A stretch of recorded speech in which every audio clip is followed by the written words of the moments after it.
Chapter 1. A rejection of reality. Zalan sat empty on the worn-out couch of his dimly lit apartment, his thoughts feeling so far away from him, yet consuming his every faculty. He stared at the ceiling fan lazily rotating above him with a dissociated focus. Tracking a single blade with his eyes, he found his mind stuck in rote loops, repeating questions that permeated through his numb thoughts. Why was he such a pathetic son? Every revolution of the fan made him think the same things, trapped in the endless loop. Zalan. Open up. Slowly sinking back into reality, Zalan recognized the voice of his cousin, Asher. He barely registered the visitor, not knowing how long he had been there.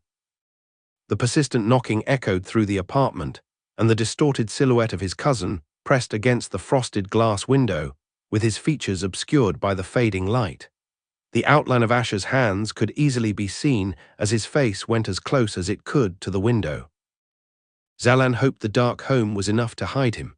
"I see you, Zalan. Open the door, come on." Asher rapped against the window. Mechanically, almost without thinking, Zalan rolled himself off the couch.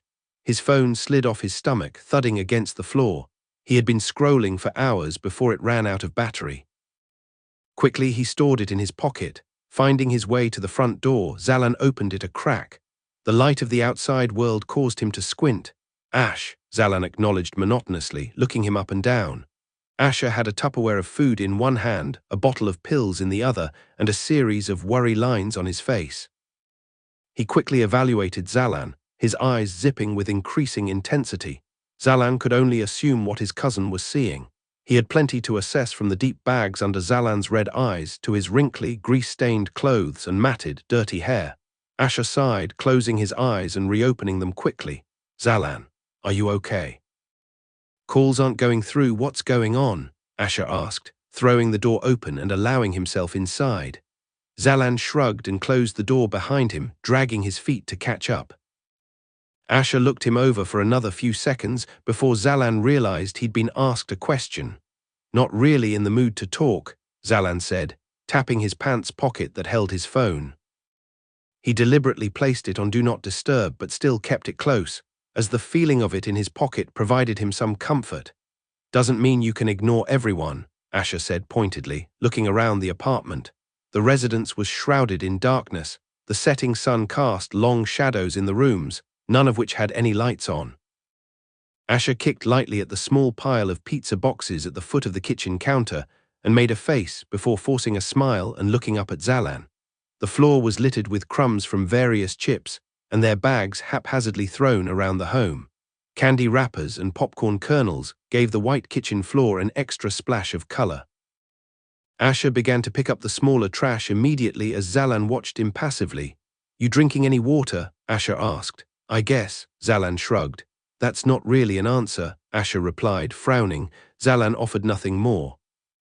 Asher continued to pick up wrappers, biting his lip nervously.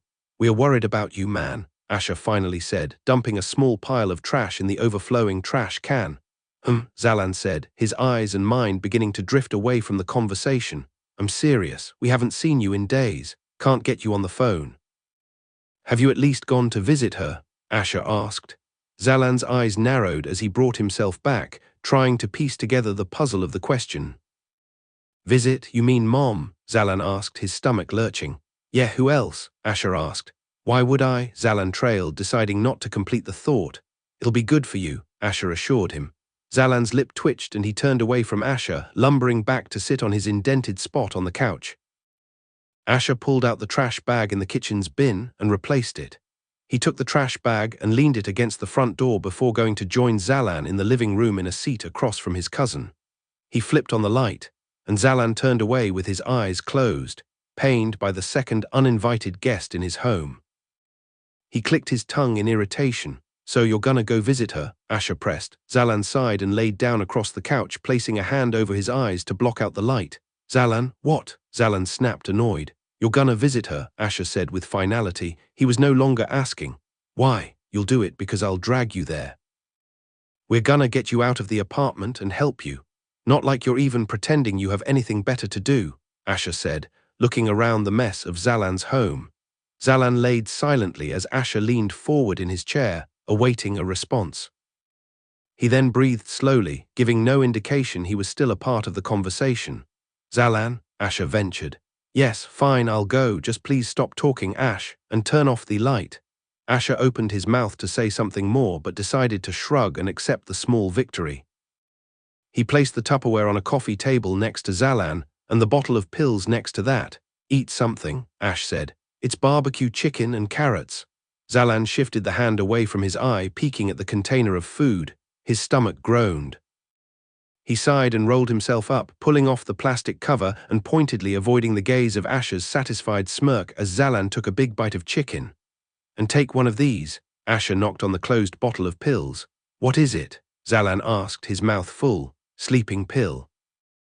"You'll feel better," Asher promised. Zalan grumbled in disappointment, snapping a carrot loudly and rolling his eyes. Asher watched intently, making sure Zalan took a decent fill of food before bringing him a cup of water and opening the bottle of pills. Asher spilled out a single purple and black pill and placed it next to the cup. Zalan studied the pill. Its color was nothing like he'd seen on any medicine before. Rather than a simple two-toned pill, the two colors morphed together like a watercolor streak, making it look somewhat ominous and alien. "What is this again?"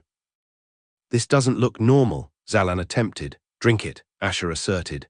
Zalan made a face and drank down the pill, waiting for something either magic or tragic to happen, but instead felt nothing at all, which was about the feeling he'd had for days now. He shrugged and finished the cup of water, hydrating his body for the first time in a day or two. He pushed the empty Tupperware and cup forward toward Asher. "Happy now?" Zalan asked. "Very," Asher said, finally turning the lights back off. "I'm going to take you to visit her first thing in the morning." "Whatever," Zalan said, laying himself back down on the couch. "You want to at least go to sleep in your bed?" Asher asked. Zalan didn't reply. Asher went back to the kitchen and began the job of tossing the pizza boxes, trash, and cleaning the dishes for his cousin while Zalan stared at the slowly rotating ceiling fan. It spun endlessly, but wasn't moving fast enough to cool down the room. Although it was useless at this speed, Zalan felt comforted by it in a perverse way. Like it was a kindred spirit drifting, instead of moving with any deliberate direction. Something devoid of emotion, incapable of shedding tears. Zalan allowed his eyes to scan the walls to pass the time until his cousin would leave his home. He fixated on his college graduation picture. The image had been long neglected, a screen of dust settled upon it. There he stood with his mom, proudly holding his degree for the camera, Bachelor of Science in Physics with a minor in Computer Sciences. The image looked nothing like him. Every time he had seen himself in the mirror, a smile was the furthest expression. His mom's smile was radiant, something he wished he could have seen any of the past few days. Graduating at 21, he felt his whole life was ahead of him. Less than a year later, his life felt like it was already over. Zalan was soon breathing steadily, sleep oozing itself over his mind to take its hold over him. He enjoyed sleep, as it was his only escape from the typical feelings of his life. Ironically, it sometimes made him feel more alive to be in a dream. Like the many fitful sleeps in prior days, Zalan lost consciousness with dry eyes and a frown on his face. Suddenly his body heaved, as if he was dropped into a void. At first, Zalan believed he was simply experiencing the falling sensation that sometimes occurs on the brink of sleep. But as he opened his eyes, he realized he was at least 3 feet above the ground. He screamed and covered his face as he crashed into the ground. His heart thumped recklessly as he slid a few feet across the dirt before coming to an abrupt halt. Coughing, he threw his head up, witnessing a hulking creature towering over him. The creature felt colossal over Zalan, at least 2 times his size. Its standing wolf-like form was composed of grey ash, forming ponderous legs and nimble arms. Flames licked up its limbs, climbing as far as its back and casting a bright glow reminiscent of a signal fire. The brightness made it difficult for Zalan to look directly at it. The grey sand-like texture of its skin shimmered, forming pine-like leaves along its back, a silver glimmering shell that seemed poised to explode like gunpowder. Its arms and legs were accented with crimson-red claws, as though permanently stained in blood. Deep, red eyes fixated on Zalan, with tiny fire-like wisps flickering over the pupils, making them dance with bloodlust. Grinning widely, it revealed its jagged brown teeth. Zalan shuddered and slowly backed away as the nightmarish creature raised an arm toward him. A thin orange stream light emitted from the creature's claw, resembling a laser pointer, and snaked its way to Zalan. Startled, Zalan yelped and scrambled away on all fours, terrified by the demonic vision approaching him with its wide, soulless grin. The orange light halted once it reached the point where Zalan had been hunched over just moments before.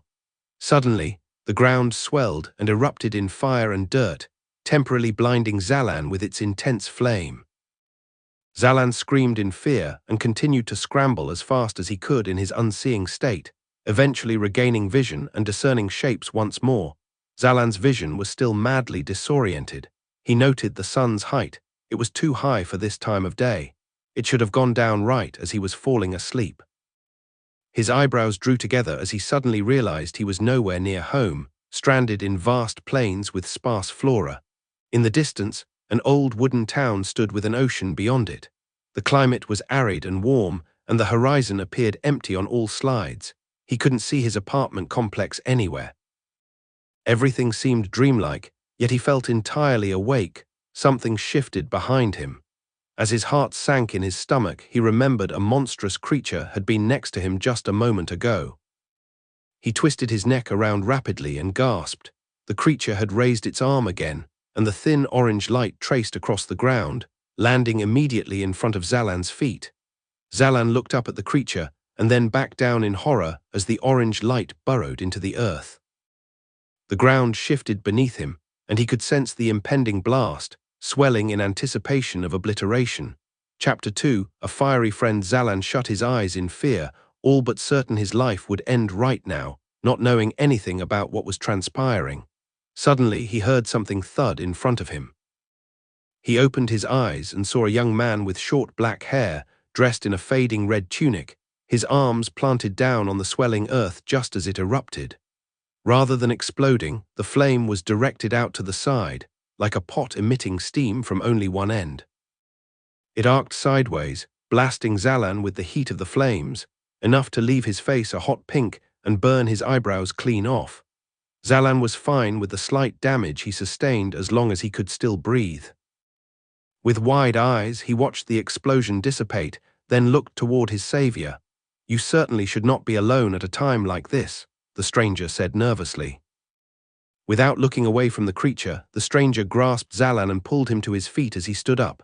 "Who are you?" Zalan asked, both ecstatic and stunned. "That is a flamestriker. I suspect you are not nearly at a high enough level to take it on.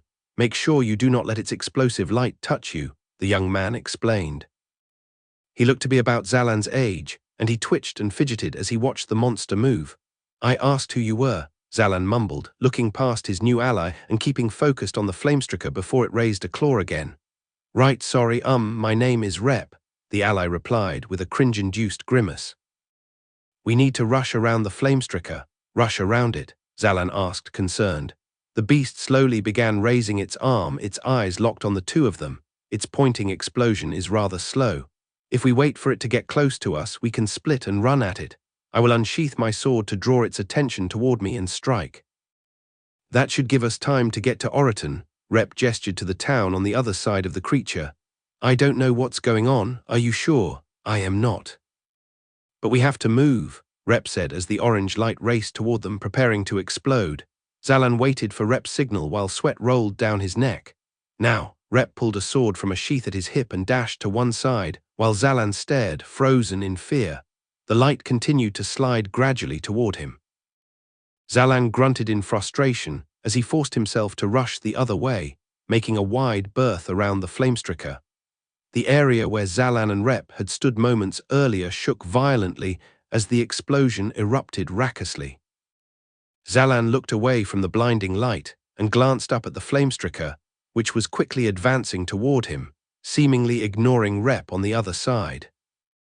Rep's eyes went wide in trepidation, and he ran straight for the flamestriker. "You said it would follow you," Zalan screamed in fear as each of the flamestriker's shuffling steps closed the gap between him and the creature. "Keep running," Rep shouted, straining to catch up.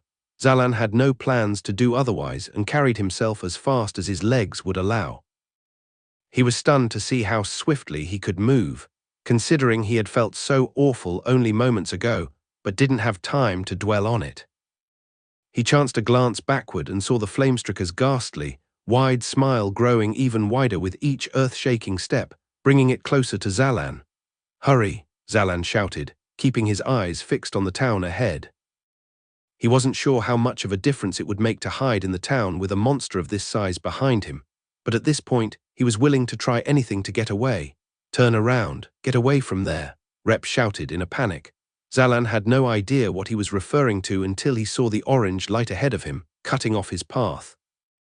He shouted in fear and frustration, then twisted himself mid-step to run parallel to the city as the ground he was approaching shattered, flinging flames and dirt in all directions. The Flamestricker emitted a low growl of glee while it scraped the soil with its clawed feet, taking longer strides to catch up to Zalan. At this rate, it was only a few steps away from him, despite Zalan's frantic pace. "Do something," Zalan begged. Rep yelled as he charged and sliced at the back of the creature's foot, causing it to stumble and fall to one knee. Zalan tripped and collapsed, having exerted too much energy sprinting for so long. He glanced back at Rep, who circled around to the front of the Flamestricker.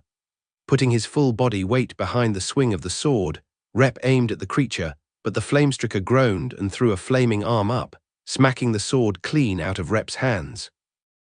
After staring at his empty hands, Rep looked up, finding the creature's face mere inches away.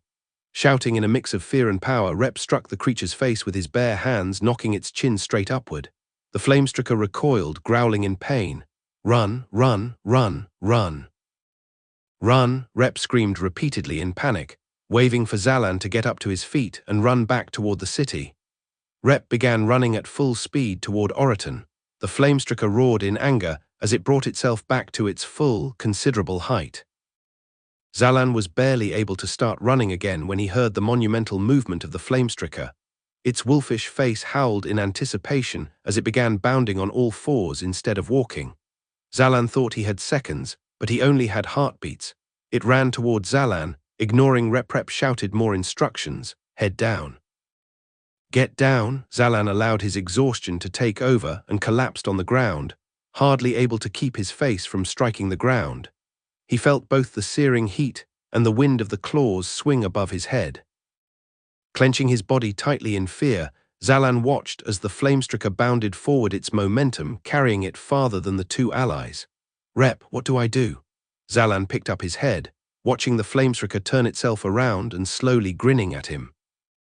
"Rep," Zalan looked back to see Rep running away without him, sprinting toward the town. Zalan picked himself back up just as the Flamestricker took passing notice of Rep, and then focused on Zalan. Zalan squatted down and fumbled until he picked up a sizable rock and threw it with all his might at the monster. The Flamestricker didn't even react to the rock cracking against its leg and began to rush forward. Zalan ducked down at the last second, hardly having the chance to do anything else, but this time the Flamestricker didn't rush beyond him with unintended momentum. It stopped, remaining just above Zalan. It looked down upon him and grinned. Zalan yelped.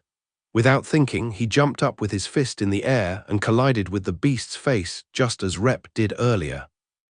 Except instead of doing any damage and sending its face skyward, all Zalan heard was the crack of his own hand. "Ah!" Zalan looked down to see his hand bleeding profusely from the knuckles. Pain shot up his arm and he trembled involuntarily.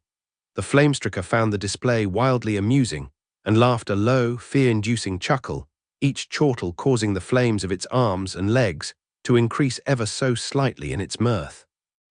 Zalan's other hand began to search desperately for another rock on the ground, but instead found a handful of dirt that he threw straight into the monster's eyes. It roared in anger as Zalan scampered away, his chest heaving from the most exertion he'd ever experienced in his life. He could only use one hand, while the other hung bleeding and useless at his side.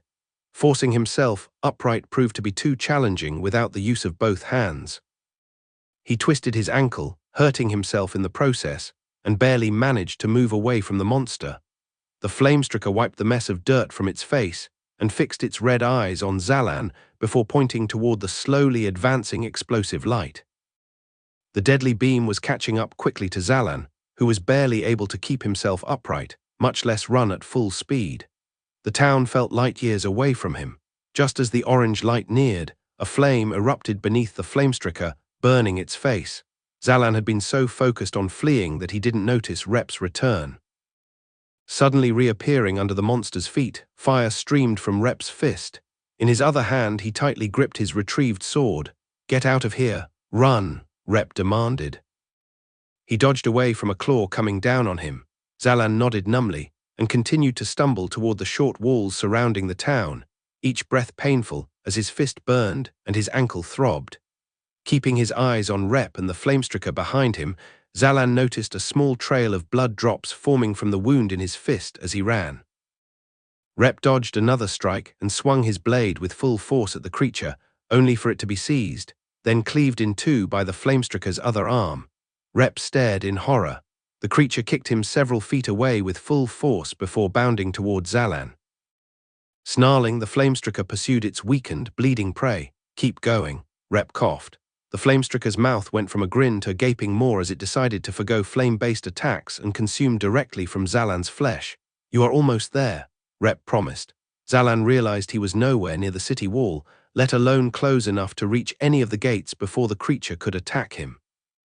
His fastest speed felt like no more than a casual walk, with the city still about 100 feet away. The flamestricker would be on top of him in seconds. Nonetheless, he continued shuffling, desperate to escape the grisly fate he felt chasing him. He disregarded all the pain he could, but his heart pounded as the flamestricker's teeth reached out to take Zalan's neck. Chapter 3, Oriton Zalan ducked, hoping to evade the flamestricker's swinging, flaming claws, but it became evident he hadn't moved far enough. Zalan winced as the last thump of the creature's legs struck the earth. With incredible speed and snarl, the flamestricker lunged at him with full force. Zalan flinched at the sound of another thump. The beast's guttural growl faded into a gurgle. Zalan cracked open an eye and screamed. The mouth of the flamestricker hung less than an inch away from his face. As he scrambled away on all fours, he noticed the creature didn't pursue him, and its fading red eyes no longer stared into his soul with malevolent intent. "Do not take on creatures you are not leveled for," a voice reprimanded from above. It took a full 5 seconds for Zalan to realize there was a spear lodged into the flamestricker's body. He blinked, dumbfounded, and traced the spear's angle back to its origin at the top of the town wall a few dozen feet behind him. There stood a guard, identifiable by the light armor on his chest. The guard held another spear, prepared to throw it should the flamestricker show any sign of surviving the initial blow. "Did you do that?" Zalan asked dumbly, raising his mangled, bloodied hand to point at the flamestricker who slumped further into the ground. "Indeed." The guard nodded, then continued his short lecture. "Do not attack flamestrickers if you do not have an element to take them on or a good weapon to." The guard's face went sour in bafflement. "Are you unarmed?" Zalan looked down at himself numbly, only then realizing he had somehow been wearing a long, brown tunic with yellow accents at the sleeves of his wrists. He looked down at his pants and saw they too were nothing he recognized, faded brown pantaloons. He patted at them absently, looking for his phone and noticing his pockets were empty. "Ooh," Zalan replied, his brain not having caught up with the guard. "Do you have a death wish?" "How foolish can you be?" the guard shouted. "You are okay." Rep appeared limping with a beaming smile from behind the dead flamestricker with the broken hilt of his sword in one hand. He looked at the spear in the creature, then up to the wall with a thankful smile. "I am grateful for your vigilant nature over the walls, Sir Killel." He may have perished otherwise. The guard's derision softened at the flattery and he simply nodded once to Rep. "Is he with you, Rep? Why is he unarmed?" the guard asked. Rep looked down at Zalan, who shrugged in reply. "That is something I wish to ask him once we are inside Oriton," Rep said, his slow speech betraying the fact he was making up an excuse. Sir Killel regarded the two of them with narrow eyes and pursed lips. "Very well. But do not go back outside if you are unprepared," he snapped. "Thank you." Rep rushed to Zalan to help him stand. Zalan accepted Rep's hand and was pulled shakily to his feet. Then he placed his weight on Rep's shoulder to take pressure off his bad ankle. A small door opened at the base of the wall and Rep led the two inside as he nodded and offered grateful platitudes in the direction of anyone that looked tangentially involved in guarding the walls. They waved the two off and Zalan finally felt his heart come down to a speed where he could breathe normally. Where am I? Zalan asked. Oriton, Rep answered, readjusting himself under Zalan's weight. Where is that? Zalan asked, confused.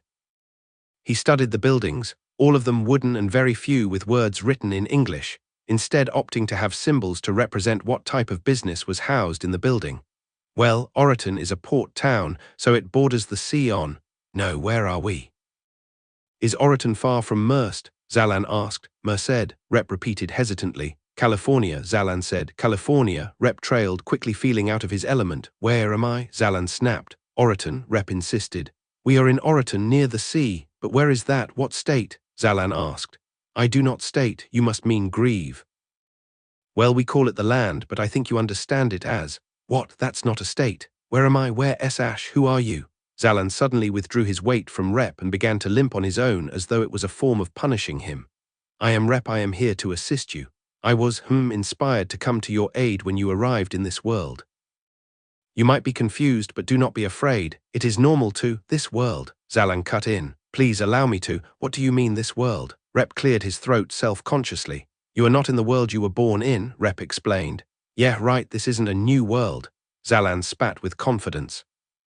Just tell me where I am and… Rep's eyes widened in annoyance, and he displayed his hand in front of him with such force that Zalan stopped mid-sentence. They stared at each other for an awkward moment, then out of the palm of Rep's hand sprouted a small flame, the size of a baseball. Zalan stared in astonishment as the flame danced in Rep's hand, with no sign that Rep was in pain. Rep let the flame sit for a few seconds more as Zalan slowly twisted his neck in confusion before Rep closed his hand, snuffing out the flame. Zalan swallowed in embarrassment, trying to think of something to say as he watched the small wisp of smoke dissipate above Rep's hand. He was too stubborn to admit he was seeing anything otherworldly. You are in a new world, Rep offered. I am here to assist you. You're a magician, Zalan said with a snide smile, pointing with his good hand as soon as he came to the conclusion. Dear Lord, Rep whispered, closing his eyes to keep his composure. The flamestricker was not enough of a shock in this new world. Not if you're a magician, Zalan replied confidently, though in his heart he knew that even that sounded outlandish. Rep grunted in exasperation, crossing his arms and looking to the ground in consternation. He snapped up when a new idea came to mind. Very well, try and recall what you were doing before you were here. What was your previous day like? Well, I was hanging out at my place. Just, hanging out. And my cousin Asher came by and I was going to go visit my mom.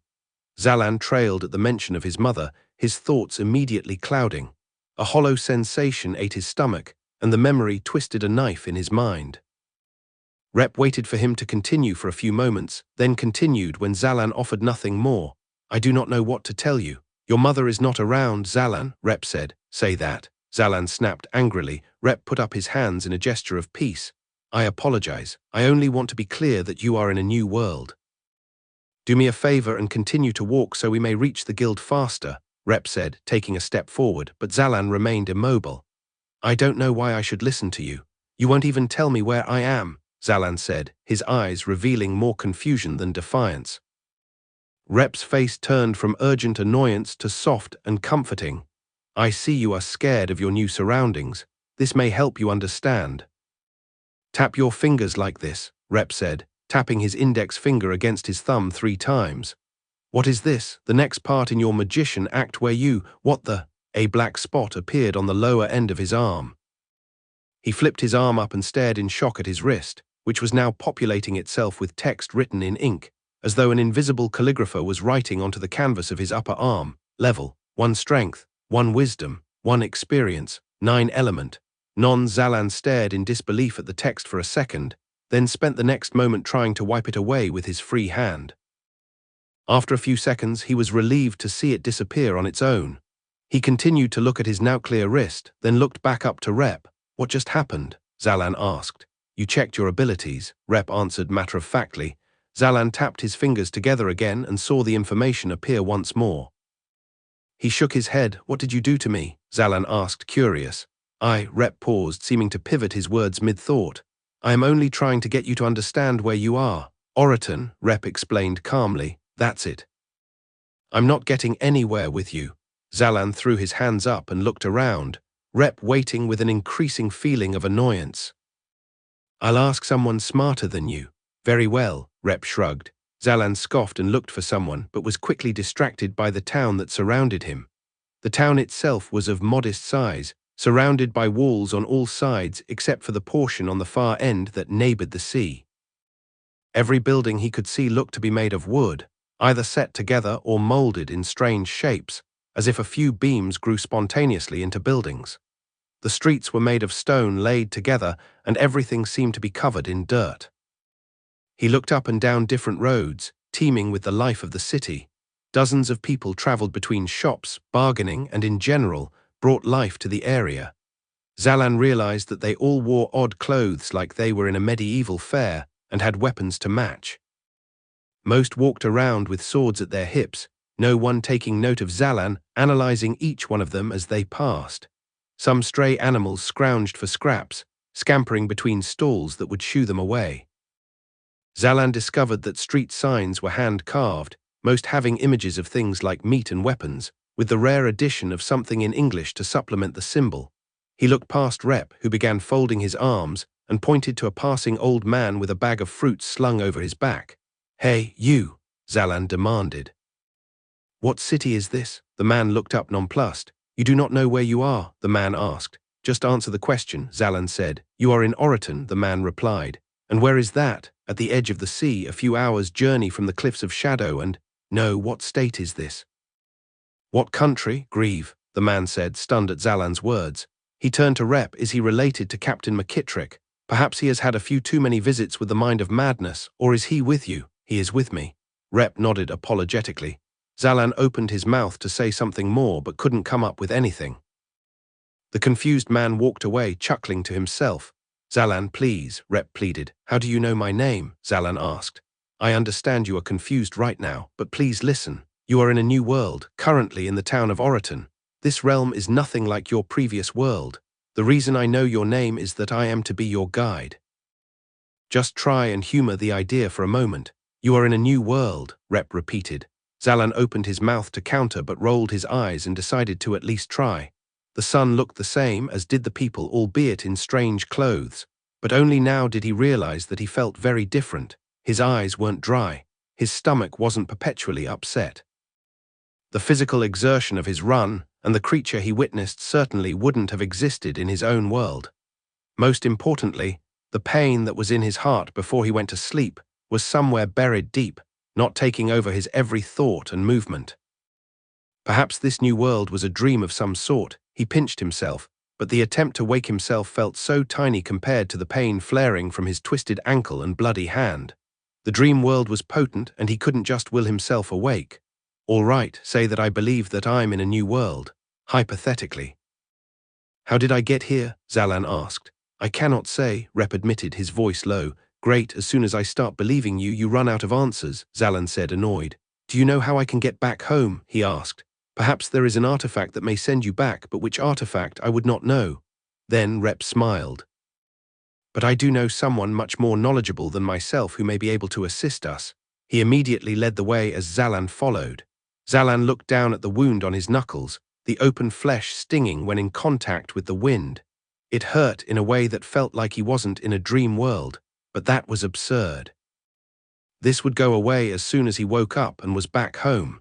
He took a deep breath, ignoring the pain in his arm and leg, and decided to focus on moving forward instead.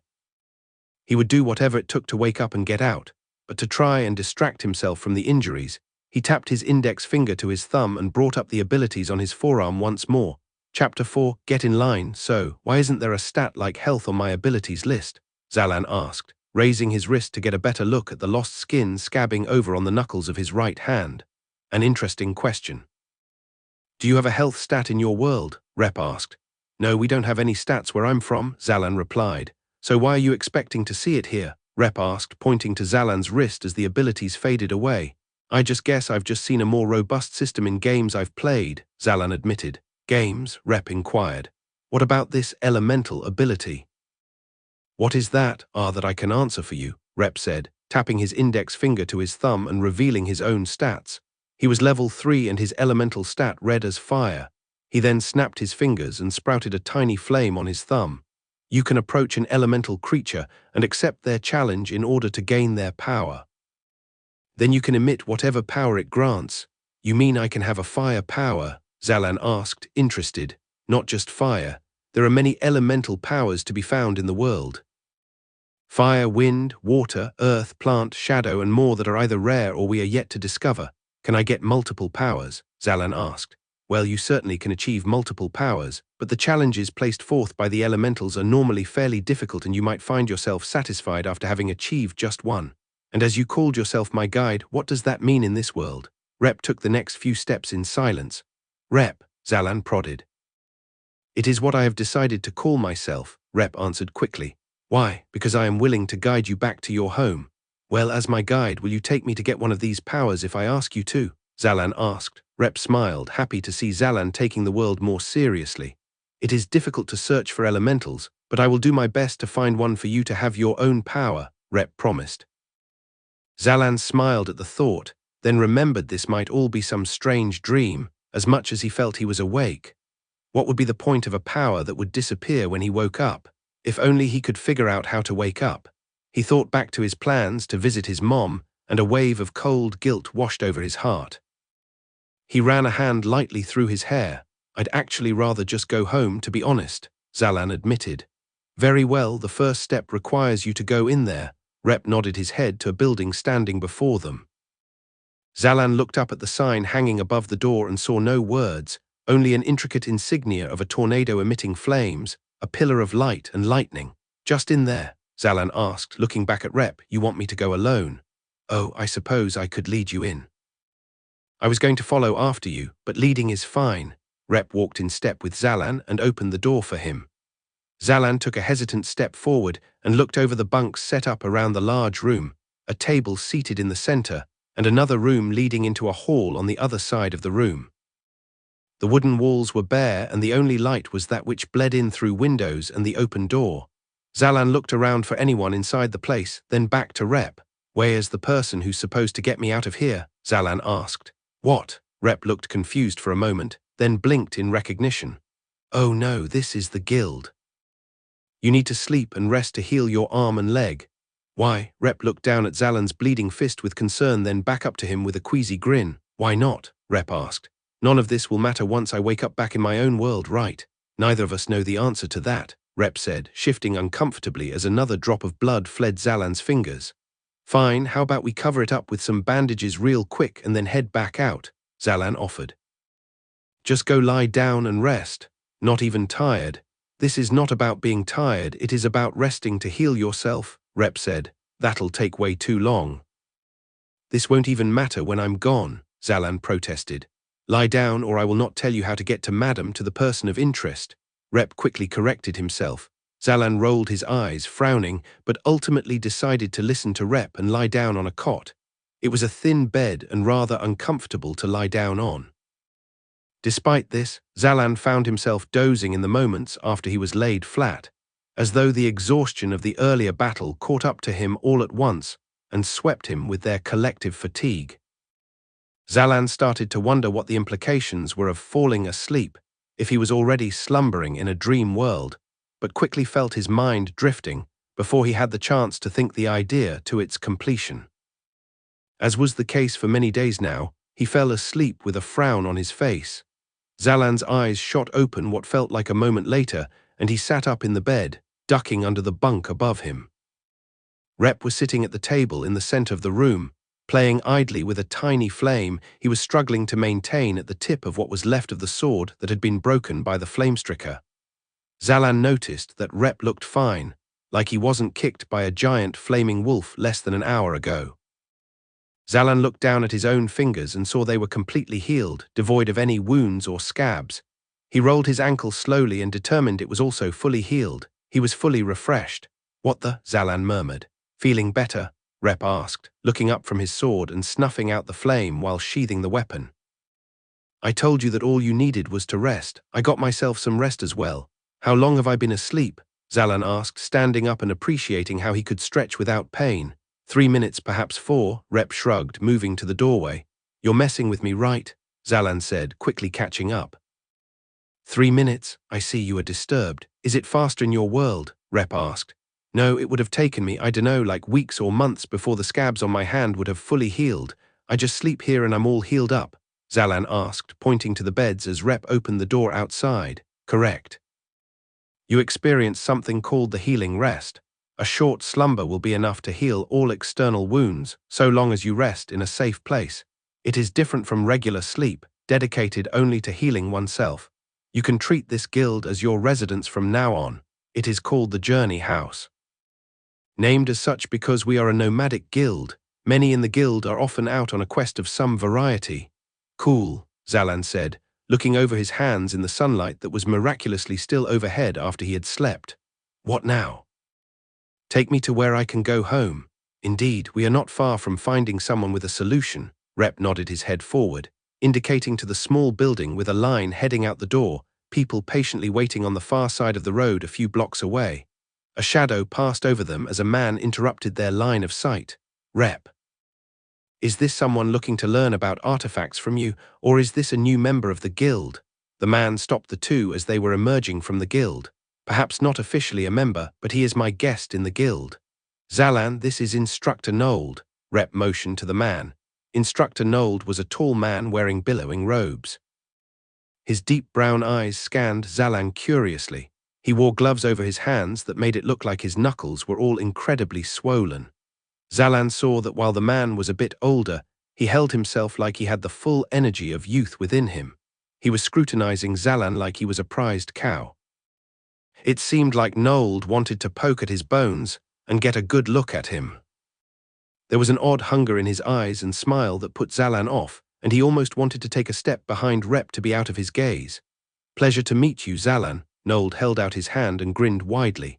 Sure, Zalan accepted the handshake, wincing slightly as Nold's hand squeezed like a vice grip. Where do you come from? Nold released his impressive grip, and Zalan resisted the urge to massage his hand. Not from around here, Rep answered politely on his behalf. Any we haven't heard of, perhaps? Nold asked, the hunger in his eyes almost ravenous. Surely you have a power of your own if you've made an acquaintance to a member of Journey House. Ooh, Zalan didn't know which question to answer. I don't have any powers. And I don't know how to get any. Oh, Nold said, his lips adjusting from a manic smile to a flat line. I see, have a good day, Zorlorn. Nold quickly left, disinterested in continuing the conversation. Zalan looked at Rep for an explanation and Rep shrugged. Nold is a renowned instructor. But he does not wish to affiliate himself with any guild or institution. He operates on his own terms. He only wishes to train those who are powerful and have elemental powers of their own, Rep said. Really wants to make a name for himself? Zalan asked, watching as Nold's robes danced in a wind that Zalan didn't feel as he walked away. I think he already has. Anyone he has instructed has gone on to travel the world, no longer needing to have a quiet life in their hometown. They go off and experience grand adventures, never to come back to our smaller town of slow life, Rep said, as he began leading the way to the building he indicated earlier with the long line of people. How do you know they don't just die when they leave and that's why they're never heard of again? Zalan asked. Because they are far too powerful to disappear without a trace, Rep shrugged.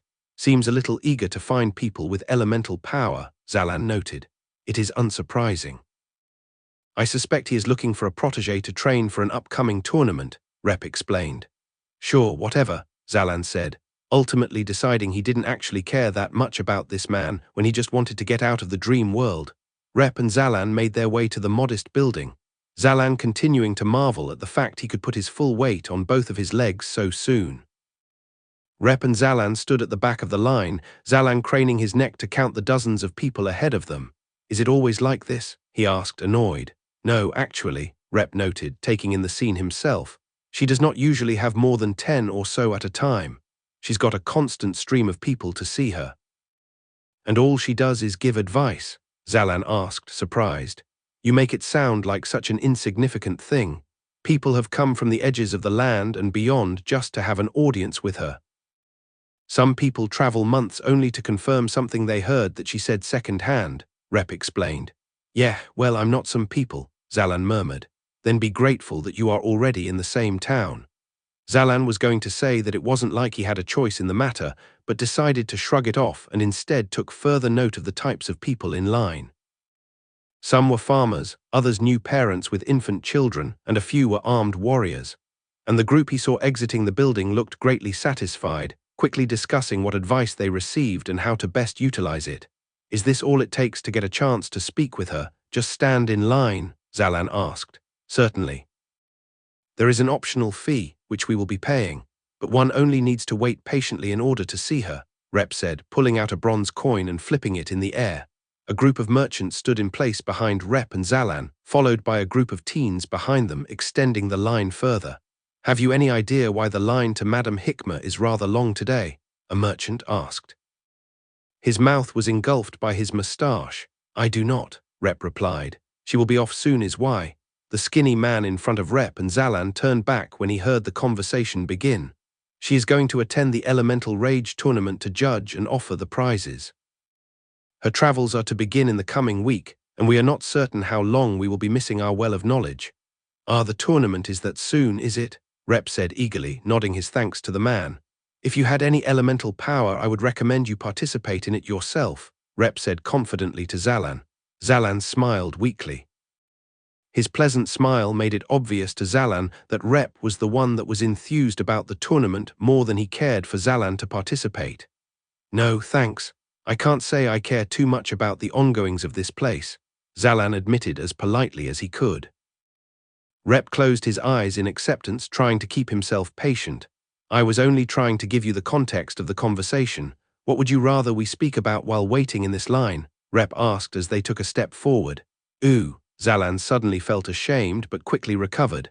What was with the fire-striker thing? And how were you able to stop the explosion from exploding under me?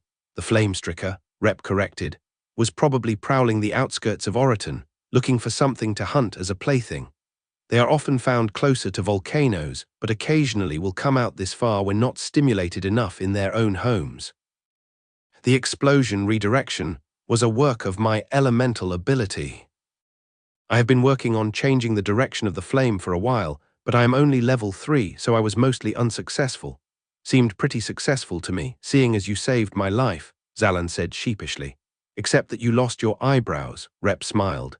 Zalan immediately went to feel above his eyes and was pleased to feel they were still there, just like he left them. Then they drew together in confusion. I didn't, Zalan asked, puzzled. You did. They grew back when you rested in the guild, Rep answered. Zalan raised his eyebrows in surprise, which amused Rep. They stood for a few seconds of silence, taking in the musings and gossip of those in line around them. But before Zalan could catch a thread of conversation enough to follow it, Rep cleared his throat and tilted his head at Zalan. What else do you wish to talk about while in line? Rep asked. How do you know my name? Zalan asked. Miraculous means. Do you want to elaborate on that? Not particularly. Rep's eyes turned away from Zalan. Okay, then I guess I don't really have anything I want to talk about, Zalan said. Not an option, Rep replied. Yeah, why not? Zalan challenged.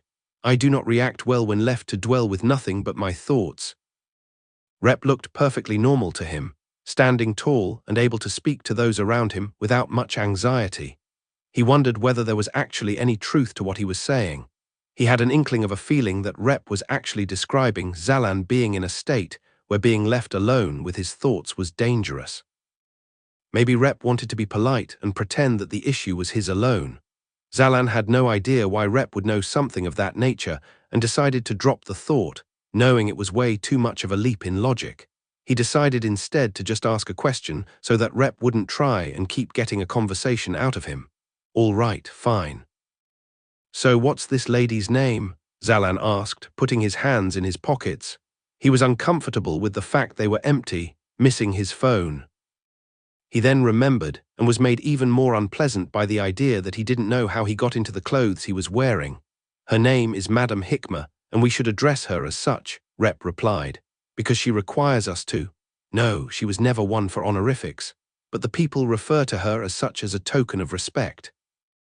It is not a particularly lofty name, so I hope you will not oppose referring to her as such. Sure, I was just curious. What kind of problems do people normally go to see her with? Zalan asked. All manner of things. Rep displayed his palms as if to present the world. But what kind of things specifically? Zalan asked. Rep hesitated, his open palms slowly clenching in embarrassment. You could ask several people yourself. Rep suggested after being unable to think of any examples offhand. He tilted his head to the men behind them in line. Zalan raised an eyebrow, aware that Rep was too nervous to ask the question himself. "Hey, you," Zalan nodded to the man with the moustache, whose hair bristled by the curtness with which Zalan got his attention. "What are you going to ask her?" "I have come to ask what kind of wares to sell in the next town over," he answered. "Wares? You're gonna ask her about economics?" "She doesn't just stick to general life advice," Zalan asked him. "I think it is very imperative life advice," the merchant shrugged. "Is she a merchant herself?" Zalan asked, taking a step forward in line. "No, what makes you say that?" the merchant asked, curious. "Then how would she even know about wares to sell?" "What idea does she have on economics?" Zalan challenged. "See for yourself." The merchant's moustache shook with the force at which he said the phrase. Zalan turned to look at the length of the line as he continued. "She deals with many different people across the land every day. She listens and she makes deductions. Without telling me what the problems the people have, she will tell me about what wares would be best to better their lives, and that which will better their lives will be something they will be willing to pay good money. She is a very knowledgeable woman in many fields. I don't get it. How does listening to people's problems make her a good person to ask about sales?" Zalan further inquired. "Say the days are getting longer, and people come to ask how they can increase their strength throughout the day. She might tell them that because the days are longer, they should be consuming more water to remain strong. She would tell me that there might be more demand for water skins in my area," the merchant explained. "So it's like a grift. This is how she makes money, by selling information like that to others?" Zalan asked, raising a skeptical eyebrow to Rep. "If you knew just how foolish that statement was, you never would have dared to say it. Madam Hikmah does everything for free, but she keeps her eye on the best way to keep her people healthy. Do you see how my asking for advice is possible now?" the merchant asked. Zalan continued to look at the line as the group at the front entered, gaining a new appreciation for the power that this line had. He found it incredible. A community that this one woman had built around her, and seemingly as a free excursion for those just looking for answers. It reminded him of the generosity of his mother. She worked in medicine. She would often work to heal those that couldn't afford normal doctors. The thought put a pang through his heart and caused a frown to form where he was amazed only a moment before. "Zalan," Rep said, bringing him back with a nudge of his shoulder. "He asked you a question." Zalan pushed his thoughts away and looked back to the merchant. "Ooh, right, yeah, thank you," Zalan said, hoping it was an appropriate answer to the question he'd already forgotten. "What are you going to ask her?" the merchant asked. "I'm gonna ask her. How to get to a faraway land," Rep cut in, stammering. Zalan realized that it would be strange to say he did not know how to get home, but didn't think that would be an important point when this was all a dreamland anyway. He shrugged it off. "Ah, she's familiar with all corners of the world. I am certain she will help," the merchant nodded, unconcerned by Rep answering on Zalan's behalf. They took another step forward in line, drawing closer to the answers Zalan anxiously sought to get home. Rep kept him at ease by keeping him and those around them entertained as he tried to keep a flame lit on the tip of his sword. At some point, Zalan grew bored of simply watching the flame Rep struggled to maintain and began fanning at it to put it out. Rep welcomed the additional challenge, and Zalan and others in line enjoyed the game for a few minutes. Rep wasn't very good at keeping the flame lit, but the ones around them in line were much more interested in why Rep's sword was broken. Subsequently, Zalan had to replay every detail of the Flamestricker battle and how he and Rep made it out alive, even though they were both severely underleveled. Soon, they found themselves at the front of the line. Zalan looked back and noticed the line behind them was just as long as it had been when they entered it, constantly maintaining its length. Then the door opened. "Madam Hikmah will see you now," a small girl said, smiling at the two of them. Rep led the way and Zalan took a deep breath and followed closely behind into the small building. Chapter 5. A woman of wisdom. The modest room they were led inside of had a long wooden table covered on all sides by varying stacks of books. Bookshelves covered the back wall, books scattered in all directions, presumably because they were often rearranged or grabbed for snippets of information. There was a set of seats on one end of the table to hold about 10 guests at a time, and on the other side sat an old woman, sitting with her back straight and a bowl of soup in front of her. Her eyes were two different colors, one green and the other a light blue. They somehow both looked natural on her face, but seemed to glitter with extraordinary intelligence. She dipped a spoon in and brought the broth to her lips, sipping silently and seeming to enjoy every drop. She looked as though she hadn't even noticed Rep, and Zalan enter the room.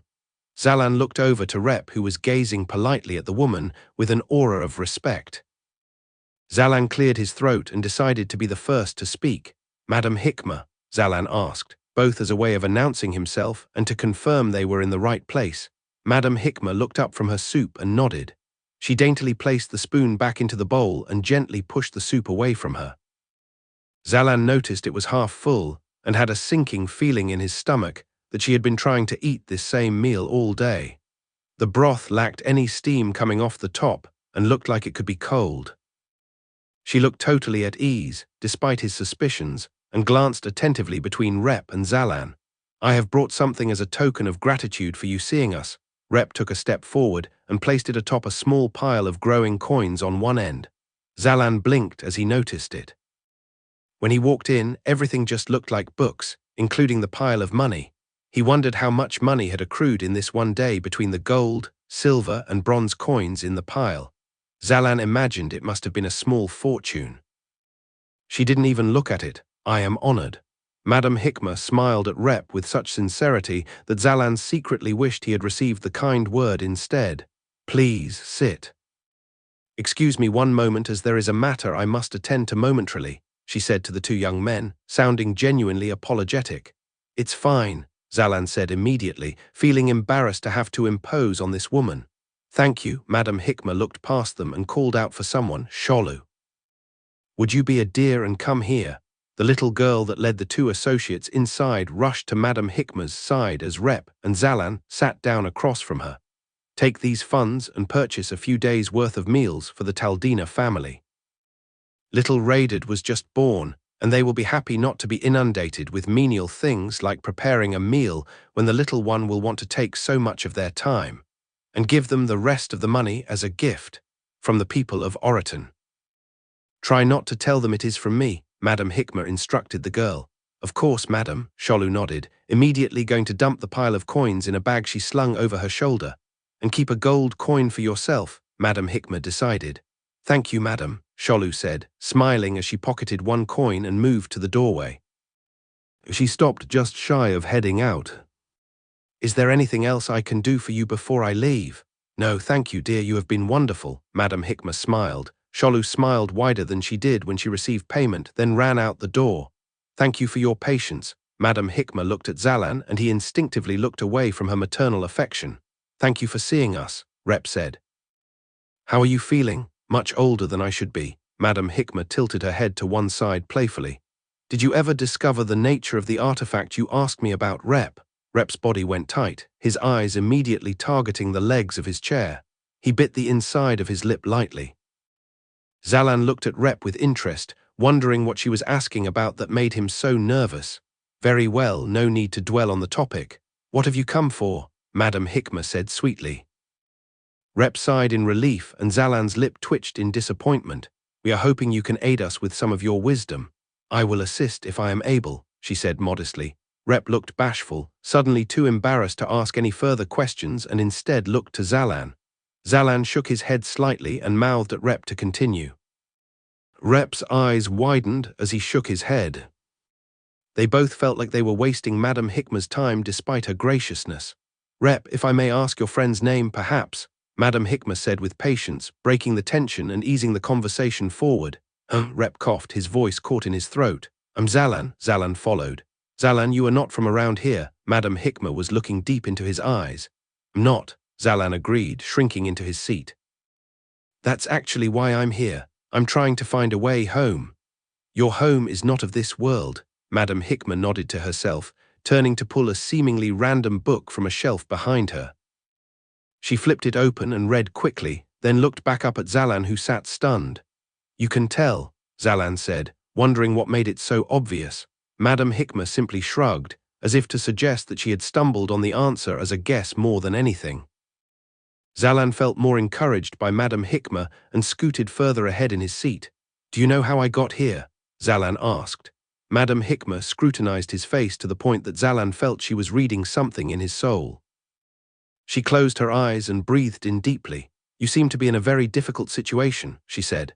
"Yeah, I'm trying to find a way home," Zalan said, then gestured to Rep. "We have no idea where to begin." I see." Madame Hikmah found herself reading the book in front of her for answers. She flipped through 5 pages, quickly absorbing information on the page before each turn. Then she snapped the book shut and added it to a stack ahead of her. "Your solution is clear. You must accept." Zalan looked to Rep, who looked back and shrugged with a confused frown. "What?" Zalan said.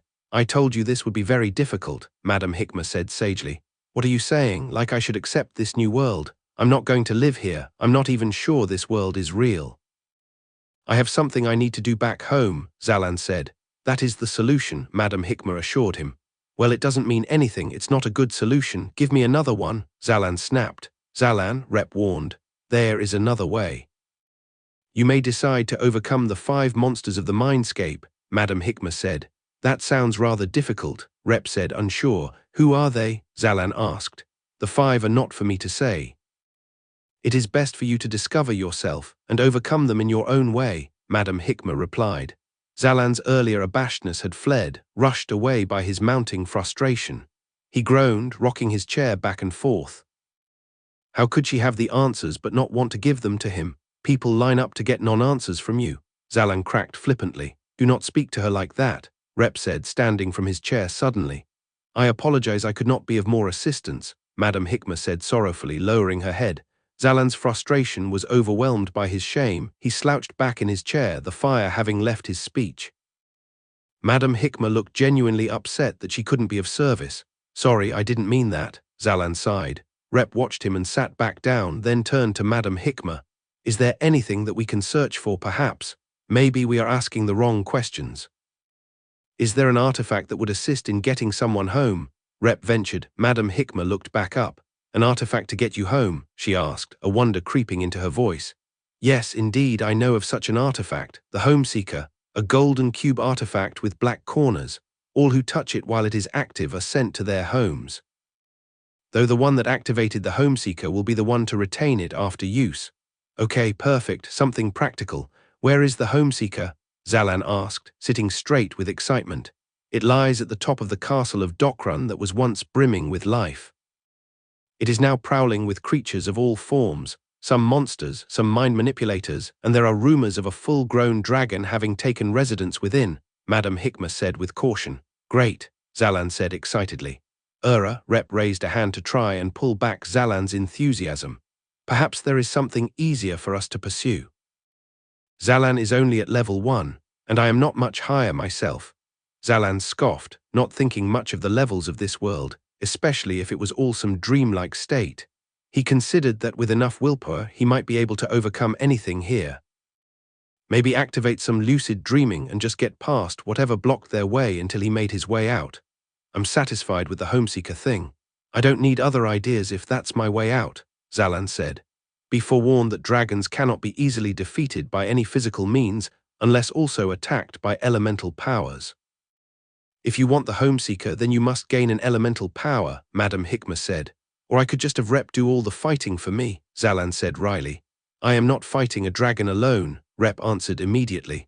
"Fine, we'll go get me an elemental power."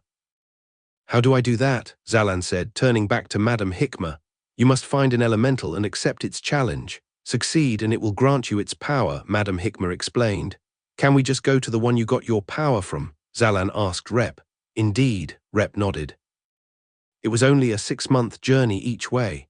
Zalan stared at him for a few silent seconds, then shifted back to Madame Hikmah. "What about you? Are you familiar with any closer elementals I can challenge?" Zalan asked desperately. "I do not know." Madame Hikmah shook her head. "But you are welcome to read the elemental portions of my library to find anything of interest." She pointed across the room to a bookshelf filled to the brim with books of all sizes and quality. There were dozens, maybe 100. Zalan looked at the bookshelf and sighed.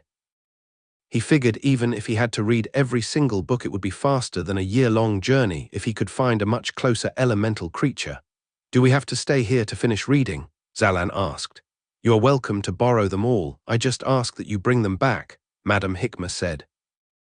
Zalan nodded in appreciation. We thank you for your generosity, Madam Hikmah, but I do not think these will be of any assistance, Rep answered sadly. What, why not? Zalan asked. I had a whole month to learn reading, but I have not gotten past simple memorization of the letters and a handful of words. I may be able to sound things out, but it will be much faster to go to the fire elemental atop the volcano than to read so much. And I doubt Zalan had the privilege to learn how to read, Rep said, directing the answer to Madam Hikmah rather than Zalan. What? Rep, I can read fine, Zalan answered. Oh, Rep looked at the bookshelf, then to Zalan, back to the bookshelf, then at the floor in embarrassment. We thank you for your generosity, Madam Hikmah, and your time, Zalan added. Thank you for the kind words, Zalan and Rep, Madam Hikmah said, nodding to them both. Do let me know if you find anything of interest. Those books are years old, and I wonder if they contain anything worthwhile in them anymore. Chapter 6. Elementals. Rep and Zalan splayed out the books on the table in the center of Journey House, having been asked to leave Madam Hikmah's place, as most people asking for advice went looking for privacy. It took a few trips, but Zalan and Rep were able to gather all the books on the table in the guild and sat across from one another, looking down at the books with mild disdain. Neither made the first move to crack one open. We could always simply go to the volcano, Rep murmured. I'm not running around for 6 months if there's anything that can get me out of here in weeks. Plus, what if it isn't even there? Do elementals never move? Zalan asked. They move occasionally and always cause a large disaster when they do. The volcano would have certainly erupted had the elemental migrated elsewhere, Rep explained, then continued to try and convince Zalan. The challenge is simple. You need only climb the volcano, and I have already done it once before, and fire is an excellent element. Absolutely essential if you want to start a fire while on a journey. Look, we can knock all these books out in 2 weeks if we spend all our time reading them. If we don't get anything out of them, then we go to the volcano, a 6-month journey, Zalan shuddered. Rep looked back down at all the books and bit the inside of his lip. Very well, Rep sighed and slouched in his seat. Zalan leaned forward and grabbed the first book, Rep reluctantly grabbing the thinnest book in the pile. As Zalan skimmed over the information, he was quickly interrupted by Rep, who loudly had to sound out words in order to define them. Zalan looked up at Rep and saw the concentration he put into the page, his face straining as he pieced together words and said full sentences once he was able to put it together. Zalan was originally going to say something about how Rep was distracting, but realized just how grateful he should be to Rep for assisting him when it was clearly so difficult. Rep was guiding him for what seemed like absolutely no reason, and was putting so much effort in helping him get home. Zalan did his best to ignore Rep and traced a finger over the page to help himself better concentrate on the words in his own book. Elementals were apparently ghost-like creatures. In the few illustrations available, they were always floating above humans, wearing robes of fire, sand, or clouds, depending on their elemental nature. They were very mysterious and rarely, if ever, lived in places easy for humans to reach. Most of them would simply issue a challenge and then leave the challenger to try to achieve it. Challenges could be something like swimming across a raging river or withstanding a tornado. Other challenges required months or years of waiting for the right opportunity, like starting a fire during a total eclipse. Rep informed Zalan that the elemental he received his power from appeared at the foot of the volcano, issued the challenge, then disappeared until he reached the top. Elementals were also stingy when it came to granting any powers to anyone that already had a power within them. The determination of someone's worthiness was not the same between someone with no powers and someone with one power. The challenge they would offer became exponentially more difficult for every elemental power the individual had already earned. The example given in the text Zalan was reading said that a man with 3 elemental powers was once asked by a water elemental to empty out an entire lake of water using nothing but a bucket. When Zalan asked Rep for any further examples, Rep said that he heard of the fire elemental he earned his power from changed the circumstances of the challenge when someone with an earth power accepted its challenge. They still had to climb the volcano, but it erupted on their way up. Elemental powers were poorly documented. Rep explained that it wasn't uncommon to find people in the world with elemental powers, but it was so rare for any of them to sit down and document their specific abilities. Literacy was not a priority for most in the world, so most information was passed orally. There were easy ones like fire elementals, which could manipulate fire, and water elementals, which could manipulate water of many sizes depending on their level. But then there were mentions of bright elementals, with no indication of the kind of power they imbued others with.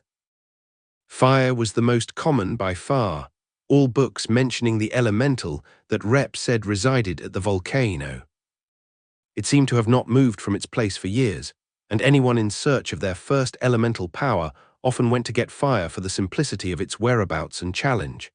Zalan began organizing the books depending on whether they mentioned anything to do with the elemental's location, but every time he asked Rep about a certain place, he would find the journey would take months at the least. Rep sighed loudly as he set down the first book.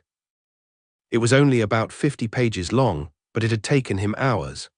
Zalan had spent so much time skimming and organizing the books that he barely finished 3 books in that time. He felt woefully unsuccessful and could see Rep share his thoughts. "You already read all of that?" Rep balked at the 3 books next to Zalan.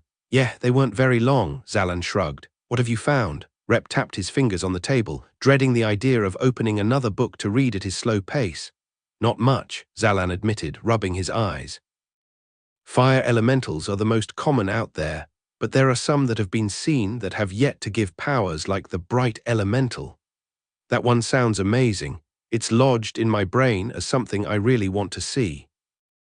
Air elementals also sound pretty cool. Do you think they would give me the ability to fly? I think we have an air elemental-powered individual in this very guild, but he is a lower level, so I do not think his elemental power would be too strong." "Last I saw him, he was nowhere near the ability of flight," Rep replied. "I also read something about becoming an ascended being. If you get 5 different elemental powers, you become ascended and can interact with elementals. Any idea what that's about?" Zalan asked. "Likely something of legends." "Anyone can interact with elementals and receive challenges, and I think it is impossible to have 5 different powers. The challenges become more difficult with every one acquired. I do not think even the most powerful individuals have more than 3 at once." "What did you find?" Zalan asked, nodding to the small book. "This is just the tale of an elemental bringing a storm to the once large city of Zagan. The storm it brought was so intense that it drove out all of the residents, and those that remained were never heard from again. The story is quite sickening. The elemental came from the sky suddenly and said it thirsted for blood, then immediately set the storm upon them. Wind, rain, and lightning of never-before-seen extremes terrified the people and killed many. Quite the harrowing tale, but otherwise provided nothing of interest," Rep explained. "Wow, I didn't realize they could single-handedly clear out a city. Can people not fight elementals?" Zalan asked. "I do not believe so." "I have never heard of someone dealing damage to an elemental," Rep replied. "What a legend. How long ago was this?" Zalan asked. "Not too much of a legend. This was 30 years ago according to the manuscript." Rep tapped the book. "That's all, and where's the city?" Zalan asked. "About a 2 days' journey in the desert. It would be much faster if we could afford a horse. It is in the middle of nowhere.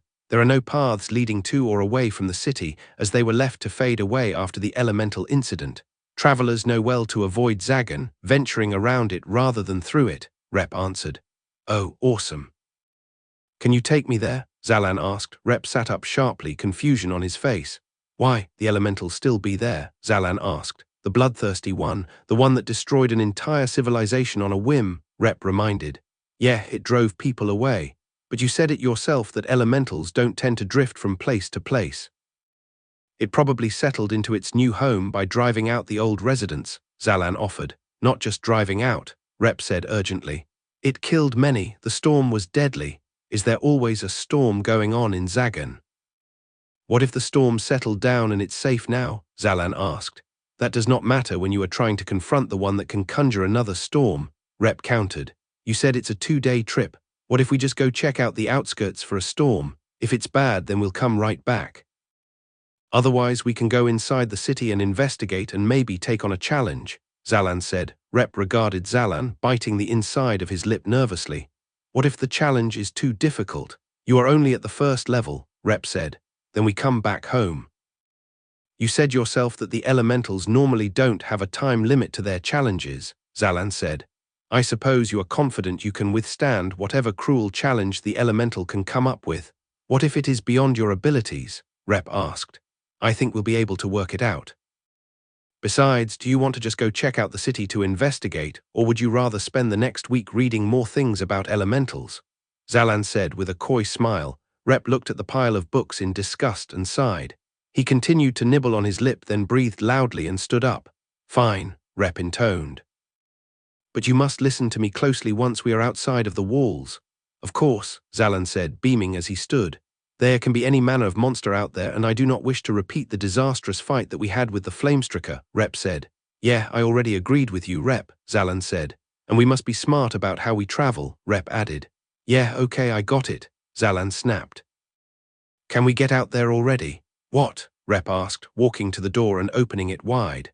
Zalan blinked as he noticed for the first time that it was night. They had been reading for a while, but he didn't notice the passage of time with the lanterns glowing consistently within the guild. He also wasn't sure if the days acted the same in the dream world as they did in reality. He looked out at the city walls and saw the guards patrolling from the top with added numbers. Are we not allowed to be outside the walls at night? Zalan asked. Not unless we are prepared, Rep nodded, taking a step outside the guild. Right, then where are we going? Zalan asked, following Rep outside. Look at you. You want to go outside the walls like that? Rep indicated to Zalan's outfit. What, is it not the right fighting tunic or something? Zalan asked, looking down at himself. Ha, Rep laughed. Fighting tunic? No, not that. You still do not realize what you are missing. I need one myself. Rep was greatly amused by this line of questioning. Zalan was trying to get to the bottom of the puzzle, knowing he was missing something or Rep wouldn't have mentioned it. Zalan felt his pockets and again felt like he was missing his phone. That definitely wasn't the answer. He looked up and shrugged. We are going to get you a sword, Rep grinned, pulling his broken blade from his sheath. Chapter 7. A tireless swordsmith. Zalan absorbed the town as they walked by, surprised by the amount of people on the streets at sundown. There were lanterns and torches on every corner, keeping the city alight and bustling as people grabbed last-minute items or meals for home. People seemed to be in good spirits, which made Zalan wonder whether that was an intended look of the dream world or if there were autonomous parts to it like the townspeople. They passed many butchers and equipment shops and stopped in front of a building with a sword etched above the door. Inside, there was a continuous song of metal against metal. Be sure to take your time and find a sword that feels right. The balance should make it feel like an extension of you more than just a simple weapon, Rep said before they entered. Take my time. Isn't it a little late? Zalan pointed out. Yes, but not when someone does not get tired, Rep said, stepping forward and opening the door for them. Zalan immediately felt the brisk air of the evening escape as he was enveloped by the warmth of the forge. A tall, large person sat in front of a pool of water they shielded their face from as they dipped a blazing hot sword within to cool off. Rep waited patiently while the swordsmith raised the sword and examined its continuity before looking up. Welcome. Do you have something on order? The voice was a woman's, and she approached the stone counter as she pulled the covering off her face. She waved her hand behind her, and all the flames in the shop went dead to Zalan's surprise. She stood tall, almost 2 heads taller than Zalan and Rep, and bore a bright smile and dark red cheeks accustomed to the heat of the forge. She looked like she could handle a sword, or perhaps single-handedly take on a flamestricker. She wore a necklace of a rock that glowed bright red. Nothing, ordered Junil. But we are looking for 2 swords, Rep said, placing what remained of his weapon on the counter sheepishly. I remember this blade. I made this special for you. Rep, what did you do? Let a wagon ride over it? Junil asked. Her face was scrunched, disappointed as she picked up the sword by the blade and inspected it. No, Rep answered, embarrassed. We got in a fight with a flamestricker. You and him? Junil asked, regarding Zalan with a nod. Yes, Rep answered. Did you win? Junil continued. Rep shrugged, not certain how to answer that. It's dead, Zalan thought would be a good answer. Well done, she said, her face exchanging the accusatory wrinkles for a smile. Glad to see my equipment helping. What are you, level 6? She asked Zalan. Zalan shook his head and tapped his fingers to reveal his stats. Not even level 2. Defeating a flamestriker is certainly something to be proud of in that case. Though by the looks of your experience, I can see you did not do much in the battle, she said. Are you the one in need of the second sword? Yeah, try this one. Junal thrust a hilt in his direction with such force that Zalan gasped and stepped back. He picked it up with care and she frowned at him. Have you never held a sword before? I don't think so. Zalan shrugged. She snatched the sword from him by the blade to Zalan's surprise. Before he could say anything, she had another pointed at his chest, hilt first. How is this? I dunno. Zalan lifted it in the air to get a feel for the weight. In the meantime, Junal practically threw a sword at Rep, who yelped as he caught it. Do you have anything a mite heavier? Rep asked, holding his sword out to be pulled away as Junal ran to the back of the building and plucked two off the wall. Zalan tested the swing of the sword and had no idea if he was handling anything properly. Try these two, Junal said, passing the two to Rep, then running back to the wall again and grabbing a few more. Zalan shrugged to himself regarding his own sword, and Rep swung each sword with care and a trained stance. Zalan blinked as his sword was pulled away from him and exchanged with another in a moment. Zalan was amazed how Junal kept herself running around the room. She wasn't even panting despite the unbearable warmth of the building. Hold that one straight up, Junal said, taking a step back to watch Zalan. Zalan was having a hard time keeping up with how many swords she had passed through his hands. He began extending his arm, but wasn't even halfway when Junal traded his sword for another. He stared at the new sword, keeping it held at the same height, and Junal pulled his arm up for him by the blade of the sword to fully extend his arm. Zalan stood tensely frozen, uncertain if any sudden move would cut this reckless swordmaster. How do you like this one? Good price. Fireproof too. Junal blasted a stream of elemental flame at the sword, causing Zalan to startle and drop it. She caught it before it hit the floor and passed it back to him with a wink. You like it? I don't know, Zalan said, stunned. Sounds a lot better than a no. What say you, Rep? She looked over to him. I will have this one, Rep said, holding up a sword and allowing Junal to take the others and run around her shop to hang them on various walls. Again, Zalan couldn't help but notice how much energy she had to rush around like this, not showing any signs of slowing down. Are you happy with yours? Rep asked him, pulling out coins from his pocket. I guess so. Zalan weighed it in hand, feeling very unqualified. I told you to take your time. Do not mind the speed at which she works. She will work with you until you are satisfied with the blade, Rep assured him. I don't know what a good sword feels like, Zalan reminded him. Right, Rep considered, then shrugged and placed all the coins on the table. Junal ran over and scooped the bronze and silver coins into a box under the counter and smiled at them. She ran to another corner and tossed a sheath to Zalan. He fumbled but caught it before it hit the floor. Come again if you need anything, but do not break my weapons so flagrantly next time. We will try, Rep said with uncertainty as he sheathed his blade. He waved goodbye and walked out. Thanks, Zalan said, struggling to sheath his weapon and follow. Come back soon, she said, immediately rushing to begin on her next weapon. As soon as the door closed behind them, Zalan turned to Rep. What time does she begin her work? Did she just start? Zalan asked. No, she has been here all day, Rep answered. Are you sure? How does she have so much energy? Zalan asked. The indefatigable iron, Rep replied immediately. Zalan waited for him to continue, but evidently it was a complete thought. What's that? Zalan prodded. It is an artifact that she wears upon her neck. It allows her to feel as though she has full energy no matter how long she has been awake, Rep explained. That's amazing. Can I get one of those? Zalan asked, enthused. The image of him laying down and staring at a ceiling fan flashed through his mind. If he wasn't so tired, he could avoid such a sight ever again, even in this dream world. It is very dangerous, Rep shook his head. The benefit of being awake is overshadowed by the sleep that you must take. As soon as you take the artifact off, you will be overtaken by all the fatigue of the day and have an uninterruptible sleep. Nothing will rouse you until you are back to full strength. How long does that normally take? Zalan asked. At least 8 or 9 hours, sometimes more. That just sounds like a good amount of sleep, Zalan shrugged. No, think about what it means to have a sleep that cannot be interrupted. If there is a fire, you would sleep through it. If there is a thief, they will take the clothes off your back as you sleep in them. If there is any danger, you allow it to take you without a fight, Rep said. Oh, Zalan started to see the issues with the artifact. You said it only happens when you take it off. What if you just leave it on? The human body cannot sustain being at full energy for very long.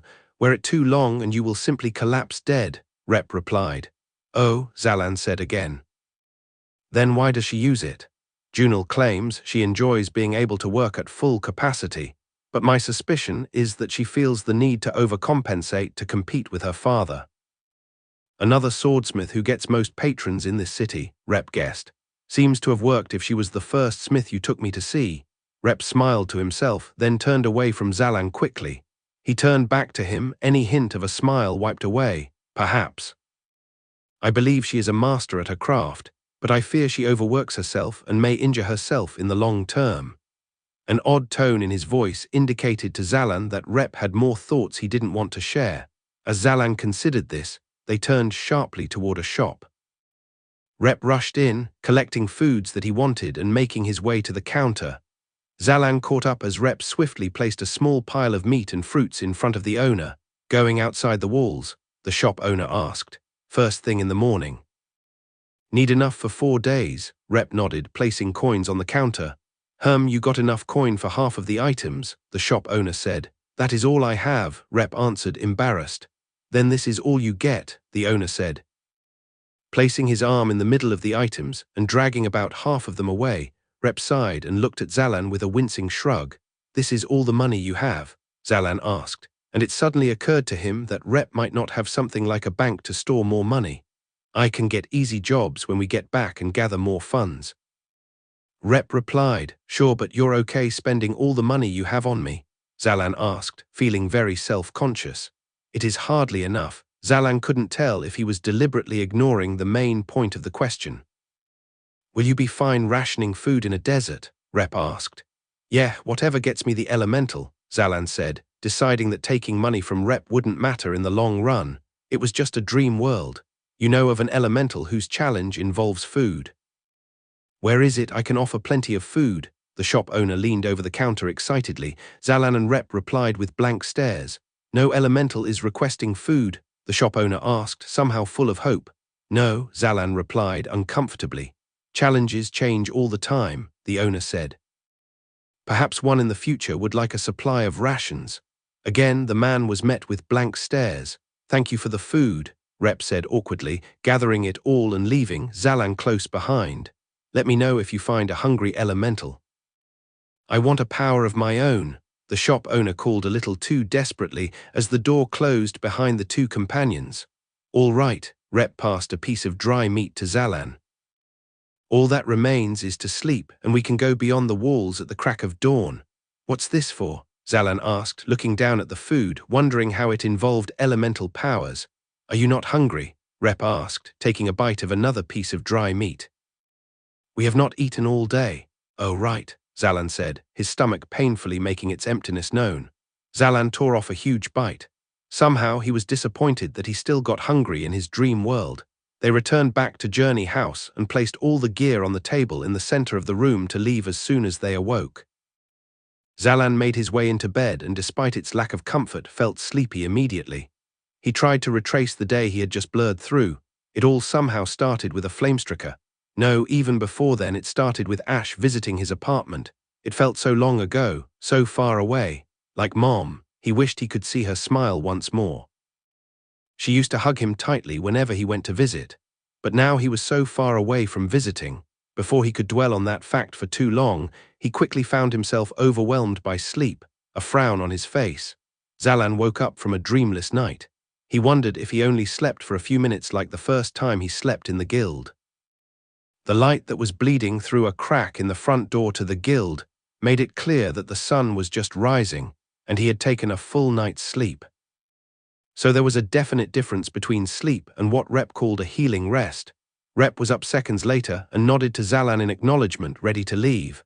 How come our sleep was so short the first time, but now I slept all night? Zalan asked. You need your sleep, Rep said, first confused. Oh, you mean the healing rest. When you need to heal wounds, you sleep for a short period of time, but you will still grow tired. You need to sleep in order to feel awake and replenished for the day. Sure, Zalan accepted. As planned, they immediately made their way to the gates of the town to be let out by an overnight guard. You understand that once you are outside, there is no longer a guarantee of protection from the guards on the wall, the guard yawned. Yes, Rep said, then nudged Zalan to agree as well. Zalan nodded, the gate opened, and they left the safety of the city to find the elemental, days away in the desert. Chapter 8 Roaches. Zalan looked in wonder at the world beyond the walls, now that he had a time to appreciate it. The immediate area was sparsely populated by trees and bushes, mounds of sand in the distance, and perhaps even an oasis if he peered far enough. He couldn't see any animals in the immediate area, but there was plenty of evidence of things living just beyond the walls. Tiny prints and trails in all directions on the well-worn path they followed. Zalan suddenly looked back and realized that the Flamestricker's body had been cleared overnight. He began looking around at the mounds to see if there were any more Flamestrickers ready to begin hunting them. Hey, Rep, Zalan asked, wary of his surroundings as they made their way across the hot plains. Is level 3 a high level? Not at all, it is a rather low level. Rep shook his head.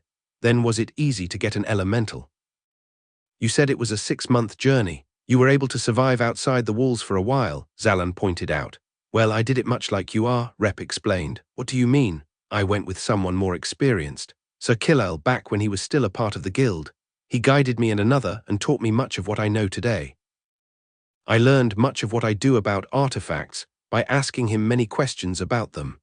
But I certainly would have died if I was alone during my journey to see the elemental.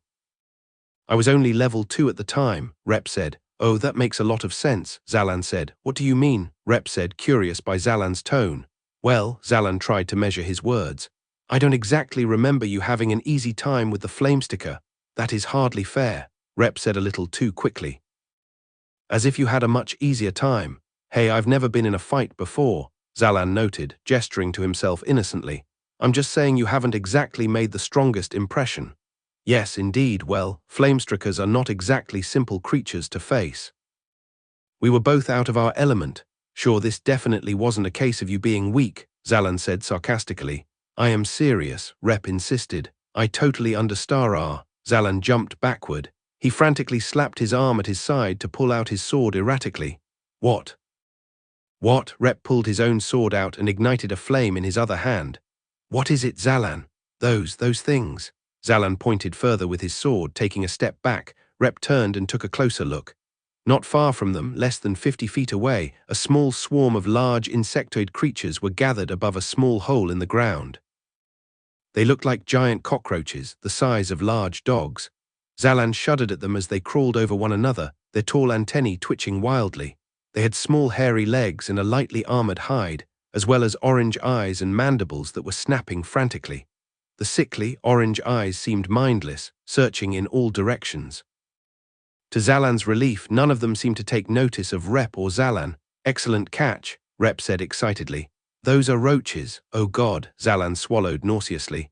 I hate cockroaches so much. These are so big, burn them all. Not cockroaches, roaches, and I will not burn them. This is an excellent opportunity to fight your first creature with your sword, Rep said. I'm not touching those things, Zalan said firmly. You will not have to touch them, you only need to strike them with your sword. They are defeated quite easily. Zalan just stared at the roaches skitter over one another, inching away from them and trying to ignore all the little noises their hairy little feet made against the sand. Every little sound drove a shiver through his nerves. Zalan, Rep asked, just burn them. I hate them so much just looking at them. Zalan shuddered once more. Zalan, no, I think this is a good opportunity, Rep began. Rep, shoot fire at them, Zalan demanded. Very well, Rep said, smiling. Rep let out a tiny wisp of flame that licked the antennae of the roach closest to them. It snapped in their direction and began skittering in short bursts toward them, taking breaks every few feet. Zalan jumped away. Rep, you didn't kill it. Rep, Zalan said, flailing his sword in front of him as the roach closed the gap in its quick runs. Take aim, Zalan, Rep said, excited. Swing with full force and it will die as soon as you strike it. Rep, kill it, Zalan shrieked. The roach was right in front of Zalan, in perfect distance for him to strike with his sword. The roach began to move, and Zalan roared in disgust and frustration and swung his sword straight down. He missed the roach's torso he was aiming for, but was able to strike at leg, tearing it clean off. The roach let out a tiny, high-pitched squeal. "Ah, Rep, I hate it. I hate the noise it makes and, ah." The roach sprung forward in retaliation, only to be split in two by a decisive strike by Rep. Zalan was breathing hard, stepping away from the roach.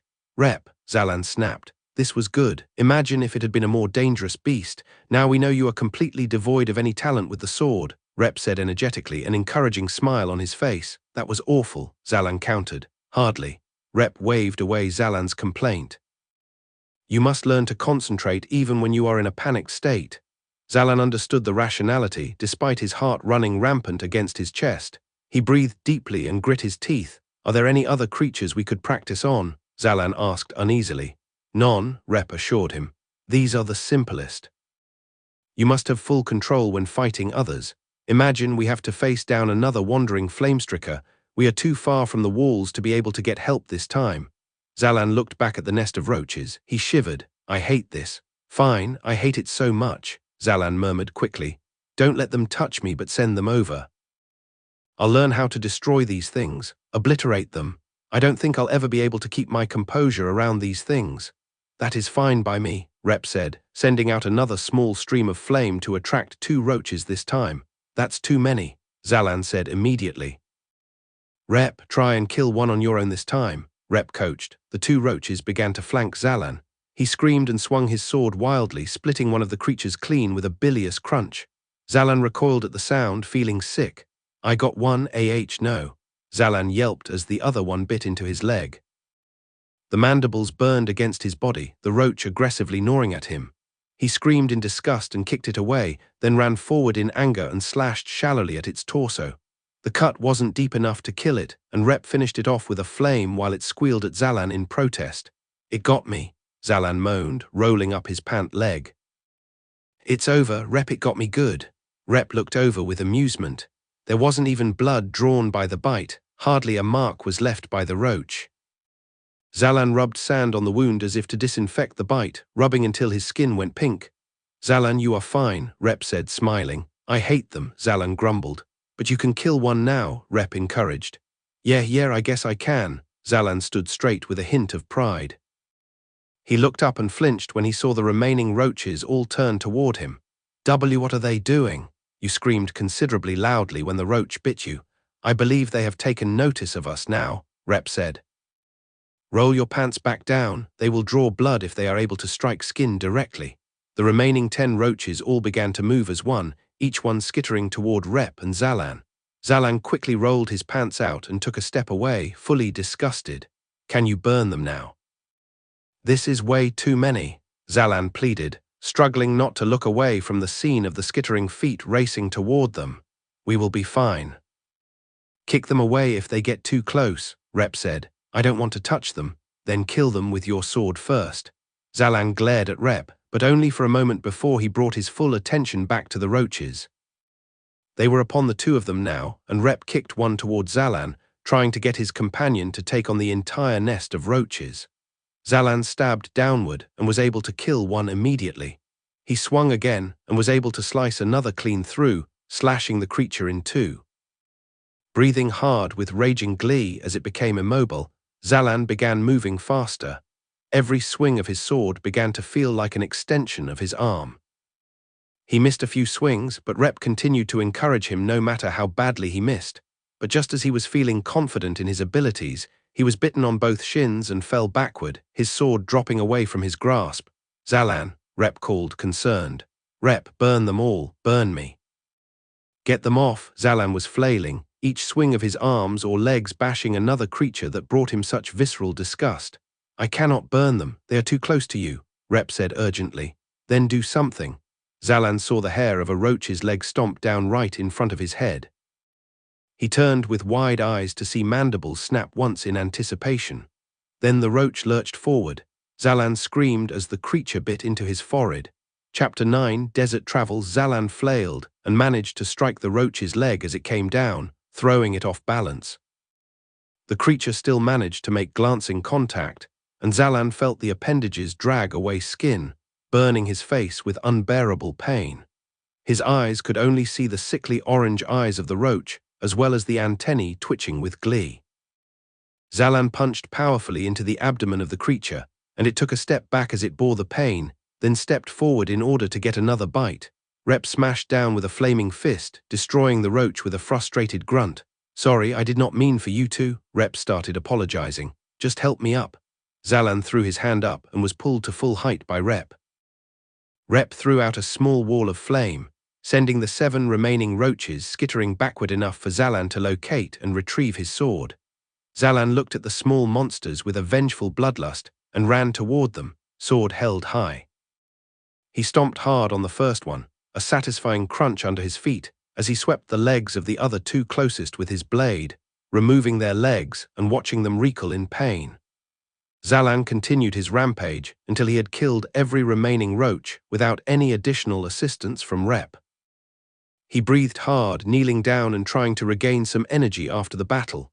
"Well done," Rep said meekly. Zalan didn't reply, only glanced up to Rep with an inscrutable look on his face.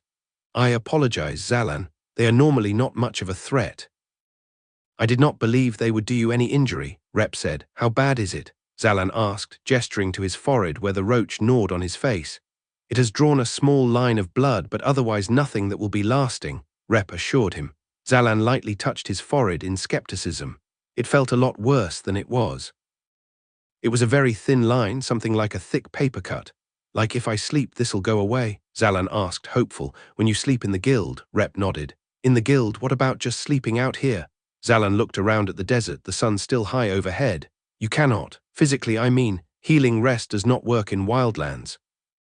If the body is outside a safe area, you will not be able to restore yourself with the healing rest. But it only takes 3 minutes," Zalan protested. "Only when you are in a place of safety can you fall asleep so quickly and remain asleep for such a short period of time. Try if you must, but you will not be able to restore yourself with rest out here," Rep said apologetically. Zalan scoffed and took a few steps away from the slain roaches in order to lay down on soft, clean sand. As soon as he lay down, he knew Rep was right. He felt it inside him that the restful sleep he experienced yesterday was nowhere to be found out here.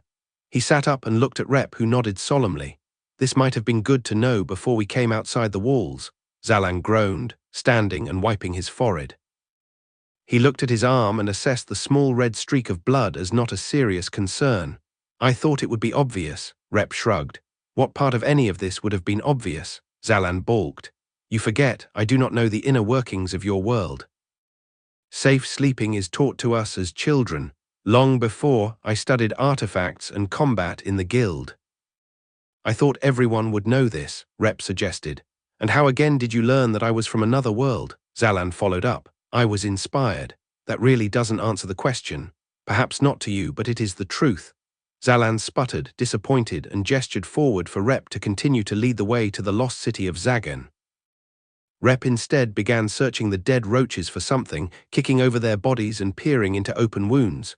Zalan felt nauseous at the sight, wanting to avert his eyes. "What are you doing?" Zalan questioned. "I am searching for artifacts," Rep answered. "These things make artifacts inside them," Zalan asked, appalled. In that moment he decided he didn't want any artifacts, even the Homeseeker. "No," Rep chuckled, amused. "But it is common for roaches to eat artifacts they find, and I only wish to make sure we do not miss any within this nest." "When you say artifacts, do you mean like the iron necklace that Junal wears?" Zalan asked, suddenly curious. "Indeed, artifacts like the indefatigable iron. Inside of creatures is one of the more rare places to locate an artifact, but it does occasionally happen," Rep said confidently. "How many kinds of artifacts are there?" Zalan asked. Rep looked up, not having found anything of interest, and tilted his head for Zalan to follow as he led the way once more. "Very many artifacts. There are too many for me to have catalogued them all, but my time in Journey House was spent learning about many of the existing artifacts of the world. Some can only be used once, but others have effects that can be used multiple times," Rep explained. "It doesn't matter to me if the Homeseeker can be used more than once," Zalan said. But what if you have an artifact that would take you across the desert at a distance like to the lost city of Zagan from Oriton? That would be nice to be able to use twice to go there and back, Rep mused. Is there an artifact like that? Zalan asked. Indeed, the Belt of Bolt. It can only be used by a single user, so the two of us would need to own one, Rep said. And you could just teleport around, essentially. It is not unlimited, but I believe it can be done 20 times before the artifact wears off. Zalan breathed out, amazed. He decided that even if this was a dream world, he would like to try out an artifact before he went back to waking up in his own world. How much experience did you gain? Rep asked. Zalan made a face. I guess I'm more experienced with the sword now. I kinda get how to use it now, but I never want to see a roach again, Zalan replied. No, your experience. Your stats and abilities on your forearm, how much did you gain? Rep tapped his fingers together 3 times, signaling Zalan to do the same. Zalan had completely forgotten about his stats and tapped his fingers together to assess any changes. Looking at his forearm, he saw all his stats remain the same except that experience was now at 27. I gained.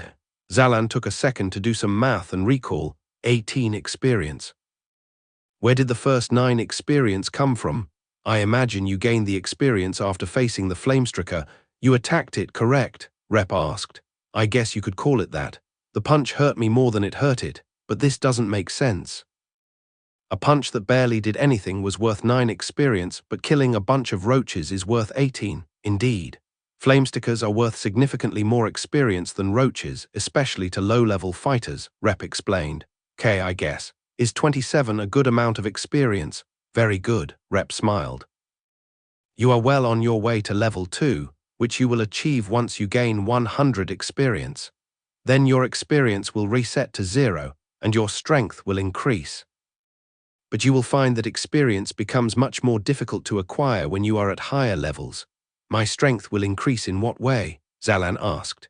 Remember when you struck the roach with your fist earlier, you were unable to kill it with one blow. I am only level 3, but with my fist and a little additional assistance from my elemental power, I could kill it in a single strike. I may even be able to do it without any elemental assistance, but I did not want to risk it while it was attacking you. Zalan raised a thoughtful eyebrow, somewhat excited at the prospect of growing tangibly stronger. He liked the idea of being so much stronger than roaches that they wouldn't even be considered a threat to him when he was barehanded. Then he shuddered, preferring never to have to touch one again. Or see one. They continued their travels, partaking in a small meal while walking through the desert. Zalan found it amazing how much energy he had, even when crossing a desert, but Rep said it was normal for anyone in this world to withstand many kinds of climates without too many adverse effects if they had enough food and rest. They were able to remain in motion for the full day, Zalan's arms and legs aching by the exertion of a single day's travel. He began to wonder if he would have the strength for another 3 days of this, especially if the elemental challenged him to something that would exhaust him. Rep seemed completely at ease out here, much unlike the way he acted when having to interact with people in town or when fighting the Flamestricker. Zalan imagined this was because Rep was much happier traveling rather than having to socialize or fight.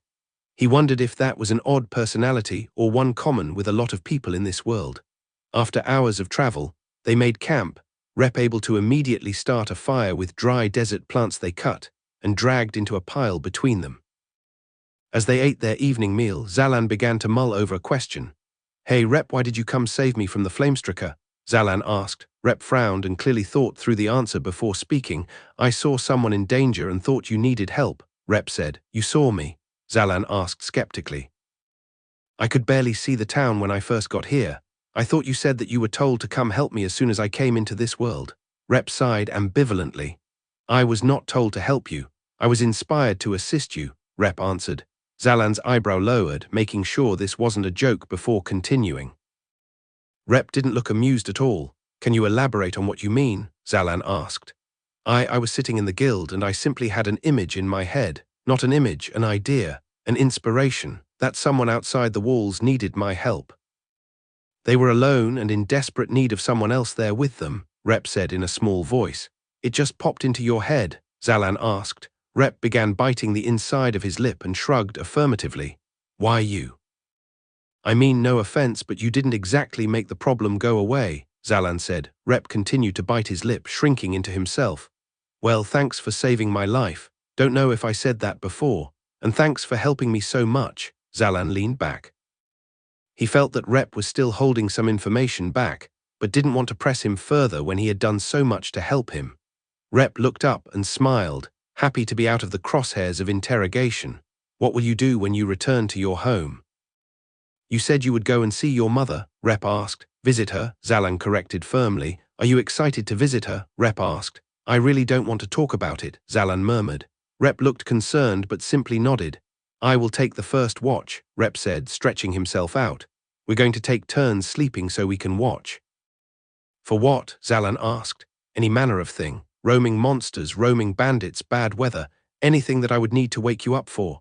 And you will do the same for me, Rep said. Zalan looked around nervously, but the firelight was the only thing illuminating the night, leaving him in the only light patch in the desert. A beacon for anyone lurking from a distance. Should we put that out? Zalan gestured to the fire. Done. Rep clapped his hands, killing the fire with his elemental power. Zalan laid back and closed his eyes, quickly falling asleep with a frown on his face. He was awoken by a light nudge from Rep what must have been hours later. The sleep on the outside of the city felt nothing like the rest he experienced within the guild.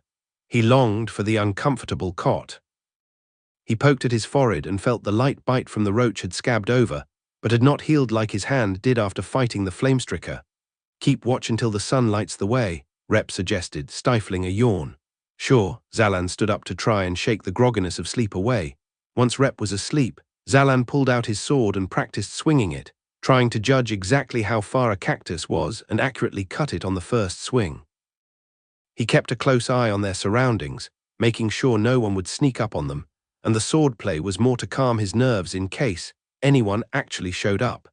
He made very little progress in training his sword swing by the time the sun had peaked over the horizon, coating the desert in a lush orange hue. But if an enemy stood in place and waited for him to attack, he'd be really good at killing it.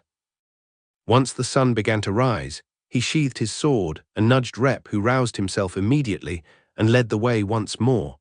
The second day was less exciting than the first, and Zalan asked Rep about the new world to try and get a better idea of this dream place. Apparently, the idea of a healing potion was absurdly silly, but there were artifacts that existed that could heal a wound. All the animals that Zalan could name that existed in the real world also existed here, like dogs, cats, or even elephants.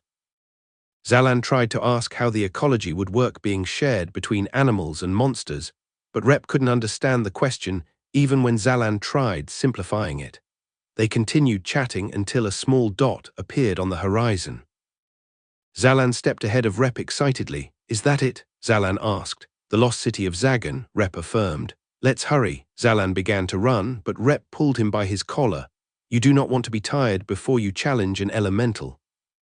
You have read about them, you know they can ask you any manner of difficult challenges, Rep reminded. Right, Zalan said, deflating and keeping a brisk pace instead of running. They watched closely for any storm brewing from a distance, ensuring that the elemental that brought the storm with it did not continue the deadly weather. Zalan kept his pace quick, and Rep was happy to match his walking speed, glad to almost be done with this half of the excursion beyond the walls. Within the hour, the sun still long from setting, Zalan and Rep stood at the entrance to the crumbling, abandoned city. Chapter 10. The Lost City of Zagan. Zalan took a bold step into the lost city, its crumbling exterior evidence of it having been eroded by winds for years before he and Rep took on the journey to lay eyes upon it. They surveyed the entrance and buildings at a safe distance, ensuring there were no miscreants that had made this place a home of their own that intended to ambush them at the first opportunity. The city was much larger than Oriton, but the stones of its buildings were crumbling and the entry gate had fallen over. The entrance had been eaten by the desert's all-encompassing sands. Stone paths were drowned in desert and old signs were faded or long broken away from buildings. The composition of this city was mostly earth and stone, much stronger than Oriton's wooden buildings, but very little of it survived intact. Rep no longer felt the need to lead the way, and Zalan took it upon himself to walk to the center of the empty city, stepping over large pieces of buildings that had broken and become part of the sandy floor. "Hello," Zalan called loudly once he reached the center square. Rep waited tensely for a reply. None came, but that brought him little comfort. "Well, here we are, the lost city of Zagan, just as you asked," Rep said, underwhelmed. "Where's the elemental?" Zalan asked both himself and Rep scoffed. "We both knew it was only a slight possibility that one would be here. Your theory was far-fetched at best, based on a single book. Okay, but let's say there was an elemental here. Where would it be?" Zalan asked, looking around at the rooftops to see if an elemental was floating atop one, matching the descriptions of the books he read. "I could not tell you," Rep answered sincerely. "They appear when they please. If this is the elemental's domain, then be sure that it is watching you. It simply chooses not to appear, or more likely it is not here. I read that elementals wanted people to have their power in the world, that it honored them to have people showing off their granted abilities." "Why would they hide away?" Zalan asked, growing impatient. "Elementals only want worthy people to hold their powers. That is why they issue challenges," Rep said. "You won't even let me take on your challenge." "I can be worthy," Zalan yelled loudly. "It may have left," Rep said, trying to tone down his expectations. "But the devastation it caused coming in here was so severe, it doesn't make sense. Why would it just go away without notice?" Zalan was spinning, trying to see any indication of a creature out of place. Without notice. Rep would have been amused if he wasn't already worn down by the hot day. Who would it need to inform?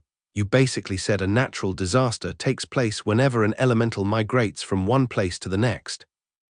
"Wouldn't you have heard about it if it happened again?" Zalan asked. "Heard about it from whom? No one is vigilantly watching the city to monitor the elemental's whereabouts. The elemental may have left overnight, or I am now thinking it is an elemental that never existed." "Perhaps the story I read was an embellishment to make sense of a travesty," Rep replied. Zalan shook his head, unconvinced. Zalan continued to lead the way into where a town square once stood, now blanketed by sands and surrounded by rubble. Rep remained in the shade of a nearby building, while Zalan squinted through the bright sun, trying to find something on any roof in any corner. He saw nothing but sand and abandoned buildings. Zalan groaned and squatted down, placing his hand to his head both to block out the sunlight and to try and spur thoughts. What did he know about elementals? What could he use about the knowledge of this elemental? In the book you read, did it mention that the elemental issued a challenge before it started the storm? Zalan asked without much hope. No, nothing of the sort. If I recall correctly, the only thing it was reported to have said is that it thirsted for blood. "And then the storm began," Rep replied. Zalan looked up around the massive empty city, a small piece of a building crumbling with the small gust of warm wind from the desert. Zalan slowly stood up as he began building the seed of a theory in his mind. "Okay, what if?" Zalan trailed as he pulled out his sword. Rep watched him with interest. Zalan held up the blade to his left pinky, then ran the blade across the finger enough to allow a drop of blood to come out. "What are you doing?" Rep asked immediately, slightly concerned. Zalan gasped, elated. "It's working." Zalan pointed to the earth beneath him. Rep looked down with eyebrows drawn close at the sand beneath Zalan's feet. Rep stared at the clean sand, then looked back up to Zalan, shaking his head in confusion. Zalan continued to smile at the sandy floor. "What is working?" Rep finally asked. "Look." Zalan squeezed his pinky until another drop of blood escaped and fell into the sand. Rep followed the drop, then noticed that the blood didn't stain the ground. It disappeared immediately, hungrily consumed by the sand, which retained its original light brown color in contrast to the blood falling upon it. "My God," Rep whispered. "I can't believe it. There may be an elemental here." "I told you," Zalan said triumphantly, then quickly began to doubt himself. "There isn't some other monster that can suck blood out of the floor, right?" "None that I know of. But I do not know all manner of monsters," Rep answered. "Good enough for me," Zalan said with renewed confidence.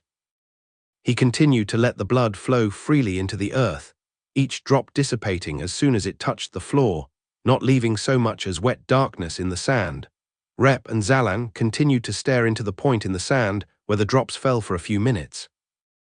Then Rep looked up to Zalan, who had to reopen his wound with a deep wince on his face. "Should we stand in the shade, perhaps?" Rep suggested.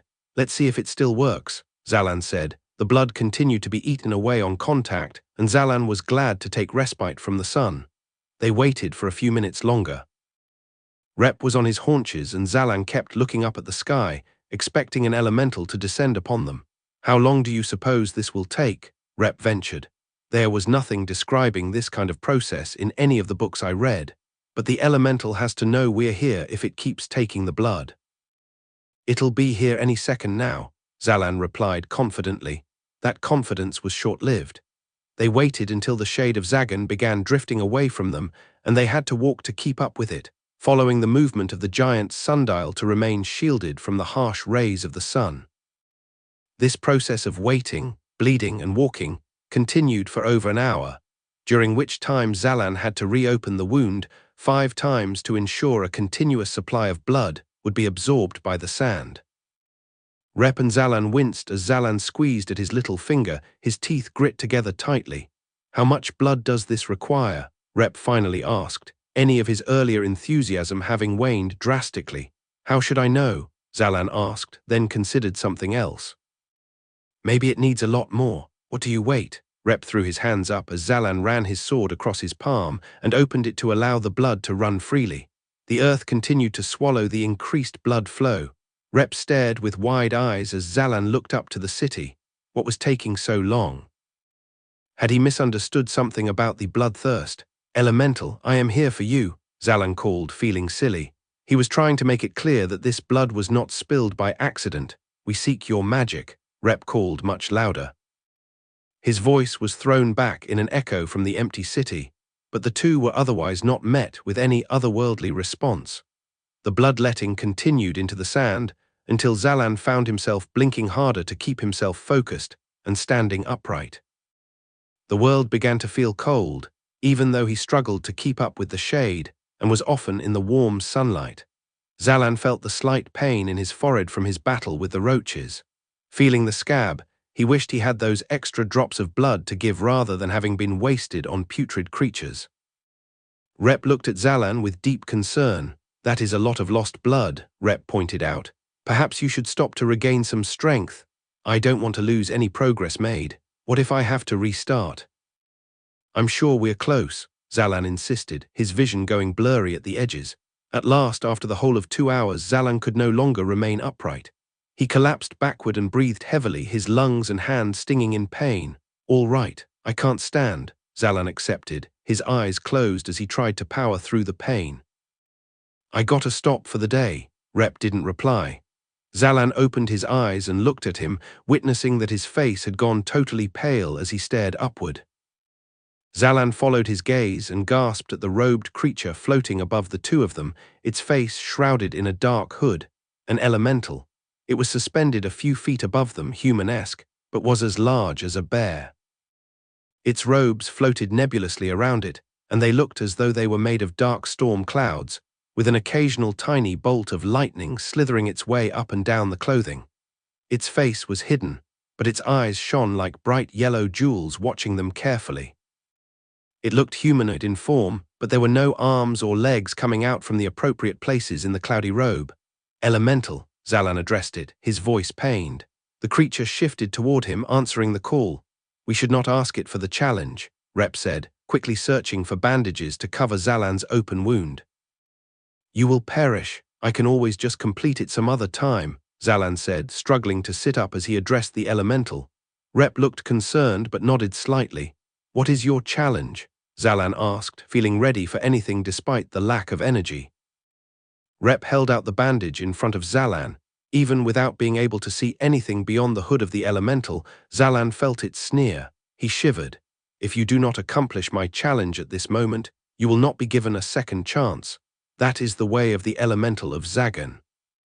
To win my magic, you must simply continue to supply me with this flow of blood for another 10 minutes, it answered, its voice like an ice storm against a glass pane. "You will die," Rep protested, as Zalan stared at the bandages that Rep was insisting he take. He blinked slowly and looked at the blood coming from his self-mutilated hand. "There's no second chance. 10 minutes isn't that long," Zalan said, his voice weak as he pushed away Rep's bandage with his good hand. Zalan considered in his hazy, Lightheaded state that the worst that would happen if he died in the dream world was to wake up in the real world. Rep's mouth dropped in shock, but could see Zalan's mind was made up and closed it in disappointment. The elemental breathed joyously, not having had someone accept its challenge in decades. Chapter 11, Blood and Lightning. Zalan swallowed painfully hard as Rep's eyes rapidly flit between Zalan and the elemental, watching Zalan closely from above. The three of them constantly looked at the flow of blood from Zalan's hand. Rep was biting the inside of his lip hard, his concern taking a physical toll on him. Rep was shifting in place madly, feeling like he should be doing something to help. Zalan, dress your wounds. Close them, please, Rep pleaded, holding out the bandages. Zalan's eyes had gone docile, not quite following all the words of the request, but understanding the meaning nonetheless. I'm fine, Zalan whispered. The elemental watched keenly, its body unmoving as its robe flowed in place like a tumultuous storm cloud, the streaks of lightning in its clothing growing more energized as it watched Zalan. The light of the sun slowly dimmed as unnaturally fast clouds from the distance began rolling in, obscuring its rays. Zalan looked up to Rep, his face growing pale. He licked his lips before he spoke. Cold, Zalan whispered. You have lost too much blood. We should put a stop to it, Rep said firmly, but looked back up at the elemental looming over them as if asking permission to halt the challenge. The elemental only watched. Stop, I'm just cold, Zalan insisted weakly. The sun is blocked by the clouds. What am I to do? Rep was panicking. Fire, Zalan said. What? Oh yes, right. Rep brought his hands together and created a flame in his palm about the size of a baseball. He held it as close to Zalan as he felt was safe, and Zalan was able to reply with a grateful half-smile. How much time remains? Zalan asked the elemental. I have not been keeping track of time. Both Rep and Zalan looked up at the elemental expectantly. The elemental only watched. Zalan, please, Rep begged, the flame in his hand dancing with urgency. Think this through. Please do not die over an elemental challenge. There are other elementals. End this. Zalan slightly shook his head, as much as he was able. Rep bit the inside of his lip harder and added more energy into his flame, uncertain how badly Zalan was in need of warmth. The seconds went by, the elemental's interest never showing signs of dwindling. Zalan made a dozen different pained expressions as he struggled to remain conscious, and Rep held the bandages in one hand and the flame in the other, desperate for the challenge to cease before Zalan had done irreparable damage. Or worse, the world grew dark to Zalan, his lack of warmth exacerbated by the clouds rolling in and blocking out the entire sky. The world was overcast now, the bright yellowish-brown sand now a dull grey. Zalan tried to adjust himself in his sitting position, but collapsed on his back, groaning. Rep dove to cover the wound and stop the challenge, but Zalan had enough strength to lightly bat Rep's hand away. The intent was painfully clear to Rep. Zalan would rather die than end the challenge. Zalan, I cannot let you die, Rep said urgently, the pain of biting his lip reaching a stinging peak. Fine, Zalan slurred. He was delirious, and Rep wasn't even certain that Zalan heard the words he spoke. Rep thought that there was no way Zalan could consciously call the challenge off anymore. He had lost too much blood. He was suffering without knowing why anymore. Rep could only look up at the elemental in rage. End the challenge. He has done enough, Rep commanded. The elemental did not respond. I said end the challenge. It has to have been 10 minutes. You are prolonging his suffering for your perverse enjoyment. The elemental kept his gaze fixed upon Zalan's bleeding hand, the blood flow having slowed significantly in the minutes that crawled by. Stop it, Rep demanded, the ball of fire in his palm expanding. Stop the challenge. Rep roared and blasted a flame at the elemental.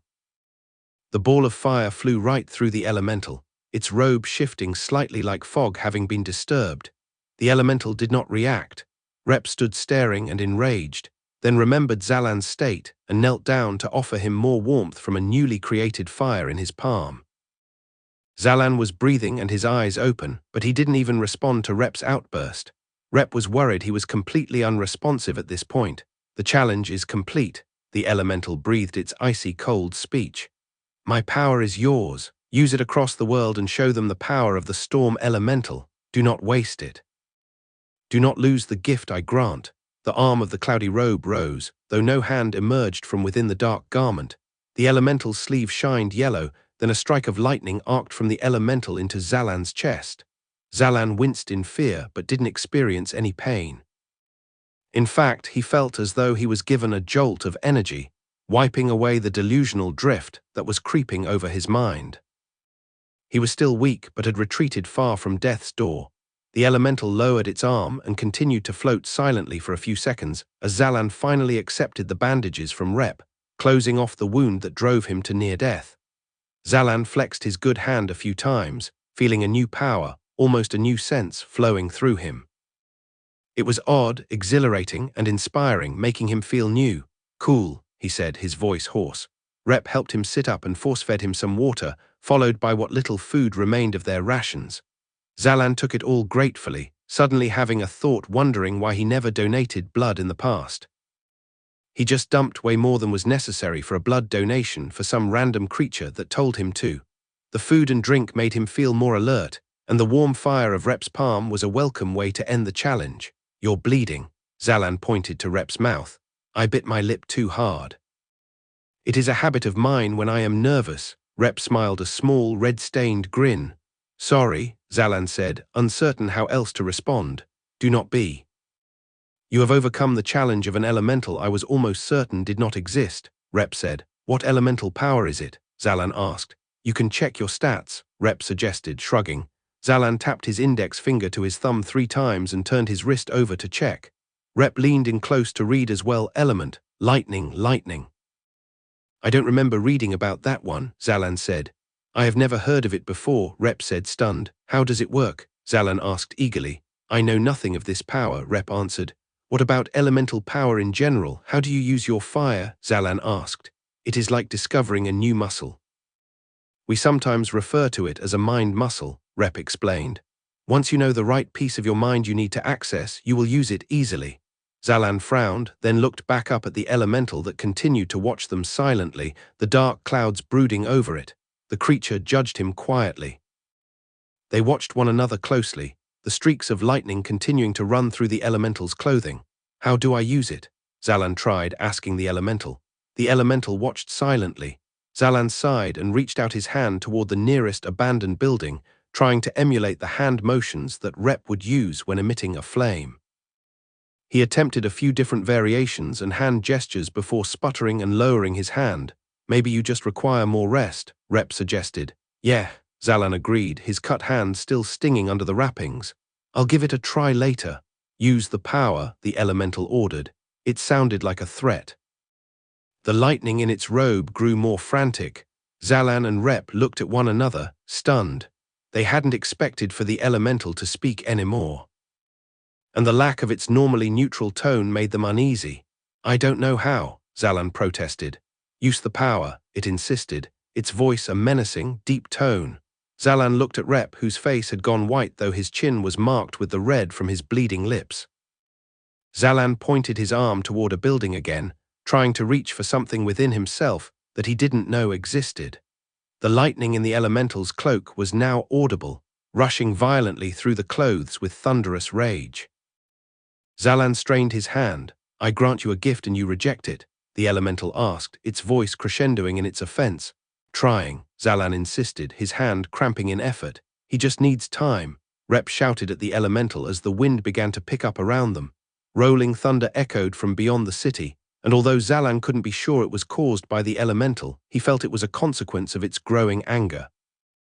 Zalan tried thinking as hard as he could to find the new muscle in himself to use. The wind grew painful, the sand stinging as it struck Zalan and Rep's skin like tiny fiery pellets. The only noise he could make out was sand and wind in his ears. Rep was still screaming at the elemental, but Zalan could no longer make out the words even though he was right next to him. The elemental grew larger, its entire being shifting with thousands of shocks of lightning racing around in unison. The elemental growled in anger, raising both of its arms toward Zalan. Rep stood in the way with his arms open, continuing to shout in earnest. Zalan threw his arm out, trying to elicit some lightning-like reaction as he waved it around. The elemental's arms became blinding as they were filled with power, both Rep and Zalan's hair standing on end as the elemental prepared to strike. Zalan screamed, placing all of his focus into his fingers and hoping to send out a massive bolt of lightning, enough to scare away the elemental. Rep continued shouting words that could not be heard. The elemental breathed deeply, its anger about to manifest in attack. Then, a minuscule spark jumped from Zalan's finger, like the little blue jolt of a faulty outlet being plugged into. Immediately, the wind died, sand falling all around Zalan, and Rep was breathing deeply, having shouted as loud as he could for longer than he expected. Zalan was looking at the finger that emitted the tiny spark with fascination, astounded that he was able to emit anything. Both Rep and Zalan looked up to the elemental, which had resumed its passive watching. It had lowered its arms, and the lightning stopped racing through its robes. Although Zalan still could not see its face, Zalan could feel that the creature was smiling at him. He didn't like the feeling. "Farewell," the elemental said, ascending slowly away from them. "Wait," Rep screamed immediately. "No, don't leave." Zalan looked up in confusion. "You want that thing to stick around?" "It was just about to kill us," Zalan asked, horrified. "When elementals grant power, they normally just disappear. They don't leave." Rep said in earnest. "What do you mean?" "What's the difference?" Zalan said, remembering having read about the phenomena of elementals disappearing in thin air after granting powers. The storm clouds doubled in mass, lightning darting across their grey shadows multiple times in succession, followed closely by earth-rumbling thunder. Zalan's eyebrows drew close in fear as he stared in confusion as the elemental drifted away behind the clouds. "What's happening?" Zalan asked as rain began to fall upon them, the wind picking up speed. Whenever an elemental moves to a new home, disaster follows both where it began and where it goes, Rep said. Zalan's eyes went wide as he remembered the fact. Zalan stared up in dread as the elemental storm that was able to destroy an entire populated city quickly festered around them. Chapter 12. Storm. In the seconds it took Zalan and Rep to get under the cover of a decrepit, crumbling building. The torrent of rain pounded atop them with flashes of lightning and roars of thunder filling the city. Rep peeked his head out and darted back inside when another strike of lightning illuminated the area. Zalan leaned himself upright against a wall, breathing heavily after moving only a few feet. He was utterly exhausted, his energy sapped from today's journey, his lack of blood, and the fear of having faced the threat of death by the hands of the elemental moments ago. "What do you think would happen if I let some lightning hit me now that I have lightning powers?" Zalan asked over a smash of thunder. "Do you think I'd get all my energy back?" Rep looked over to him like he was crazy. "I think you would die," Rep said, exasperated. "Yeah, that's fair," Zalan sighed, deflating. Like a massive flash from a camera, the area outside their weak shelter went white, then back to darkness in an instant, followed by the cacophonous cry of thunder. Zalan realized that he could hardly see anything in this dim light, and Rep felt the same, quickly igniting a flame in his palm to see one another. "This is bad," Rep said, looking outside and back to Zalan rapidly. "The storm has made the entire area too dark to navigate. I will not be able to keep a flame up for very long without a roof.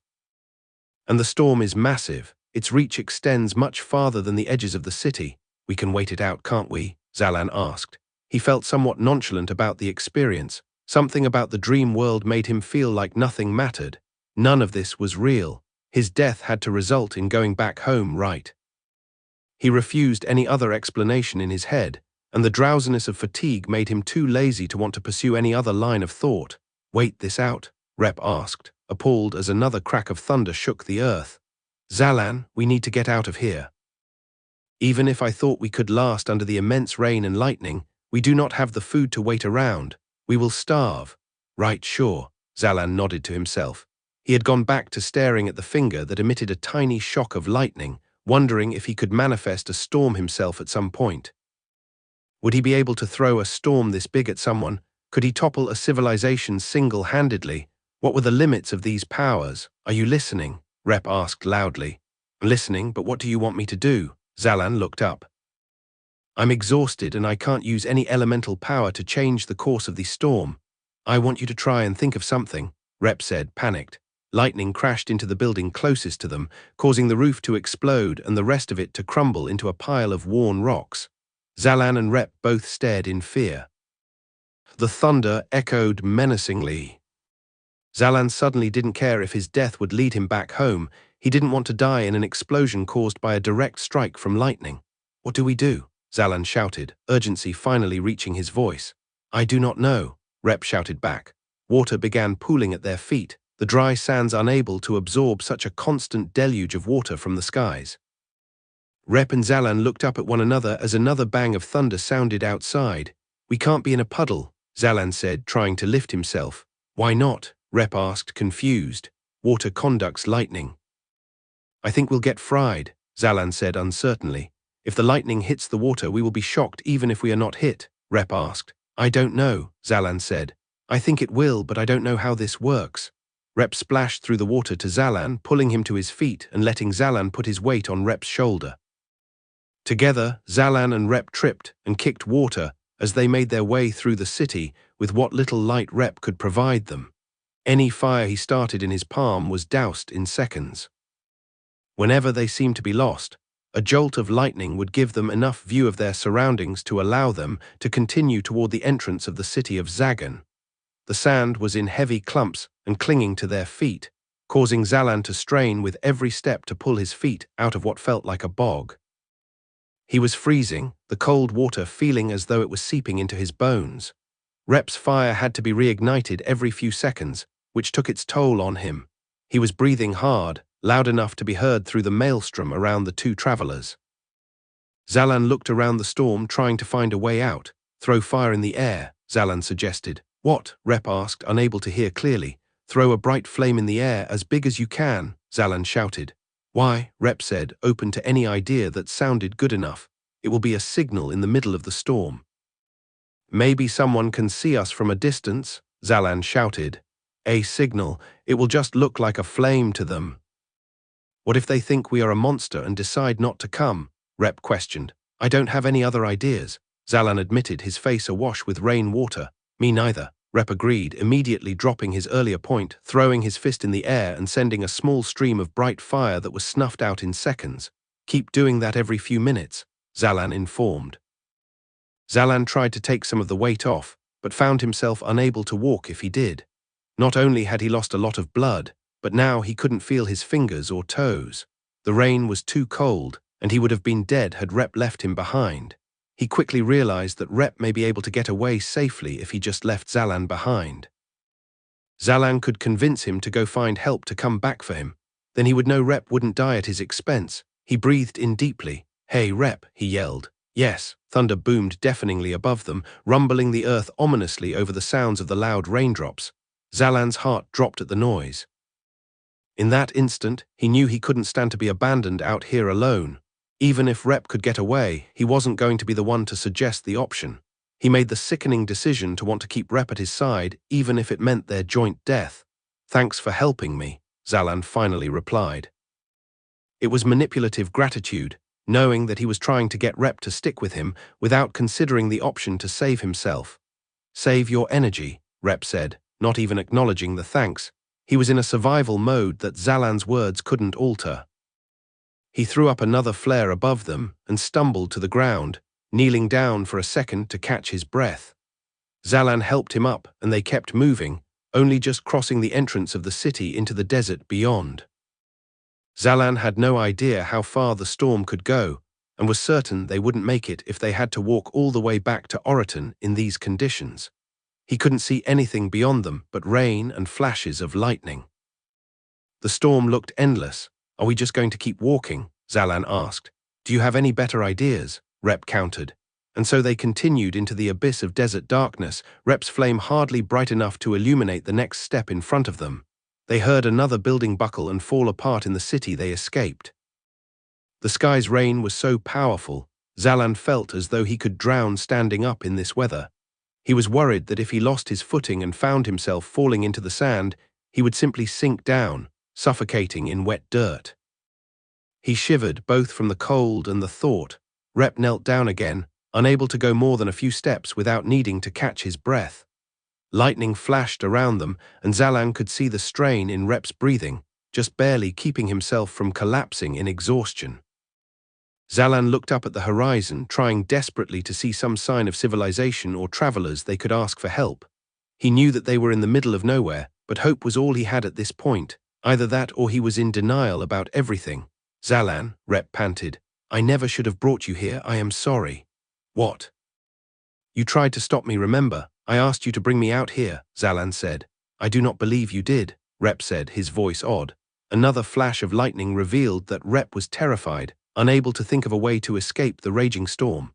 The dark lines on his face were clear. He was lost in trying to think of a way to salvage the trip.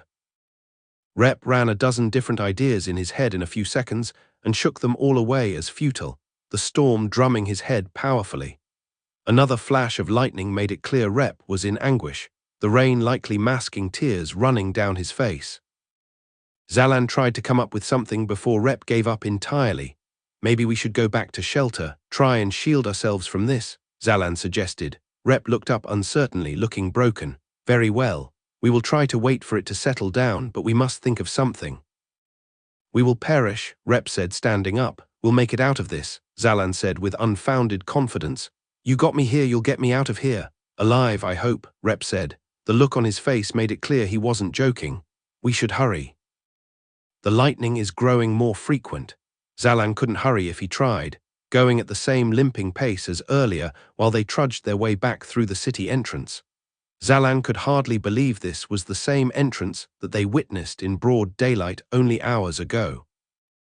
Thunder rolled above them, sparks flying between clouds.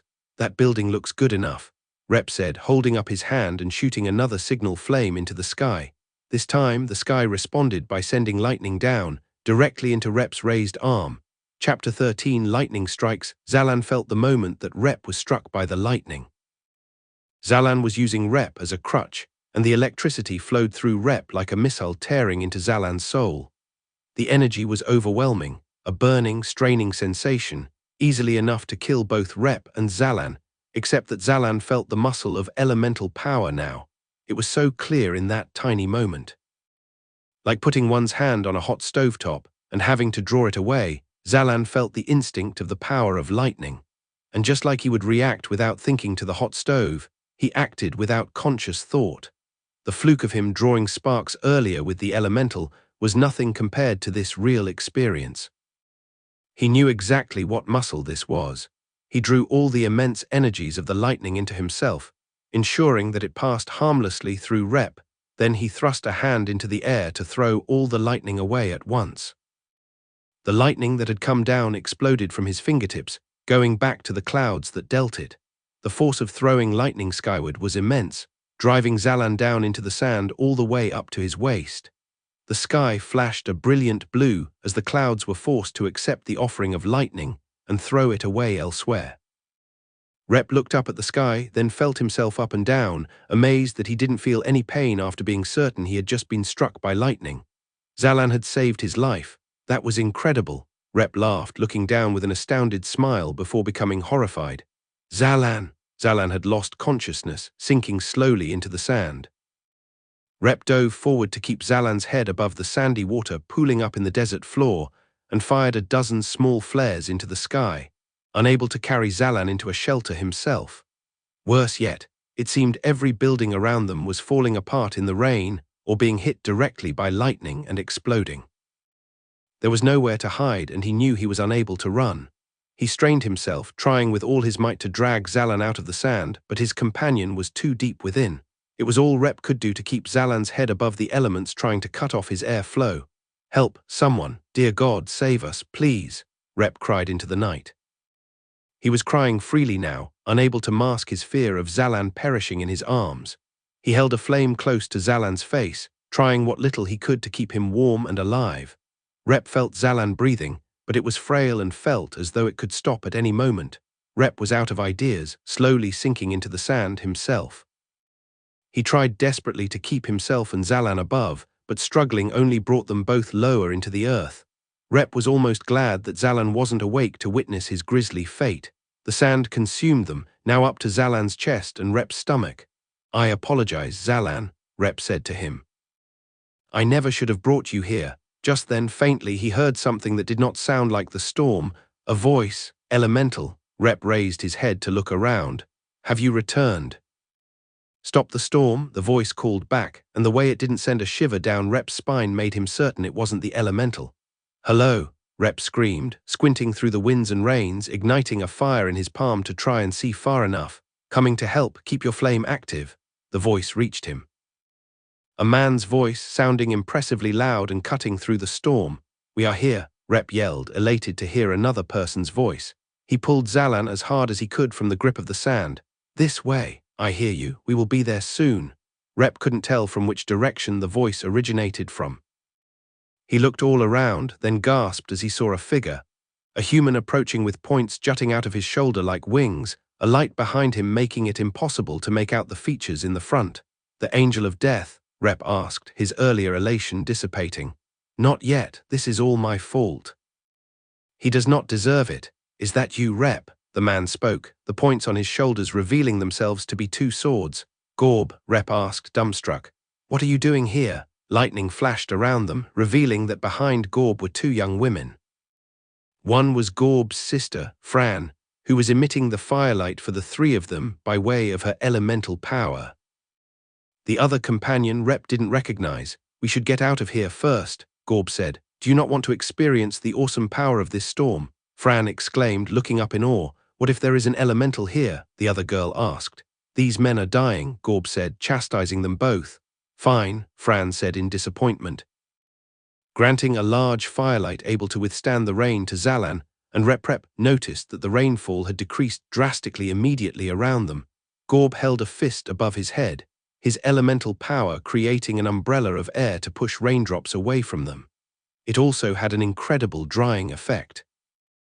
The only thing left wetting his face were his final tears. The other girl rushed to Zalan and looped a rope under both of his arms. Then with Fran's help, they gently pulled him from inside the sand. Gorb grasped Rep's hand and pulled him out of the sand with considerable strength. Gorb looked over Zalan, who was opening his eyes in half-consciousness, not truly acknowledging what was happening around him. Who is this? Gorb asked Rep. My friend Zalan. Who is she? Rep replied, pointing to the girl he was unfamiliar with. That is our temporary companion, Yelsa. Gorb hoisted Zalan over his shoulder. Can you walk on your own? I think so. Just keep a fire going so I do not have to use any more energy, Rep said, pulling himself upright and shaking his legs free of sand that tried to remain behind. I can manage the fire, Fran said. Yelsa can get you some food if you are hungry. Thank you, you saved his life, Rep said gratefully. Our lives, not yet, Gorb said, as thunder rolled above them. Move quickly and we may earn your thanks. The four of them walked as briskly as they could through the rains. Gorb's air power made it astoundingly easy to deflect rainfall and keep a fire going within the storm. They traveled in silence, moving as quickly as they could to escape the worst part of the storm. After about 40 minutes of travel, they had put enough distance between them and the lost city of Zagan to breathe easy, the lightning only striking the city and area immediately surrounding it. The rains were weaker at this distance, and the sand no longer clung to the travelers, threatening to pull them below. Zalan lay limp over Gorb's shoulder, occasionally drifting out of sleep long enough to be surprised by his new surroundings, then falling back asleep. At an hour's distance, the rain had all but dissipated into a light mist, and Rep requested that they stop so he could rest. Of course, Gorb said. Gently placing Zalan down on a piece of laid-out fabric, Fran started a fire for them and looked out over to the area where they came from. It left after granting its power to Zalan, Rep answered, placing his hands up to the fire to warm himself. Gone. It migrated elsewhere? Yelsa asked. Indeed, Rep nodded. Yelsa groaned and began cracking the joints of each of her fingers in succession. She breathed out in frustration, then followed up. What manner of elemental was it? She asked. A storm elemental. A what? Yelsa turned to Gorb, who sat across the fire. You never said anything about storm elementals. I did not know they existed, Gorb shrugged. Who? Zalan had suddenly become lucid, but began coughing before he could form the complete question. He looked between the new travelers surrounding him, first with uneasiness, then with curiosity once he saw that Rep was comfortable among them. Gorb was massive, his shoulders broad and the swords on his back large. He was easily a head taller than Rep and Zalan and looked upon him phlegmatically. Fran, who looked related to the large man, watched Zalan with an interesting grin. The expression made it seem like she was always in the midst of plotting a joke she wanted to reveal that would be to the detriment of everyone but herself. The last girl, Yelsa, was covered in cuts and bruises, mostly over her face, like she recently got in a fight and lost. There was a bow and quiver of arrows settled at her feet. "You need food," Rep said, standing immediately and feeling his pockets. All he had within was mush, the storm having drowned their rations. "Here," Yelsa stepped forward and offered Zalan some dried meat. "Thank." Zalan began coughing once more, and Rep offered him a water skin to drink from. Zalan drank its entire contents, then grabbed the meat and ate it ravenously. Yelsa offered another piece, and Zalan treated it the same, downing it in seconds. He pulled himself up slightly, leaning back on his arms to get a look at the newcomers. "Who are these people?" "This is Gorbanifus, his sister Fran, and their companion Yelsa," Rep said, pointing to each of them. "They saved your life." "Wow, thank." Zalan trailed and looked up. "Your name is Gorbanifus?" "Indeed," Gorb nodded, his arms crossed. "The strong may call me Gorb." "'Kay, cool," Zalan nodded to himself. "Gorb is easier. Gorbanifus to you," Gorb corrected immediately to Zalan's annoyance. "Fine," he said. "Where did you come from? I am much more interested to know what you two were doing in the Lost City." Gorb looked to Rep. "We were in search of an elemental," Rep answered. "In Zagan?" Yelsa asked, astounded. "There was one there this whole time." "Ag." She began popping the joints in her wrists. "It was Zalan's idea to search there." "I did not believe we would find one," Rep nodded to Zalan. Gorb and Yelsa looked to him. Fran's attention was still mostly on the distant storm. "You knew of the elemental?" Gorb asked, clearly impressed. Rep read about the elemental that drove out the people that used to live there. "I just thought it never left." Zalan shrugged, wincing as he made the motion. "Reading," Gorb said with distaste. "I have heard of men that had the same theory, but they could not find the elemental." "Where was it hidden?" Gorb asked. "Be honest, it was easy to find, yes," Yelsa said with derision on her tongue. "It wanted my blood, then it appeared," Zalan said. "A simple pinprick of blood was all it took?" Yelsa asked. "I was bleeding for over an hour," Zalan replied, raising the raw wound on his hand, the bandage having peeled off in the rain. Yelsa and Gorb shared a look of revulsion, then turned back to Zalan. "But then you were granted its power." "What manner of element?" Yelsa asked eagerly. "Lightning," Zalan replied. Again, Yelsa and Gorb looked at one another, though to everyone's surprise, Fran was the first to speak. "What an incredible power! Lightning, so unique and unpredictable. I think I could be overwhelmed from a blast of lightning and die happy." "I should try and kill a storm elemental," Fran said, sounding as though she was speaking to herself. The others stared at her for a moment, then Gorb shook his head at the others in the circle, indicating she was talking to herself. The conversation continued. "Lightning?" Yelsa asked, somewhat annoyed. "You never mentioned any elementals that offered lightning." "I did not know they existed," Gorb shrugged stoically. "What use are the two of you?" Yelsa snapped, looking between Gorb and Fran. Neither Gorb nor Fran replied, and Yelsa began popping her neck. Rep decided to redirect the conversation before it became too awkward to continue. "How did you know to come and find us? The storm was immense," he asked. "We were passing around Zagan on our way back from Pludon." Truth be told, Fran was the first to notice the storm. She wanted to get closer to see it for herself.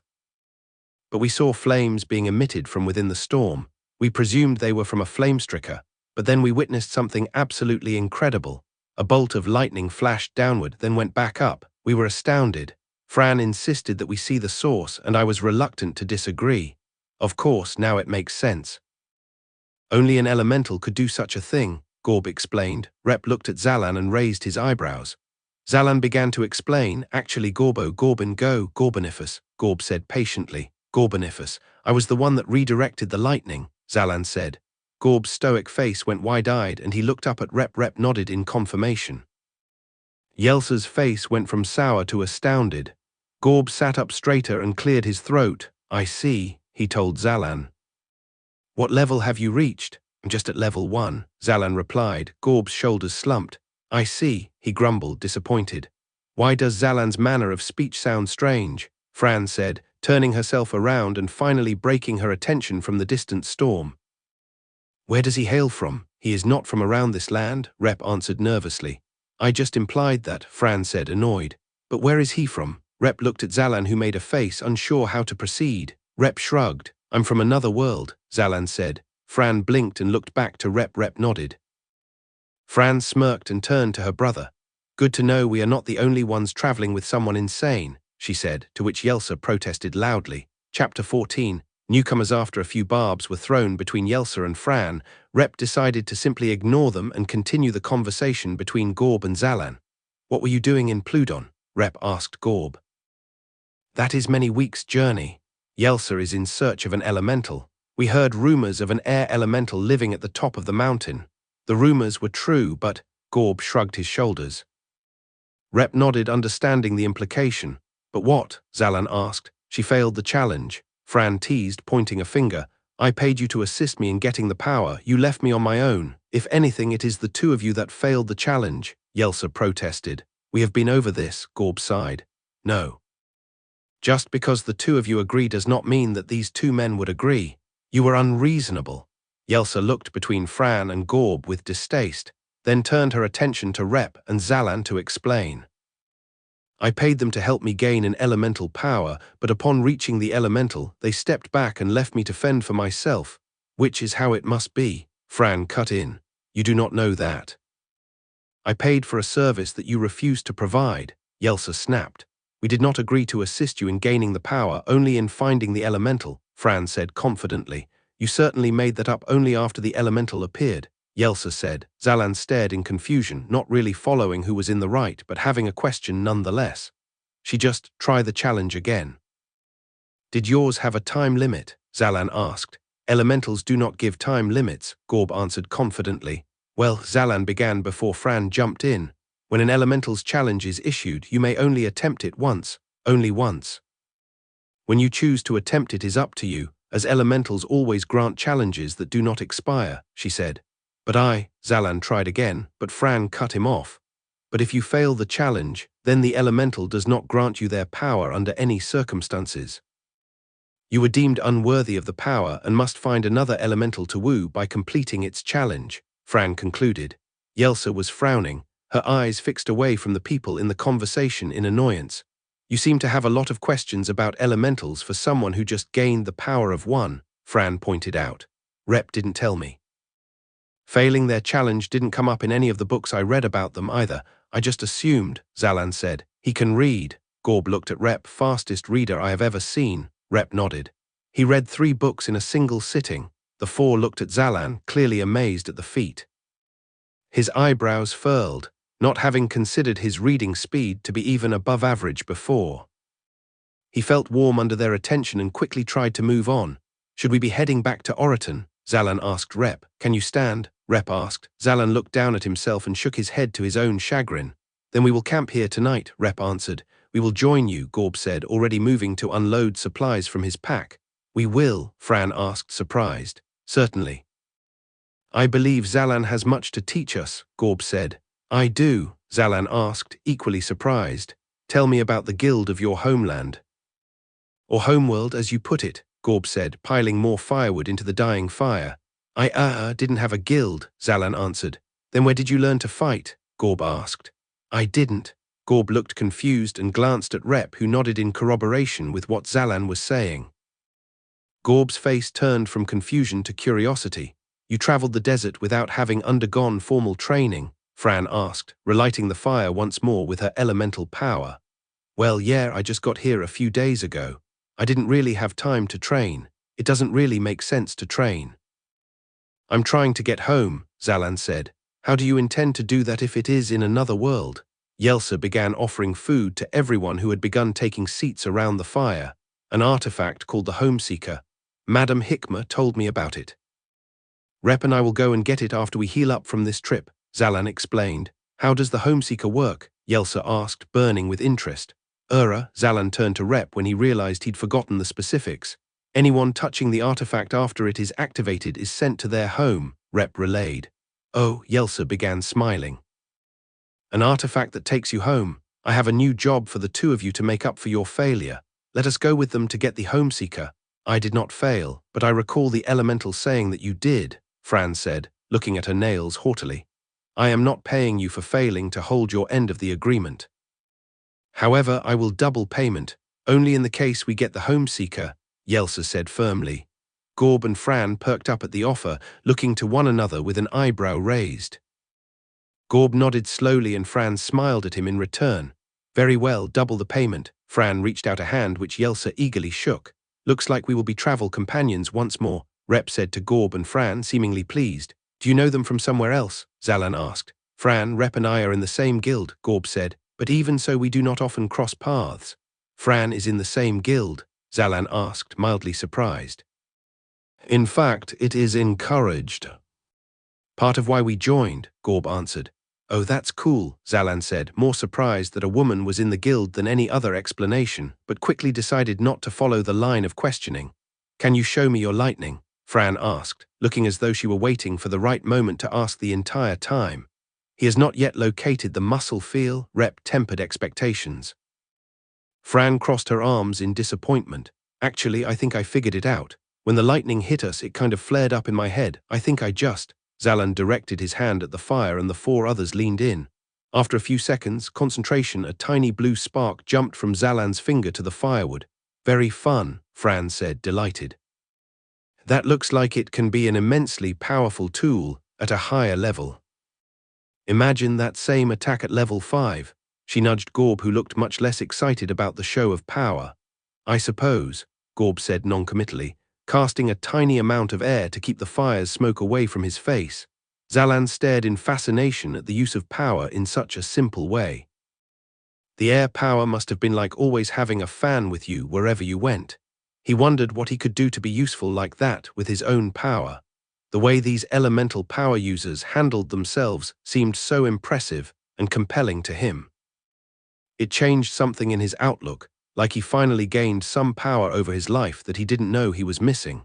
And they each overcame what was likely a difficult challenge in order to gain access to this power. They were kindred spirits in that regard. They faced down an elemental and came out stronger. It inspired a question in him he wasn't sure was appropriate to ask, but since the conversation seemed to have slowed, he offered it. We've all taken on an elemental challenge, right? Is it okay to ask what your challenge was like? Zalan asked. Yelsa's injured face scrunched and she looked away, but the others seemed to sit up straighter, excited to share a story of their own accomplishment against an otherworldly creature.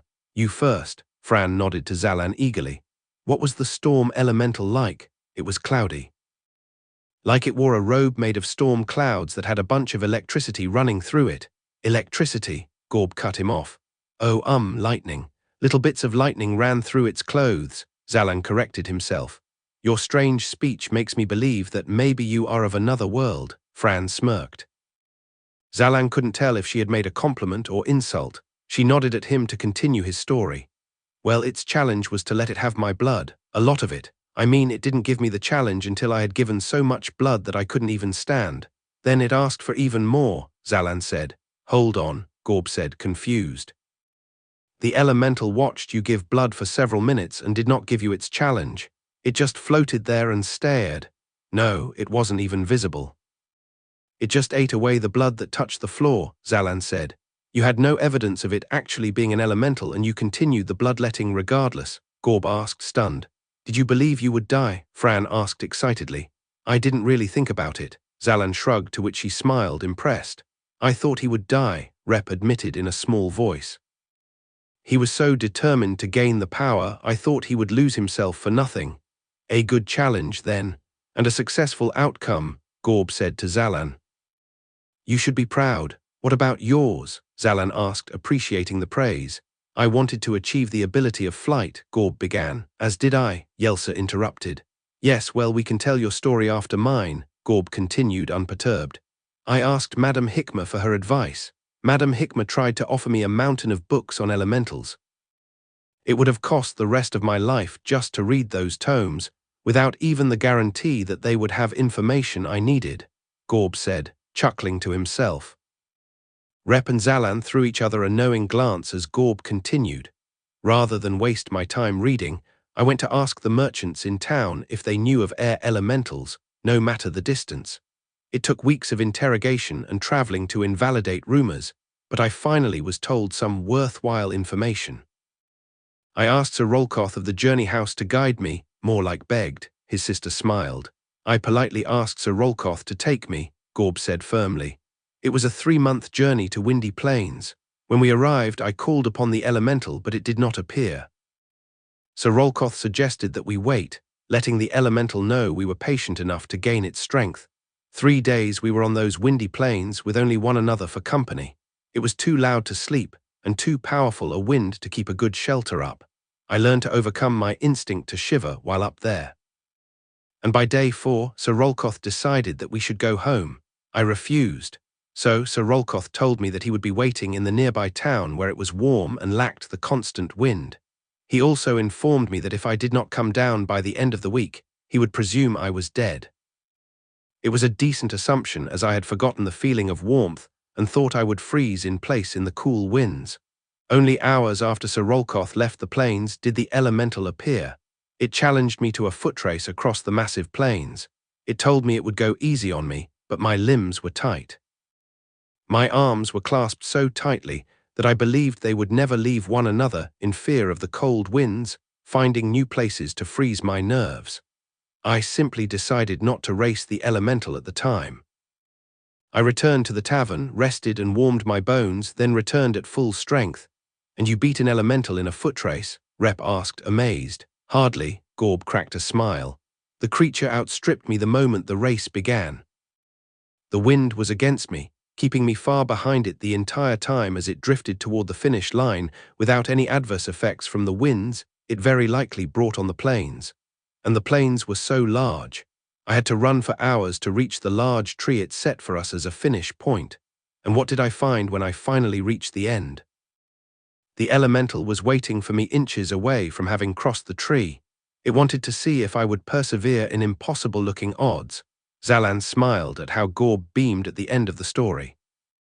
He was clearly very proud of his challenge. "Does it always give the same challenge?" Zalan asked, wondering whether he could get a second elemental power. "No, I had heard of many challenges being given on those plains. It does not even appear to everyone to shows up. Some of the guildmates I told were left out on the plains for a week, deciding to give up after it did not appear." "A very fickle elemental, I believe," Gorb said. "You said yours always gave the same challenge of climbing the volcano, right, Rep?" Zalan asked. Rep nodded in the firelight, reminiscing. "We went to see the elemental together, actually," Rep indicated to Fran. "Sir Killal took the two of us." Fran nodded. "You said that you could not receive assistance to get the power," Yelsa said, upset. "Sir Killal did not assist us once the elemental gave the challenge," Rep corrected. "It appeared at the base of the volcano and told us that the challenge was to see it at the top. Nor did we help one another," Fran said. "We went up separate sides of the volcano. Truth be told, my side seemed easier once I heard there were lava flows on her end," Rep admitted. "They exploded from nowhere. I could not tell if the elemental was messing with me or the volcano was naturally cracking open on my end," Fran exclaimed. "I had to sit on a precarious edge, waiting for a flamesticker to pass me without noticing," Rep remembered. "In fact, it looked my way, but a small cough of volcanic ash obscured its vision. And I had to push a flamesticker into the lava flow," Fran said. "It had almost killed me with its explosive pointing, but I was able to trick it into running toward the lava, then cutting its leg and letting its momentum carry it to its demise." "You killed one of those things on your own?" Zalan asked, amazed. "And she was only level 2, Rep nodded. "Level 3 after that," Fran smiled. "We reached the top around the same time," Rep recalled. "And the elemental granted us both its element from its fiery robes. It even pointed us to an easy way back down," Fran said. Rep and Fran smiled to themselves, remembering the time they gained their powers fondly.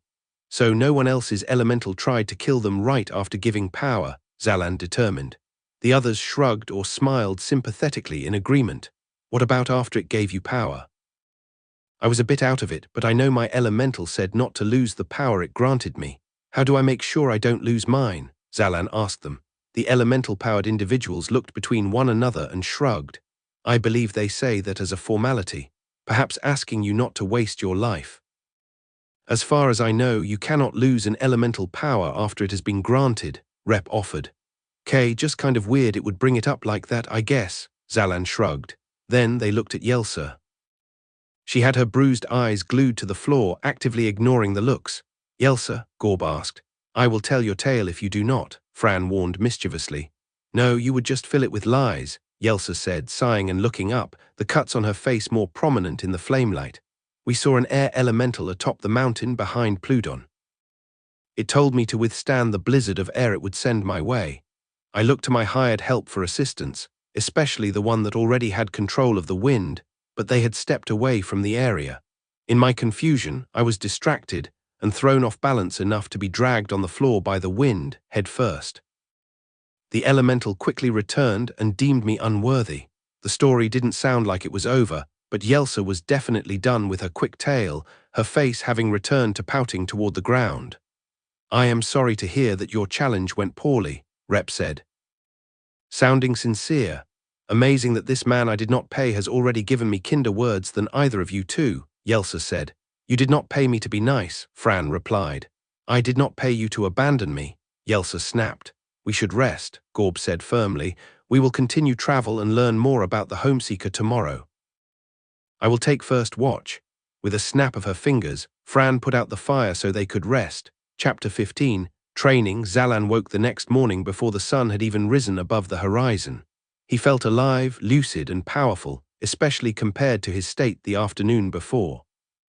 He breathed in deeply, flexing his arms and reaching for his phone in his pocket, not quite having given up the habit yet. He patted his empty pocket and scoffed to himself before sitting up. The sight before him caused his mouth to drop wide open. A few hundred feet where they camped for the night, Fran was blasting giant balls of fire into the air, trying to pull them back down after emitting them. She looked frustrated and constantly ran the exercise of throwing a flame and failing to pull its entirety back down, only grasping a tiny fraction of what was created by her power. Not far from her, but also away from the camp, was Gorb sitting cross-legged on the sand, watching Fran closely. Every few tries, Gorb would offer her a suggestion. She would take the advice seriously before her next attempt. In the meantime, Gorb was emitting a massive blast of air from below him, trying to levitate off the ground with little success, beyond a second of suspension in the air. Zalan squinted, not quite understanding what his training was supposed to accomplish. "He is trying to fly," Yelsa said, appearing next to him and seemingly having read his mind. "How long does it normally take to learn how to do that?" Zalan asked, lowering his voice mid-sentence when he realized that Rep was still fast asleep near the fire pit. "We do not know if it is possible at all. Certainly not at his level. He lacks the raw power to hold up hundreds of pounds of weight constantly, though he can make people jump considerably higher," Yelsa explained. "And some temporary flight is known, but he wishes to fly across the land without touching the ground to rest. Looks like he can fly in the air for a moment," Zalan pointed out, watching Gorb's face contort in concentration as he tried to ascend once more. "That moment is like throwing something in the air and claiming you can make it levitate."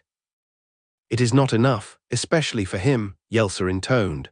"Because he's so big," Zalan agreed, noting Gorb's massive frame. "I meant because he is not satisfied with his level of ability," Yelsa said, amused.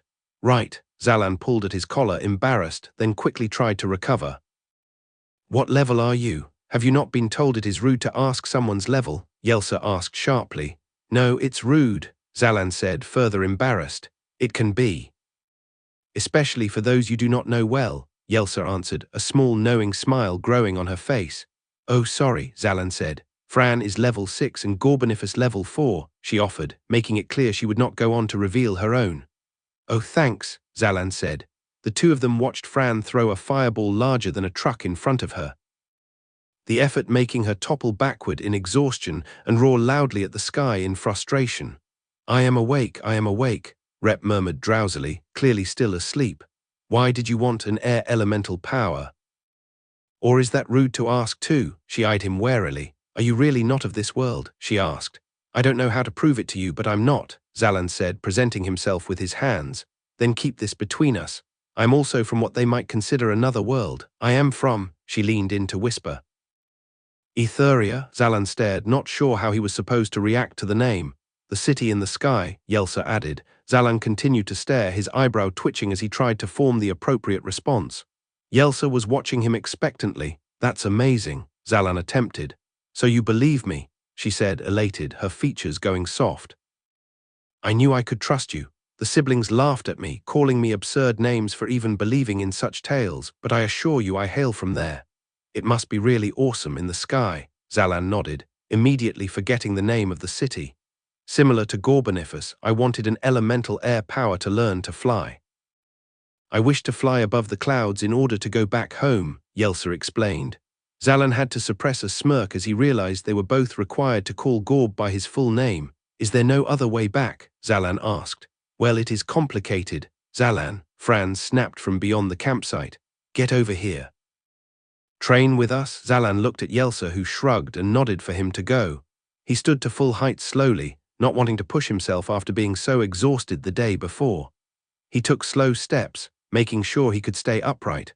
All the while Fran continued to shout at him, telling him to speed up.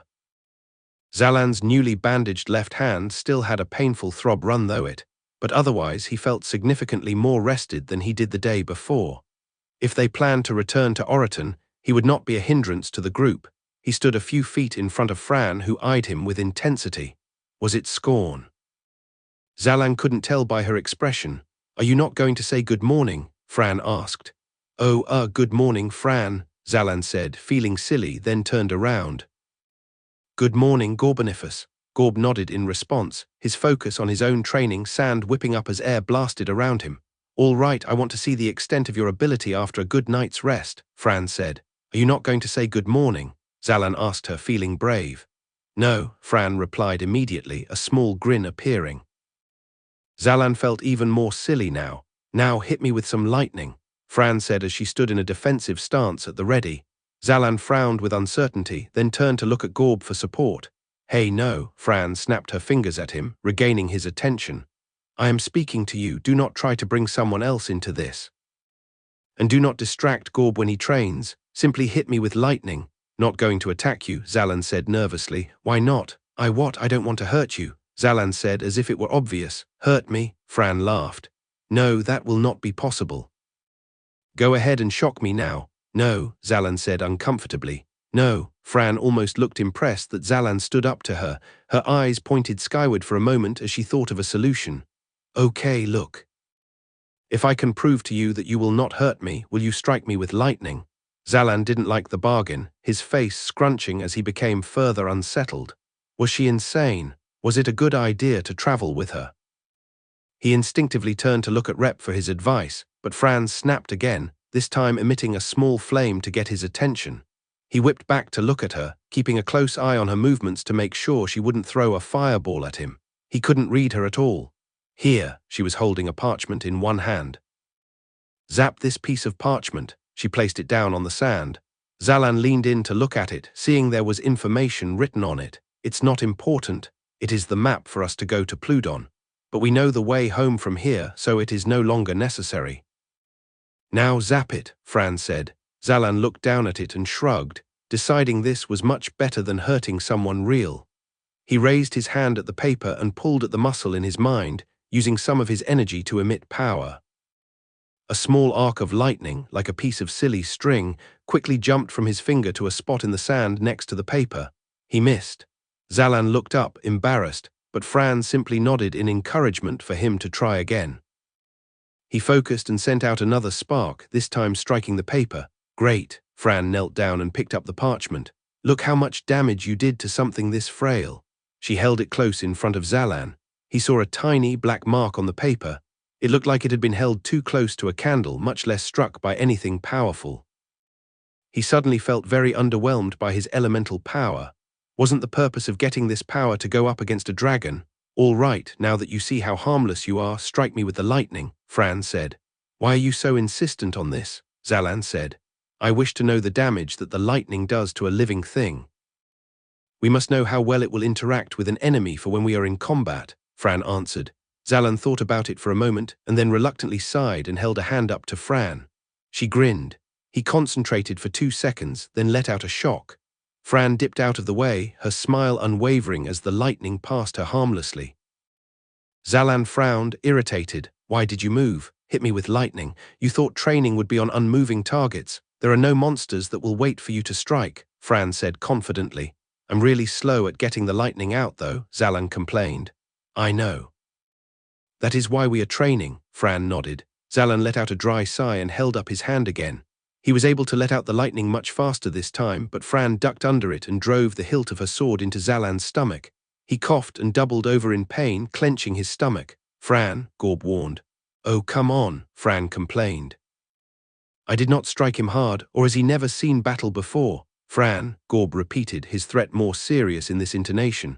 Fine, I will only slap him with the parchment. Happy? Fran held up the map while rolling her eyes. Not happy, Zalan answered, still clutching his stomach. That strike was nothing, Fran said surely. This is good training. Be nimble, prepared to dodge any oncoming attack while you deal your own. This might go a lot better if you told me what I'm supposed to learn before we train, Zalan said, warily standing up and watching her closely. I am making this up as I go along, Fran freely admitted. It brought him some comfort for her to be so forthcoming. Fine, so if I hit you with lightning, then I win, Zalan said, raising his hand. Success in training only comes when you see your results in combat, Fran said, then grinned wryly. But yes. You will win, that was all Zalan needed to hear. Zalan let out a streak of lightning, only for Fran to spin out of the way and slap Zalan in the face with the parchment. It didn't hurt, but was humiliating, especially knowing that Gorb was watching.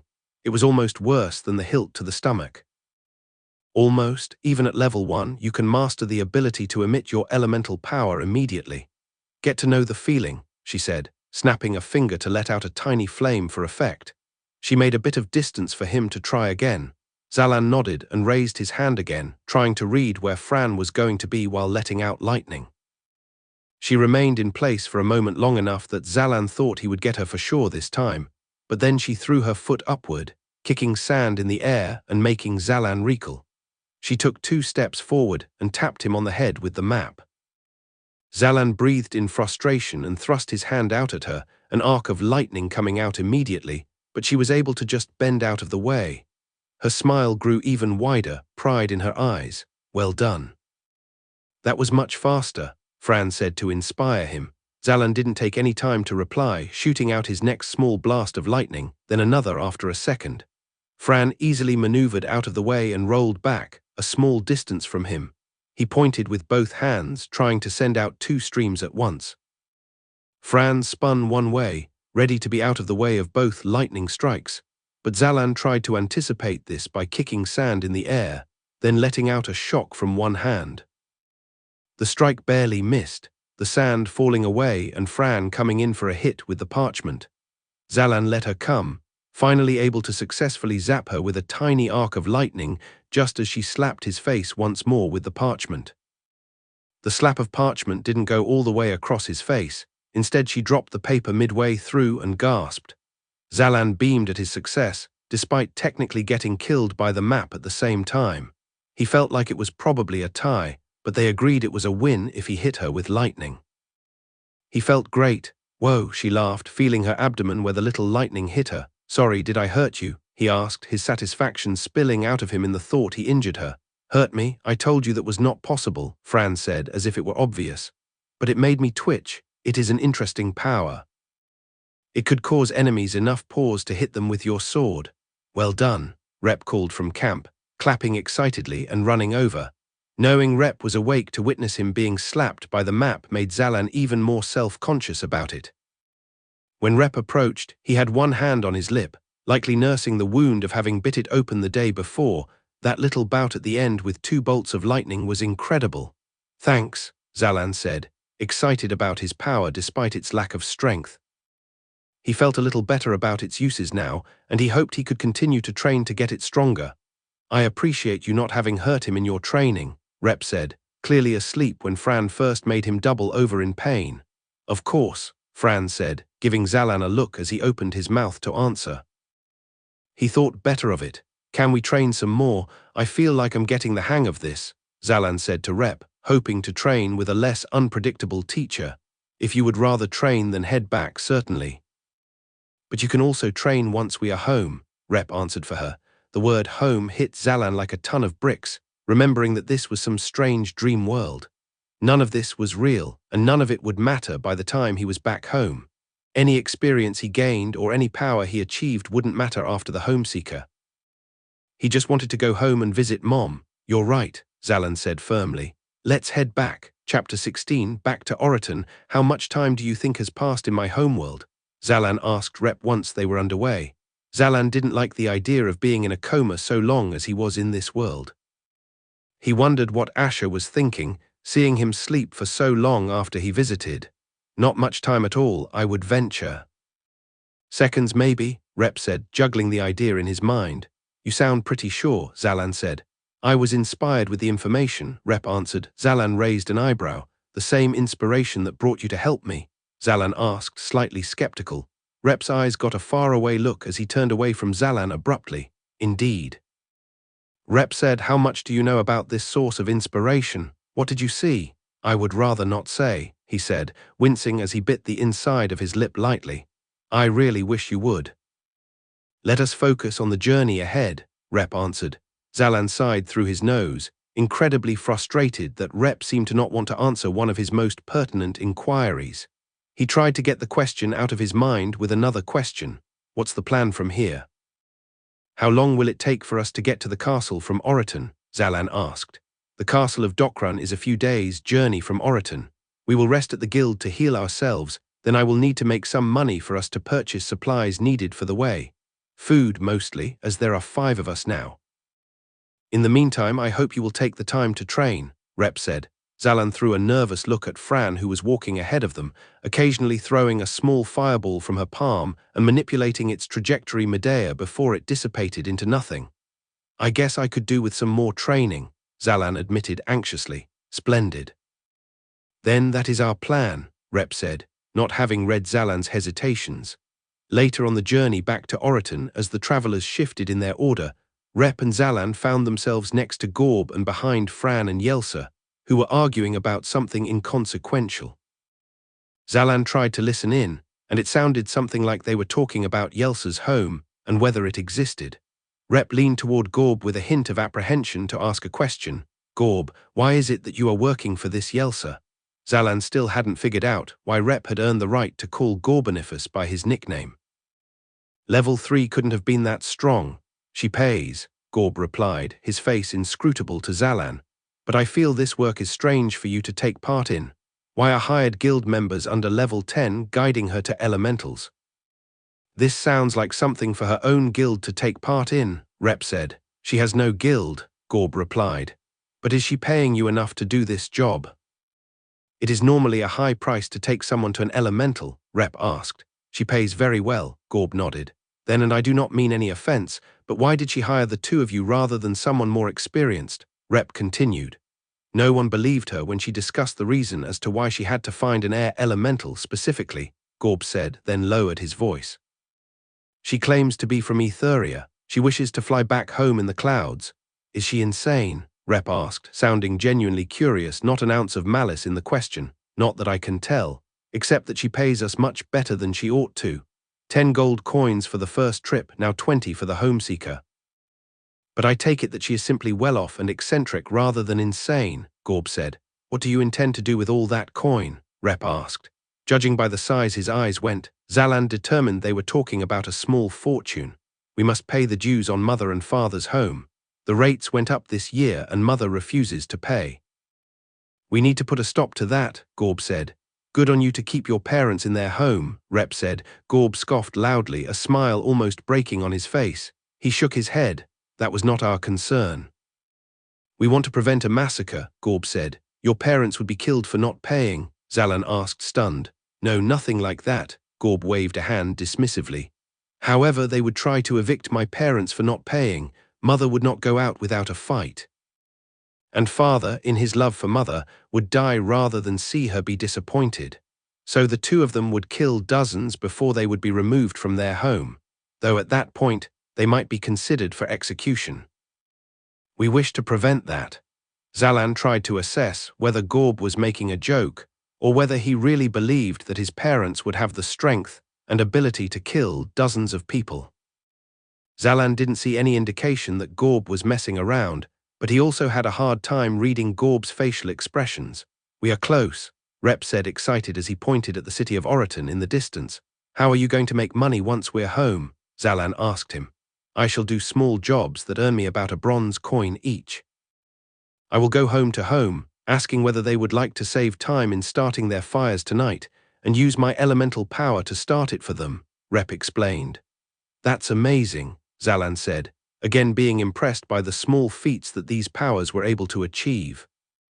When he first thought of these powers, he thought they were exclusively weapons, but he saw so much more use in them. Air to keep smoke out of your face, or to make an umbrella or start fires for others. He wanted his own power to have additional utility like that. Perhaps when you are stronger, you will be able to start fires with your power as well, Rep said. I might even be able to help now if the firewood is dry enough, Zalan considered. No, you should focus on training, Rep said with certainty. You should not take on a dragon at such a low level, and Fran and Gorb have already agreed to instruct. Great, Zalan said slowly, Gorb's inscrutable gaze not reacting to his sarcasm. The sun slid low in the sky, ready to hide itself behind the horizon. At that time they were back at the gates of Oriton, the guards atop the walls greeting Rep, Gorb and Fran as familiar faces.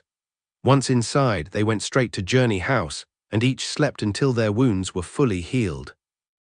Zalan discovered that the room leading away was specifically for the women of the guild, separating the men and women into 2 large suites. Zalan was asleep the longest, having much of his body to restore. When he woke up and stretched his newly rejuvenated body, he noticed there was a scar left on his hand from where he cut it open to spill blood for the elemental. Hey, my hand isn't healed all the way, Zalan said to Rep. Not all wounds are healed by rest. Some leave marks, especially the wounds we inflict on ourselves, Rep said. So I'm stuck with this, Zalan asked, looking over the light red line across his palm. He wondered if his real body was affected by this. Was all of this being treated as a nightmare in his brain? Stuck in a dream, indeed, Rep said, gathering a few things and heading for the door. Where are we going? Zalan asked, following. Not we. I am going to get us some money for the journey to the castle. You can train in the courtyard behind the guild, Rep said, right now. We just got back, Zalan complained. It is not as though you require any more rest, Gorb said from behind him. Zalan spun to meet his unemotional gaze. Then Zalan sighed and waved off to Rep, who headed outside. Who is ready for training? Fran popped in from her quarters. Yelsa remained inside. Yeah, I suppose. Zalan shrugged and grabbed his sword to go to the training area. Where are you headed? Fran asked, tilting her head. Rep said the courtyard was this way, Zalan pointed. We are not training in the courtyard, Fran laughed. How are you supposed to get experience that way? We are going outside the walls. But Rep said we would train in the courtyard, Zalan said. Oh, but Rep said I could not play today, Fran said in a mocking tone, pantomiming wiping tears from her eyes, then snapping up. What is he, your father? More importantly, is he your instructor right now? Well, I mean. Zalan stopped when Gorb stood to his full height and flicked his chin upward, a silent order for Zalan to go out the front door. All right, fine. Zalan opened the door and saw how the town was shrouded in a red hue, the sun right at the brink of taking its rays to the other side of the world. He turned back to Gorb and Fran, who were right behind him, no room for him to head back inside. It be dark soon, Zalan asked. All the better for your training. You cannot always expect to be fighting things in daylight, Fran smiled. But Rep said. Zalan trailed when Fran raised an eyebrow, a disparaging remark just behind her lips. Yeah, okay, let's go, Zalan muttered. Excellent, I know the perfect place to fight some creatures that will be at your skill level. You will be able to use your power in combat as well as get some training in with your sword, Fran said, excited. They had better not be roaches, Zalan grumbled as they approached the nearest exit to Oriton. Oh God, no, Fran's face scrunched in distaste. I hate roaches. No, these creatures are nothing like roaches. They are far more dangerous. Chapter 17.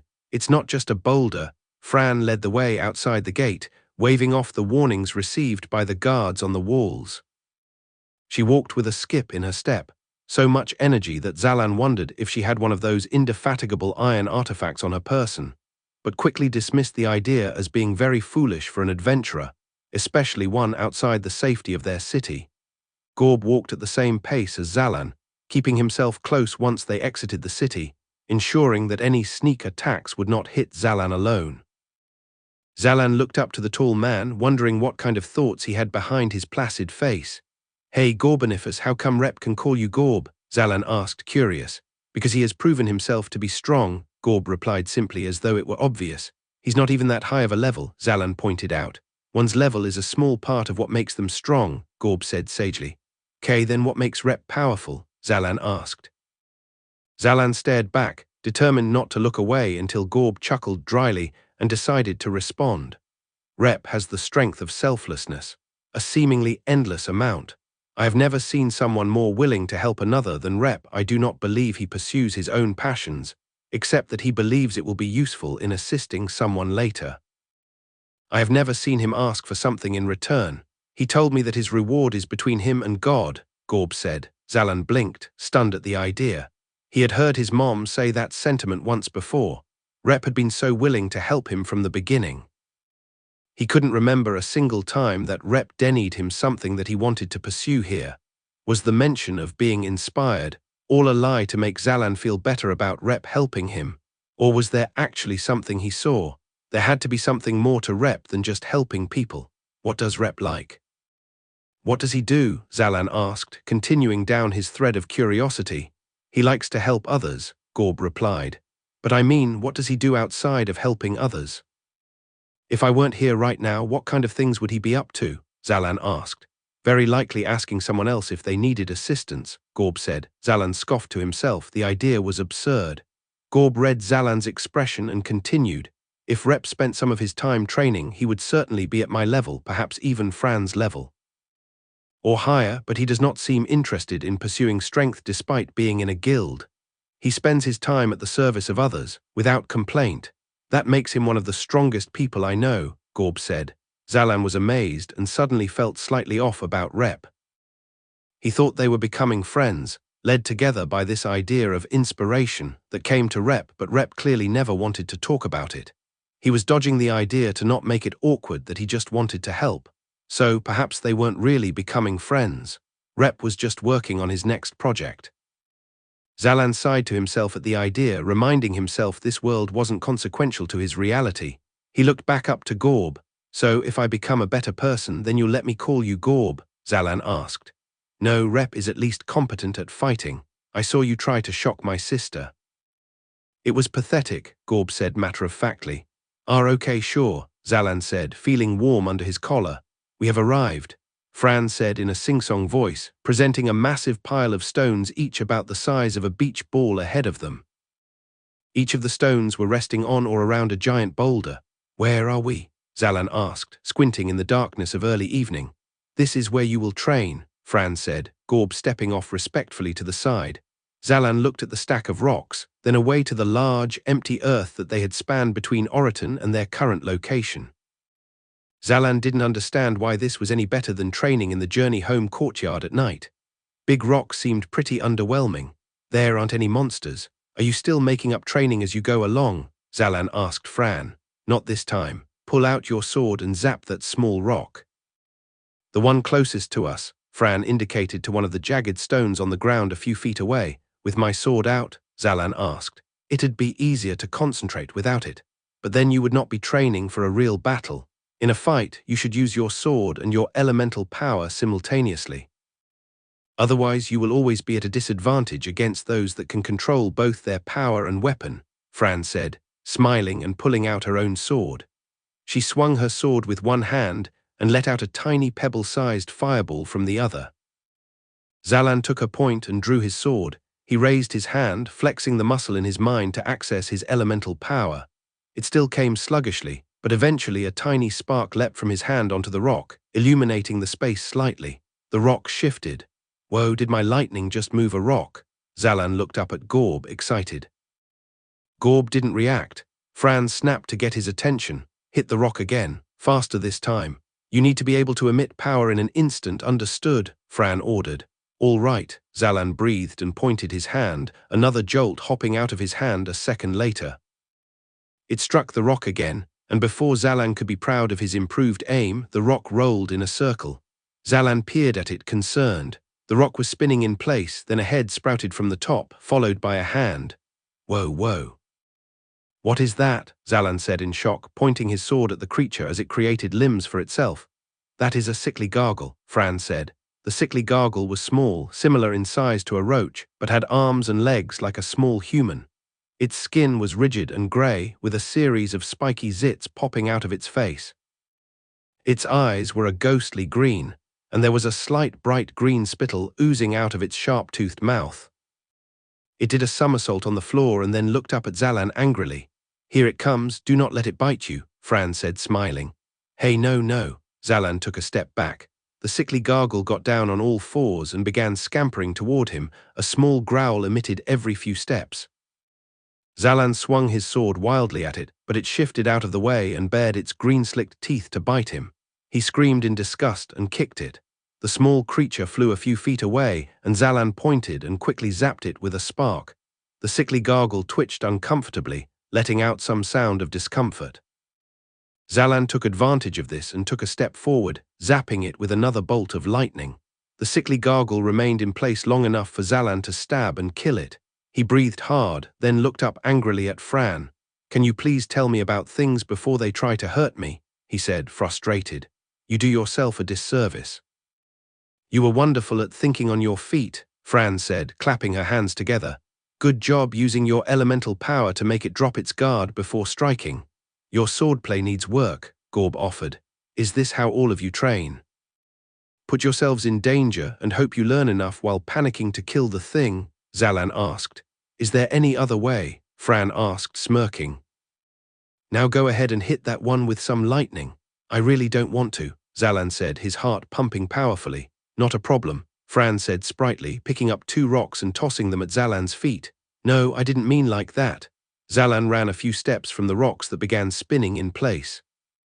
He quickly assessed the fact that they would be vulnerable while they were still spinning and shifted strategies.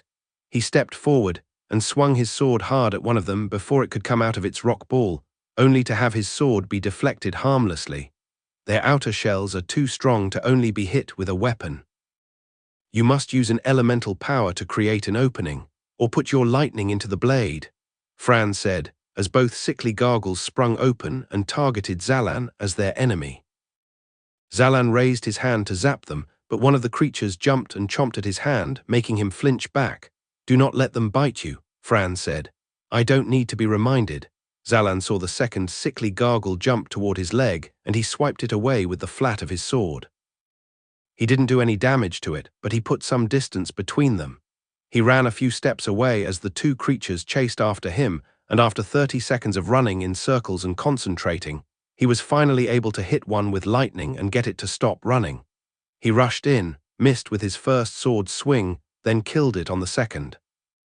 The second sickly gargle was much easier to dispose of alone. Zalan leaned over, breathing hard after the exertion. "Try to imbue your blade with your power," Gorb said. What is that?" "What does that mean?" Zalan asked rapidly, afraid that Fran would throw more rocks at him to fight before he had the chance to get an answer. "It is putting your power into your weapon. Observe." Gorb pulled out both of his swords from the sheaths on his back and swung them so fast they looked no more than a blur to Zalan. "I add air power behind them to increase speed and air power ahead to cut down on any air resistance. And I can do this," Fran said, raising her sword and setting the entire thing on fire. It shined hot, looking like it could cut through anything at that heat. "So mixing weapons and my power will make things a lot stronger?" Zalan asked. "Of course, watch this," Fran said. To his relief, she threw a fireball at a rock, calling the sickly gargle's attention to herself. The sickly gargle ran toward her, and her flaming sword sliced right through it like butter, brightening the boulder that rested behind them. She looked up at Zalan, her beaming smile shining in the firelight of her sword. "You try," Fran suggested. "Okay, just don't throw any monsters at me while I try," Zalan warned. "No promises," Fran smiled sweetly. Zalan was almost amused at her response, but quickly focused on pointing his hand at his sword to get lightning flowing through it. He shot lightning at it, then grunted in pain when he felt the lightning run through the blade to his hand and make him drop his weapon. "No, imbue the weapon." "You cannot simply attack the sword," Gorb said as he picked it back up. "I don't know what the difference is," Zalan replied, feeling very out of his element. "The same way that you would emit the power from your hand, you must send it into the blade from the hilt. Do not intend to shoot anything out. You are simply going to manipulate the power as an enhancement to your abilities," Gorb said. Zalan frowned to himself, feeling patronized by Gorb's use of the word simply, when he was still figuring out how to get the lightning out of him. He gripped the hilt of the sword with 2 hands and focused. Lightning danced at his fingers occasionally, but nothing went the whole way of the blade like Fran's fire did. Keep concentrating, Gorb encouraged. This is taking too long, Fran complained. Zalan began to strain himself, putting all of his energy into getting his sword to light up with electricity. More bolts sparked at his fingers, and he tried to will them onto the blade. After a few seconds of putting out as much energy as he could, he lowered the blade in defeat, breathing laboriously. I can't do it, Zalan sighed. The speed at which you quit is very inspiring, Gorb said sarcastically. Let's get back to some real training, Fran said, sending out a whip of flames to burn a row of rocks. Zalan steeled himself for the encounter, knowing that complaining wouldn't change much. The dozen rocks all began spinning in place, followed by the massive boulder. Zalan, run, Fran said, all amusement flushed out of her voice. What is that? Zalan said, immediately taking a few steps backward. The boulder sprouted two massive claws, rumbling the earth enough to make Zalan stumble backward and fall on his hands. Sickly gargles came out of the rock shells and looked hungrily at the three adventurers. The boulder's claws flexed as its head slowly emerged. A giant gargle, Gorb said. Run! The giant gargle's legs emerged, and it quickly stood at full height, like a living hill, pebbles spilling off of it. It stood straighter than the sickly gargle counterparts and had a back like a mountain range. Its maw had odd, pointed teeth, with bits of lightning jumping in between its tongue and teeth. It had 4 tiny eyes and 2 dull thorns on its head. Its hands were like small boulders on the ends of large earthen arms, each studded with sharp claw-shaped rocks. It roared, but the sound that came out sounded like an ongoing avalanche. The giant gargle threw its arm up in the air, shedding several tons of rocks from its body. The rocks soared in the air above the 3 companions and piled up high to block the path back to Oriton. Every direction had some amount of rocks. Just as Zalan was finally coming to his senses to run, every possible exit was already obstructed. He would have had to climb over while there were no handholds and there was no time with the sickly gargles eyeing them all. He looked back at Fran and Gorb for advice. They each had a weapon in hand imbued with their elemental power. We will have to fight it, Gorb said, stone-faced. Do not get bitten, Chapter 18. Getting bitten. Zalan gripped his sword tightly, his arms shaking as the giant gargle sized up the 3 fighters. Fran's sword was bright with flames and attracted the most attention. Zalan had given up trying to imbue his sword with electricity and instead tried to look at both the giant gargle and the dozen sickly gargles at its feet, panicking as he lost track of the smaller things preparing for an assault. Zalan, we will need you to take on the sickly gargles, Gorb announced. Why me? I barely managed to, Zalan screamed. The 2 of us will attempt to handle the giant gargle, Gorb added. Attempt to, Zalan shouted in fear. We have not faced one before, Gorb said. This will be an incredible fight, Fran said, excited. Stay sharp, Zalan, we do not want you to get hurt. What if you use? The giant gargle roared, bringing down a giant fist to smash Fran. Gorb threw himself forward, a powerful blast of air emitting from his arms and nudging the giant gargle's arm to one side enough for Fran to dive out of the way, millimeters from being crushed. She ran up and hopped between sickly gargles and delivered a flaming slice to the giant gargle's leg. It barely registered a scratch in its earthen hide. It is tough, Fran laughed. The sickly gargles split up and ran at each of the 3 travelers in groups of 4. Anytime one reached Fran, she kicked it in Zalan's direction haphazardly, keeping her focus on avoiding the giant gargle's ponderous steps as it attempted to flatten her. Gorb threw a burst of air at the sickly gargles running toward him, bowling them all toward Zalan. Zalan was surrounded. Help, Zalan screamed instinctively, but his rational mind knew he would receive none. He put up a hand and released a burst of lightning, striking the sickly gargle nearest to him. It still held close to the pack. Zalan was afraid that if he tried to strike the creature while it was vulnerable, then another would have an opportunity to bite him. The other sickly gargles approached cautiously, none wanting to be on the receiving end of his lightning. He pointed his sword at them with his other hand, trying to send lightning out of it. He couldn't do it, and only continued to throw shocks of lightning at them from his free hand. The sickly gargles soon caught on that he couldn't attack all of them at once. They began to circle in on him until Zalan's back was up against the large rocks, that the giant gargle threw at the beginning of the encounter. The earth rumbled menacingly as the giant gargle stomped around Fran. She continued to cut away at the giant gargle's feet as Gorb redirected its blows. The sickly gargles were too close now, their mouths frothing with green ick. "Fine," Zalan said, frustrated. Zalan screamed loudly to psyche himself up and threw a bolt of lightning while running forward. The creatures looked baffled at Zalan's abrupt charge toward them. He got close enough and swung his sword with focus, cutting a sickly gargle's head clean off. The other creatures were still distracted and disturbed by Zalan's prolonged screaming, and he was able to zap and cut down another creature. He gained confidence in himself and burst another shock out of his palm, delighted at his strength in battle. He wondered if Gorb would see him differently now. Then he was bitten on the leg. Zalan screeched in pain and fell away from the sickly gargles. He kicked the sickly gargle that was on his leg away into the others and was able to struggle to a kneeling stance. He put all his weight on the uninjured leg, knowing that falling would mean death by a dozen excruciating bites. He instinctively let out a stream of lightning, like a fire hose of power at his fingertips, striking all the sickly gargles and stunning them in place. The act was sapping massive amounts of energy, also he might stumble away from the sickly gargles. His leg felt as though it was on fire, the burning sensation searing painfully into his flesh and showing no signs of letting up. He took a glance at his foot when he had a few feet of distance between him and the sickly gargles and saw green pus surrounding the wound. Their bite was charged with acid or poison. He gagged. "I got bit," Zalan screamed in panic, already exhausted. The lightning he'd emitted was more than he'd ever done at once, and the pain sapped quickly at his strength. He felt like he was ready to pass out. Gorb was using air to jump monumentally out of the way as the giant gargle tried to bite him with a thunder-cracked chomp. Fran was busy hacking away at anything not trying to stomp on her. Neither of them heard him. He howled in agony as the pain seemed to crescendo at an impossible scale. The sickly gargles watched him intently, the noise he made regaining their attention. Zalan hobbled his way toward Gorb, Fran, and the giant gargle.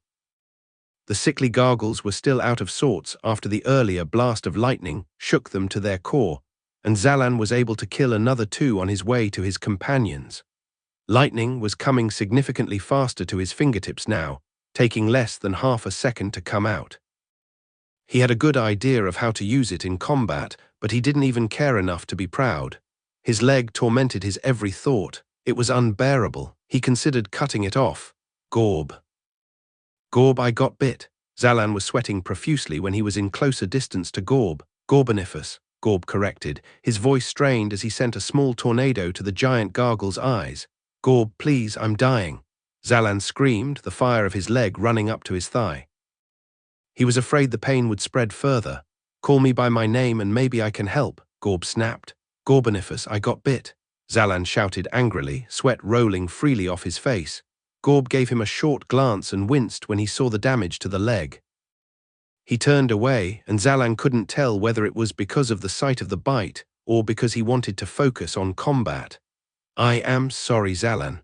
There is not much we can do. Right now, keep the monsters off of me so that I may concentrate and we can escape," Gorb said remorsefully, watching Fran closely as she danced in front of the giant gargle to enhance the tornado with flames. I don't know if I can," Zalan gasped. He stumbled, fell, and screamed in agony. His leg was done, and he knew he could never stand up again in his current state. The small crew of sickly gargles were once again back in one bunch and beginning to approach Zalan to swarm him. He was kneeling, certain he would never be able to stand again. "You must." "Or we all die," Gorb commanded. Fran laughed with glee as she saw the giant gargle try and swipe at her blindly, missing by many feet.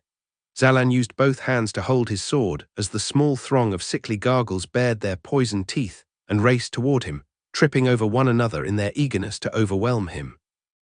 Zalan screamed fearfully, holding up his hand and emitting unbalanced zaps of lightning, causing two sickly gargles to stumble and land at his feet.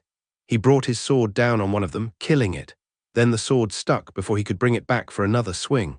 To his surprise, the other sickly gargle was gripping the blade. Zalan tried to pull it back, but he was in too much pain and far too fatigued. His blade was forcefully stolen away by several of the sickly gargles, but he was able to thrust it forward one last time and kill a final creature. Zalan threw more lightning in rapid panic, but he could not kill any more creatures. His hands glowed a soft white, he presumed because he was letting out too much lightning at once. He was unarmed and had nothing powerful enough to kill another monster. In the heat, sweat, and searing pain, Zalan believed he would die. He found no comfort in the possibility of this being a dream world when he was in so much pain. The sickly gargles took another 2 bites from his legs, Zalan losing his mind in the suffering that followed. He held his hand up to shield his face from any further agony and saw that it was glowing a slightly brighter white. He thought this was his soul leaving his body for a moment, then the soft glow brightened immensely until it was blinding, emitting an explosion around him. "Now," Fran cried to Gorb, "the chest." Zalan was breathing in disbelief, not understanding what was happening in the moment. He could feel his leg. The pain was mostly gone. It had almost disappeared in the burst of light. Even more shocking, the sickly gargles were all splayed out in front of him, not moving. He thought it was a trick and zapped one with lightning, then another just to be safe. He found that they were all definitely dead. He turned to ask Gorb what he did, but could only watch as Gorb ran toward the giant gargle with his swords in hand. Fran bellowed with delight as Gorb sent her flying up in the air with a torrent of elemental wind so that she could strike the giant gargle's heart with the flaming sword. It went deep within the chest cavity and Fran used her weight to drag the sword downward, cleaving a hole in the giant beast. It roared its avalanche cry in defeat and collapsed backward. Gorb ran up on the supine beast's body and stabbed the open chest with both of his swords, ensuring it was dead before turning his attention away to check on Zalan from a distance. Fran was cheering, hysterically happy for herself and Gorb as the giant gargle showed no signs of getting back up. Zalan looked back at the sickly gargles dead at his feet and gained Fran's manic emotions, laughing to himself for having survived. He had been certain that he was about to die, even more certain that his leg needed to be cut off. He struggled a bit, but was able to get upright on his own. Fran finally gave him some attention, turning to beam at him. Gorb watched him closely, but it was clear both siblings were happy to have beaten the giant gargle. Zalan made his way to the monster's corpse. "What happened? What was that light? Did you do that?" Zalan asked Gorb in amazement. "No, Fran, check his legs." "He was bitten," Gorb said with a watchful eye on Zalan as he pulled his swords from the giant gargle. "You did that?" Fran laughed, skipping over to him. Kneeling, she took a look at the mostly healed bites from the sickly gargles. She raised her sword, which she was using as a torch in the darkness of the night. That was lightning." "I didn't mean to do that," Zalan revealed. "No, you gained a level," Fran said, then turned towards Gorb and addressed him. "Zalan will be fine. No lasting effects from the bites, but we should take him home to rest immediately." Gorb nodded, a deep consternation on his face turning to relief. "That was a level up?" Zalan asked, tapping his index finger to his thumb 3 times to corroborate with his stats. "That is correct," Fran said. "A powerful explosion and some healing every time you gain a level. Wonderful, is it not? And that fight was phenomenal. Oh, what a battle. You were splendid, Gorb." "You were rash," Gorb lectured. "We should have examined the large boulder in the firelight before you decided to throw a flame at it and wake the giant gargle. We already knew it was dangerous to train in the evening. You should have been more careful. It is no fun to fight monsters that you can easily dispatch." "How am I supposed to gain more experience?" Fran brushed his criticisms aside. "If Zalan had not gained himself a level when he did, we may have died," Gorb said gravely. "Really?" Zalan asked, swallowing hard. "Yes, really. A level increase lets out an incredible blast, killing smaller creatures and doing significant damage to larger creatures. And the closer you are, the more damage you do. If you were hugging the giant gargle as you gained the level, that may have been enough to kill the creature all on your own," Gorb explained. "Wow," Zalan said, finally giving attention to the stats on his forearm before making their way back to Oriton. "Level 2 strength, 2 wisdom, 2 experience, 5 element. Lightning chapter 19 levels. I'm stronger now," Zalan determined as the stats faded from his forearm. "And wiser. Wisdom has nothing to do with your wisdom," Gorb replied. "Right," Zalan said, confused. "Correct, you are still a fool," Fran said, smiling as she looked over the dead giant gargle with mirth. "What is it then?" Zalan asked. We will explain on the way home, Gorb said, approaching to the wall of rocks to climb over. Gorb jumped impossibly high, assisted greatly by a burst of wind he let out as he leapt up. He stumbled on loose stones, as climbed the rest of the way up the pile of rocks. He looked back down to Zalan. "Come on," Gorb called to Zalan and Fran, his arm reaching out. Zalan walked up to the pile and placed his hands to start climbing, but Gorb shook his head. "Jump up, I will assist you," Gorb promised. Zalan looked at Gorb nervously, afraid he would be insulted once they realized how little he could jump, especially with the slight injury to his feet. He hopped a tiny bit, but ascended multiple feet to his surprise. The momentum stopped just shy of Gorb's hand, and Zalan had to climb up a few stones to be helped to the top. "You can make anyone jump as high as you want?" Zalan asked once he was situated at the top of the pile. The idea sounded about as cool to him as flight. "Excuse me a moment," Gorb said apologetically to Zalan, then turned to his sister. "Fran, we are leaving. Was it not a glorious battle?" Fran called up. She was glowing with pride. "Yes, very good, now let us go," Gorb said, waving his hand patiently. Fran turned away from her brother and looked upon the giant gargle once more, breathing in the air deeply. Zalan gave Gorb a look of concern. Gorb wiped a hand over his face, looking utterly embarrassed. "Fran," Gorb pleaded. "Just a moment," Fran said, and hopped up on the dead giant gargle. Zalan looked on, disturbed, until he realized that Fran was looking for something. He suddenly remembered that Rep had mentioned that monsters occasionally have artifacts with them and they should be searched when defeated. He assumed it was just roaches, but realized it could probably be any monster. He didn't know what kinds of things they ate. "It is too dark to scavenge." "Let us go," Gorb requested. "Another moment," Fran said, increasing the size of the flame imbued on her sword to get a better view. "I knew there was something." She knelt down and picked something up from the open wound of the giant, storing it in her pocket. Then she continued to search through the chest cavity. "Two artifacts, Fran," Gorb chided. "You know there will not be more than one. What about the little ones?" Fran hopped off the giant gargle and began to roll over sickly gargles with her foot. "Fran, you yourself said we should move quickly to heal Zalan," Gorb said, growing impatient. "Fine, fine." Fran turned away from the creature and rushed to the rock pile. With Gorb's assistance, she was at the top in seconds. She took one last look at the scene, raising her firelit sword to ensure she could take it all in, while Gorb and Zalan assisted one another on their way down the other side of the rock pile.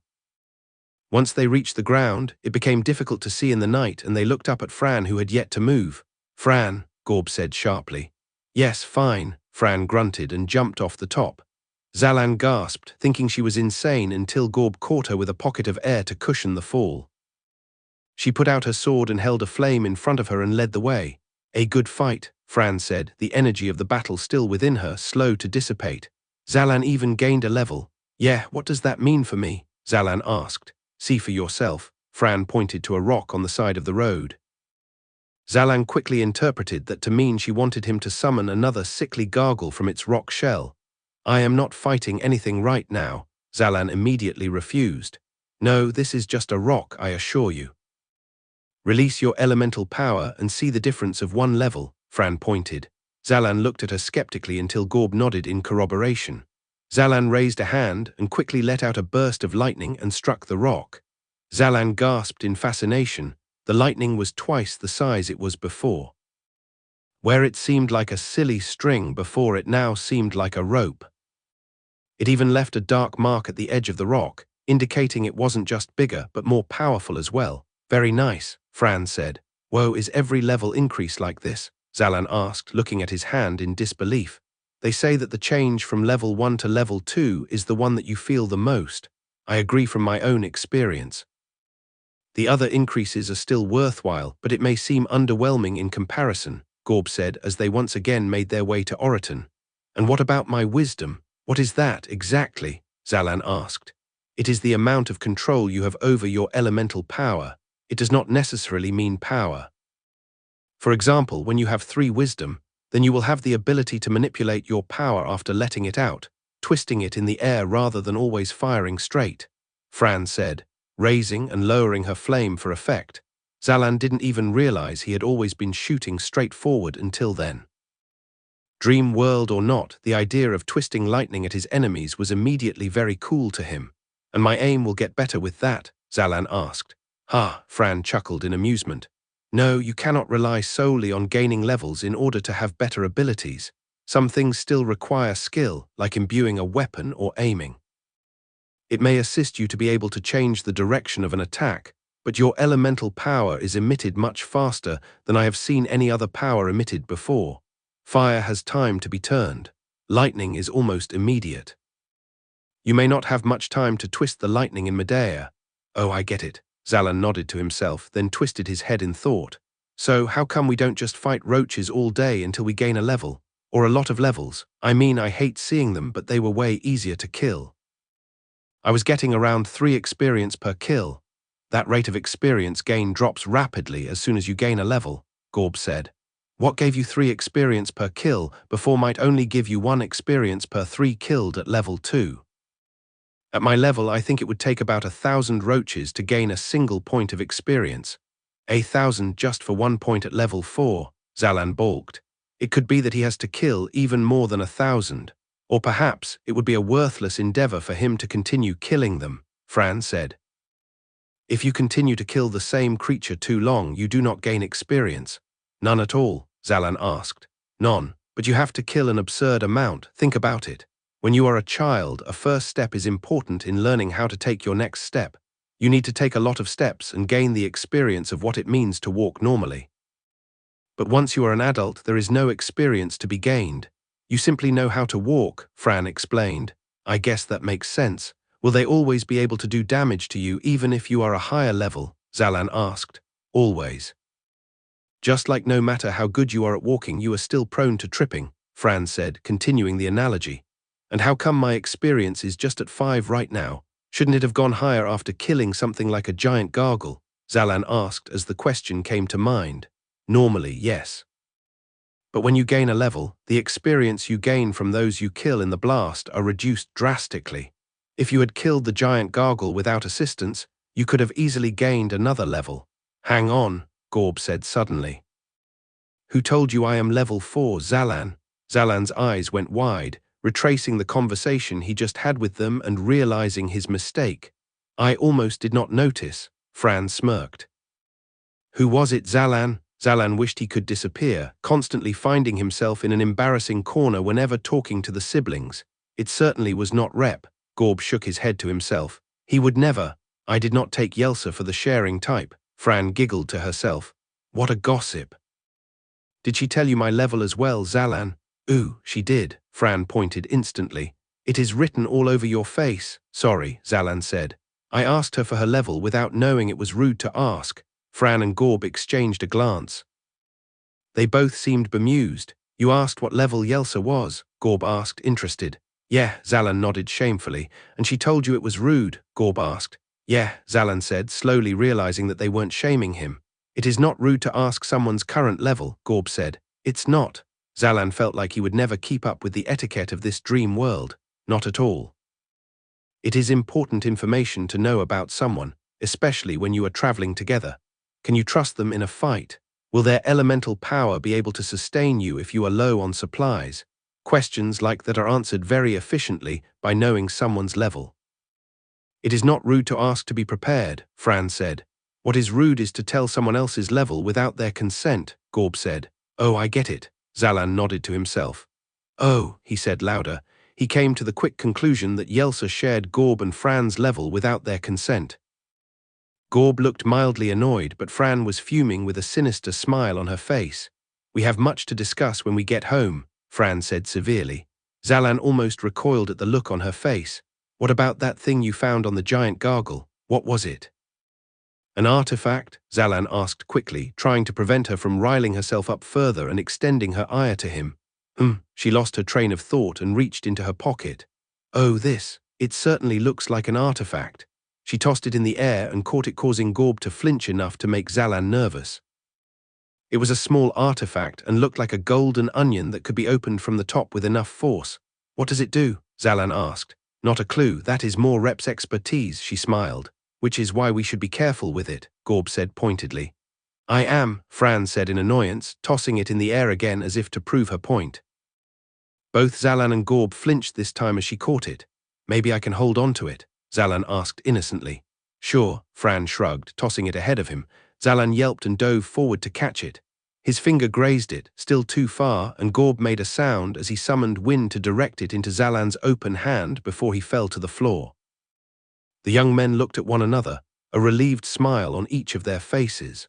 Fran laughed at the display and continued leading the way with her flamelight. Chapter 20.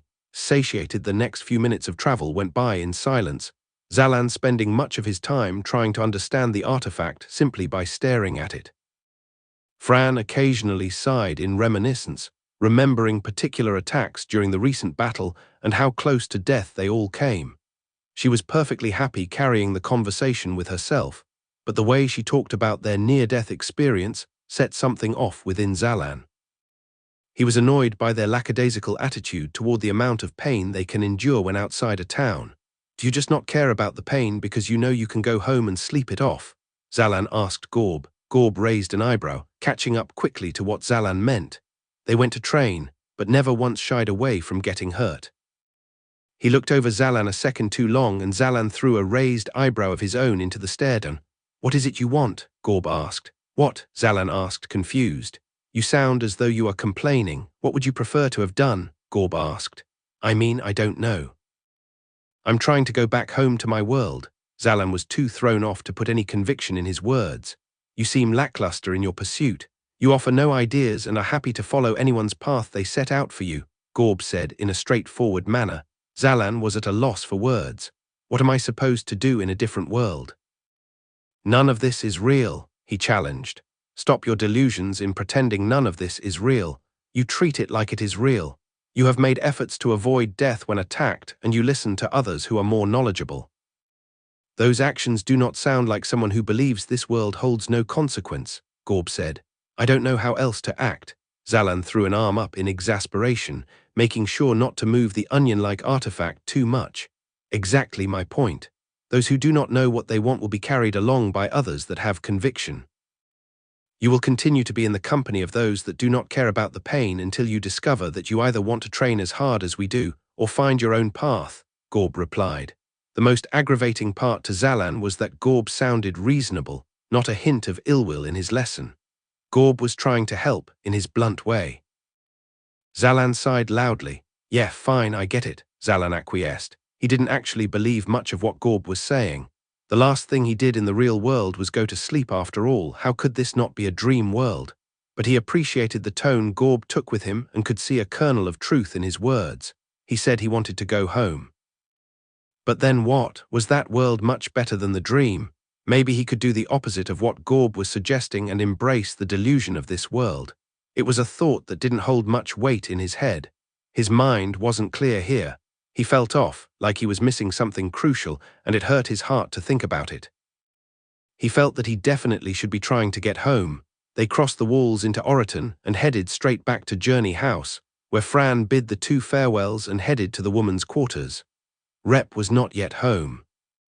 By the time Zalan had settled into his bed cot, a loud, full-on argument was being shared between Fran and Yelsa, bleeding into the men's quarters. It sounded fierce, and Zalan raised his head, wondering if he should go inside and say something, then saw Gorb shaking his head, encouraging him not to join the verbal war before bed. Zalan shrugged and lay back into bed. It didn't take long for Zalan to fall asleep with a frown on his face. Zalan awoke the next day with renewed energy and his legs fully healed. He never got tired of stretching the parts of his body that were newly healed, feeling like he got over a debilitating sickness over the course of a nap. He sat up and saw Gorb discreetly covering a wet spot on his pillow, and Zalan found it amusing that Gorb drooled in his sleep. Rep was sound asleep on another cot. What's the plan today? Zalan asked. Gorb looked up in amusement, and the implication was clear. You still rely on others to make your plans. Unless Rep made substantial money overnight, I suspect we will have more time to train today, Gorb said. Ha. Rep rolled over in bed, his bleary eyes taking a minute to focus on the other two. How was training? He asked as he rubbed an eye. It went well. Zalan gained a level, Gorb informed. Fantastic. Rep rolled his legs out of bed and looked over Zalan. How do you feel? A lot stronger. My lightning does some real damage now, Zalan said excitedly. What else happened during training? Rep asked him. We obtained an artifact. Gorb nodded to the golden onion-like artifact that Zalan left at the foot of his bed. Rep's eyes narrowed slightly as he looked it over. He picked it up and placed it at the table in the center of their room. Where did you get this? He asked Gorb. Gorb looked away silently. Rep turned to Zalan with more urgency in his eyes. Zalan, where did you get this? We got it out of a giant gargle last night. Why do you recognize it? Is it powerful? Zalan asked. The change in Rep's widening eyes made it clear to Zalan that Rep wasn't concerned about the artifact as much as the means of getting it. You took a level 1 novice to fight a giant gargle. Rep snapped at Gorb. Gorb lowered his head in shame. And were you able to find this creature in isolation? Or was it surrounded by sickly gargles as well? Rep demanded. Surrounded by the smaller ones, Gorb affirmed in a small voice. What? Rep shouted. What is all the screaming in here? Fran asked as she poked her head in the room. Are you insane? Rep wheeled toward her. Someone told him about our little training adventure. Adventure. You sent him to his death. What if he got bit by any of those monsters? He wouldn't survive, he would. Rep looked between the shared expression between Zalan, Gorb, and Fran. Oh no, I cannot believe this. Did you get bitten, Zalan? Yeah, a few times on my leg before I leveled. A few times, Rep repeated, almost laughing in a frenzy. Unbelievable, you could not have survived the poison in your veins. If you did not gain a level when you did, you certainly would have died. He turned back to Gorb and Fran with rage. You two, without exaggeration, led Zalan to his death. Yelsa slunk into the room behind Fran, but made sure not to include herself in the conversation by keeping to the walls of the room. She nervously popped her knuckles in the corner. I trusted you, Rep continued, his head turning between Fran and Gorb. I thought you would train in the courtyard. I thought it was odd when some of the guards told me you went out of the city. I did not mind hearing that you had gone beyond the gates, but I thought you would take him to roaches or fogfangs. Gargles. How heedless can you be, Fran? Watch it, Gorb warned, his once ashamed expression now filled with scorn. No, her quest for glorious combat drives her to put others around her in danger. I know her lust for battle will drive her to a premature death, but there is no need to bring down your friends and family as well. Zalan needs people around him he can trust, now more than ever in his life, and you put his life in peril. I bet you never once asked Zalan how he fared once the battle was over. You were never even aware that a man in your company was moments from death. You just basked in your own glory, you heartless. Rep caught himself, the rage in his eyes ebbing away as he blinked to himself and got about his wits. He immediately looked remorseful and cleared his throat. I apologize, I did not mean that. You did, Fran corrected him. But you were also correct. I did not ask him how he fared. I put him in a situation that I myself was largely unprepared for. I do not believe I ever apologized to you, Zalan. Zalan made an uncertain face, not knowing how he should react. I sincerely apologize for recklessly putting you in harm's way, Fran said, looking him in the eyes. She looked more sincere than he'd ever seen her before, like she was just realizing something about herself. Yeah, it's okay, Zalan said, feeling warmth on his cheeks and quickly breaking eye contact. And you, Rep. I apologize for not giving Zalan my utmost priority, even after assuring you I would keep him safe, Fran said. We were reckless, Gorb agreed. I greatly apologize for our actions. I hope you can forgive us. Rep sat down at the table in the center of the room, breathing loudly, dissipating the angry frustration within him. He looked over the artifact once more, this time raising his eyebrows in surprise. This is a satiator, not what I would expect from a giant gargle, he said, puzzled. The tension in the room hadn't yet escaped, and Zalan didn't feel brave enough to ask what the artifact did. The room was quiet. Gorb decided to put the silence to rest by asking, what does the satiator do? Well, when used on a single individual, a satiator sustains them for a month without food. But you can split its use among many people, Rep said. The room stood quiet for a few more seconds. Zalan decided to break the silence next. Like if I were to use it, I wouldn't get hungry for a month, Zalan asked. Rep nodded, picking the artifact up and looking it over. He smiled to himself, shaking his head. The tension eased at Rep's softening expression. I worked late into the night to get a few bronze coins, but in one training bout you have gathered the artifact necessary for us to make the trip to the castle of Dockrun, Rep chuckled. Just this? Zalan asked. Indeed, Rep said. He twisted the top of the artifact and the onion peeled open, ejecting gold energy. Rep stood and pointed the satiator at his chest, a beam of gold firing and causing his torso to glow. Then he turned his arm around and poured the gold essence into Zalan and the rest. Zalan was amazed. He just woke up, but he already felt like he had breakfast. He wouldn't have to eat anything for a while. When Rep concluded his distribution of the gold power, the satiator cracked in half, then crumbled to dust in his hand. Rep clapped his hands together and wiped dust off of his clothing. "Is that what happens to artifacts when they are used?" Zalan asked, watching the dust fall to the ground. "Indeed," Rep nodded. "If the artifact has more uses, it may degrade a bit, but remains whole. Once it becomes nothing more than dust, then you can be certain there are no more uses to be had." The 5 of the adventurers stared awkwardly at the pile of dust on the guild floor, the energy of the room all over the place between being offended and well fed. No one was making eye contact. Everyone turned to Yelsa as she popped her neck. "Shall we go?" Yelsa finally asked to everyone's relief. Rep gathered the books they borrowed from Madame Hikmah, preparing to return them before leaving. The group stood and made their way out of the guild, only to find someone entering as soon as they were trying to leave. "Rep," the young woman nodded to him, then looked within the guild to see the others. "And so many guests."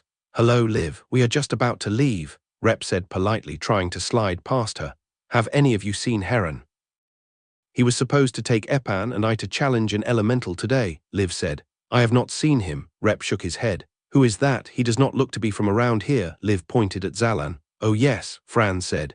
"He comes from an entirely different realm from ours." "Very funny, Fran," Liv said sarcastically. "This is why I did not want to go with you, to get an elemental power. I can never tell if you take things seriously." "I am being serious," Fran said, a playful smile on her face. "I hope I get a better power than you." Liv shook her head to herself. Rep Shot glanced between Liv and Fran, blinking slowly in annoyance. "Well, we really should be going," Rep said politely. "Very well. If you see Heron, let him know I await him in the guild. Next I see you, I should have an elemental power," Liv said confidently.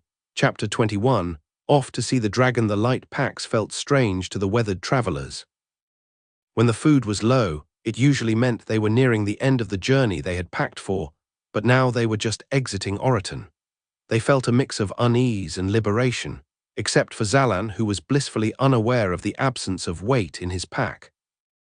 The guards questioned them about their lack of supplies when they reached the gates of Oriton, but Rep assured them they would be fine for the journey ahead of them. The fresh air felt good to Zalan after the argument that was had inside the guild. It felt like he could breathe again after being cooped up with the others fighting for too long. He wanted to talk to Rep about it, but he didn't know what to say. He wasn't sure whether to be grateful for Rep's care or to try and get Rep to scale back his instinct to want to keep Zalan safe. Zalan decided that nothing was the best option, only because he didn't want to bring up an awkward conversation again. He found himself stumbling into them too often lately. Eventually, Yelsa drifted away from Fran and Gorb and walked over to Zalan.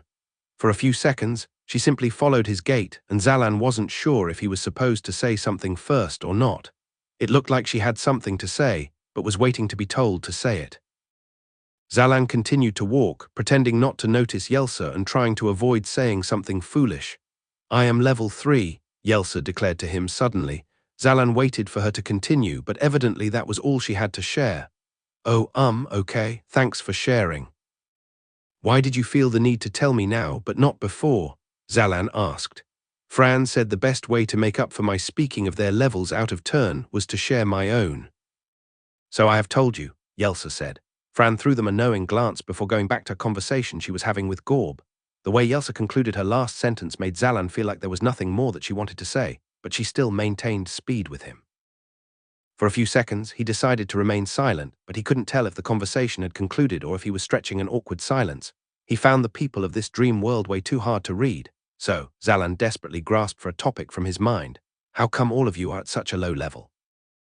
Seems to me that with enough work, you could be much higher by now. You sound like a guild master," Yelsa replied jokingly. The fact she wasn't scornful made Zalan relieved to know he didn't say something wrong this time. He continued with more confidence. "I'm just saying that if you started training when you were a kid or a teenager, couldn't you all be at least level 5 by now?" Zalan asked. "You really are committed to convince us you are not of this world?" Yelsa raised an eyebrow. "Only because I am from another world," Zalan smiled. "HMPH. Yelsa looked amused. Those who are not yet of age cannot gain levels. And once they do, it is rare for their guardians to want to take such young men and women out to bloodthirsty creatures until they've had a few years of experience with a sword, she explained. That makes sense, Zalan nodded. Yelsa laughed a small chuckle. What? Zalan asked, though he appreciated the levity. I find the information you ask for amusing, Yelsa said. You ask things like, why is it bright right now? And I reply with, the sun is out, and suddenly you imply the world makes more sense to you. You are old enough to have simply observed these things for yourself. Were you taught nothing in your old land? We didn't have levels in my old land, Zalan replied. How would one know to be ready to take on the monsters outside your cities then? Yelsa asked.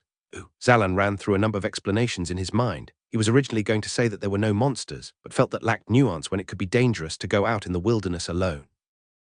He could explain the technology he had back home, or maybe take the point of view of an old hunter-gatherer society replacing monsters with animals that would need to be hunted for food.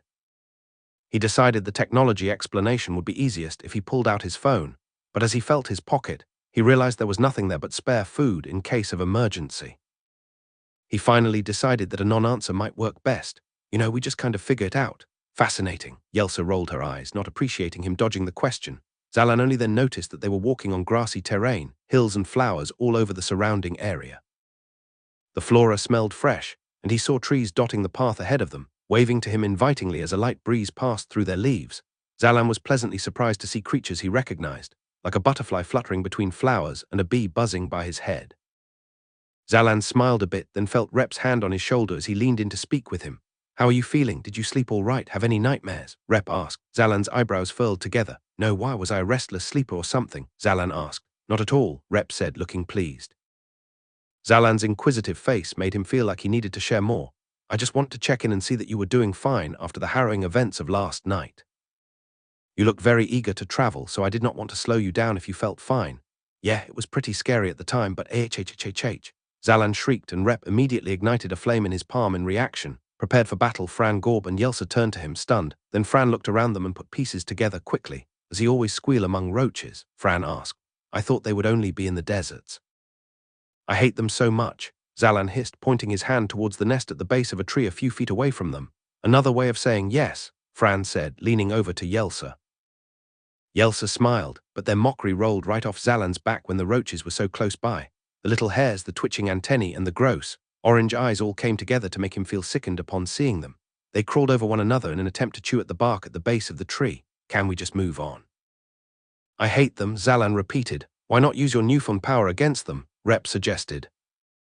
Do some training in a much safer setting, he said, directing his voice to Fran and Gorb, who looked away, embarrassed and ashamed. Only if you promise not to let one touch me, Zalan told Rep. Oh, absolutely, Yelsa offered, drawing her bow and nocking an arrow.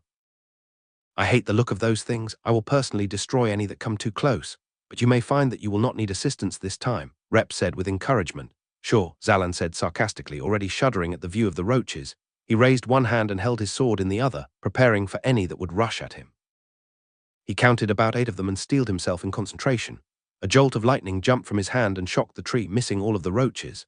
Zalan tried again and was able to strike a roach, causing it to collapse, its antennae twitching wildly. No way, Zalan said, excited. He proceeded to fire a blast of lightning at it a second time. Rolling over, the creature died on contact. No way, he said, more excited. The other roaches were searching around the nest now, looking for the cause of their dead brethren. By the time they assessed Zalan and his group as a threat, Zalan was able to kill another roach from a comfortable distance. Even when they started charging at him, they didn't feel nearly as threatening as they did the first time around. Zalan felt like a pest exterminator, killing the roaches one by one as they approached and became easier targets. The 6 remaining roaches quickly dwindled down to 1, and in his excitement, Zalan ran to close the gap between them and crushed it with his foot while zapping it with electricity. It died immediately. Yes, Zalan raised his fists to the air in celebration. I am the roach killer, look upon me and weep, roaches. His fellow travelers smiled in amusement except for Rep, who applauded him on his victory. Well done, Zalan, Rep cheered. Level 2 is insane. How much experience did I gain from that? Zalan asked, tapping his fingers to check his stats. He only gained a single point, leaving him at 6 experience. It dampened his mood slightly. Oh, just 1 point. Well, they are roaches. They are quite easy to defeat despite the disgust they put through me, Fran said. Me too, they are too putrid to look at, Yelsa agreed, nodding to Fran. They seem to enjoy having the attribute in common. Zalan bobbed his head in agreement, taking one last look at the roach massacre. Zalan was about to leave, then remembered to search for artifacts, kicking the dead roaches over to look over them for anything out of the ordinary.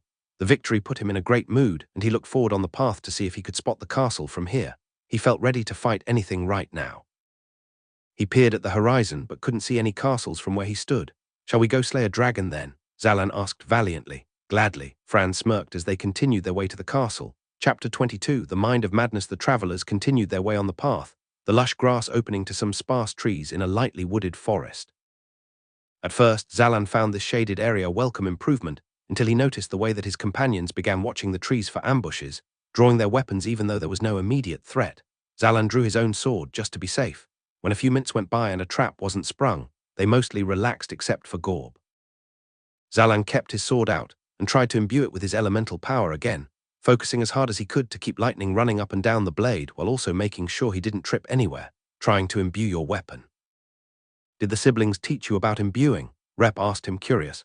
"Yeah, this should be so much easier since metal conducts electricity," Zalan complained, his face strained in concentration. "Right," Rep said slowly, not understanding the string of words Zalan said. "Sir Killel taught us to try and start with a single point on your weapon, and to maintain it that way." Rep demonstrated by creating a tiny candle-like flame at the tip of his sword and moving it around, trying to keep it lit. He swung it once and it went out, to his disappointment. "Is that what you've been doing?" Zalan said in surprise, lowering his sword to watch Rep try to light another flame at the tip. "It is already difficult to manipulate your elemental power once it leaves your hand," Rep explained as he slowly moved his sword. "It is best to get an understanding of what it feels like to maintain a small level of your power before you go larger, like training a muscle," Zalan said to himself. It should have been obvious, especially when they referred to this elemental ability stuff as a mind muscle previously. Zalan pinched the tip of his sword with his free hand and cast out lightning. He removed his hand and focused, able to keep the spark erratically dancing on the tip for all of half a second. He beamed, not having been able to do anything close to that before. "I think I get it," Zalan said. "Well done," Rep nodded. The two continued to practice imbuing their swords as they continued on their way. Zalan tried different tricks like holding his sword at different angles or placing an even smaller piece of lightning on the end of the sword, but nothing helped more than simple rote practice. Rep was making good headway, able to swing his sword once and still maintain the tiny flame at the end of his sword. Zalan admired the progress until he bumped into Gorb, who had stopped walking, his eyes focused on something in the distance beyond the edge of the forest. "Do you see that?" he asked, speaking quietly. The other travelers peered out, squinting their eyes as they tried to make out the shape at the distance. It was floating high above the ground, looking like a blimp to Zalan. The circular-shaped black object was growing steadily, making no rush to come to the forest, but certainly getting closer. It seemed foreboding, like it was coming with bad news, even when they could not make out any features. Zalan swallowed hard, not sure why he felt so nervous. "Is it a dragon?" Yelsa whispered. "We would have seen the wings," Fran rejected. "It does not feel like a dragon," Gorb added. From the dark circle, two black, opaque spotlights scanned the floor for a moment, then stopped. The other four travelers tensed in fear as Zalan tried to make out exactly what he was seeing. "Dear God, here, so far from home," Rep asked. "What is it?" Zalan asked, watching the circle emit another two black spotlights to the floor. The spotlights were so dark, it was like a flashlight of shadow, completely overpowering any light it touched. "Hide, do not let it see you," Rep informed him, pulling at his shoulder to move deeper into the forest. "But what is it?" Zalan asked, reluctantly following Rep. His eyes remained on the thing approaching. Even knowing nothing about it, he wanted it to go away. "That is the mind of madness," Fran said. The lack of amusement in her voice made Zalan realize how serious their situation was. He turned his eyes ahead and looked for a good hiding spot, joining the others in pushing brush aside in search. "What is it?" "What do those beams of darkness do?" Zalan asked. "They drive you mad," Gorb replied stoically. "Do not get caught by the beams. Even a small portion of the beam bouncing by you might be enough to affect you severely. Treat this like you are hiding from the sun. Let nothing remain uncovered." Elsa found herself a nook at the base of a tree and dove in, not even worrying about anything that might already be living inside. Gorb decided to cut down branches of a leafy tree to pile up and crawl under. Fran was using her sword to cut into soft earth and bury herself, except for her face, which she placed a cloth aside to cover herself in. All three of them moved with such efficiency. It was like watching people prepare for a nuclear strike, each with their own shelter. Zalan looked back at the mind of madness, slowly growing larger as it floated in their direction, then back at the travelers. "What do I do?" Zalan asked Rep. "Hear this." Rep rolled over an old log that had broken down into a semicircle. He could crawl under it, but it was decayed and had holes in the top. "Cover the holes. Not a shred of darkness can seep into, you understand?" Zalan nodded numbly. The severity in Rep's words were frightening. "What about you?" Zalan asked. I will find something myself, Rep assured him, taking a few steps and searching for something more. Zalan wasted no time, using his sword to cut down a branch and pull off leaves to stick on the holes and glue with mud created by a creek nearby. He kept throwing glances at the Mind of Madness's approach. It had come close enough to make out a few features. It was like a giant grey head with no mouth. Its eyes were a deep, soulless pit. There were ridges running along the top of the head like tiny rock formations, but it made the Mind of Madness look as though it were perpetually enraged, searching for something to destroy. Out of the dark abyss of its eyes emitted the black spotlights, sucking away all the light on whatever it gazed upon. Zalan redoubled his efforts, actually breaking a sweat in trying to cover his log. Finally, when he decided he had done the best he could, he looked to Fran to ask her to put a tiny flame above it to make sure no light got in, but she was gone, buried underground. In fact, everyone was already hidden away except for him. He quickly scrambled under his log and pressed himself close to the ground. It was dark inside, but he could see that there were still small holes perpendicular to the ground. The light filtered in like rungs of a ladder ready to be climbed. There was very little time. It was almost here. He grabbed mud from his constricted position and stuck it into the holes from the inside as fast as possible. There were still threads of light shining across, but Zalan decided that it shouldn't cause any issue unless the Mind of Madness lowered itself all the way to the ground. From what he had seen, it didn't give any indication of doing anything but float and blast darkness from its eyes. There was no danger from any light creeping in from above, and no worry about it coming to target him from the side. The Mind of Madness was close now, and they could do nothing but wait. Zalan couldn't hear the Mind of Madness approach. It was silent in its movement, but he felt it. He knew without a doubt that it was floating right above them. Its soulless eyes scanning the area for intelligent life. An ominous silence hung over the area. The Mind of Madness wasn't moving on. Zalan crushed the dirt under his palms tightly as he tried to escape its mere presence. Then in an instant, the area felt darker than night. The jet-black spotlights from its eyes immediately snuffed out any light from all directions. Zalan couldn't see a thing, but he felt terrible suffering. He curled up into a ball and began hyperventilating, panicking. He had no idea where the feelings came from. He was in so much pain, it was excruciating. He was twitching on the earth, shivering madly from the sensation. What he did not know is that while he had sufficiently covered himself from being hit by the dark spotlights, the creek nearby reflected the darkness just as it would reflect the light. The reflected beam had struck him in the side through one of the tiny holes he hadn't covered properly. He only tasted a tiny modicum of the beam.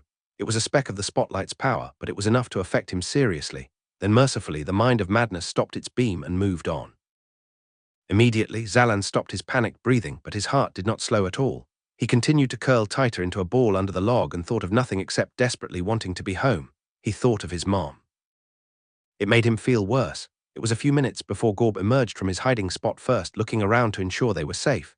He saw the back of the Mind of Madness slowly drifting away from them at a distance. It has moved on. Is everyone all right? Gorb asked. I seem to have jumped in with some bitey ants. Yelsa emerged from within the tree, presenting the series of small bites on her forearm. Fran emerged from the ground, and Rep came out from under bushes and a blanket from his pack. Rep immediately looked around with urgency when Zalan wasn't standing among them. Zalan, Zalan, Rep called. Not so loud, it is still close by, Gorb warned, looking over his shoulder vigilantly for the Mind of Madness. It continued drifting away. Rep ran to the log, the surrounding area littered with dead bugs, wilting flowers, and immobile butterflies that had been gazed at.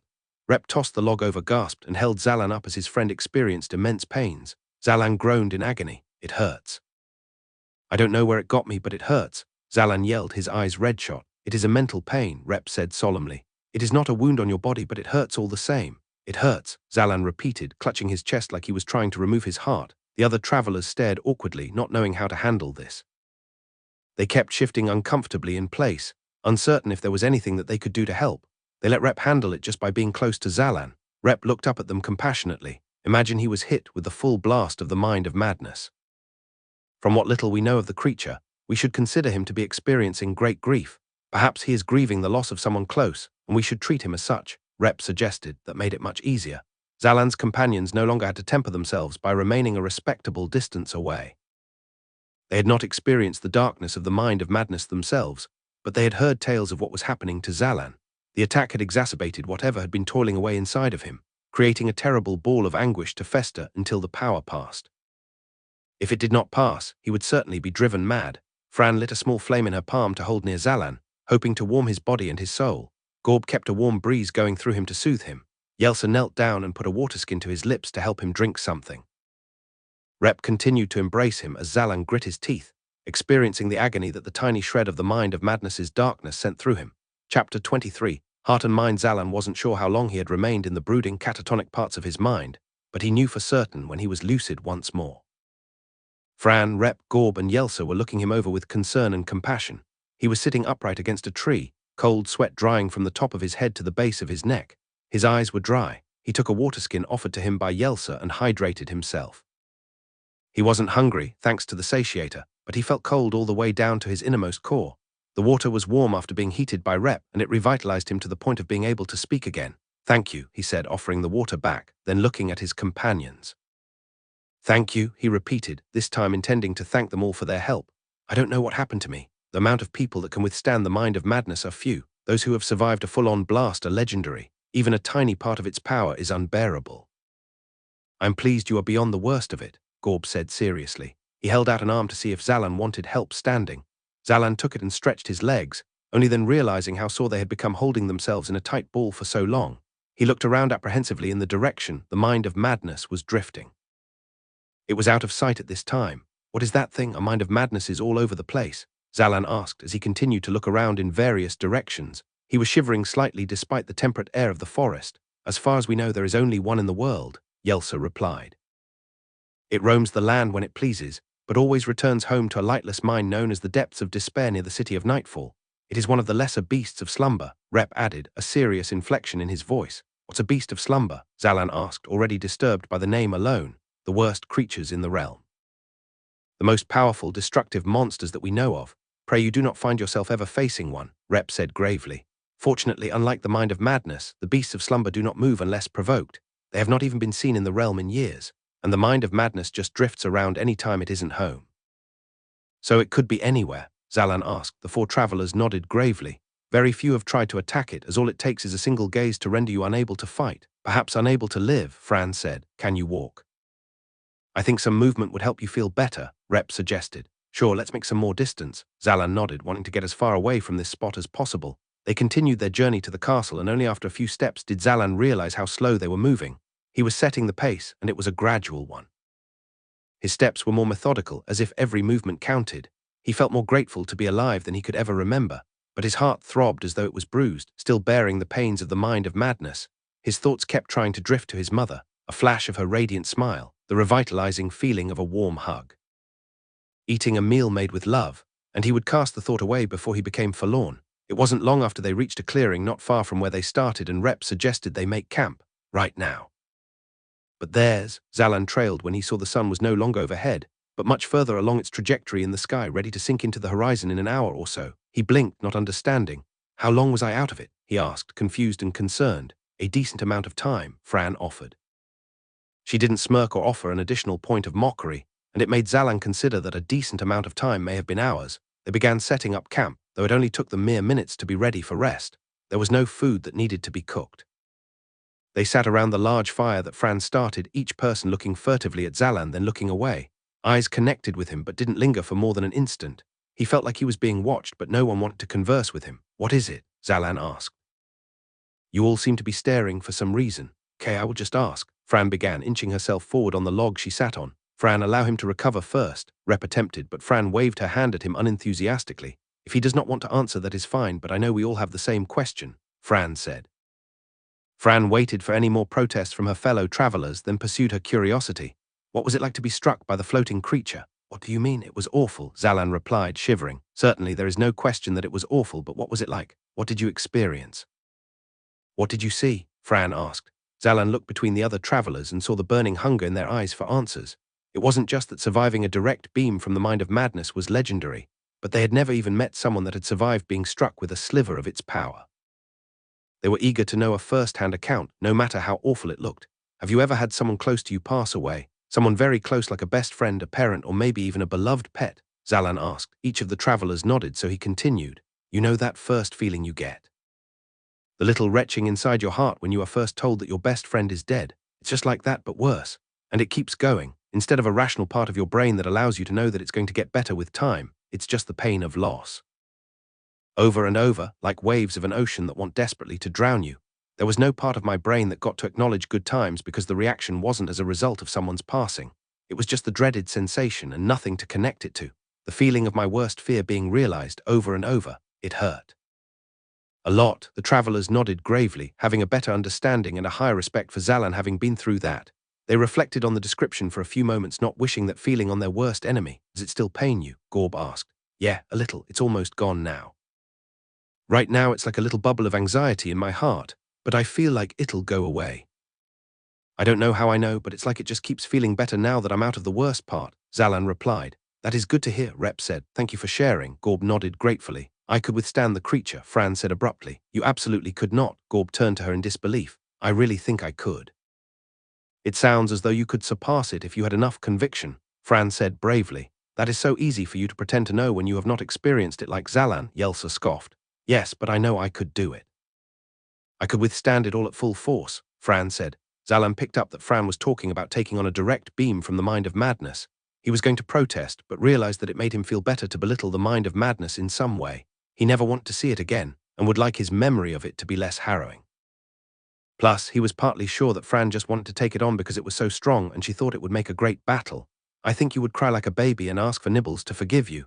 Gorb smiled fiendishly as he teased her. I was 5 years old, Fran shot back. She grew so attached to a goat she called Nibbles that she believed that it would not be eaten. Gorb began explaining to the rest.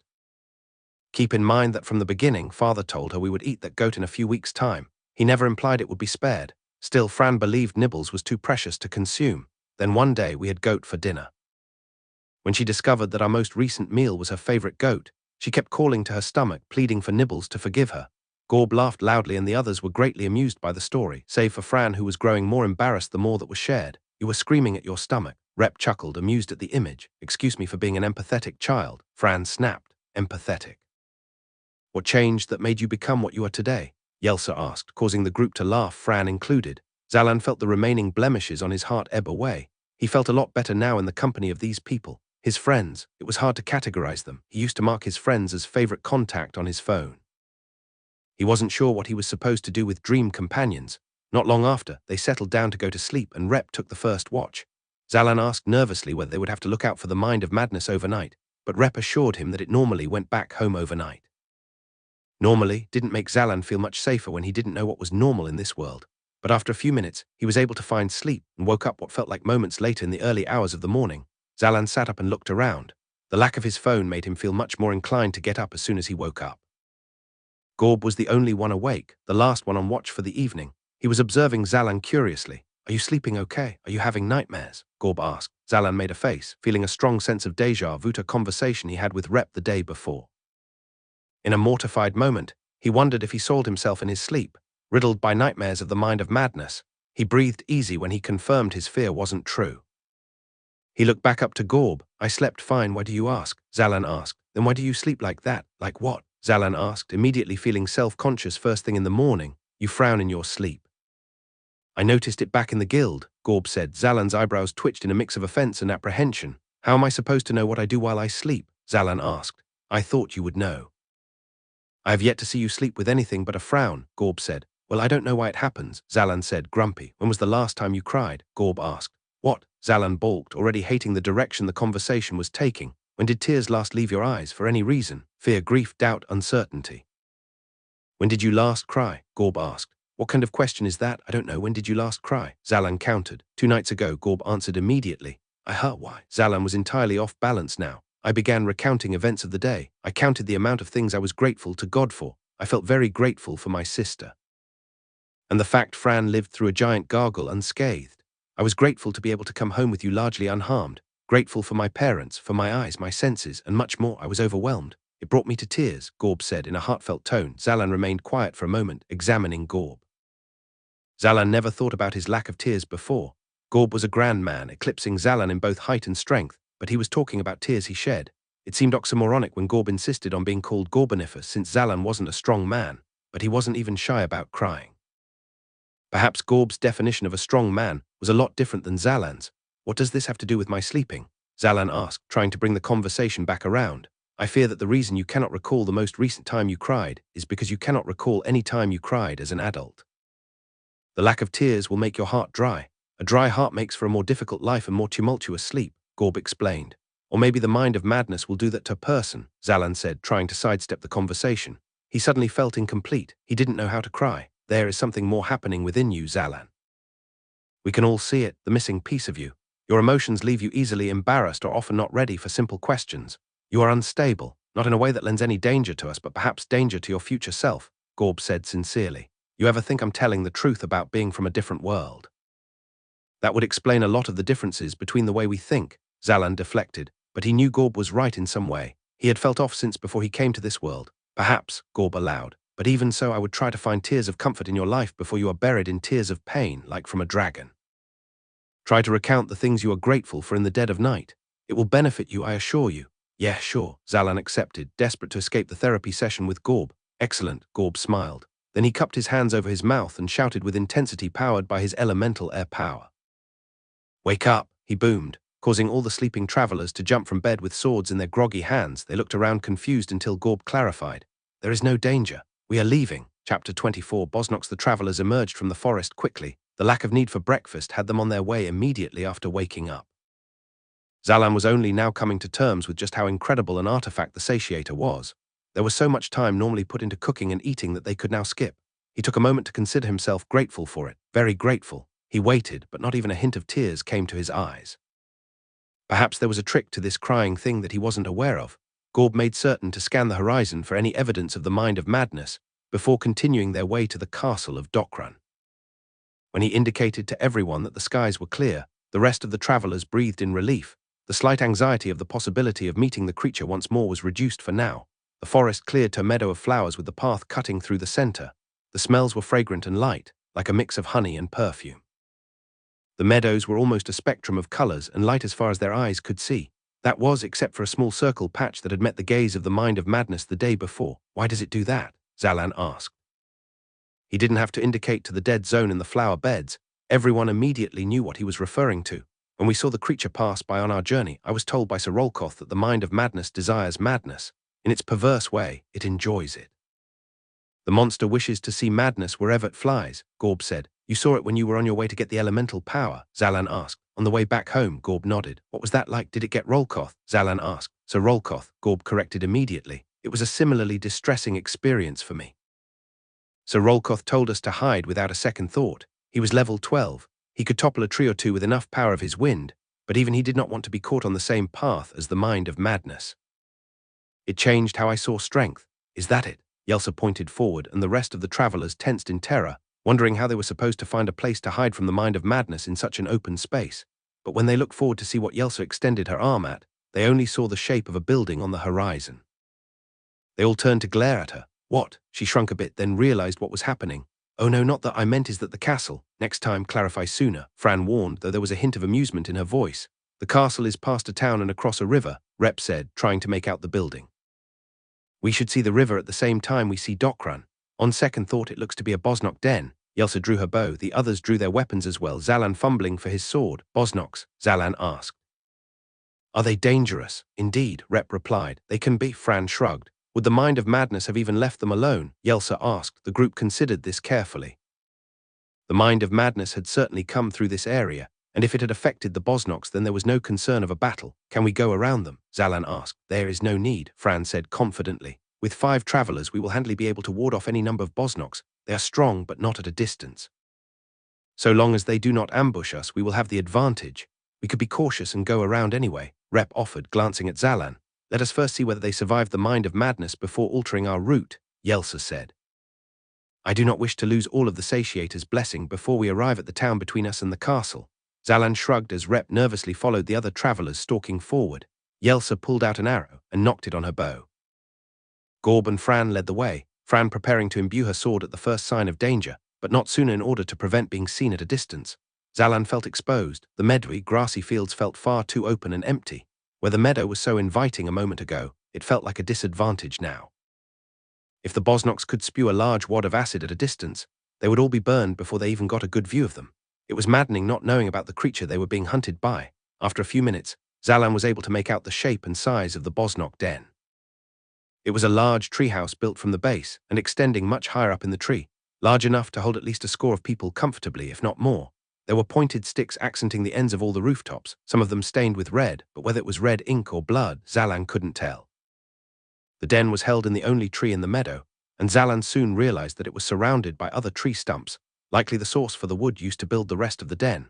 Zalan couldn't see anything inside the windows of the den, nor could he hear anything but the flowers and grass waving in the faint, fragrant breeze. Even the base of the den was covered in flowers, and it seemed to Zalan that it was intentionally maintained to keep it decorative. The closer they all got, the more Zalan wondered if there was any threat in the den. They were a stone's throw away when they stopped moving, keeping themselves at the ready. "Is it safe?" Zalan whispered. "It looks to be empty. I think the mind of madness got them," Yelsa whispered back. "No," Gorb said immediately. "The flowers at the base of the den still live. They are covered by the rest of the den. They may have been shielded from the blast," Yelsa answered. "But I would suspect something around here to be out of place after being visited by the mind of madness," Gorb said, using his sword to present the larger area of thriving flora. "Then where are the Bosnoks?" Yelsa asked. "Perhaps they went out to hunt," Rep said hopefully. Fran shook her head. "They are not careful creatures. They certainly would have trampled the grass or flowers if they had just left." "We would see some signs if they left anytime today," Fran answered. "What if they left a long time ago?" Rep asked. Fran measured the question in her mind and shrugged ambivalently. They continued to stare at all the windows of the den, tracing the edges of the ground floor with their eyes to make sure they were not hiding away from them, preparing for an ambush. Finally, Gorb made a motion that he would go forward alone to draw out any attacks, and for the others to keep back and cover him. He rushed forward, leaving the others behind, except for Fran, who decided not to listen to her brother's orders. The two ran across the path forward, stopping when they were standing just below the treehouse at the highest point in the tree. They looked at one another and shrugged silently, waving for the rest of the travelers to come forward. Rep, Zalan and Yelsa joined them cautiously, but soon saw that there was nothing creeping around to spring on them. Rep breathed more easily, and Zalan began to admire the mishmashed architecture of the treehouse-like den. The logs were cut at the edges and set into one another like fastens instead of just tied together.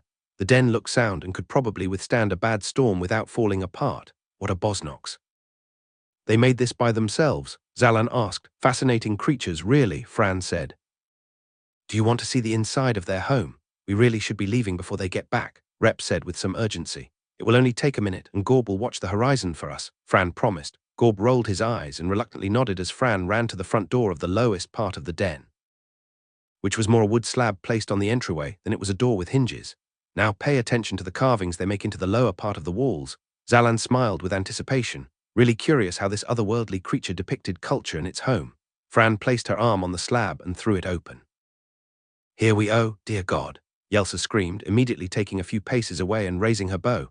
The floor of the den was filled with 15 napping Bosnoks, all sleeping next to their various clubs and weapons. The Bosnoks were about human-sized, but their heads were horned and shaped like that of a bull, like a partial minotaur. Their muscular arms and bodies looked almost exactly like humans, except that their legs ended in hooves instead of feet. As soon as Fran threw the door open, sunlight streamed in enough to wake two on the far end of the room. One spun itself upright and armed itself immediately as the other rolled lazily to check on the door. "MRRF?" the second Bosnok asked, then widened its bulbous eyes. It began braying madly, immediately awakening the rest of the Bosnoks. They screamed and yelled, all immediately arming themselves and pointing at their intruders before rushing at them in a stream to the door. Fran threw Zalan backward, who would have fallen all the way over if he was not caught by a burst of wind from Gorb. Fran threw a giant flame at the front door, blocking the exit with a large column of fire, but the Bosnoks immediately changed course and jumped out windows as the flame spread to their den. One began charging at Zalan with horns bared, and Zalan could barely hold his sword up in time before it collapsed dead. An arrow sprouted from its head. He turned and saw Yelsa firing more arrows as the Bosnoks continued to pour out of their den. "Someone cover Zalan," Yelsa said as two Bosnoks flanked her, forcing her to retreat. Zalan turned back around in time to brace himself before another Bosnok tried to bore him with its horns, driving him a foot back as he held his sword up sturdily while panicking. He let out a zap of lightning, blinding the Bosnok momentarily while it swung a mace at him, barely missing and destroying the grass where the weapon landed. "I will be there soon," Rep cried, throwing a small fireball at the back of the Bosnok's head. The Bosnok grunted in dissatisfaction, then wheeled its horns out of the lock it was in with Zalan's sword, and turned to Rep swallowed hard as he threw another fireball that was mostly disregarded by the Bosnok that charged at him, horns pointed at his gut. Rep hesitated a moment too long and dove out of the way just as the Bosnok sped by, but was hit by the Bosnok's shoulder, sending him tumbling to the ground. Rep groaned in pain, not immediately jumping to his feet. "Help," Zalan called to the others, but upon chancing a glance at them he saw that each other fighter had their hands full. Yelsa was gracefully keeping her distance from the Bosnoks trying to rush her, but she had no moment to aid Zalan. Gorb and Fran were taking 10 Bosnoks, holding them at bay to make sure Zalan and Rep weren't overwhelmed. Zalan gripped his sword tightly and ran at the Bosnok that was trading parries with Rep, who was despairingly trying to stand up between defending himself from the mace. Zalan stabbed forward, only for the Bosnok to spot him in his peripheral and bob backward, easily avoiding the sword. Zalan threw out his other hand and blasted the Bosnok with lightning in its face. It receded a few steps and shook its head, growling in pain as Zalan helped Rep to his feet. "It knows how to handle that mace," Rep said, breathing heavily. "I think I know how to handle it too," Zalan said. "Distract it for me and give me some time to aim my lightning." Rep bit his lip reluctantly before nodding and rushing forward with his sword pointed straight at his adversary. The Bosnok snorted in amusement and swung its mace confidently, throwing Rep's sword way off trajectory and lodging it into the ground. Zalan didn't mean to notice it as he aimed, but it seemed to him that Rep wasn't a very good fighter. Between this fight and the one with the flamestricker, he didn't seem nearly as adept as Gorb or Fran, or even Yelsa now that he'd seen her in action. In fact, Rep fought a lot like Zalan did, haphazardly swinging and hoping to connect his attacks. Zalan brushed aside the momentary thought and blasted the Bosnok's mace with full lightning power for 3 seconds. The Bosnok's grip shuddered madly for those seconds, before finally letting go of his weapon. The pain coming through the metal weapon into its hand was too much to bear. Rep tried desperately to pull his sword from the ground as Zalan rushed forward. Rather than try and retrieve its weapon, the Bosnok headbutted Rep, sending him flying back into the grass just as Zalan closed the gap and swung his sword. The Bosnok twisted its head quickly and caught the sword with his horns, but Zalan was getting used to using his lightning when his sword failed, and struck it in the eyes with another jolt of power. The Bosnok roared in pain long enough for Zalan to free his blade from the Bosnok's horn and cut off the Bosnok's right arm at the shoulder. The Bosnok looked down at its detached arm in shock and then fell to its knees, holding the other arm up in surrender as it looked pleadingly at Zalan. "Nice try," Zalan said confidently, then kicked the Bosnok over and stabbed it multiple times in the chest to ensure it was dead. He beamed at his first success and then turned around to see if he could be of any assistance to the others. Rather than the pandemonium that was going on moments before, he saw that the battle was over. Fran and Gorb had cut off the heads of all the Bosnoks they faced, and Yelsa had managed to get an arrow in both of the Bosnoks' heads, even at such close quarters. Zalan smiled at his companions, raising his arms. "We did it," he shouted proudly, only for them to reply by staring at him in abject horror. Chapter 25. Outburst. Zalan looked between his 4 companions in confusion, as they continued to watch him carefully like something dangerous was creeping from within him. Rep looked like he was trying to calm the others down with his eyes alone. Zalan turned around to make sure that the Bosnok was dead, then looked to Fran, desperate to break the strange silence. "Good fight, right?" Zalan asked her. She looked away from him, discomfort written starkly on her face. She turned her whole body around, focusing on putting out the fire she started in the den before any serious structural damage took place. "What's going on? What happened?" Zalan asked. "Were you blinded in battle? Are your eyes harmed?" Yelsa asked. "Is that all?"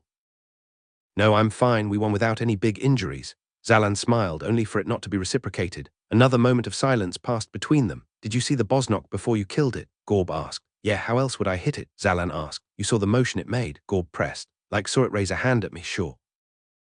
"Right before I killed it," Zalan said. "It is fine," Rep said immediately, addressing the others but was bulldozed by their visceral responses. "What is wrong with you?" Yelsa snapped. "Such evil," Gorb breathed. Fran shook her head solemnly. "What? What are you talking about?" Zalan asked, growing angry over the lack of answers. "The Bosnok was surrendering. It held its hand up and asked for mercy and you killed it," Gorb said. "So what? I wasn't going to suddenly drop my weapon against it." "It had just tried to stab me with a horn," Zalan replied. "But it surrendered," Yelsa protested. "So what?" Zalan repeated louder, throwing his arms open. "The thing was trying to kill me and Rep, but as soon as I have the opportunity to stop it, you want me to go easy. Look at all the ones you killed. We killed them because we had no choice." "None of ours surrendered," Fran said, "and we did not shove our blade into their chests repeatedly. We delivered quick and painless deaths after our intrusion," Yelsa added. "Intrusion, they came outside to attack us. I would have been perfectly happy not fighting them at all if they stayed in their home," Zalan said scornfully. "Yes, that is true," Rep said, still trying to get a hold of the situation but was again ignored. "So what, I was supposed to let it gore me with a horn or something?" Zalan asked. "It surrendered. If you were scared of it attacking you, a swift cut of the head would end the confrontation. You killed it with such brutality. You tortured it when it asked for leniency," Yelsa said. "He did not know," Rep said. "How can he not know what a surrendering Bosnok looks like?" Gorb challenged. Rep opened his mouth to answer, but Zalan exploded. "Because you never told me. You didn't tell me anything about these creatures or how they acted or if they were intelligent. You don't tell me anything until it's too late, and then you blame me for not knowing. You were all so proud of me when I killed a bunch of roaches, but apparently there's no equivalence to all monsters. You put these accusations on me when I'm pretty sure you're the ones at fault for leaving me in the dark and expecting me to pick up all these things. The others, Rep included, stared at him with wide eyes, the outburst stunning them all. Gorb cleared his throat and spoke gravely. Rep, you told us he could be trusted, Gorb said, and he can, Rep insisted. His mind is at odds with itself. He purports to know nothing of the land, changes his emotions on a whim, and even releases vehement emotion to his allies, Gorb said. Right here, Zalan snapped. Are you? Gorb opposed immediately. Your mind has not yet drifted back to its old world and left us to pick up your ignorances, Gorb, Rep said, at a loss for words. Oh, so first you think I flow too well with your plans, but as soon as I give you a real opinion, then there's something wrong with me, Zalan said. Stomping his way to close the gap between himself and Gorb. There has always been something wrong with you if you were capable of this act, Gorb replied boldly. Enough, Fran shouted violently. The Bosnoks were not at fault. They were awoken to see foreign invaders with weapons at their door, Fran said loudly. You did that, Zalan screamed, feeling like he was the only sane one around. You were the one that literally intruded on their home. Exactly. And I take the blame in all this, Fran said, another look of shame cast over her. Zalan realized for the first time that she had shown no excitement in the battle. None of them did. He was the only one happy to see his improvements in battle. The others were reeling from what was taken to be a massacre from their perspective.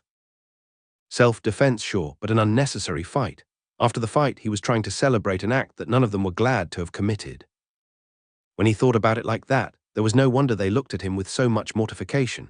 We should try to get him to understand, Gorb began, then blinked in shock as Fran slapped his chest with the flat of her sword to silence him. I take the blame. Anything you wish to reprimand Zalan on should instead be directed to me, Fran ordered. You did not kill a surrendering.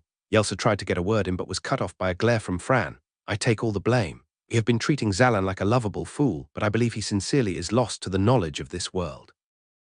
He has told us several times that he is ignorant, and I still placed him in this situation, Fran said, looking at Zalan. Zalan just nodded in reply, feeling like he was understood for the first time in this discussion. I am certain he did not mean any real harm, Rep said on Zalan's behalf. I really didn't, Zalan agreed. In reality, he didn't think it mattered. It was a dream world monster, and it was trying to kill him and his friend. There wasn't a real consequence to taking out the monster, whether it was by the head or the chest. Oh, come now.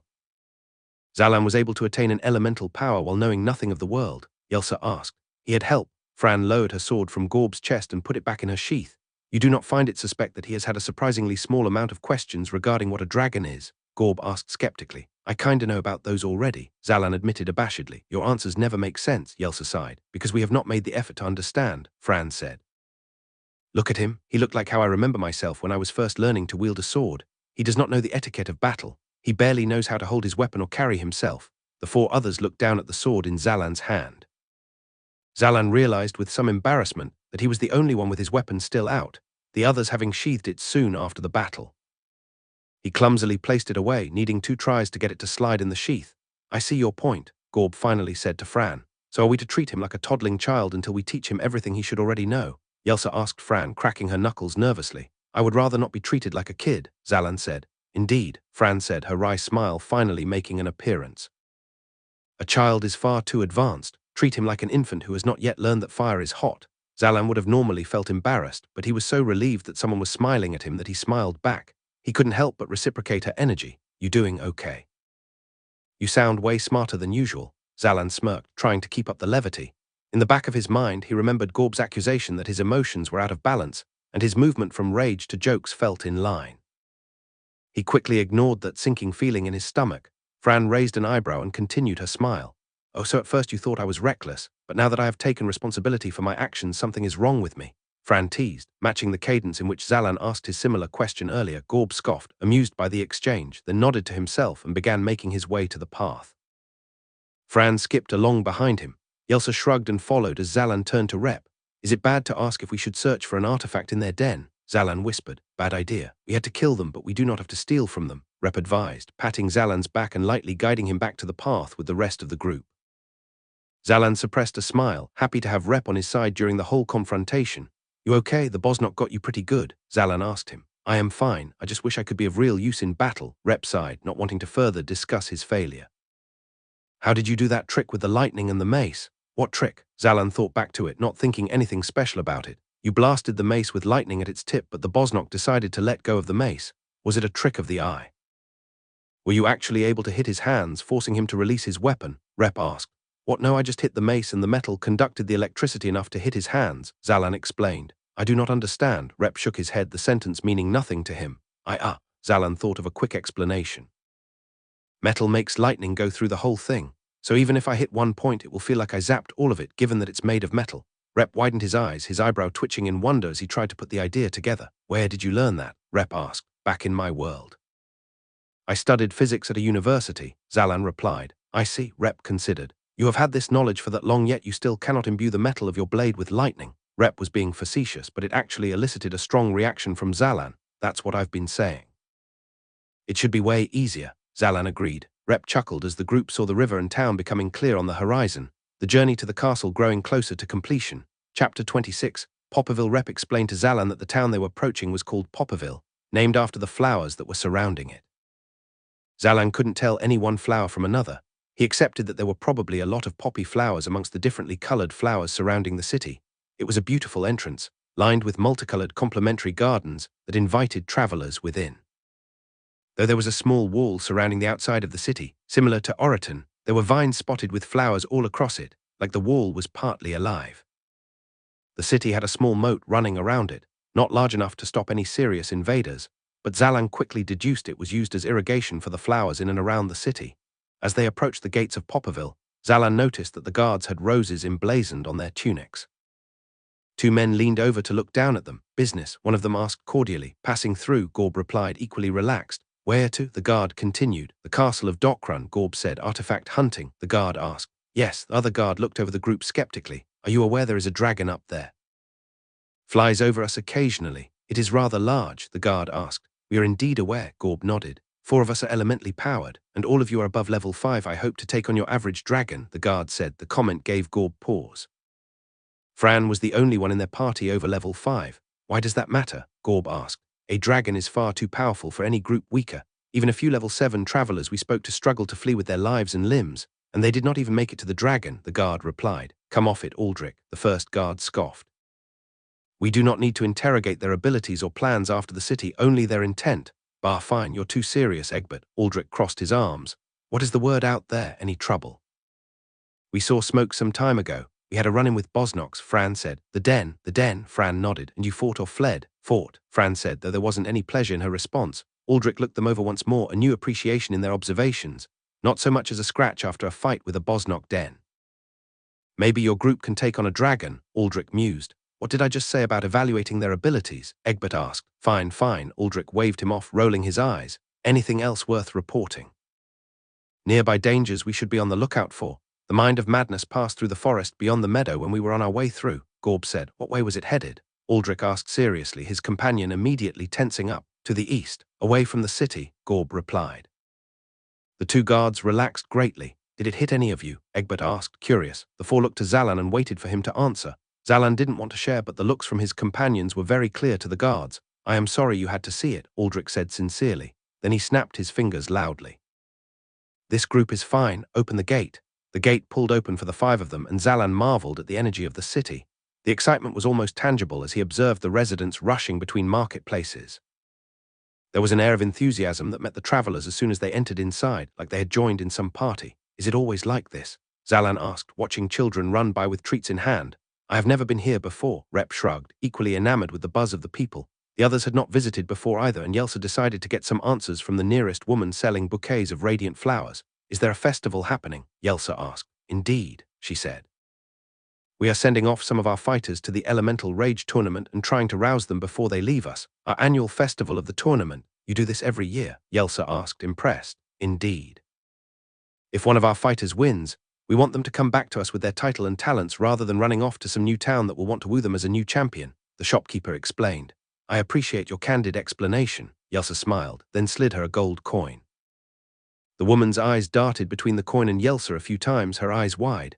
I'll take 5 bouquets, Yelsa smiled. This can get you much more than that, the shopkeeper replied as she took the coin gladly. Just 5 is fine. Consider it for both the flowers and your succinct answers, Yelsa said. Her companions watched with interest as she distributed a bouquet to each of them. Zalan normally didn't care for flowers, but these bouquets were wonderfully aromatic and brought him a sense of calm. Especially when they were offered by Yelsa, who was yelling at him only hours ago. What am I to do with these? Gorb asked, twisting his bouquet as though looking for a hilt to grip. Take them as a token of peace, Yelsa suggested. We have been at one another's throats for much of our time together, but I certainly want us to work together when we reach the castle of Dockrun. Retrieving the Homeseeker is very important to me. I really do wish to go home, back to the clouds. Fran smiled, then Gorb nudged her in the ribs. Right, peace, yes, she corrected herself. I welcome the gesture, Rep said encouragingly, a pleasant smile on his face as he held up his bouquet like he was making a toast. To a better team. Zalan tapped his flowers against Rep, and the others laughed in amusement. The residual animosity between the group had been largely removed, and he once again felt glad to be in their company. It felt like they had all apologized to one another, though no one explicitly asked for forgiveness. What do we do now? Fran looked at Gorb. The original intent was to spend a night here to heal our wounds and replenish our food, but it seems we are in need of neither. I feel no hunger and the Bosnoks did me no damage. We could simply continue, Gorb suggested, or we could spend a day at a festival, Yelsa said as though it were obvious. But we would waste a day that the satiator would keep us fed, Gorb replied. It is not a waste. We could spend the day explaining everything we know to the infant here, Yelsa indicated to Zalan. I wouldn't mind staying to check out the festival, Zalan shrugged. You would not mind, Gorb repeated the phrase in a way that made Zalan want to reword his sentence. I want to stay at the festival. I want a break after the Mind of Madness and the Bosnoks, Zalan clarified. Very well, Gorb nodded immediately to Zalan's surprise. You're okay with staying now? Zalan probed. Your reasoning is sound. It has been an eventful day. Let us celebrate our lack of wounds with some light merrymaking, Gorb said. Fun, Fran said, lighting her bouquet on fire and incinerating it. Yelsa didn't seem to mind, laughing at the display. Fran looked around. I wonder if there are any games based on elemental redirection. As the group made their way into the festival, Zalan was amazed to see that there were a lot of games based on elemental skills of some kind. Rep suggested that if this festival was themed after the tournament, then it would make sense that they placed a lot more focus on elemental power. Most games were played by what looked to be the guards, based on the rose insignia on their clothes, but even with their much better handle on their elemental power, they couldn't win the games very easily. It felt a lot like Scam Carnival games to Zalan. Fran pointed to each game, staring at it from a distance to evaluate whether she would be able to succeed at the challenge. The group stopped at one game when Fran showed intense interest. The game was to get a boy in white clothes wet with water dyed in blue ink. The boy stood about 30 feet from a barrel filled with the blue water. The only rule was that you could not step beyond the barrel, but you could use any elemental power or non-artifact at your disposal to get the boy wet. The first two contestants they watched had elemental power over water. They tried to set out a stream of water from the barrel, targeting the boy in a torrent of firehose-like strength, but the water was redirected midair and splashed in their faces. Clearly, one of the organizers of this game was an elemental water user hidden away from the game area. The crowd seemed to find it all in good fun and considered it a part of the challenge. They would laugh and cheer at each contestant and cheer even louder when the water ended up soaking the player. The boy would look around in incredulous innocence and ask what happened and how he was still not covered in an ounce of blue. Fran looked very enthused to try the game and was digging in her pockets for enough bronze coins to cover the cost to play the game. The old, thin woman running the game had no sympathy for Fran's lack of funds. After a few minutes, she groaned in annoyance, unable to locate enough money on her person. Yelsa then slipped her a gold coin. Fran looked at it with wide eyes. The game only costs 1 silver. I appreciate the generosity, but I do not need nearly this much, Fran said. I do not have any silver coins, Yelsa shrugged. Fran looked down at the gold coin, then back up to Yelsa. Just how wealthy are you? Fran asked suspiciously. Stop asking questions and go win the game. If you succeed, I will allow you to keep the change, Yelsa said excitedly. Deal, Fran said, sounding like she wanted to accept the terms before Yelsa changed her mind. When it was Fran's turn, she stepped forward with determination, looking at the boy with enough intensity that the boy had to break eye contact. Fran began by throwing pillars of fire in the surrounding area to try and throw off any of the elemental water users around. Then placing the water into a cup, she threw it powerfully at the boy. It would have reached him, but was caught in midair by the invisible elemental water user. Zalan checked to see the thin woman running the game and could tell she wasn't using any power. Is it the boy? He has elemental power and is redirecting the water, Zalan asked. Rep shook his head, though he was smiling through Fran's newest frantic attempt. She threw another flask while firing fire in the general direction of the crowd. They gasped, ducked, then cheered at the idea until the flask stopped again and the boy shrugged his shoulders innocently. The boy is too young. He could attain the power, but he cannot go beyond level 1. There is too much water being controlled for him to be able to redirect it all. If he had elemental power, which I doubt, his wisdom would be too low for these feats, Rep replied. Then who do you think it is?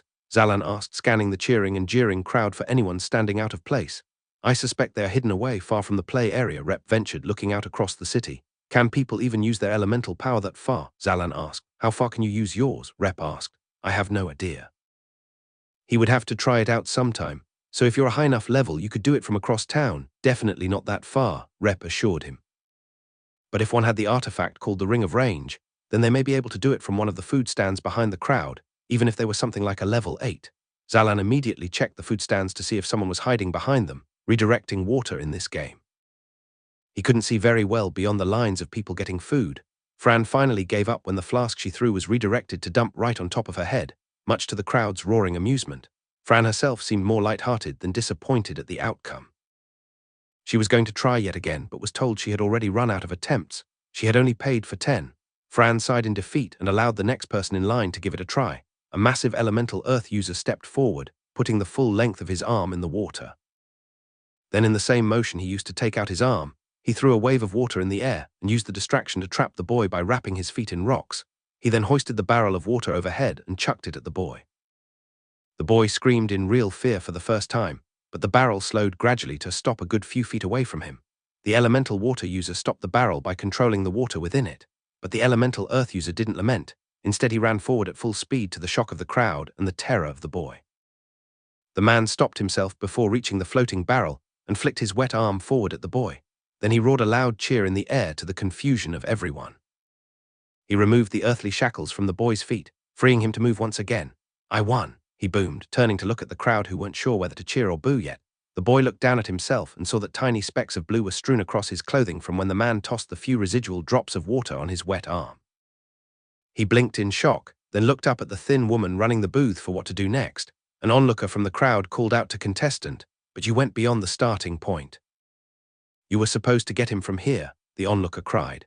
No, the rule was that I was supposed to get him from behind the barrel, the elemental earth user said proudly, patting the barrel that was still floating next to him. He was indeed still standing behind it. The entirety of the crowd turned to look at the woman running the game. She was shifting her lips from side to side in thought. Your name? She asked. I am Dimak, he replied. Dimak is right. He got the boy and did not break the rules, she decided. The crowd exploded in cheers and rushed forward to carry the man on their shoulders. They cheered his name as they carried him from the game to nearby stores. What was the prize for this game? Zalan asked, watching with a wide smile as they threw the large man in the air and struggled to catch him as he came back down. A bow and quiver, Fran pouted. You do not know how to use a bow, Gorb pointed out. Yes, well.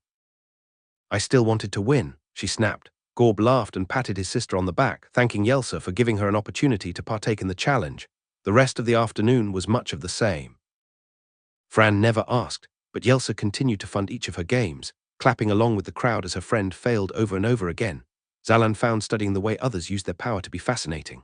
In the first game, elemental water users could carry a barrel of water with their power alone so long as they turned the barrel upside down. In another game, you were supposed to move either fire or water that was placed behind a brick wall, depending on your elemental ability. Zalan found it interesting that while Fran could create a typhoon of flames from her hands, she couldn't affect a candle placed out of her line of sight. Fran got especially mad at that game, because Gorb was able to affect the candlelight by sending a gust of wind from above the wall, easily winning the prize of a few bronze coins. He tried to pay Yelsa to reimburse her, but Yelsa refused to take any of it, simply happy to see someone in their party succeed. By the end of the day, Zalan had not participated in any games of his own, but tried a lot of the different desserts despite his lack of appetite. He found that while the satiator's power caused him not to get hungry, he would still get full after eating a few candied fruits and flour-laden tarts. They all collapsed on their beds in a nearby inn that night, ready to fall asleep almost immediately on contact with their furnishing. Hey Rep, Zalan yawned from his bed next to Rep S in the room they shared. This elemental rage tournament sounds like kind of a big deal, indeed. I tried telling you about this before, but you said you would be gone by then, Rep said, fighting sleep. Yeah, I know I'm still gonna be gone, but I think you should attend. I think you'd be a really good fighter in a tournament, Zalan said, his eyes growing heavy. You think so?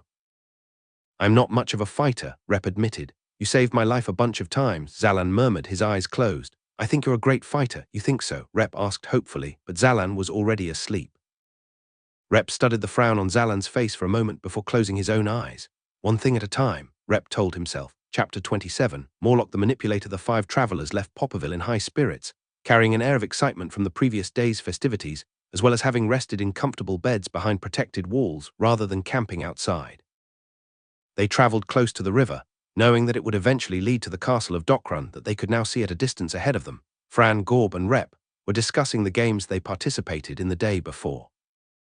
Zalan was feeling inspired after having watched so many elemental professionals the previous day, and was spending all his focus trying to imbue his blade with lightning. Yelsa watched him work intently, but quietly kept a modest distance away to not be affected by errant sparks and shocks. He could get the lightning to stick to the tip for a good 2 seconds, but nothing as robust as the fully imbued blade Fran could summon at a whim. It was nice to see some progress, as tiny as it was. A few seconds of the tip of a sword was better than not being able to do it at all. Even in his small acknowledgement of success, he felt Yelsa watching from over his shoulder. It felt weird for her to watch him without offering advice like the others in his group normally did. "So what are you going to do once you get home?" Zalan asked, becoming shy with her silence. "What do you mean?" Yelsa asked. "I mean, what's the goal once you're home with the Homeseeker? What next?" Zalan asked. "The goal is to go home." "That is everything," Yelsa replied. "You're not planning on visiting people or anything like that, just home?" Zalan asked, clicking his tongue as he was unable to keep the lightning any further than just the end of the blade. "Once I am home, visiting all of my friends and family will be trivial, given that they are also at my home," Yelsa said. "What about you? What are your plans for when you return?" I was gonna visit my mom," Zalan said, his voice low. "An admirable goal," Yelsa said. "What is your mother like?" A frown on Zalan's face was the instinctual response to her question. Then he took a few moments to reflect. Slowly a faint smile crawled its way to his face. "Loving. Super generous. A doctor too. She taught me everything she could about healing others, and her smile just the best. I felt like I could do no wrong in her company. I was supposed to visit her a lot sooner, but..." Zalan trailed, a lump of guilt appearing in his chest. Yelsa looked pleased, seeming satisfied by his reply. "Visiting must be nice. Where I am from, everyone is always nearby, right at home." Zalan lowered his sword to look at her. "Everyone is at home. Don't people ever leave?" Zalan asked. "No," Yelsa replied with certainty. Zalan gave her a funny look, confused by her response. "What about you? You wouldn't be here if you didn't leave, right?" Zalan asked. Yelsa's face didn't show any emotion, but she cracked a few knuckles in response. Zalan raised an eyebrow at her, urging the question. "Yelsa, are you really from a city in the sky?" Zalan asked. "Yes, I knew Gorbonifus and Fran would try to convince you otherwise." "Of course I am," Yelsa snapped. "Why would I want to get the Homeseeker if my end goal was not to return home? How should I know? But all right, fine, I still believe you're from the Cloud City. But then why are you here on the ground and not in the sky?" Zalan asked. "I did something foolish," Yelsa said in a low, shameful voice. She popped another few knuckles, and Zalan could tell he was stressing her out. He brought his voice down to prevent eavesdropping and tried to be more calming. "What happened?" he asked, burning with curiosity. "Have you ever heard of a man named Morlock?" she asked. "No, should I?" Zalan asked. "I do not know. I hope not. He lived on Etheria with us. An excellent archer and a master swordsman. He actually taught me how to fight, not that it was necessary to learn in Etheria, but he taught me everything I know about the bow. He always talked about gaining power and how Etheria limited his ability to grow. He was not much of an orator, but he was very good at convincing people in other ways. Small, slight nudges to make you change your mind on things that you would never have considered acting upon yourself." And Yelsa turned away. It became immediately clear to Zalan that she was holding back tears, so Zalan turned forward to take in the sight of the castle that was now growing as they drew closer. The castle of Dokran was more a citadel than a single building. It looked as though it had several rooms on many different floors, with points jutting out from different towers to express its grandness. It could easily house an entire town within its tall walls, though the castle was worn down from years of abandonment. Vines slid up and down rusted metal windows on many different floors, and tiny pieces of the upper towers were chipping off, giving the feeling that some of them were ready to crumble and collapse. On the highest floor in the center of the castle was a large circular dome that had a massive hole in it, and clear evidence of something having burned the edges of the hole while flying in or out. The dragon's lair. Yelsa had gained her composure and rubbed her arm against her nose as she sniffed. "Thank you," she whispered. "Just trying to take in the area," Zalan said nonchalantly, pretending not to have noticed her tears. "He convinced me to jump off," Yelsa said, so quietly that Zalan almost didn't hear. He immediately lowered his gaze from the castle and looked at her. He first wanted to express bafflement that she could survive jumping off a city floating in the sky, but the look of shame and remorse on her face made him hold his tongue. He tried a different approach, giving her the benefit of the doubt. "You're pretty strong-willed."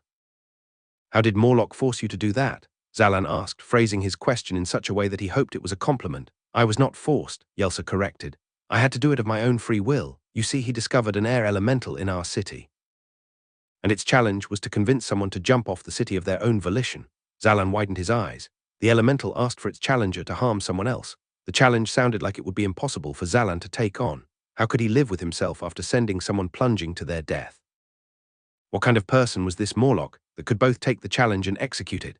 Unless Morlock wasn't a rare type of person, what if there were others who had discovered the elemental and sent people off the city like Yelsa? Was there always a looming threat of being told to jump off the city so someone else could get power? Was he the only person to find the elemental? Zalan asked, hoping to get a few answers to his questions. You mean to ask if others have jumped off my city? Yelsa asked. Kinda, Zalan admitted abashedly.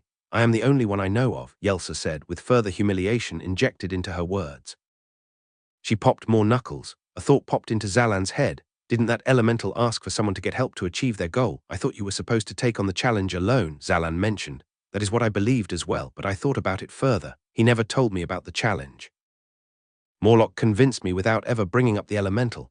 I suspect that one of the conditions of the challenge was that the nature of it was to remain secret to the victim, Yelsa said thoughtfully. Is the city not that high off the ground? Zalan asked, trying to give her even more benefit of the doubt. Thousands of feet in the air. It floats among the clouds, Yelsa replied. Zalan lowered his sword, no longer interested in trying to imbue it. He couldn't think of a good way to phrase his next question. How did he convince you to throw your life away? Zalan finally asked. Thankfully, my story is not filled with that much foolishness. He did not tell me to hurt myself. I knew I would survive the fall unscathed. That was partly why I made the jump. What, how did you know you'd survive? He gave me an artifact, the drop coin. You could fall from any height and not be in any pain. He gave it to me after a few months of training together.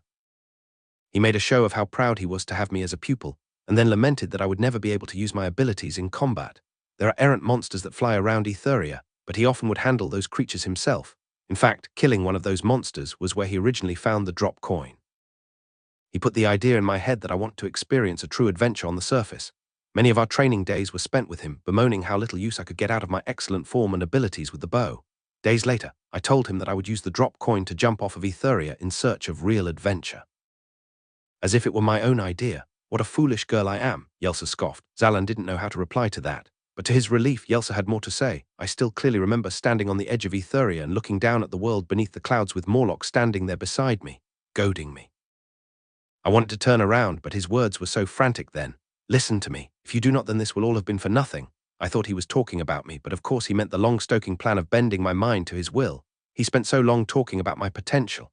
I really thought it was such a serious thing to him.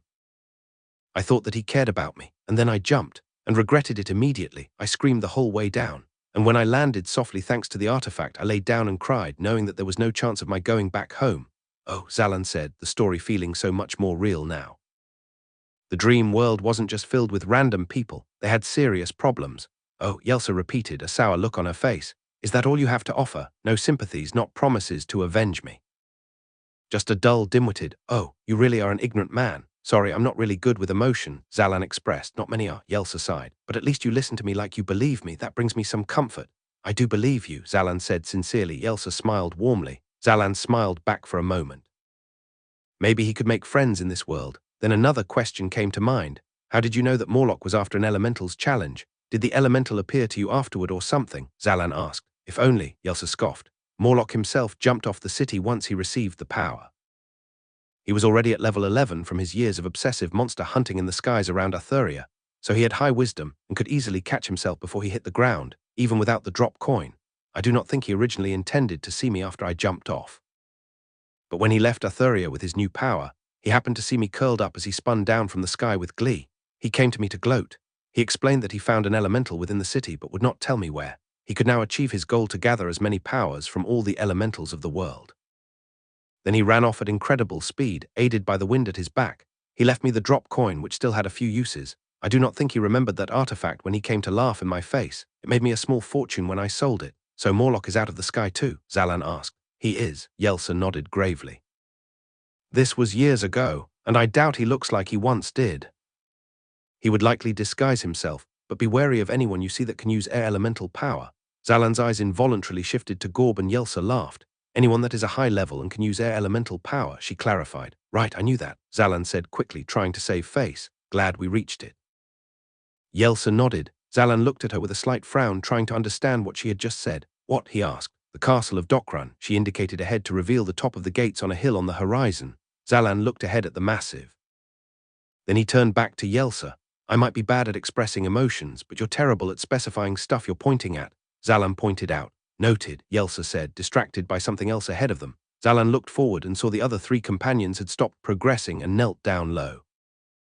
Zalan and Yelsa looked at one another and lowered themselves, inching forward until they could speak quietly to their friends. "What is it?" Zalan asked. "There is a Narg sleeping against the gate," Fran whispered. "Any way around it?" Yelsa asked. "Not that we can tell," Rep replied. "But there is a way though," Fran smiled. "We should not rush into battle a Narg," Gorb chastised. "I am not talking about rushing in," Fran countered. "If we lay out a plan where each of us takes a part in the battle, I think we can take it on without it dealing us any harm." Zalan took one look at the Narg and wasn't sure that he was as confident as Fran. Chapter 28. Asleep at the gate, the Narg looked like a troll with an amphibious frog face.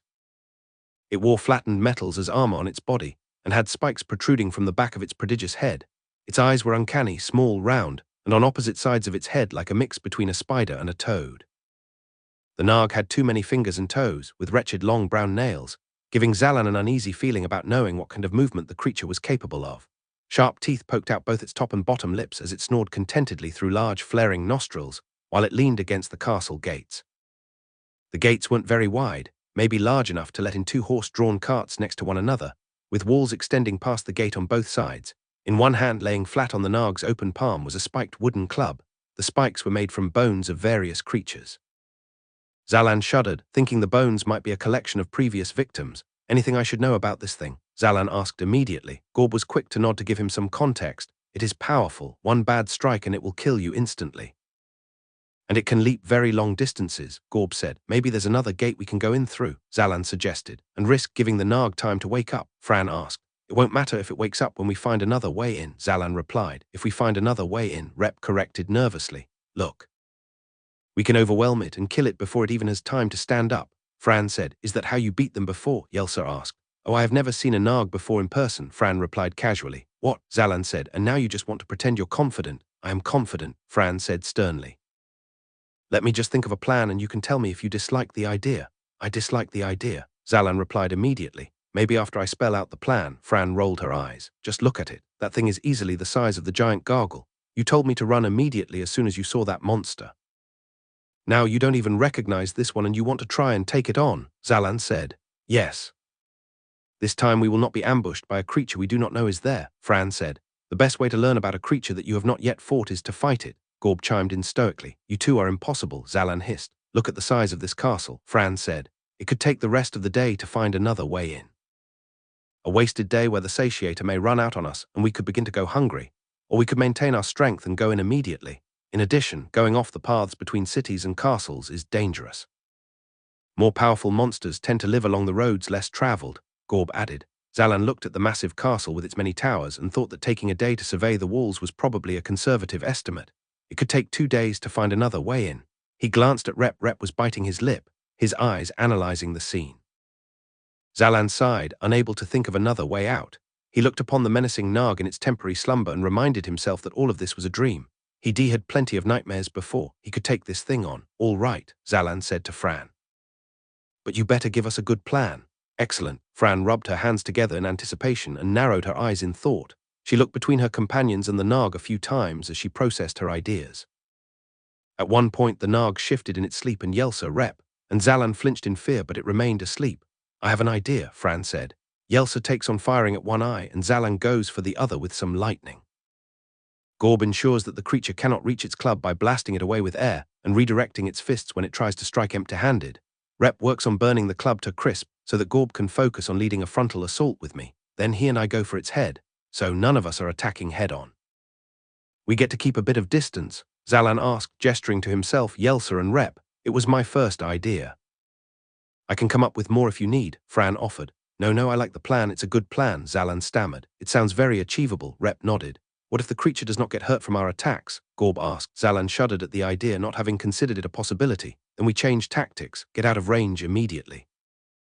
I throw fire in its eyes, and you use your air power to help the others run as far away as possible. Then you and I retreat with them," Fran said. "What will we do then?" Yelsa asked. "Let us decide on how to deal with scenarios that actually come to pass. As for now, do we all agree to the plan?" The travelers nodded or shrugged without any better ideas. "Very well, we will all begin our assault after Zalan lets out his first lightning strike," Fran said, smiling. She was shaking in anticipation. "Why me?" Zalan asked. "Your power has a chance to stun the Narg, giving us an extra second before it can come to its senses and rise for a fight," Fran replied. Zalan nodded fearfully. 4 of them began creeping forward as Yelsa knocked an arrow and began to take aim, readying herself to draw the bowstring as soon as Zalan was in position. The Narg snorted on their approach and everyone froze. It didn't breathe for a moment more, and Zalan felt like he should throw lightning before it had the chance to wake up. Maybe his lack of aim would be compensated by the possibility of it being stunned. He clenched and unclenched his fist, not sure what to do, until it began breathing calmly once more. Zalan got within about 20 feet of it before he was comfortable with knowing his attack would reach its target. Fran crawled squarely in front of the Narg to act as the first thing it would see when it woke, and Gorb and Rep moved up next to the club.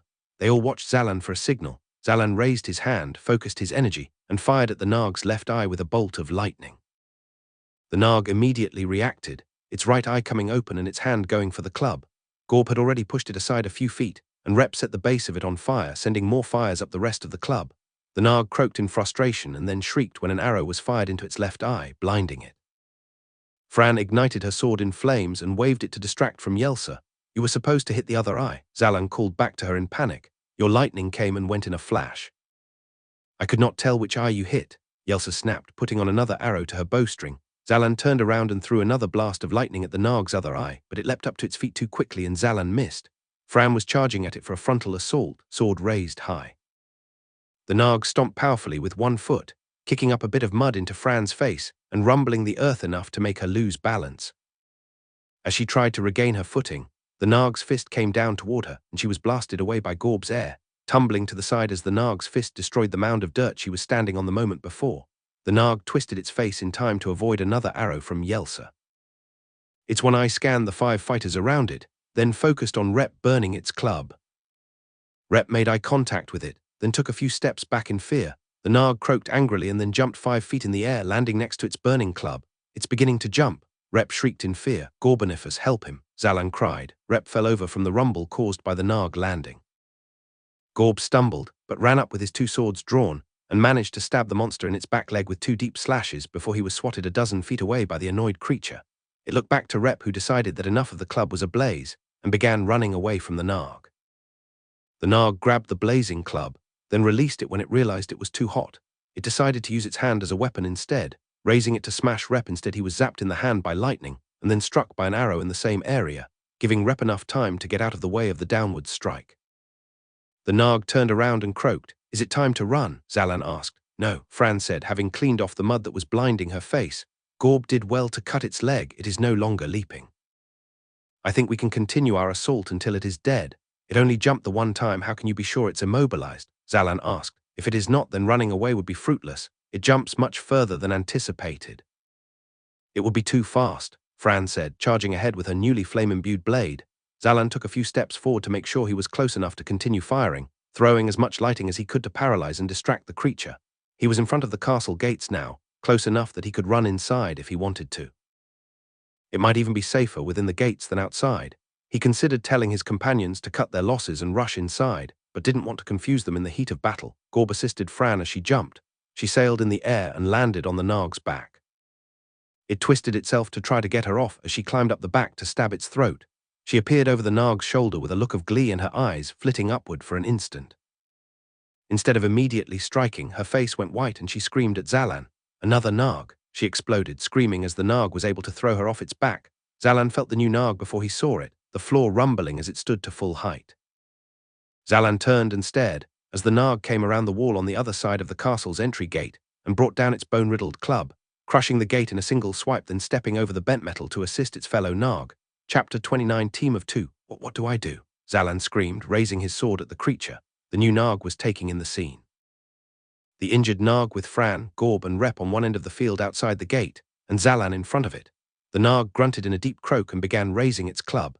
It didn't raise the weapon to full height before an arrow sprouted from within its nose, and it squealed in surprise, looking out to get a view of Yelsa. In the moment that the frog-like monster was still distracted, Zalan threw a blast of lightning into its left eye and began running. "You're running toward me. It has not spotted me yet," Yelsa screamed urgently. "I'm running away from the thing that's going to kill me." "I don't care which direction," Zalan replied equally urgently. He heard a rumble from the fight with the first Narg happening on his right, but he couldn't risk taking a look while making distance. Then the second Narg seemingly teleported in front of him, landing from a giant leap in between himself and Yelsa. The landing was earth-shaking, and Zalan landed face first into the ground, sliding a foot and ending up between the Narg's feet. The Nag raised a foot to stomp, when suddenly an arrow appeared at the base of its heel, and it reeled back in pain. Zalan took the moment to raise his head and roll toward the planted foot. The Nag stomped down, which lodged the arrow deeper into its foot, causing it to screech with more pain. Zalan was in front of the other foot, a grotesquely shaped piece of flesh, bumpy from various warts. Zalan's first instinct was to start running again, but he was terrified that the Nag would land on top of him the next time it jumped. He decided in that instant that perhaps Fran was right, and injuring its feet would be enough to stop it from jumping. He got up to his knees, raised his sword and stabbed downward toward the center of the massive foot, only for his blade to glance off, leaving only a tiny mark instead of breaching the rough flesh. Zalan stared in horror and realized that this was what Gorb had asked about earlier. What would happen if their attacks were useless? His strength was too low, and he couldn't do any damage with a simple sword stab. The plan was supposed to be to run, but they couldn't escape two Nags at the same time, especially not if Gorb was too preoccupied to supply supporting speed. The Nag above him regained its senses, and turned itself around to take on the archer that was causing him the most pain.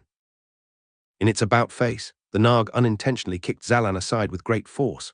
Zalan coughed as he was tossed a foot midair and landed painfully on his side. He felt a stinging in the left side of his abdomen, and wondered if he landed on some sort of sharp object, but didn't have time to check before Yelsa began screaming in fear. The Nag had closed the gap between them. Zalan threw a jolt of lightning at its arm, stupefying it for a second. He had prevented it from raising its club, which should have given Yelsa just enough time to knock another arrow. Instead, she continued screaming. She was frozen in fear. Zalan threw another bolt of lightning at the Nag, raising its club as he stumbled to his feet with his sword drawn. He ran forward as the Nag raised its club to pancake Yelsa. He saw that his lightning power had an effect on the creature, but only a little bit. If only he could use the monster's weapon against it, the same way he used the Bosnok's mace to stop the Bosnok from attacking Rep, but the club was made of wood. He couldn't do anything about it. His adrenaline-laden mind raced towards a solution. In his ensuing steps, he was suddenly struck with an idea. There was a chance to put his practice into action. He could do it, Zalan screamed as he charged forward. The Nag croaked as it prepared to lower its club. Yelsa screamed and covered her face tightly. Zalan couldn't sustain lightning running through the entire weapon, but he'd perfected holding the lightning on the tip of the sword for a few seconds. The second before he stabbed toward the Nag's calf, he imbued the tip of his blade with all the power he could, then put all his weight behind it. The sword and all its lighting went deep into the tree trunk like calf, and the Nag grunted in pain and frustration. Zalan abandoned his sword in the creature, keeping his momentum going, and continued running forward between the Nag's legs. The Nag hadn't let up its swing. Zalan grabbed Yelsa from the back of her tunic and dragged her forward a few feet as the earth shook violently from the club's impact. Yelsa screamed out in pain, and Zalan felt her body resist his pulling. She'd been struck by the immense weapon.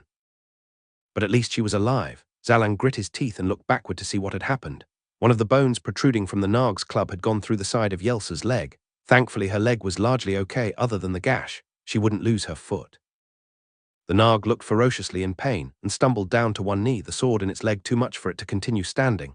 Yelsa, shoot its eyes, its eyes! Zalan screamed as he shot a bolt of lightning at the creature's face. It closed its eyes in rage and roared its deep croak in anger. Zalan pulled an arrow from her quiver and began slapping her hand with it for her to pick it up. Yelsa! Ah! Yelsa screamed and fitted the arrow, then loosed it into the Nag's right eye, immediately blinding it. Zalan pulled another arrow for her, but Yelsa screamed in unimaginable pain as the Nag raised its club once more, pulling the sharp debris from Yelsa's leg. Quick! Before it attacks again, Zalan screamed as the Nag stumbled as it tried to hold the club upward. I can't see, Yelsa screamed. Zalan looked down at her and noticed tears streaming over her eyes from the pain. She had been blinded by her agony. She was in no shape to take aim at another moving target. He grit his teeth and acted quickly. Sorry, he said as he gripped the back of her tunic. Yelsa screamed as Zalan began pulling her further away, and used his free hand to let loose a series of lightning bolts towards the Nag's good eye, keeping it too blind to see them. Nevertheless, it slammed its club down at them again uninhibitedly, only to miss by a few feet. Zalan stumbled by the force of the impact next to him. Yelsa was too loud. It would get them killed if the Nag listened closely enough. Bite onto this. Zalan placed an arrow into her mouth to stop the screaming and more effectively hide them. He continued his onslaught of lightning in the eye and dragged Yelsa away. She continued a muffled groan in torment at her injury being pulled over the ground. The Nag was still moving too fast. Carrying Yelsa's weight was too much, and Zalan couldn't outrun it. Breathing heavily, he scanned the monster in search of a weak point. The only thing that stood out to him was his own sword. He grit his teeth, deciding it was the best chance he had. Zalan stopped to take proper aim at their stumbling opponent. Taking inspiration from his encounter with the Bosnoks, Zalan fired what felt like his remaining energy into the blade. As he'd hoped, the blade hungrily absorbed the electricity and sent the shocking blast straight into the Nag's body from the inside. Involuntarily twisting its body, the monster halted its approach, temporarily immobilized. Finally, Zalan felt like they were far enough from the beast to stop pulling her. Yelsa spat out the arrow from her mouth and used her hands to block any sounds from escaping her mouth. Zalan let out one last bolt of lightning, then fell on his rear in exhaustion. Even with all the adrenaline, he couldn't keep up the usage of so much lightning. Despite his inability to keep up the assault, the Nag kept its arrow-free eye shut for a few more seconds. Zalan wondered if it was trying to protect itself from more lightning. After another few seconds of its eye staying close, he realized that it couldn't open its eye. He had hit it so much that it was entirely blind. The Nag tried to stand at full height, then stumbled back down to its kneeling position. The arrow in one foot and the sword in the other calf were taking their toll. "I think we're safe from it for now," Zalan whispered to her. Yelsa didn't have anything to say from under her hands, but she nodded vigorously, grateful to be done for the moment. She was blinking away the tears in her eyes to get a better view. The Nag they sat across swung its club ahead of it like a blind stick, trying to locate its enemies, but they were a good ways out of reach. Zalan finally looked over at Rep, Gorb, and Fran to see how they fared.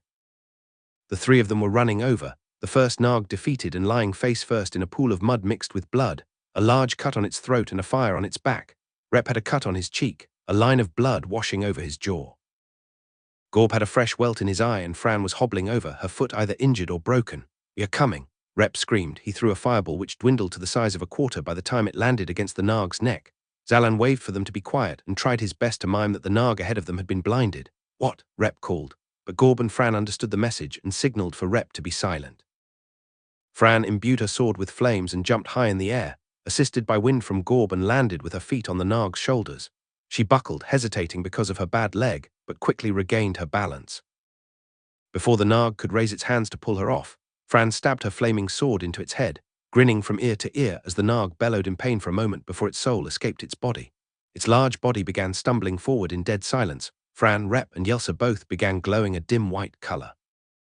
Zalan stared in fascination, about to ask what was happening before the light grew to hot white. They each exploded in a blinding burst of energy. Each one had leveled up as a result of their encounters. "That might have been useful during the fight," Yelsa said sullenly, wiping the tears from her face quickly. Zalan was shocked to hear her voice so clearly after the wound she took, then realized that it was mostly healed after gaining the level. There was a dark red cut on her leg, but nothing as critical as the open hole in her leg moments ago.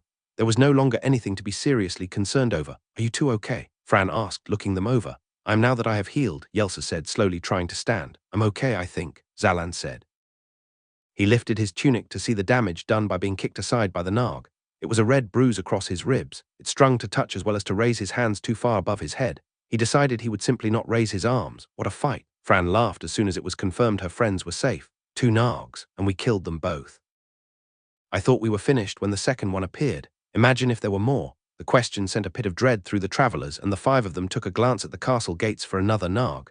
The gate remained squished and silent. The group breathed a joint sigh of relief. Gorb looked over the nearby Nag, then turned to Zalan and Yelsa curiously. He didn't seem to be bothered by the black bruise on his eye after having been swatted aside by the first Nag. "How did you?" Gorb tried to ask the question appropriately, then decided that he had no better way to ask. "How did you survive?" "Indeed, how," Rep said excitedly. "I could not get my sword to sever its skin." Yelsa helped out a lot by keeping it distracted. "When it wanted to stomp on me, she shot an arrow in its foot," Zalan said. "And then when the beast tried to separate my brain from my skull, Zalan imbued his sword and stabbed into its calf. Then pulled me away from it without a thought of his own safety. But I lost about half of my leg to one of the bones on its club," Yelsa explained. "And then we just kept shooting its eyes until it was blind," Zalan said. Gorb looked back at the creature, then to Zalan and Yelsa. He pointed to the sword sticking out of the dead creature's calf. "You are still level 2 and you were able to imbue your blade?" Gorb asked. There was something interesting in his voice. Pride. Was Gorb impressed by something Zalan had done? "Just the end of it. I still can't imbue the whole thing," Zalan gave a measured response. "And even with that, you were able to take advantage of the situation." "And if I heard correctly, you were able to fire arrows even when you had lost your leg?" Gorb asked, a tiny smile threatening to break on his face. "Only part of my leg," Yelsa corrected. She and Zalan exchanged a glance as Gorb began to smile wide. "My friends," he said with a grand smile on his face. Even the squinted black eye looked elated.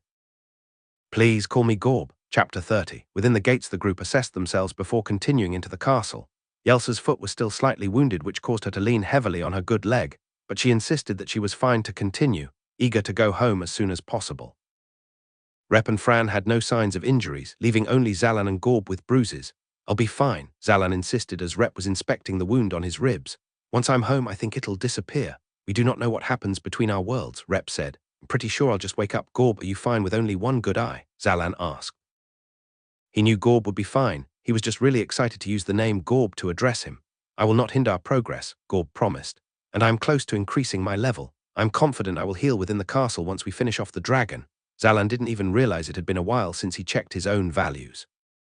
He tapped his fingers and inspected his experience. It was at 96. He raised his eyebrows in surprise, then realized that he'd fought a Bosnok and 2 Nags since he last leveled up, and they were probably worth a lot of experience at his low level. Zalan made his way to the Nag he blinded with Yelsa, pulling at the sword stabbed into the calf.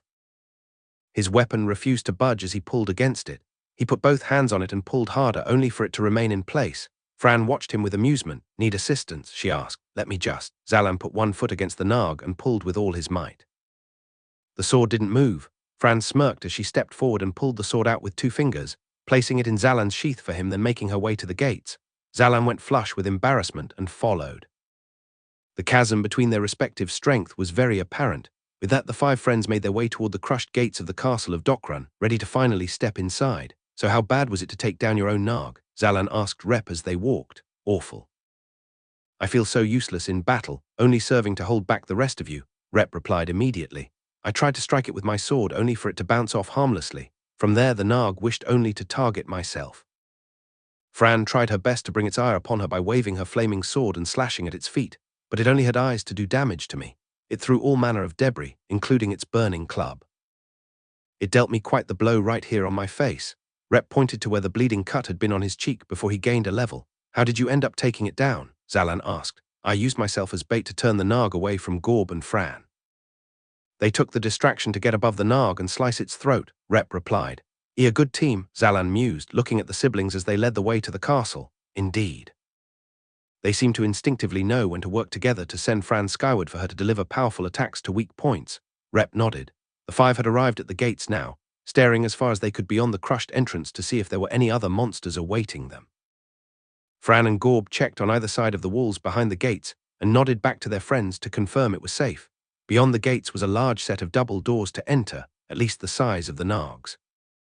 The doors were slightly ajar and decaying, looking as though the weakest ember fire from even Rep could burn them down in moments.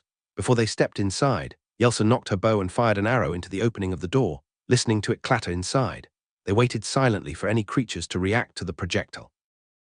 There were no noises, but Zalan didn't know whether to be comforted by that or to think that there was something intelligent inside waiting to ambush them. As they began to move forward, Yelsa suggested a second method to ensure they would not be surprised. She turned to Gorb and whispered something in his ear. He stoically nodded and took one step in front of the group. Taking a deep breath, he blasted the doors open with a burst of wind. The doors disintegrated into hundreds of pieces, and the natural sunlight did much better to calm the adventurers in that there was nothing waiting in the first chamber to attack them. Fran led the way, igniting a small flame to check nooks that were not as easily illuminated by the hole where the door used to stand. The entryway was massive, likely a greeting ground for those that used to come and go. There were frayed remnants of tapestries that used to hang from the ceilings and ruined cushions and broken chairs scattered around the room. The sunlight streaming in revealed how much dust permeated through the air, the ground inside not having been disturbed for what may have been years.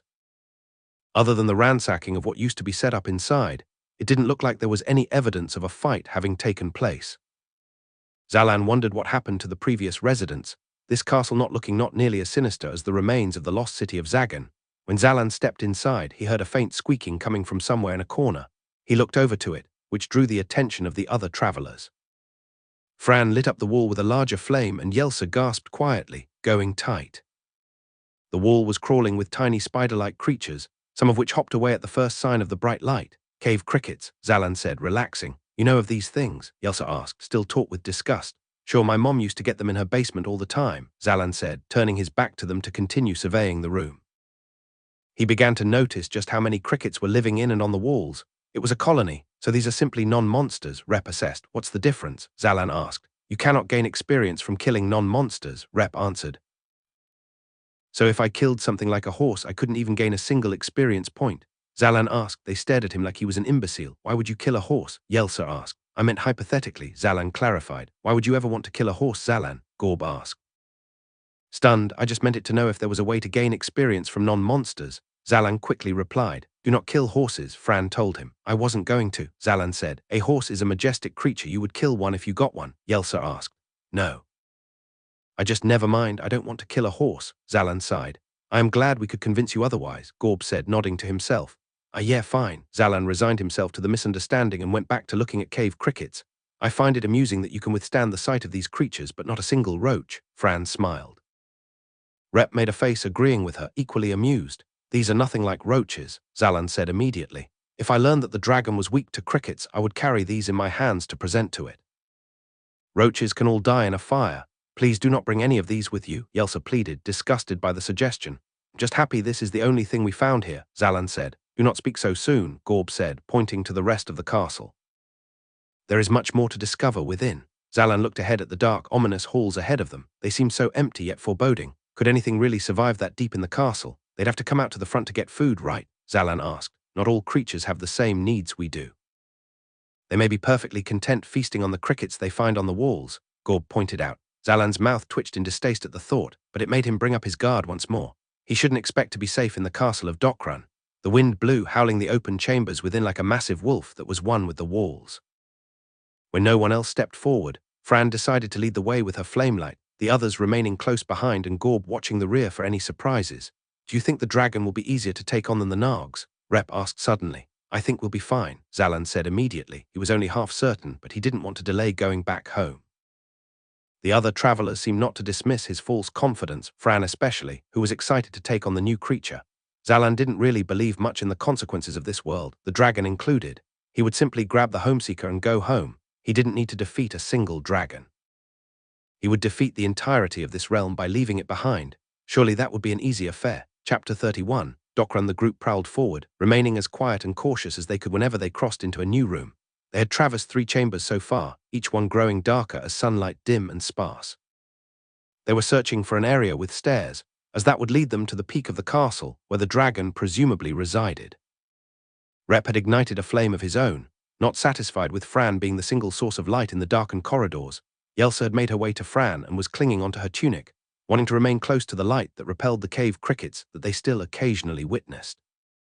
They saw the insects less frequently the deeper they traveled, likely as the lack of food was causing it to be harder to proliferate as a species within the walls. Zalan continued analyzing what he could in the dancing shadows of the rooms they passed through, trying to put together the story of what happened to the people. There were chairs and small chambers where dozens of servants probably lived, but no sign of them. He even looked for skeletons to no avail. He suddenly realized that he might be the only one wondering. The others might have known the history of the castle and assumed he knew as well, despite their promises to treat him as a fool that knew nothing. What happened to the castle of Dokran? It looks like there used to be so many people, Zalan asked. Dokran himself is what happened, Gorb said gravely. Zalan waited a few seconds before realizing that Gorb thought that was somehow an adequate response. What did Dokran do? Zalan prompted. King Dokran was a decent ruler with a good kingdom. His people tolerated him in such a way that some might even say they enjoyed his rule. He was not known for saying unkind words or being unfair to others, but they were not steadfastly loyal, and he was incredibly vain. He saw others in his kingdom that had elemental powers and said that he wanted the power himself. He said, what kind of ruler is weaker than his people? Plenty of them, Fran answered cynically from the front of the group. Be that as it may, Gorb continued.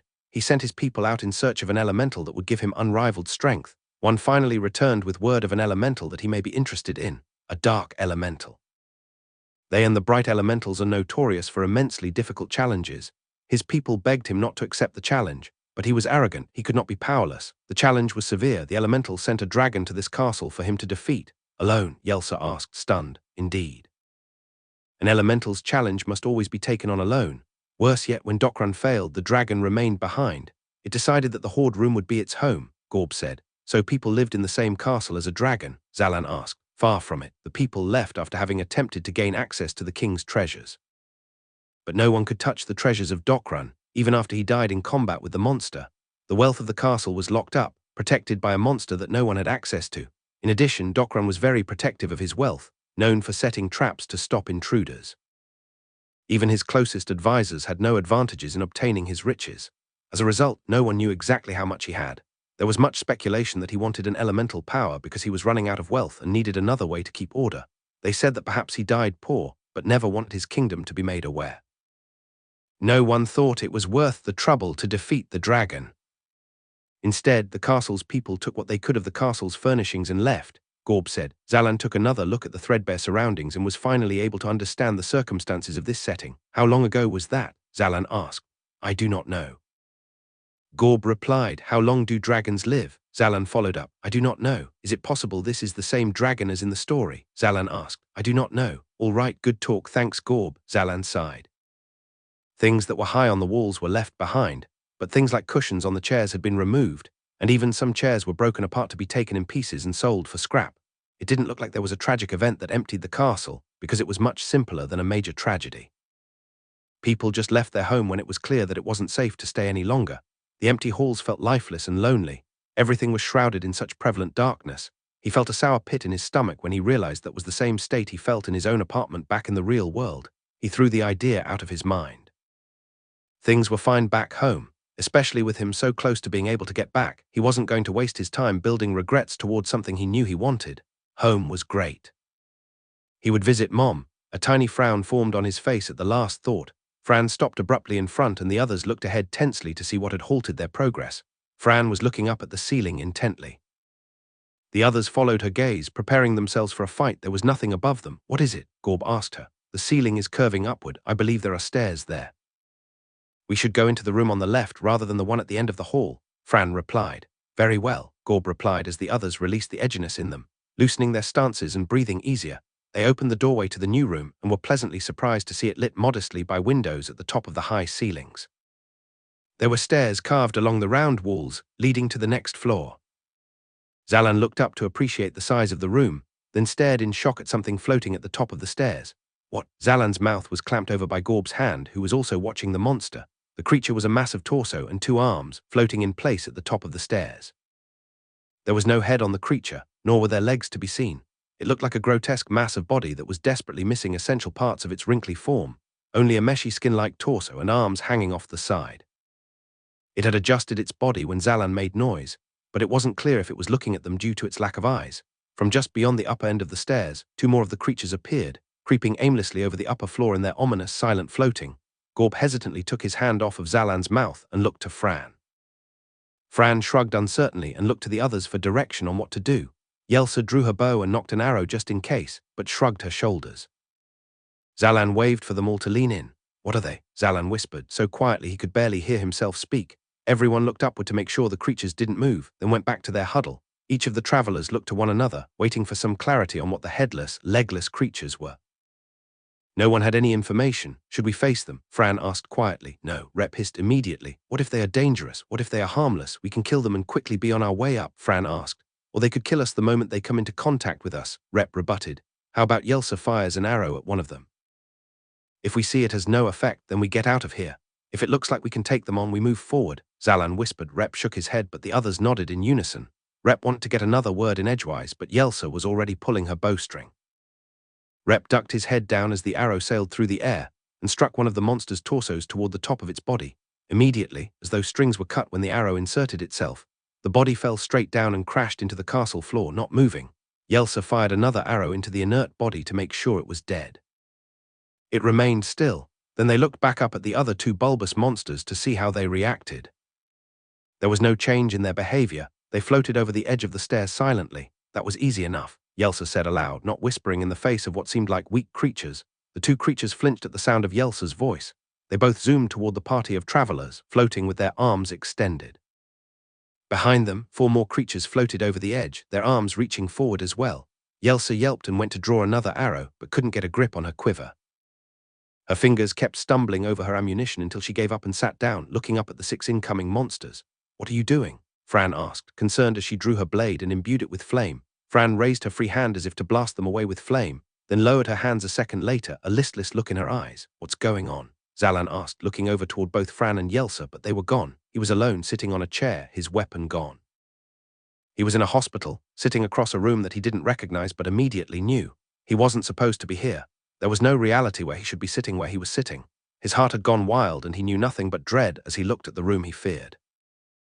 Next to the door was a patient room sign with a name written, Herr Umalasif, his mom's hospital room.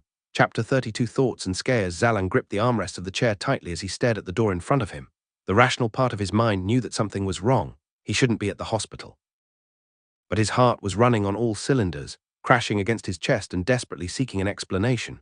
He didn't understand what was going on, and his thoughts were shrouded like he was desperately sleepy.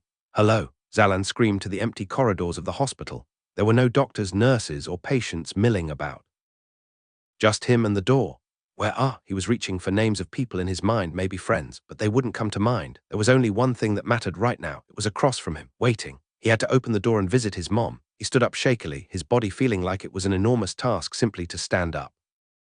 He reached his jittering hand out and swallowed hard as it made contact with the cold doorknob. He stood frozen for a moment. His mind was flailing between wanting and not wanting to go inside. He twisted slowly and pushed the door open. It creaked, gradually revealing the room beyond it. "Mom?" Zalan asked, hopeful as he stepped inside. The room was dark, the day overcast out the window and the privacy blinds drawn in front of the single hospital bed in the room. He still couldn't see his mother. Zalan approached the bed much faster, his heart rate skyrocketing in fear and apprehension. He desperately wanted to see his mom's face. It would help him so much just to see her, even if she was asleep.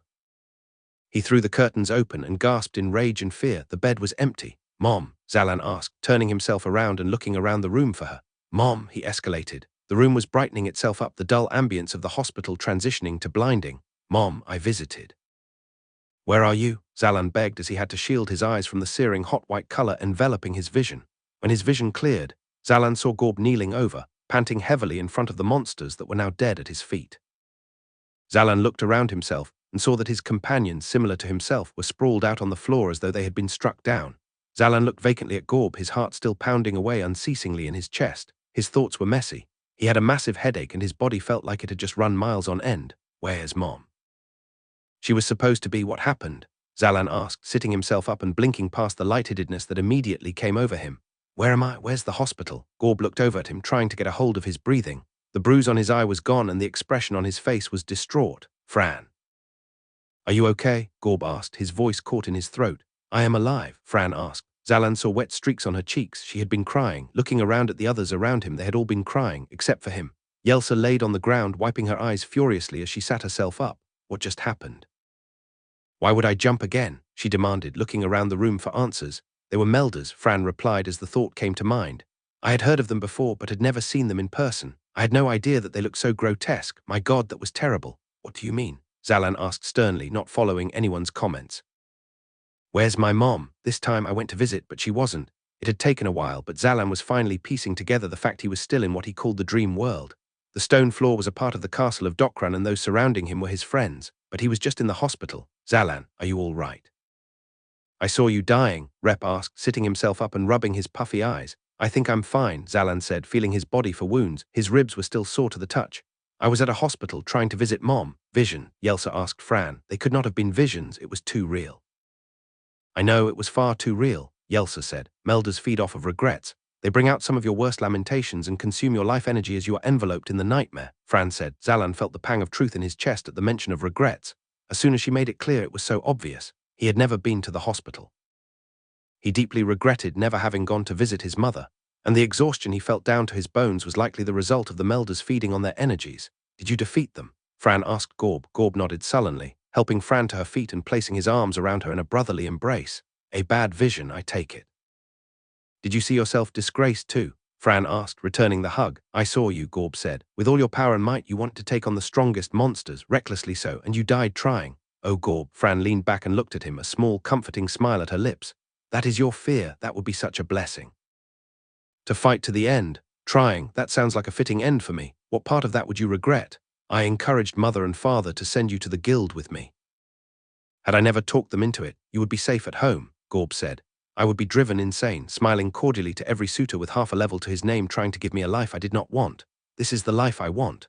I have already decided that I want to kill a storm elemental before I die. Show the world that elementals are, in fact, as vulnerable as any other monster.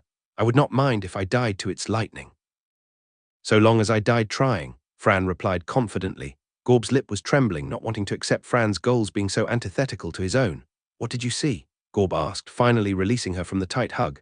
"I witnessed my own passing with nothing of note. a husk of an existence with nothing to offer. A life of disgrace and apathy to every ongoing around me. I cannot pass from this life without challenging something great, otherwise I will have never done enough. What is it you are always saying? We are going to God, Fran said, trying to place a phrase. To God we belong and to him we shall return, Gorb replied confidently. Exactly. All of us who are living will taste death. I just hope to make my time here worthwhile, Fran said. Zalan felt like he was witnessing an intimate moment he wasn't supposed to see between the siblings, but they clearly didn't mind speaking so candidly. It made Zalan wonder about the mentions of Yelsa and Rep's visions. He looked at Yelsa, who was still calming herself down, breathing deeply to control herself while popping knuckles. You said you jumped again. Morlock was in your vision, Zalan determined as he ran back Yelsa's comments. Please do not make me relive it again, Yelsa pleaded before adding in a tiny voice. But yes, why were you mentioning your mother? Rep asked. Did you see her in your vision? Why would you see my death in your vision? Zalan asked, avoiding the question. What would that have to do with you? Rep's eyes widened and he bit the inside of his lip. If you died, it means I failed, Rep said. You just met me, Zalan said. It's only been like a week? I don't see why that would be such an extreme regret. Rep looked up with a half smile. Do not think I did not notice your dodging of my question. I may give you a more clear answer once you give me any answer at all, Rep answered. Zalan opened his mouth to counter, but nothing came. He didn't want to talk about the hospital or his mom. Rep's half smile grew to a full smile when he saw that he defeated Zalan with the small challenge.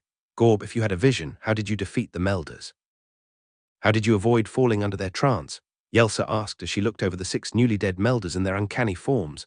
As you saw from the couple of arrows you fired earlier, they do not possess much strength.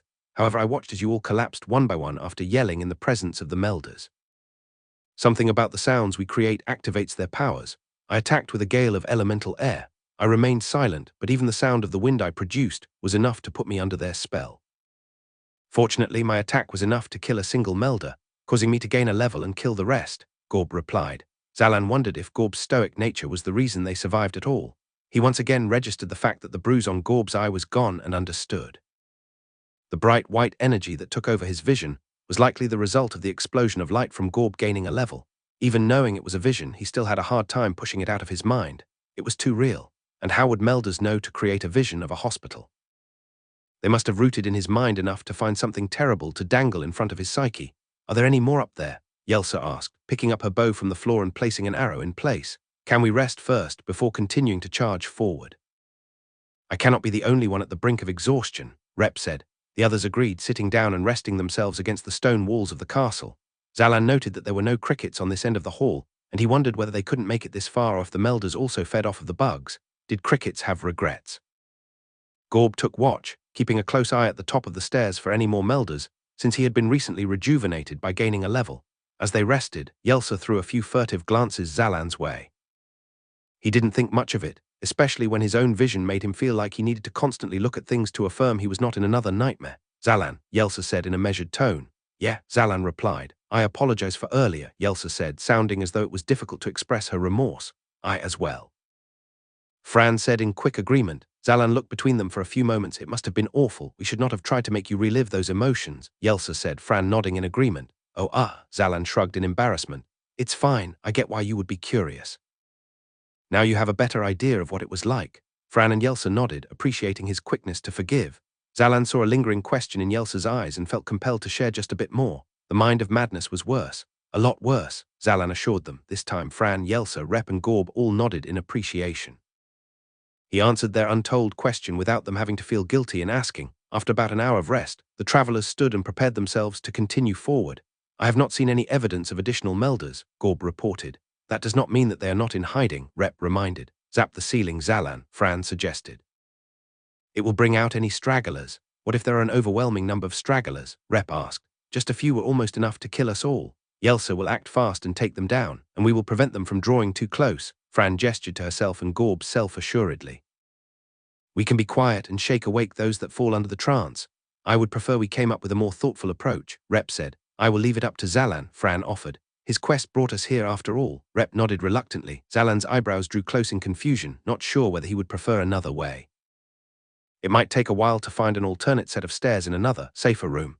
That thought alone was enough to make the decision for him. After the vision, there was nothing more he wanted to do than wake up from the dream world. He simply hated being here, at the whims of his subconscious mind in his sleep. If he wandered around long enough, he might be caught with visions that would be too much for him to handle. He raised his hand at the high ceiling and fired a spark of lightning. The lightning flashed, but didn't make it all the way up, much less at a level that would be seen by any melders atop the stairs. Embarrassed, Zalan tried again with a larger bolt. It also didn't reach over the edge of the stairs. Zalan looked down at his hands, then up to his companions. I guess I never tested how far my power could go. It's too far, whatever the height of the ceiling is. We could always just walk up the stairs quietly, Zalan shrugged. That would risk us being unable to flee the room if we are outmatched. Gorb shook his head. I will fire an arrow at the ceiling, Yelsa suggested. I wanted you to have an arrow in place for whatever came over the side, Fran replied. We could always find another way up. Rep encouraged. The others looked at him for a moment, then turned their eyes to Yelsa. Just fire an arrow. Fran threw her hand up dismissively. Right. Yelsa pulled her bowstring and pointed above. Wait, Gorb blew the falling projectile out of the way, and Yelsa knocked another arrow as fast as she could. The companions waited for a few bated breaths, then released their tensions. That was easy enough, Yelsa said, lowering her bow. That is exactly what you said before we were swarmed and on the brink of death, Rep noted. That was before we knew there were melders in this castle. We are much more prepared now, Fran said confidently. Yeah, that was probably the worst thing we'll find in here, Zalan said, taking the lead up the stairs to Fran's surprise. He was ready to get out of this world as soon as he could. Chapter 33. Second floor. Zalan breathed easier once he could see the top of the set of stairs, confirming that there were no more melders in the large chamber. He waved his friends forward, encouraging them to come up as well, free from any imminent dangers. The next floor greeted them with a large wooden door, holding up much better than the entryway had at the opening of the castle. Zalan hesitated before stepping through the door. The hospital room's door handle flashed in his mind. He didn't want to go through that again. Fran silently took the lead, reaching out to open the door. She signaled for Yelsa to get her bow ready, and for Zalan to take aim at anything on the other end of the door. As soon as they nodded, prepared, Fran cracked the door open slowly. Looking past the open door revealed nothing concerning.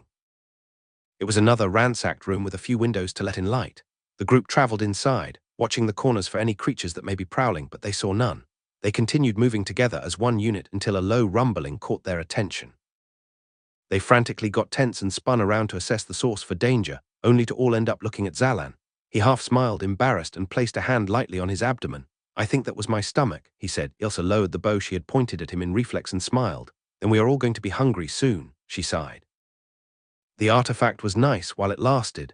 We need to move quickly, Gorb said. Hunger will mean a lack of energy soon, as we lack anything but emergency rations.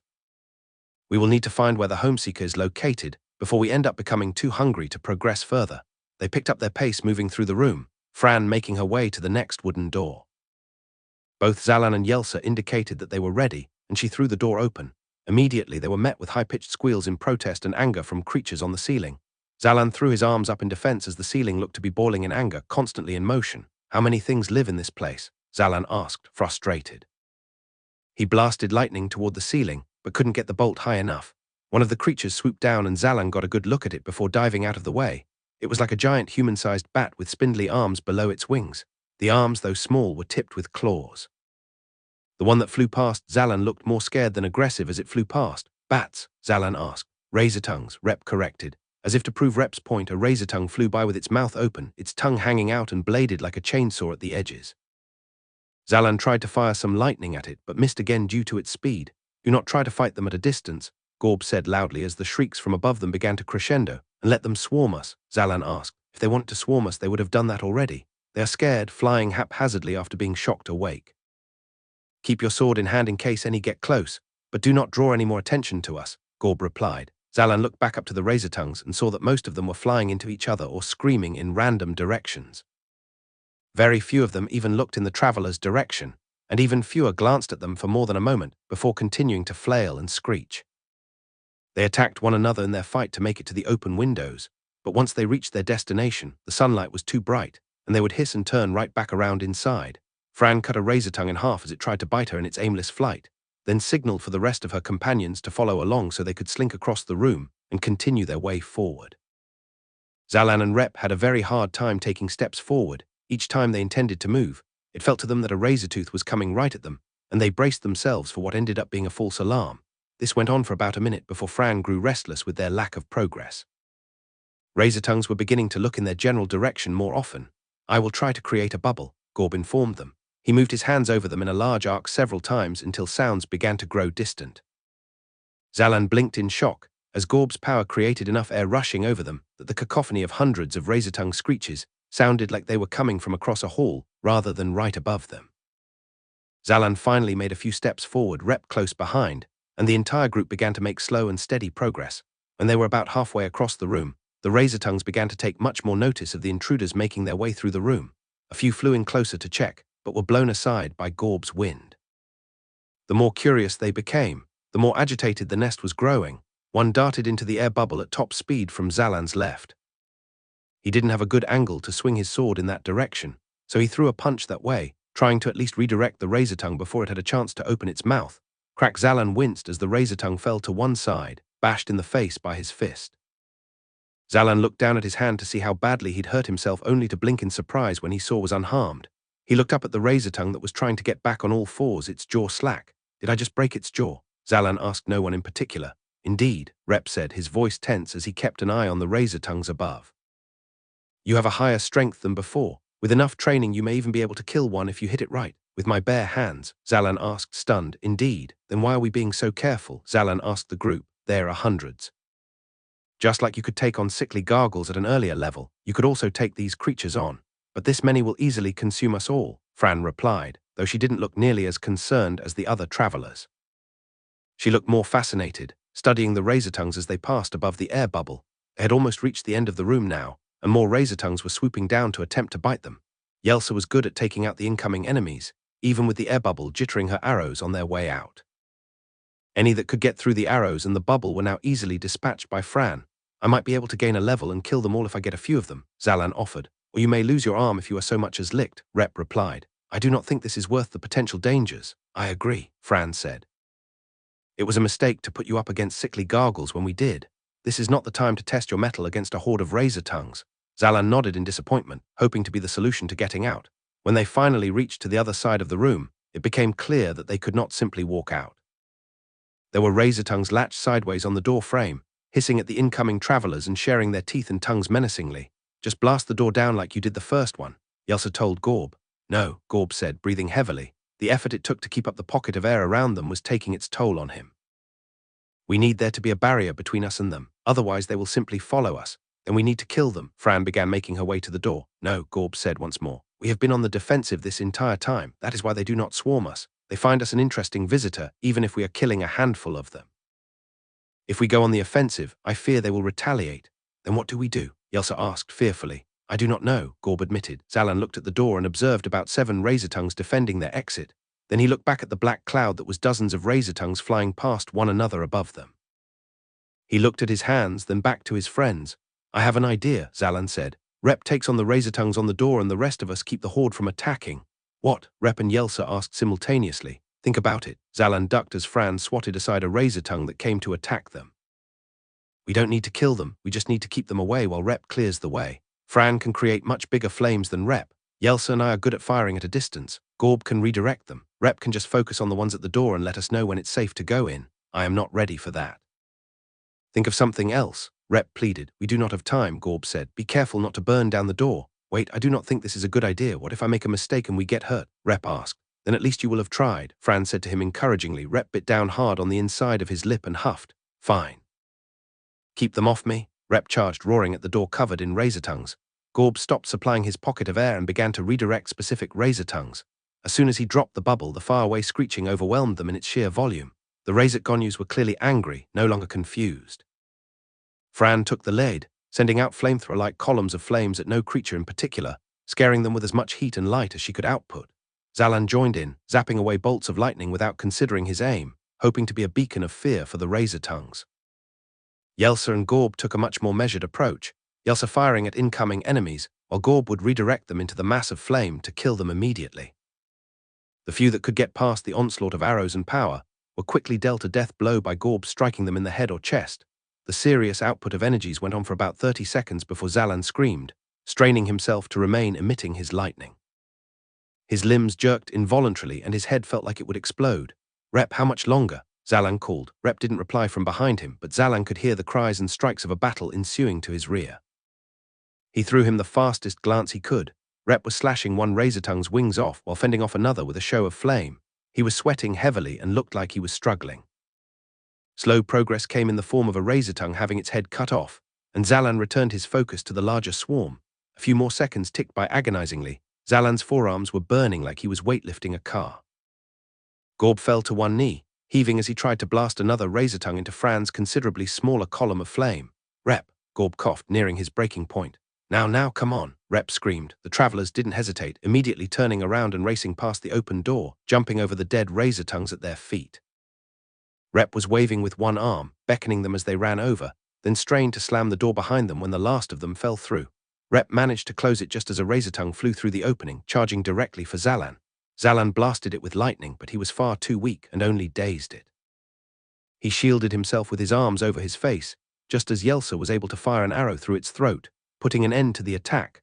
The 5 travelers caught their breath, no one standing upright after barely having managed to rush through the door.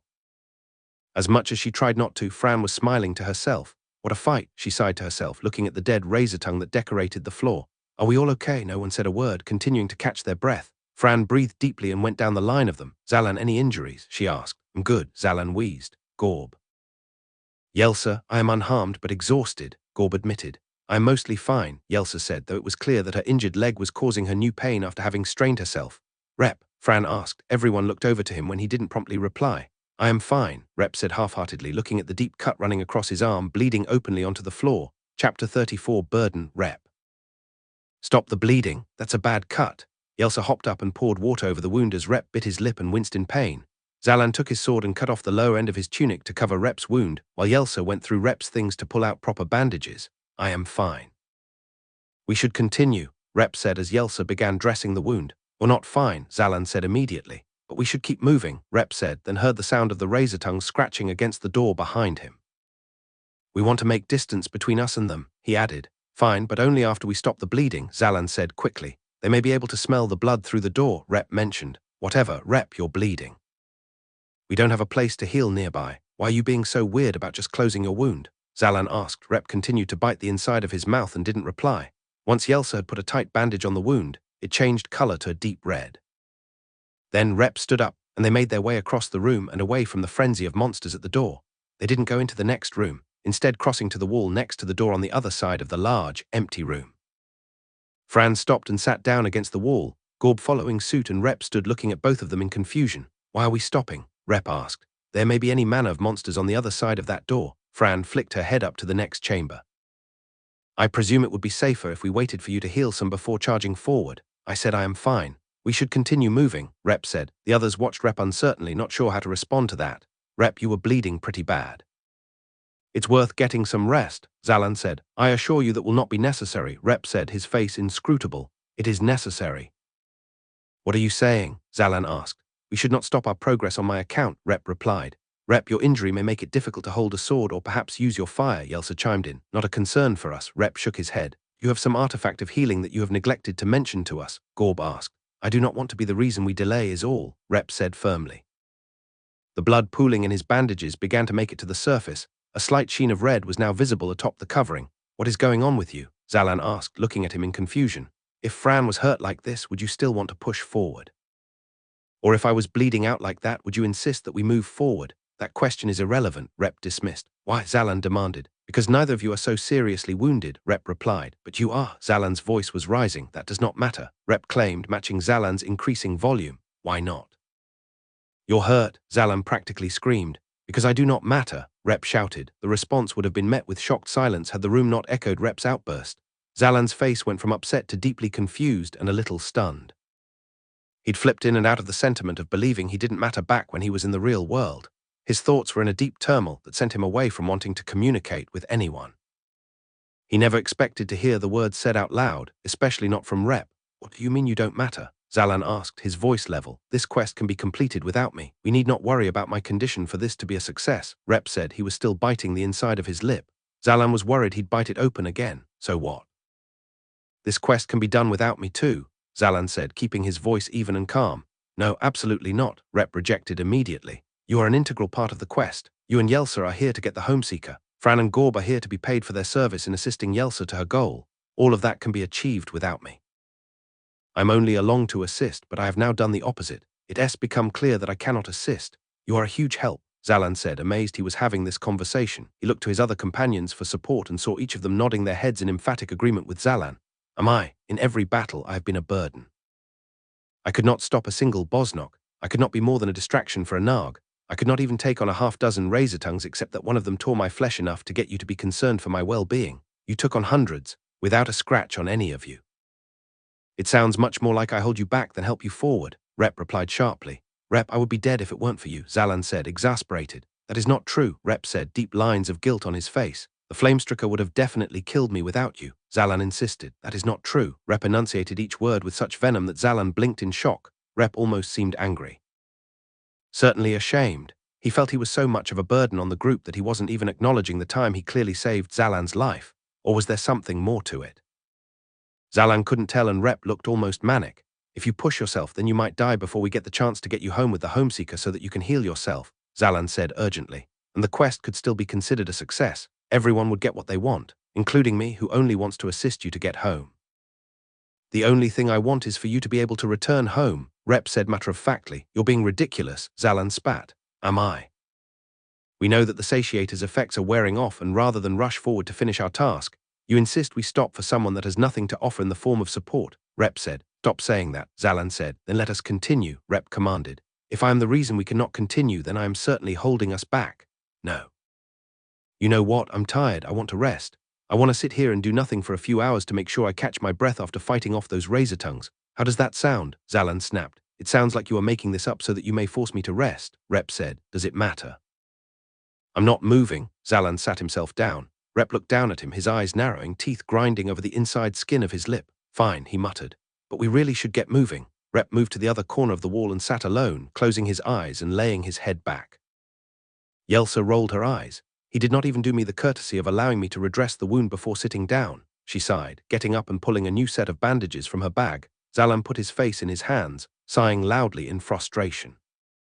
He looked up sharply at Gorb and Fran. Can you believe him? Zalan asked rhetorically. Yes, Gorb nodded. He has always been this selfless. Zalan scoffed in frustration, remembering the conversation he had with Gorb about strength and compassion. Is this really strength? Hurting yourself to please others? Zalan asked. I have never known anyone like him. I am certain he would offer himself to the dragon if we told him it would assist us, Gorb said, looking over at Rep with respect. That just sounds like insanity, Zalan said. People use the word insanity to describe any manner of people they do not understand, Fran said, smiling gently. Okay, but you're actually a little insane, Zalan replied. Perhaps, Fran shrugged nonchalantly. But I do not yell at my friends when they are in clear pain. Zalan paused to take in her words, but quickly rejected them. Pain? I was yelling at him because he wasn't addressing the wound properly, Zalan protested. Not the physical pain that was clear. He had other pain he was expressing, regrets and shame. The feeling of being the least helpful one among so many talented people, Fran mused. I can barely hold a sword, Zalan said seriously. That did not prevent you from hurting a Narg when he could not, Fran pointed out. Be gentle with him and you too will come to an understanding. And then we can move forward. Not gonna be gentle with a guy that's trying to hurt himself, Zalan said firmly. Then he will only get worse, she shrugged. Zalan looked down at his feet, unsure how to react to that. Maybe she was right. Something was definitely wrong with Rep emotionally to insist on physically pushing himself this much on Zalan's part. You really think that trying to talk sense into him is doing him more harm? Zalan asked. I do, because he believes you are his friend. Your words affect him deeply. It hurts him to see you angry at him, in case you are not aware. And perhaps you believe that you can live with that because you are so insistent that you are from another world. But I like to think you will try to make amends before going home. But I have no idea what's going on with him, Zalan said, helpless. Neither do I, Fran admitted. But I suspect you are the one most likely of us to get a response. He clearly sees himself as your guardian. He tried to make us act especially cautious for your sake during this entire journey. Zalan thought back through the days and could clearly see the pattern of Rep trying to make things easy on him. The constant questions and worries were all in respect with keeping them all safe. But with all the ideas of selflessness, he must have felt wholly inadequate when he could not fight as well as anyone else, Zalan included. What kind of guardian could do nothing when faced with tangible danger? Zalan could see the pain in Rep now. He blinked in surprise at his own assessment of his friend. Zalan could never have that same kind of epiphany when he reflected on his own emotions. Nothing was ever so clear in his own heart. I'll try to be better with him, Zalan said seriously. Good. Frankly, I would like to go and kill a dragon once you two are done bickering, Fran smiled. Chapter 35. Reconciliation. They waited a long while in the room. The wings, shrieks, and door scratches of the razor tongue soon decrescendoed and dissipated when they could no longer hear the adventurers on the other side of the door. The danger felt like it was over, save for Rep's injury. After about 2 hours of rest and waiting, Zalan asked Yelsa how Rep's wound was doing.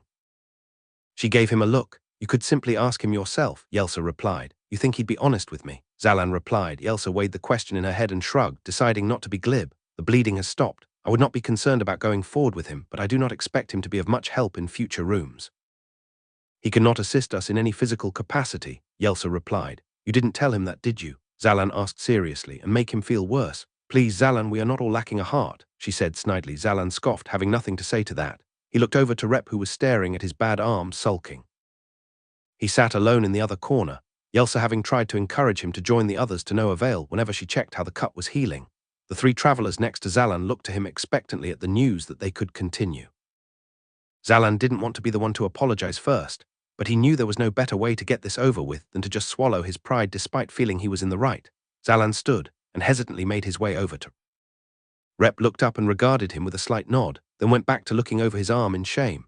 I wanted to apologize for earlier. I shouldn't have yelled at you. Sorry, Zalan said, setting his back against the wall and sliding down to sit next to Rep. I think I should be the one apologizing. You only want to make sure I was safe, Rep murmured, keeping his eyes fixed on the bandages on his arm. I also want to thank you, Zalan added, ignoring Rep's self-deprecation. For yelling at you, Rep asked sarcastically. Remember back when the mind of madness hit me? I don't think anyone really knew what to do. But you acted immediately, Zalan said. I did not know what I was doing either, Rep said sincerely. Even then you acted immediately, Zalan said. Rep thought back to the situation, biting lightly on the inside of his lip. You saved me from a flamestricker too, Zalan added, trying to gain momentum. No, do not try to attribute that to me, Rep denied. Sir Killel saved you. I barely held my own. I would have exploded without you, Zalan insisted. And I think that counts as saving me. I just want to try and make sure you realize that you're a really big help. And it might be kinda sad to admit this, but you're one of the closest friends I think I have. And I really needed a friend right now. Rep smirked to himself and finally met Zalan's gaze. It is not as though you have made a lot of friends in this realm, Rep replied. I meant in both worlds, Zalan said. Oh, Rep blinked to himself in thought. You know, you may be my closest friend as well. That's definitely sad, Zalan laughed. I'm not even from here. How do you not have friends? I suppose I never made the time back home. Rep shrugged. Zalan stood up and offered Rep his hand. Then let's both go home so you can make more time, Zalan said confidently. Rep looked down at his bad arm one last time and then back to Zalan with new determination. Indeed, Rep said, taking Zalan's hand and pulling himself up. They turned to the other three group members to see them already standing and ready to move forward. Splendid. No more little things to hold us back from a dragon, Fran said eagerly. By little things, do you mean the argument or Rep's serious, critical wound? Yelsa asked, slightly concerned. Fran simply smiled in response. With that, they finally joined back together in a group and approached the door. Fran looked back and nodded to her companions, who all nodded back, indicating they were ready to move forward. She pulled the door open, its creak sending shivers down Zalan's spine. He was suddenly worried that razor tongues would be on this ceiling, and the creaking would be enough to trigger another swarm to come after them. But after the door was open enough for him to see through, he saw that there were no creatures prowling along the walls. Thank God, Yelsa breathed, speaking for them all. Except, perhaps, Fran, who was always prepared for another grand battle. Even though the room looked clear, they still traversed it with an abundance of caution, making sure not to make too much noise. Their eyes would scan all areas of the room quickly, confirming that nothing was living in or on the walls, preparing to pounce on them the moment they got within striking distance. There was nothing but overturned furniture, torn banners, and stuffing from cushions that were long gone. The room passed by them quietly, and Fran laid her hand on the next door, turning back to nod at the group. They nodded back, and again she drew the door open cautiously. To their surprise, shining light spilled out of the doorway. A bright yellow hue casted itself on the floor and wall of the room they were in, as Fran pulled the door further open. Where Zalan expected to see a sunroom or a wall of windows, he instead saw that the source of light was sitting at the top of the room, like a light fixture. They stared at it, not moving another step forward as they tried to figure out what it was. A lantern, Gorb asked, taking a small step forward to get a better look. Rep breathed in sharply and pulled Gorb back. Gorb instinctively pulled Fran away from the doorway as well. The siblings ducked, thinking they were about to be hit with a weapon, then looked back to Rep, who was entranced by the shining yellow object. Fran looked annoyed that she was made to panic for a moment, but Gorb didn't seem to mind as he studied the look on Rep's face. That is an artifact. I am certain, Rep said. What manner of artifact? Gorb asked. I am uncertain. It may be a simple radiance orb, but why would they put it in this room? It looks rather plain, Rep said. Is a radiance orb just like a torch? Zalan asked. He was originally going to ask if it was like a light bulb before correcting himself. Indeed. Imagine a lantern, but instead it never runs out of light to emit, Rep said. Amazing, Yelsa said as she looked on. It sounded a lot like a light bulb to Zalan. What other artifacts might it be? Gorb asked, looking around the room to try and piece together evidence of what it was. The room was almost entirely empty. eerily so. There were 2 doors on either side, and no windows for fresh air like in the room they stood in. There was no evidence of Castle Dokran memorabilia like the banners, cooking utensils, or broken seating found in many other rooms. But there was a set of 2 human skeletons in one corner, and another human skeleton in the other corner. It may be a shadow net of some sort, an artifact that scans the area for anything crossing in and then strikes when it senses something within its proximity. It is a trap that watches keenly like a guard, Rep said. Gorb nodded, looking to Yelsa. Yelsa took a moment to understand his gaze, then pulled out one of her arrows and threw it into the room. It clattered to the floor, basking in the brilliant yellow glow. The group looked at each other, then back to the arrow, then to Rep. Perhaps it needs to be heavier to trigger the trap, Rep suggested. Gorb nodded once more, pulling one of his 2 sheaths off of his back. He pulled out the sword and gave it to Fran to hold. The group stepped back as Gorb tossed the scabbard into the room, then directed his arms downward sharply, causing a burst of air to slam the sheath into the ground. The group stared at the sheath silently, the arrow rolling to the side slowly after having been touched by the power of the wind. After a few seconds of waiting, they all turned back to Rep. I do not have a clue, Rep shrugged. Should we continue forward then? Fran asked expectantly. I do not know if it is safe, Rep said. Then it is dangerous, Yelsa asked. I do not know, Rep shrugged. What if Yelsa shoots at the artifact? Zalan suggested. They looked at him with mixed emotions. It is best not to try and harm artifacts you do not fully understand. In fact, it is best not to touch those you are not familiar with, Rep suggested, sounding deadly serious. Yes, that is like waking a sleeping monster that you are totally unaware of, and being unable to handle it in battle, Gorb agreed. I get that you're trying to make a point. But I'm pretty sure we've woken up multiple monsters I wasn't qualified to fight in these past few days, Zalan grumbled. The difference here is that we will not do it this time on purpose. He raised his bandaged hand, as if to remind them that he was of no help. You are most knowledgeable when it comes to artifacts, Fran said simply. But I do not know what this is, Rep repeated, pointing at the room. It is either this room or back to the razor tongues, Fran said. They all turned back to the artifact on the ceiling, studying it as much as they could from their distance. For a few seconds, some put their attention on the skeletons on the floor, trying to figure out the story of how this room ended up their resting place.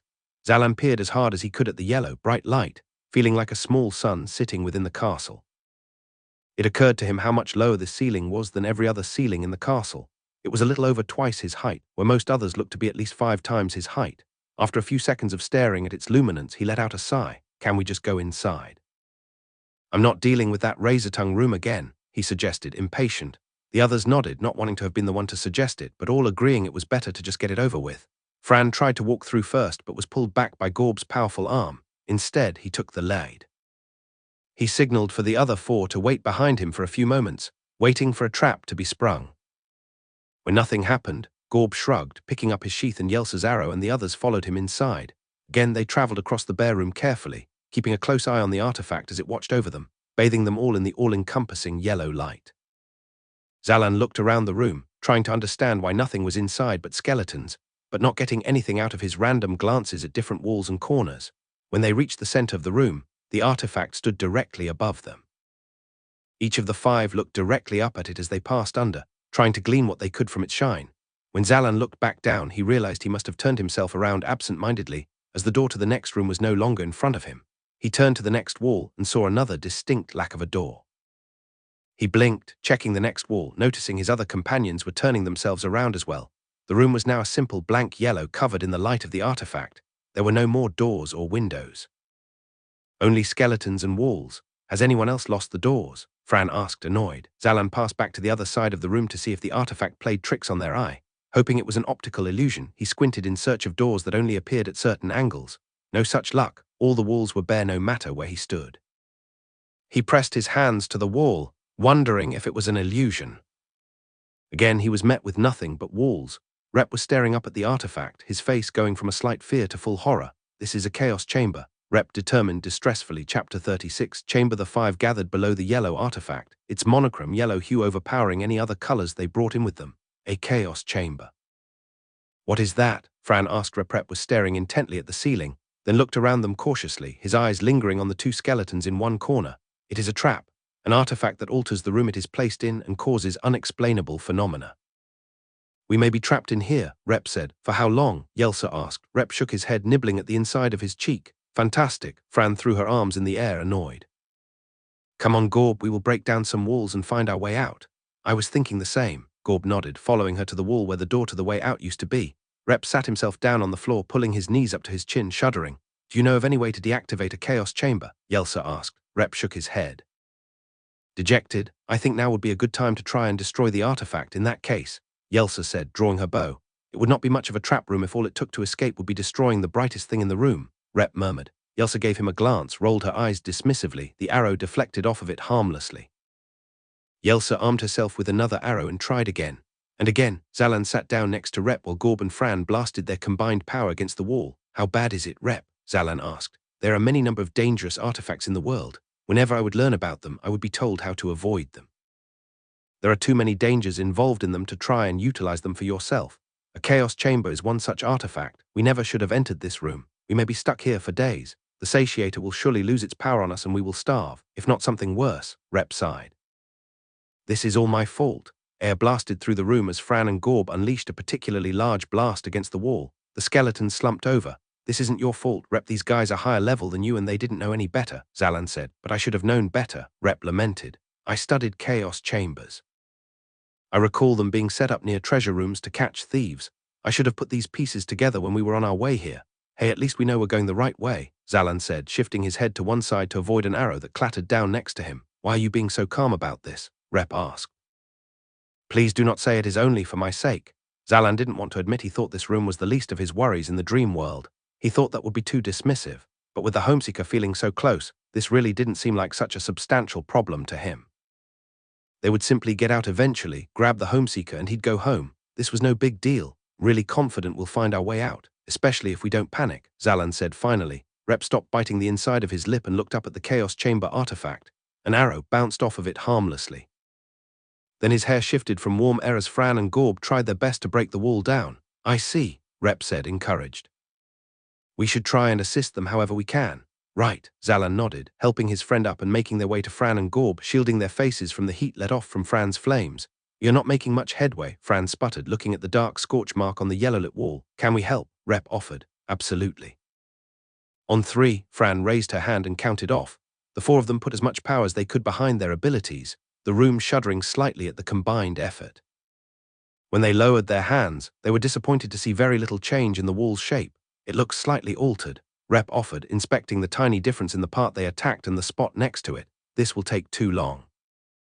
And we will lose all our energy trying to do something we do not know is possible, Gorb mentioned. Have you tried alternating between hot and cold attacks? Zalan suggested. How do you mean? Gorb asked. I put really hot energy in one spot then cool it down aggressively with air, Zalan explained. I do not understand, Gorb mentioned. It could break the stone. You keep alternating, which messes up the composition of molecules or something. I don't remember really well, it's called heat fatigue or something, Zalan replied. Fran and Gorb stared at him for a moment with narrow eyes. Nothing he said made any sense to them. Then turned to Rep for an explanation. I have not the slightest idea, Rep shrugged. Trust me, I learned it in physics. Zalan tried to calculate how to end that sentence without it sounding too far-fetched. From university, he wasn't sure whether Gorb and Fran would take it as well as Rep did. In your other world, Fran asked, a slight smile on her face. Yeah, actually, Zalan said. He knew how to transfer his lightning through a Bosnock mace without imbuing it. How is it you know nothing of the basics of this realm, but are suddenly suggesting you know how to make a stone wall feel fatigued? Gorb asked. Just try it, then you can make fun of me. It should take a lot less energy than just blasting away at the wall, Zalan insisted. Gorb looked at Fran skeptically, who shrugged. Fran stepped forward to heat a single large stone piece, getting it to emanate with heat before stepping away and allowing Gorb to blast it with the coldest rush of air he could muster. They stared at it as Gorb blasted it, then turned to Zalan, disappointed. You have to do it a lot, maybe like 100 times, Zalan shrugged. 100, Fran balked. Better than using your full power 100 times, right? Rep chimed in. Gorb and Fran looked at him in annoyance, then nodded and continued their hot and cold exchange. Zalan, feeling awkward every time they would look at him for an explanation, decided to try practicing imbuing his blade with lightning to pass the time and distract himself from their scrutiny. He was able to keep his power at his sword's tip for a few seconds longer, and was beginning to spread the energy downward before it would dissipate entirely. As frustrating as it was for it all to disappear at once, Zalan felt really good about the progress. Rep began to join Fran in heating the stone with his good hand before stepping away for Gorb to cool it down. Occasionally, they would look over at Yelsa, who was gathering arrows from the floor, to continue firing at the artifact that was deciding the single color to splay across the room. Despite the direness of the overall situation, Zalan was much happier being in a circumstance like this than being attacked relentlessly by monsters of different sizes. He especially found it better than having to ever see a roach again. "Hey," Fran said, surprised. Everyone in the room turned and saw a deep crack running through the stone Gorb and Rep had been targeting. "Thank God," Yelsa gathered all the arrows from the floor to make her way over to the wall. "Should we continue to fatigue the wall, Zalan?" Gorb asked. "I don't know. This is about as far as I knew this science would go." Zalan shrugged. "Let me see just how exhausted this stone is." Gorb drew his sword and struck it powerfully with the butt of the hilt, and the crack spread further. The others watched excitedly as Gorb hammered away at the stone, ready to breathe fresh air after having their own recycled air warmed up and cooled down dozens of times. Gorb hacked away at the wall until the top half of it gave way, crumbling apart to the point that Gorb could drag away the pieces of the stone with his hand, creating a decently sized hole in the wall. The travelers peered into the hole, trying to understand. Fran held up her flame to get a better view of what was beyond the hole. "I may have never architected a castle before, but I believe this looks wrong," Fran said, severely disappointed. Behind the hole in the wall was another wall made of stone. Zalan ran a hand through his hair, staring dumbfounded. He had so desperately wanted a full breath of air that he realized just how thin the air was starting to feel in the chaos chamber. Fran's fire was eating away at the oxygen with her every use. "No," Yelsa groaned, then repeated louder. "No, we were so close to the Homeseeker. We must have been right next to it." "How do we stop a chaos chamber, Rep?" "I wish I knew," Rep said, looking beyond the hole in the wall with despair. "We have to get out of here soon," Yelsa bemoaned, firing at the ceiling artifact again with no response. "Maybe we can try out power on the artifact now," Zalan asked, looking up at it. Gorb looked up. "Perhaps. But now that we know how to fatigue the wall, perhaps our efforts are better suited to focusing on breaking down this second wall." "What if there are more walls behind it?" Yelsa asked. "That used to be a door, remember? I think we should at least try this second wall," said Fran as she glanced at the artifact. "Then we can know if this goes any deeper." She seemed to trail in disbelief at the end of her sentence, and Gorb and Zalan looked over to her. "Did you notice something about the artifact?" Gorb asked, hopeful. "No, but I believe I noticed something much worse." Fran raised her hand to the wall. "You've got to be kidding me," Zalan grumbled. There was no longer a hole in the wall they all attacked. It was once again solid, unblemished stone covered in yellow light. Chapter 37, Chaos. "This cannot be right," Fran said, punching the wall furiously. "I just destroyed this stone. The chaos chamber repairs itself." Yelsa asked Rep, terrified. "I do not know. I was only told they are unpredictable and one should never enter one," Rep replied. "There must be something we are missing." "There must be another door," Gorb said, running his hand against the walls, feeling for an exit. "Maybe if we break the artifact." Fran ran to the center of the room and blasted the ceiling with a fireball as Rep tried to protest. The artifact continued to shine unscathed. "I cannot die like this," Fran said to the artifact, enraged.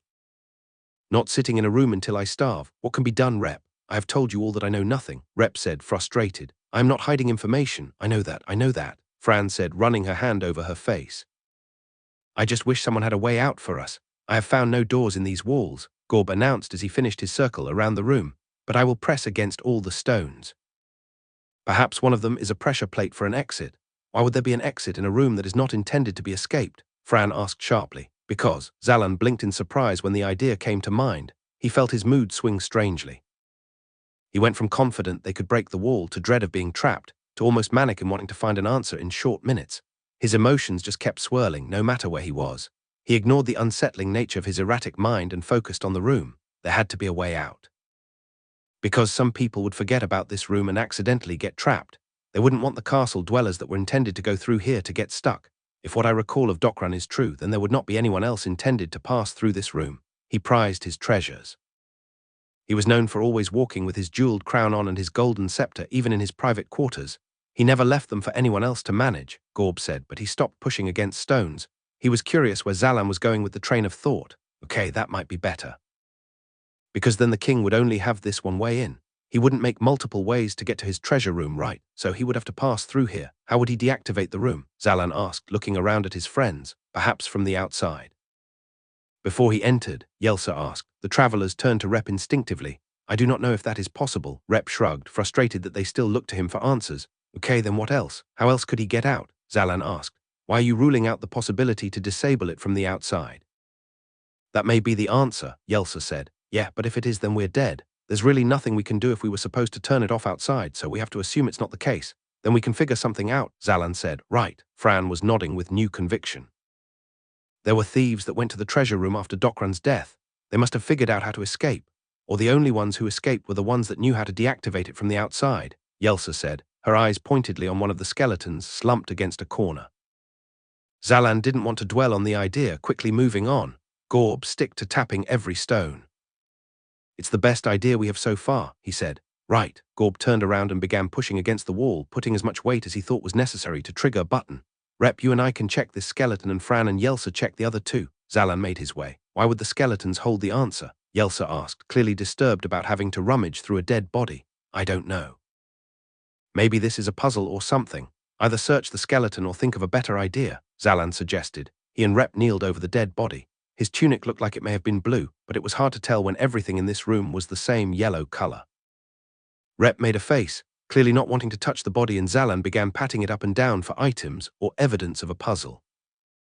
Rep winced, but didn't say anything in protest as Zalan began moving joints in directions they never would have turned when alive. Zalan was able to uncover 2 daggers in torn, broken sheaths and a folded parchment. All the fabric he has is torn all weird, Zalan said, looking over the dead man's clothes as he handed the parchment to Rep to unfold. The man was eating his clothes and the leather in his sheaths out of starvation, Rep said in a small voice. Oh right, Zalan agreed, then he widened his eyes, then squinted again. I believe it is a letter, it says. Rep trailed for a second. It says, he said slowly. Zalan remembered that Rep's reading speed was exactly the greatest, and offered his hand for Rep to place the letter inside. Rep quickly dropped the parchment, grateful to get out of any embarrassment of literacy. They shifted aside as Gorb pushed against the stones closest to them. Zalan needed to squint to read the handwritten letter, the yellow light not making it easy to make out the words. It says, I came to the castle Docran to destroy Hatuing and retrieve the immeasurable treasure, but I am stuck and can go no further. Perhaps I may save another, so I shall note that which I attempted to do in order to escape. The walls repair themselves, and the artifact does not react to daggers thrown at it or elemental flame trying to burn it. I pushed against every stone in this forsaken room trying to create an opening. There may be no way out. My last sights will be condemned to this yellow decay of light. To my son Slauson, I love you, I am proud of you. Live well and do not try to cheat others like I have, else you may find yourself facing the same fate to pay off your debts. Does that name mean anything to you? Zalan looked up from the letter. Rep shrugged and shook his head. Gorb was looking at him with an eyebrow raised, clearly impressed. That is the fastest I have heard anyone read anything, Gorb said. Indeed.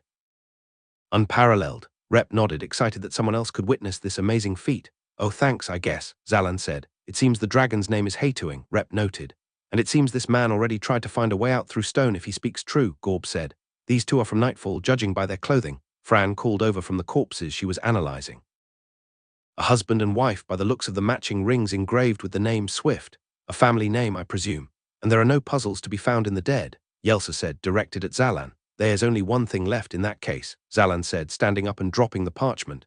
We need to attack the artifact with everything we've got. Destroy it, and before you start with a what if, I don't want to hear it unless you have another option. Both Rep and Yelsa closed their mouths, their protests buried by Zalan's last point. Very well, let us accelerate our death, Fran said jovially, prancing to the center of the room and waiting for the others to gather around her. The others came close, everyone's focus on the shining yellow gleam. Once they were in place, nobody made a move. Zalan licked his lips. His nerves were shot. It was one thing to suggest to try to destroy the artifact, but it was another thing entirely to actually do it. What if they were trapped here? What if the artifact was actually a means for them to get out? That didn't matter. Zalan would get out of here, he was absolutely certain. He knew this feeling of confidence might just be another mood swing, but he didn't dwell on the idea. Shall we? Fran asked. Even her voice was decidedly uneven. Now, Zalan said, wanting to start before the fleeting courage he felt fled. Everyone blasted the low ceiling with all their might, Yelsa firing arrow after arrow in support of the group. After a few seconds of this, everyone lowered their arms, exhausted. The ceiling made a single click sound, then nothing. Zalan continued to stare at the ceiling as the others looked around the room, hoping for a change in scenery. The blank yellow wall stared back at them unchanged. Again, Zalan shouted, much more confident after they were not met with a terrible disaster, the first time they attacked the Chaos Chamber artifact, this time a bit more disjointed. Each of the elementally powered individuals sent their respective powers to the artifact. The oppressive yellow glow was not clouded, even by Rep and Fran's potent combined flames. Again, they were met with nothing but a small click from the ceiling when they stopped. Do you hear the clicking? Rep asked. It is her arrows as they hit the floor, Fran groaned, once more dismayed at being defeated by a room rather than a monster. No, I think it's something else, Zalan said. Let us try once more.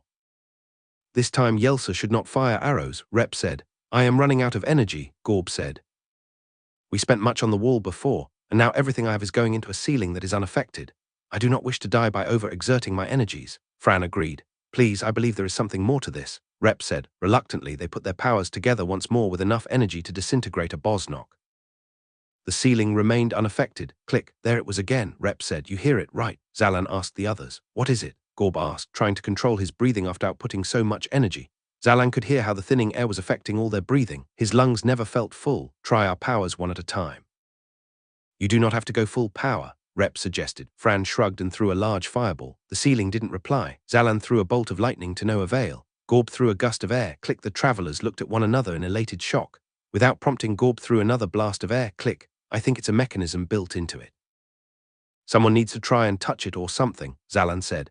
It is one thing to try and destroy it at a distance, but we really should not be touching artifacts we are not familiar with. I should be the one to do it, Rep said firmly. No way, you don't even have 2 hands. We're running out of air here, I don't want to waste a second. I'll touch it, Zalan volunteered. It is too dangerous, you do not know what that artifact is capable of, Rep said. I thought you liked artifacts, Zalan said, not the mysterious ones, Rep said, his voice grave. We really don't have time to waste though.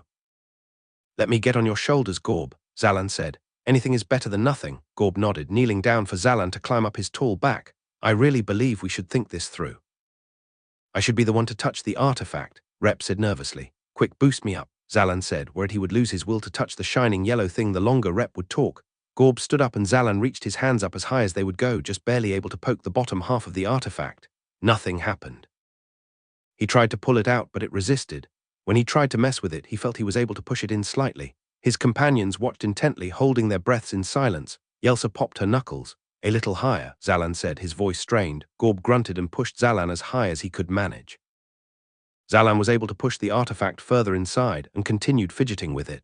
When he released it, it made a click as it settled back into place. Zalan pushed hard against it, then twisted it to the side. He felt it clank past something, feeling as though he adjusted something in the ceiling. I think it's a knob or a switch. I moved something. I don't know if I... Door. Fran screamed hysterically, pointing to the door that appeared. The group bolted for the opening, not hesitating in fear that this new exit would leave them. Zalan didn't have a chance to get off of Gorb's shoulders, and he was thrown upside down, his head bouncing against Gorb's back as his companion sprinted. Gorb was holding tightly onto Zalan's legs as he ran. Fran dragged the doorway open and everyone collapsed outside, Zalan sliding off of Gorb's back as they caught their breath. They looked back at the Chaos Chamber, once again populated by 2 doors. Fran slammed the door shut behind her. They turned around and saw that they were standing on a bridge outside, warm with the sunlight above. The bridge led to a new chamber across the way. There was a ruckus above them, but they were so grateful to be in the soft, non-sickening yellow light of the sun that they almost didn't look up. Sunlight suddenly turned to darkness. They all glanced up to investigate in time to see the massive dragon, Hatuing, flying above and clambering into the giant hole atop the highest tower in the castle. It was like the size of a commercial airplane, and Zalan was amazed that the tower didn't collapse under its weight. They stared at it as its tail slithered in until it was totally concealed within the tower. The travelers sat in silence, catching their breath and staring at their final adversaries home not far ahead of them. Zalan analyzed the rooms that remained before them. About 2 or maybe 3 more rooms before they would climb the tower and face the dragon. Finally, after minutes of appreciating the open air, Fran decided to break the silence. Well, Fran breathed, smiling radiantly toward the dragon's lair. At least we know we went out the correct door. Chapter 38. Lacking of flesh, the group got to their feet, after having had long enough to appreciate the fact they wouldn't be trapped inside the Chaos Chamber until the end of time. I ran too fast and abandoned my arrows. I left about half, Yelsa noted, looking over her quiver, and we left behind some perfectly good daggers, Rep added, thinking back on the skeleton. How did King Dokran ever make it out of there? Zalan suddenly asked. He didn't have any power and he was supposed to be super secret. How would he be able to deactivate it by himself? Did he always go in there with a ladder or something? He always carried his scepter, Gorb said, his eyes growing wide at the realization. It took Zalan a second to catch up to his thought process. If the king always had a long stick with him, he could raise it up and deactivate the artifact without needing the assistance of something to get him to stand taller, and he could keep the solution to the room a secret, further protecting his treasure hoard. Fran shook her head in disbelief. It should have been so obvious, she said. I don't know how that could have been obvious, Zalan replied. I am surprised to hear you say that, Fran stated. You were a born leader in the Chaos Chamber. You kept supplying ideas when I think the rest of us had resigned ourselves to the chaos. I wasted a lot of our energy in there, Zalan frowned. We threw a lot more of our power around than we needed to. No, we threw around the exact amount of energy necessary, Gorb replied, nodding to Zalan with new deference. Were it not for your idea to fatigue the wall, we would not have found that it was part of the trap. Were it not for your suggestion to search the corpses, we would not have found that our plans were folly as soon as we did. And you and Yelsa were the one to tell us to attack the artifact outright. I mean, Rep was really the one to get us out of there with his idea at the end. And any one of you probably would have thought of all of my ideas given enough time, Zalan replied. Rep smiled, appreciating how useful he had been in the dire situation. How much time? We may have been too exhausted to try, Fran said. Zalan didn't know why he felt so strange about taking the compliment. He didn't feel like a leader in any way, but he saw the way his companions looked at him differently. Not that they thought he should take charge, but that he was worthy of more respect than they offered him before. All of them except for Rep, who seemed to always be giving everyone he met respect that they hadn't yet earned. Zalan figured that the reason he felt strange about the respect was because of how fleeting it was. By this time tomorrow, he would be home, and none of these people would matter. Did they even matter now if they were the equivalent of a lucid dream? Zalan had a hard time pinpointing whether this dream world had any bearing on him. Would he remember anything when he woke up? Was this place real at all? He noticed they were still looking at him expectantly. Let's keep moving, Zalan said, leading the way across the stone bridge. The bridge stood high above the castle, giving them a good view of the area below. The moat was running very shallow, whether by lack of care from any inhabitants or a natural decrease due to the current season, Zalan couldn't tell. The flowers could be seen for miles around, waving happily in the breeze and adding splashes of color to the otherwise green sea of grass below. The air was fresh, feeling like Zalan had emerged from a paper bag and could breathe easily after escaping the chaos chamber. He looked up, taking in the view of the tall tower the dragon just flew within. The tower was massive, rounding off in a dome at the top big enough to hold arena bouts within. Zalan could see a gleam lick the edge of the hole in the top of the tower, and wondered how much gold could be in the tower for it to shine so brightly. Zalan felt a hint of greed in his heart, excited to take down the dragon, before remembering that he definitely wouldn't be taking any gold home with him. All that mattered was whether the Homeseeker was up there. The bridge ended and Zalan stood in front of the next wooden door, very close to the base of the tall tower. They would be going upstairs and challenging a dragon soon, but Zalan was more concerned about what was in this next room. What if it was worse than a chaos chamber? He turned around and saw his companions equally apprehensive. Fran looked the most determined and nodded to Zalan. He turned around uncertainly, then put his hand on the door, feeling brave enough to pull it open. They were somewhat relieved to not see the sickly yellow color of an artifact hanging from the ceiling, and made their way inside with their usual caution. This room was littered with dead bodies, tatters of flesh hanging from decaying corpses along all the walls. The room reeked of death. Zalan pulled out his sword at the mere sight of them, and the others in his group quickly joined in preparing themselves. They made sure to leave the door open behind them. What do you think happened to them? Zalan asked. How did so many people make it past the chaos chamber but end up dying here? Yelsa asked. So many of them starved to death. Look at their clothing, Rep pointed out nervously. They had the same bite marks as the skeleton in the chaos chamber. You think this is also a chaos chamber? Zalan asked. Not likely without anything out of the ordinary on the walls or ceiling, Gorb pointed. Maybe when the door opens it activates some artifact, Rep said. They looked across the room to the door on the other end. 4 corpses sat in their way.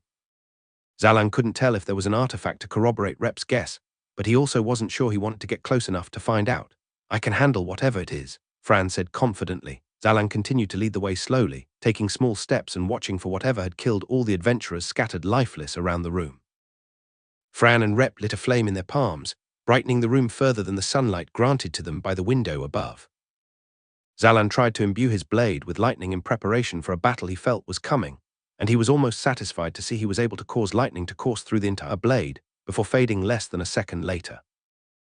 It would have been much better to be fully powered and prepared for a fight, but it was nice to see that imbuing was within his grasp.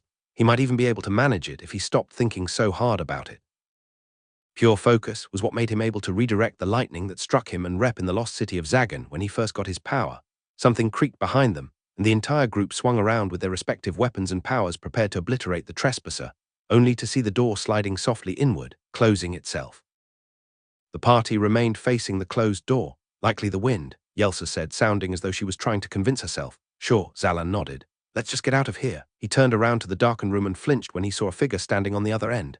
Immediately he raised a hand and blasted it with a bolt of lightning.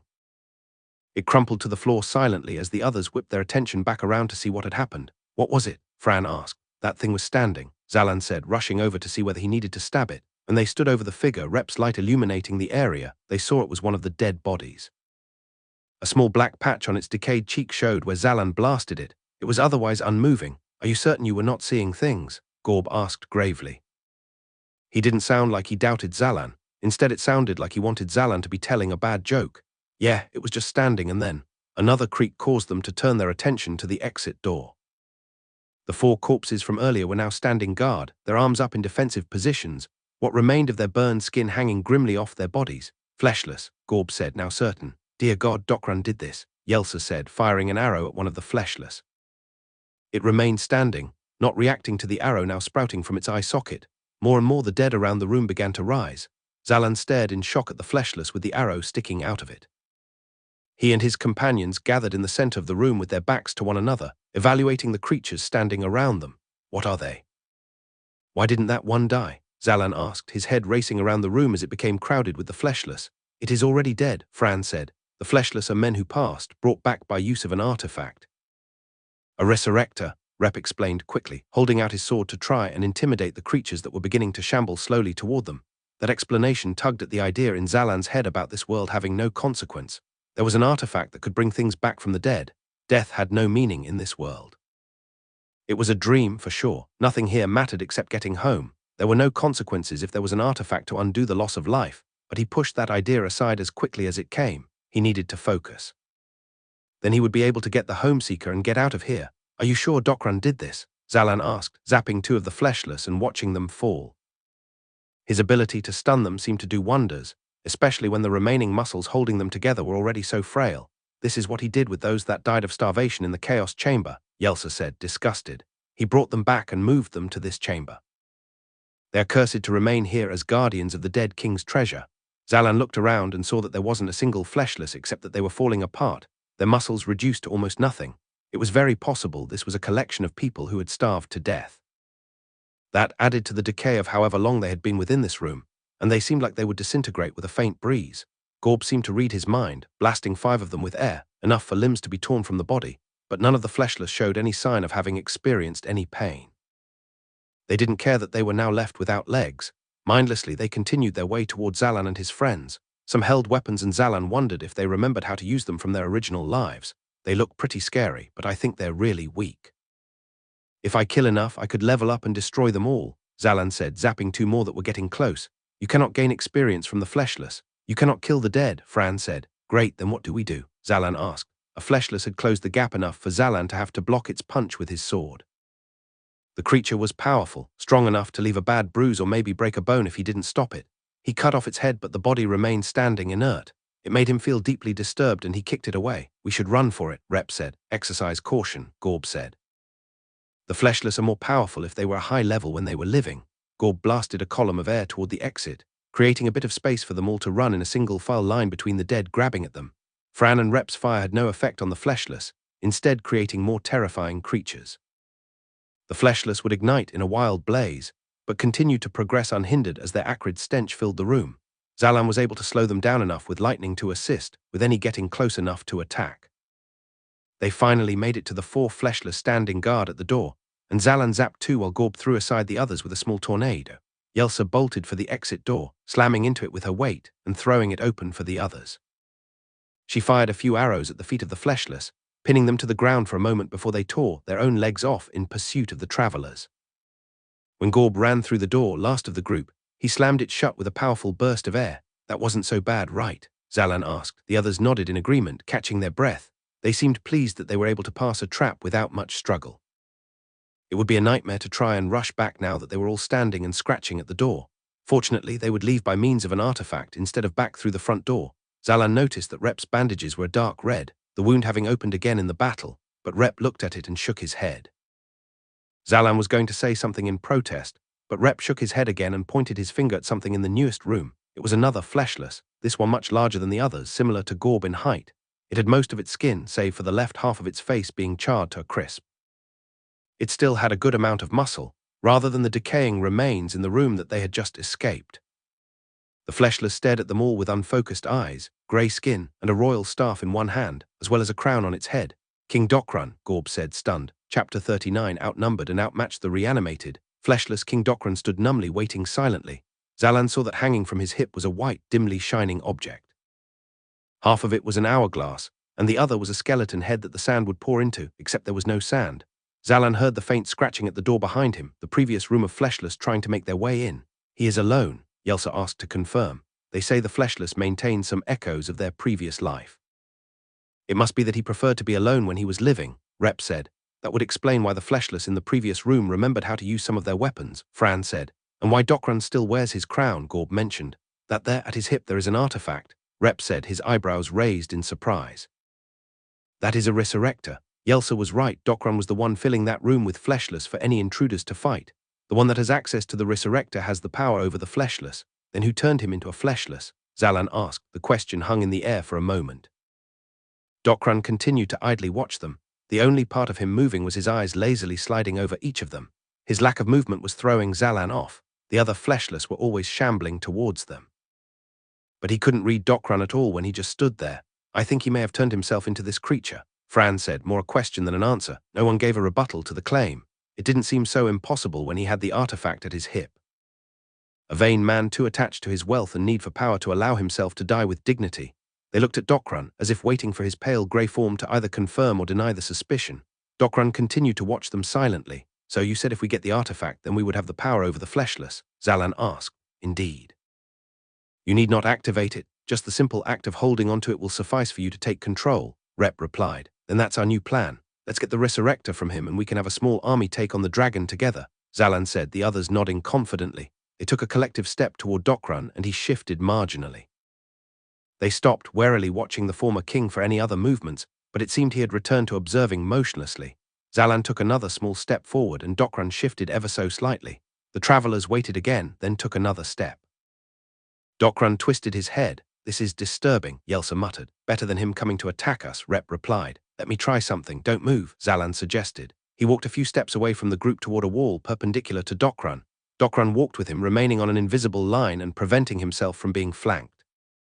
Zalan looked at his friends who looked back at him. I think he's protecting himself, Zalan said. More than that, Fran shook her head. He is protecting the door. He does not want us accessing his treasure. Dokran turned to her sharply at the mention of treasure, but he didn't make a move against her. Look how he does not charge at us. He knows he cannot overpower us, Fran said. We should stop being so slow. We are only making room for him to catch us off guard. To Zalan's surprise, his companions looked to him for a response to that suggestion. They were treating him like an equal. Right, he said to Fran. We should put a plan together to grab the artifact. You throw lightning at his legs, Gorb throws him off balance, and I will retrieve the artifact. Rep and Yelsa can open the door for us, and we can rush out before he stumbles in our way. If all goes well, we will have control of him and all the other fleshless before we enter the next room, Fran suggested. Sounds good. Let's just get a few steps closer, he said quickly, not sure how he felt about the new responsibility of being an equal contributor.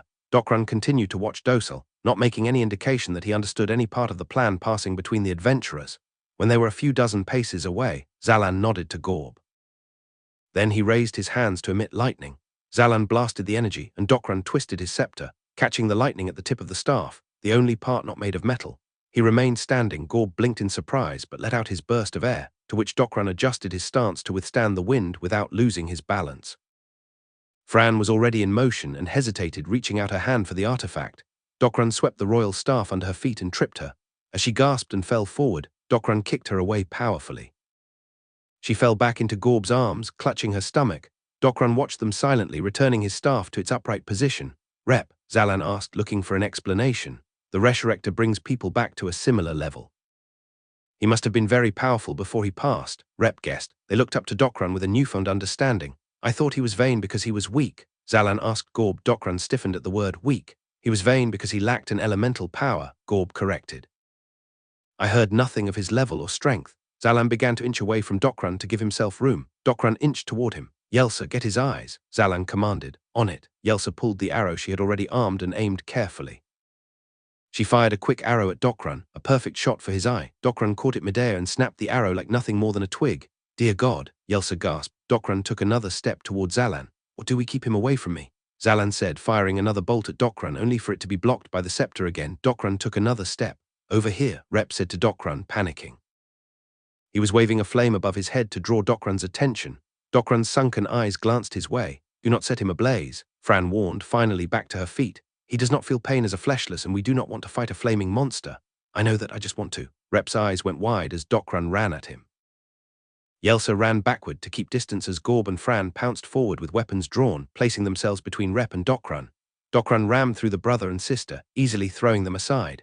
Dokran ended up with one of Gorb's swords through his back, but it didn't slow him down in the slightest. He grabbed Rep ferociously by the neck and held him in the air. Zalan acted quickly, aiming a bolt and firing at Dokran's arm, causing it to spasm and drop. Rep gasped for air and shook slightly as he fell to the ground, the electric shock having passed through Dokran's arm and affecting him as well. Dokran turned his head rapidly toward Zalan, swatting another arrow out of the air as Yelsa tried to blind him once more. Zalan tried to blast more lightning at Dokran, but the fleshless ducked out of the way and ran at him like a bull. Zalan prepared himself to dive forward and snag the artifact from the king's hip. If he could grab the resurrector, the battle would be over and they'd have control over this terrifying monster. Zalan jumped, his arms reaching for the white skull-decorated hourglass, only for Dokran to leap and a foot to come down on Zalan's back and smash him into the floor. Zalan coughed in fierce pain, the air driven out of him and not allowed to re-enter as the pressure increased on his back. He couldn't see, his world filled with a mesh of black and blue as his body tried to make out what was real from what was intense pain. He couldn't even scream. He suddenly felt something like a hurricane on his face, and the pressure on his back released, allowing him to double over in pain and breathe. He heard a muffled scuffle happening right over him and blows being traded. When his vision finally returned, he saw Fran and Gorb slashing quickly through the air, trying to remove limbs from Dokran's body, who was keeping a cautious enough distance to protect himself. Dokran was using his scepter as a formidable weapon, making sure to keep Fran and Gorb too off balance to get any good hits in. The occasional arrow that would come from Yelsa was ignored unless it targeted Dokran's head, and he now had a small collection of arrows sticking out of his back. Zalan realized he was being raised from the ground and looked up to see Rep pulling him to his feet. Neither Fran nor Gorb could get a clean strike on Dokran, constantly being battered aside even with the enhancement of Gorb's wind, but Dokran was able to get more than a few bruises on the siblings with his scepter. Already Fran and Gorb were reaching their limit from the previous rooms and it was clear they were losing the battle. He is too powerful, Rep said. Zalan nodded in agreement, then realized that Rep was trying to suggest they change course. New plan, run for the exit. Zalan called loudly. He and Rep ran to the door, Yelsa close at their back. They heard Fran and Gorb toss to the ground as Dokran charged forward to block their exit. Chapter 40. King Zalan could feel Dokran running after him as much as he could hear his thunderous steps. He threw a bolt of lightning behind him without looking and heard Dokran stumble for a moment as Rep's hand reached out and touched the handle. Rep grasped tightly, then had his face smashed into the door by Dokran's decrepit, grey hand. Rep cried out in pain, and Zalan swung his sword at Dokran's outstretched arm, only to have his blade slapped aside by Dokran's scepter, stabbing the stone floor harmlessly. I cannot pull it open, Rep said through grit teeth, his efforts still focused on escape despite the grip Dokran had on him. An arrow stabbed through King Dokran's forearm, and he turned to find where Yelsa was firing from. In the moment of distraction, Zalan threw a bolt of lightning at Dokran's feet, causing him to buckle enough that Rep's head was no longer pushed against the wooden door. Zalan swung his sword at Dokran's outstretched hand again, this time much faster. Dokran spotted the incoming blade and released Rep's head to dodge, and Rep was rolled aside to safety by a blast of air that Gorb supplied. I need to be next to the door to open it, Rep said as he rolled to his feet, the right side of his face covered in blood and splinters. You cannot open the door if you are dead, Gorb called back, rushing with Fran to engage in battle with Dokran as he turned his focus to Zalan. He was right to keep an eye on it, because Dokran immediately thrust it forward, and Zalan had only just enough time to parry it. Dokran came with another swing from above, and Zalan held up his sword, locking the two weapons. Dokran was handily overpowering Zalan, pushing Zalan's sword gradually to his face. An arrow inserted itself into the back of Dokran's head, emerging from the charred side of his face, removing his bad eye. Dokran didn't seem to mind the partial loss of sight, his remaining eye intent on pushing Zalan's sword through its owner. Zalan screamed in frustration, pain, and fear as his sword drew within inches of his face. In a last-ditch effort, he blasted his own weapon with lightning, not thinking about the consequences as his blade threatened to meet his face. In that moment, Zalan felt the mind muscle of his elemental power respond to him like never before. He knew how to maintain the lightning in his blade for a whole of 3 seconds. He was imbuing the blade with lightning. The powerful electricity traveled up through his blade and into Dokran's scepter, causing Dokran to twitch and lose his hold over the locked weapons. As Dokran lost his grip, Fran blasted between them, assisted by a burst of air behind her, and sliced wildly at Dokran's scepter. Dokran's weapon dropped to the floor along with his thumb. Dokran looked at his severed hand numbly, flexing his remaining fingers, and used his other hand to ensure his crown was still on his head. Satisfied to see his kingly apparel had not been separated from him, he looked back to Zalan and his companions, twisting his head out of the way as one of Yelsa's arrows tried to take his other eye. It missed, leaving a small cut on Dokran's ear. That was my last one, Yelsa called helplessly. No matter. We can take him from here now that he is unarmed, Fran called with ebullience. Dokran turned to her as Fran thrust her sword straight at Dokran's neck. Dokran placed the palm of his thumbless hand in the way, and Fran cut right into it with a sneer on her face. But rather than cut all the way through to his throat, Dokran used his hand to redirect the blade to open air next to him. Fran frowned and tried to twist her sword to pull it from his grip, but Dokran began to slide his palm inward, stabbing himself further to get his palm closer to the hilt of the blade. Fran stared in shock as Dokran drew close to her, his 4 fingers on the hilt of her sword. She tried to pull it away again, but Dokran's grip over her weapon was tight, and he headbutt her forcefully, causing her to stumble back and lose her weapon. "Oh," she said, stunned as Dokran stood over her with her blade inserted backward through his hand. Gorb came now, throwing the full strength of his weight and wind at Dokran as he tried to cut off his head, but was parried by the awkwardly angled sword in Dokran's hand. Zalan threw a bolt of lightning at Dokran when he got his bearings enough to time the shot, but Dokran pulled Gorb into the way and had Zalan hurt his ally. Zalan cried out as Gorb fell to the involuntary pulses in his nervous system, and Dokran kicked him aside. Dokran rushed at Rep as he grabbed at the door handle once more.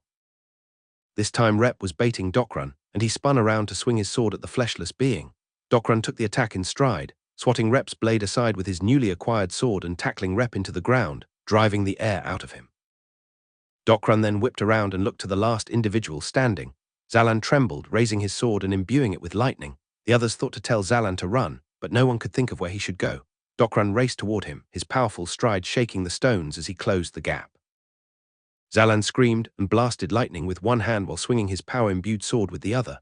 Zalan was able to connect both attacks. The lightning caused Dokran to falter enough to overextend his arm, and Zalan's attempt to cut off Dokran's bad arm succeeded in cutting Fran's blade at the hilt, cutting it in half. The hilt and blade fell to the floor and disarmed the king of his crude weapon. Zalan was almost proud of the feat until Dokran used his good hand to grab Zalan by his throat. He lifted him up and used his bad hand to punch Zalan's forearm with enough force for it to release Zalan's grasp on his sword. Zalan couldn't get any air. He flailed his legs, desperately trying to kick the king that was draining him of life. He thought to try and kick the Reshrektor from Dokran's hip, but he was far too high. Fran appeared then, jumping onto King Dokran's back and holding onto an arrow to keep herself steady. She pulled out the sword lodged into the king's back and immediately swung to decapitate him. Before Fran could complete the full arc of her swing, Dokran deftly used his free arm to loop a few fingers into Fran's tunic and flung her over his head, smashing her into the stone floor with a crack. Both the arrow she held and sword clattered far away from her. "Fran!" Gorb screamed desperately. Fran looked faint, the pain from her fall overwhelming her senses. Zalan similarly was starting to lose his grip on reality. He tried to claw and punch weakly at Dokran's face as the king's grip tightened on his throat. He tried to fire lightning from his hands, but it only caused Dokran's grip to decrease slightly instead of fully release. Zalan was still unable to get a gasp of air. The lightning would also travel up Dokran's arm and deal searing hot damage to Zalan's already pained throat. As he slapped weakly at Dokran's head, Zalan brushed against Dokran's crown, and Dokran's remaining eye went up sharply for an instant before returning to Zalan. An idea smashed into Zalan like a truck. All the talk of vanity and echoes of the previous life of the fleshless barreled through Zalan's mind, and he put all his energy into one last plan. His vision fading, he reached out to King Dokran's head with a shaky hand, grabbed the crown and threw it as far across the room as he could. The jeweled headwear clattered to the floor and Dokran immediately moved to feel around his decaying, thinning hair with his free hand. Dokran's pupil went tiny as soon as he felt the lack of his kingly adornment. King Dokran threw Zalan aside instantly, bounding across the room like a hound after prey to retrieve his crown. "Gorb. Keep it away from him," Zalan croaked as soon as he got his first breath, his voice almost gone. Gorb, not understanding what just happened, threw all the force of wind that he could against the crown, just as Dokran dove for it. The king smashed into the wall, manically patting the floor for the crown before noticing it being dragged to the opposite corner by the wind. Dokran got back up on all fours and raced toward it, his total focus on retrieving his crown. Gorb had nowhere else to send the crown but up and grunted in painful exertion as he launched the gold headwear into the air like a bottle rocket. It flew up high and clanged against the ceiling. Gorb strained, his face going from dark red to purple as he tried to keep the crown afloat, but the constant stream of energy being emitted was too much. "I cannot hold," Gorb said, his voice almost lost in his exertion. Gorb let out a breath and the crown began to freefall. Dokran jumped to grab it, and Zalan grit his teeth, preparing to be killed as soon as Dokran was whole once more. But to his surprise, the golden headpiece abruptly stopped out of the fleshless king's reach a few feet above his outstretched arm at his full jump height. Dokran continued to reach upward, smashing against the wall and waiting for the crown to fall, but it remained in place, swinging slightly above him. Zalan's vision returned enough for him to see that it was hanging on an arrow that had just been shot into the wall. He turned, stunned, to Yelsa. Yelsa was breathing hard, pulling Fran over her shoulder as best she could, but struggling under her injured leg. Fran was staring at Dokran with a mix of amazement and disbelief. Zalan saw the sword that Fran had been holding earlier was still abandoned on the floor, but not the arrow. Yelsa must have grabbed the arrow from the ground and used it to keep the crown out of Dokran's reach in a moment of quick thinking. Quickly, Rep whispered, dragging the door open. The travelers watched Dokran, not moving, to see how he would react to the open door. He continued to powerfully slam his fists into the wall. He was desperately trying to force the crown to continue its descent, even clawing at the stone in an act of pleading for it to allow gravity to resume its course. Zalan and his friends took this as a good sign and got moving. Gorb ran over to help Yelsa carry Fran from the room. Zalan rushed over, picking up the spare sword from the floor and rushing to the exit. Before running to the next room, everyone turned to Dokran one last time. He was hopping repeatedly, despairingly trying to nick the side of the crown with enough force to bump it off the arrow. Should we pull the Reshrektor from his hip now that he's distracted? Zalan whispered. I am not getting anywhere near that thing, Yelsa replied quietly. The others agreed through their silence, Zalan included. Gorb breathed in deeply, then twisted air in a manner that rolled the king's scepter to his feet. He kicked it into the next room. They looked at him strangely. At some point he may have realized he could use the scepter to get the crown off the wall. I hope to prevent that, Gorb explained quietly. But what about my broken blade that was left within? Fran asked. He could use that to extend his reach, easily, or the arrows in his back, Yelsa asked. I suspect in the same way that he preferred to keep the company of his crown and scepter, he would not want to use lesser items to retrieve his royal item, Gorb suggested as Rep shut the door behind them, the king jumping like mad to try and retrieve his crown. Chapter 41. Stay as Zalan looked up at the newest room they entered. They were at the foot of a giant spiral staircase leading to where the dragon and treasure lay. He was breathing laboriously, rubbing at the throbbing wound in his bruised neck. He looked around at his friends, trying to get a feel for how well they fared. They were down to 4 swords, 1 for each swordsman. Gorb's second sword had been given to his wounded sister. Yelsa was out of arrows, an empty quiver hanging at her hip. The right side of Rep's face was washed in a purple mesh of bruises, specks of blood, and multiple little splinters running along his cheek up to his eyebrows. Rep smiled at him, happy to have escaped the fleshless king, but his smile couldn't extend to the right side of his lips. Zalan noted with gratitude that Rep's wounded arm hadn't gotten much worse, and it looked like he could manage himself pretty well. Gorb looked worse off than Rep, bruises running up and down his arms after being battered by the king's scepter. There was a dark, burned patch at the back of his left ear where Zalan's lightning had struck him, and his face was red with strain. He was breathing the hardest, leaning against the wall with his eyes closed. In his current state, he wouldn't be missing his second sword. Fran was laying flat on the ground but smiling widely at the spiraling staircase above her. Her leg was a mess of colors, and at an unnatural angle after being slammed off of Dokran's back. Despite the look of her wound, each of her breaths seemed to be filled with joy. Yelsa sat over Fran's leg, raising and lowering her hands multiple times as she tried to decide what to do to heal it. She was the best off, with only a mostly healed wound on her leg. She looked up to Zalan at a loss. We should not have come here, Yelsa said sadly to him. Fran's smile widened, her face exuding exuberance as her friends tried to assess their situation after Yelsa's grave words. Nonsense, that was the greatest battle I have ever fought, she said proudly. She laughed as she remembered the last few minutes. What a fight, Fran, your leg is broken, Yelsa exclaimed. And we still won, Fran said as if Yelsa had issued her a compliment. Won. We could barely lay a scratch on him, Rep said, and yet we emerged victorious. Fran said to Rep's consternation. She means we beat King Dokran because we were able to successfully get out of his chamber without him killing any one of us, Gorb said, his eyes still closed. Absurd. We barely won, Rep said. We barely survived, Fran corrected, holding up a red and purple finger to make her point. But we handily won. The sound of 2 stomachs groaned simultaneously.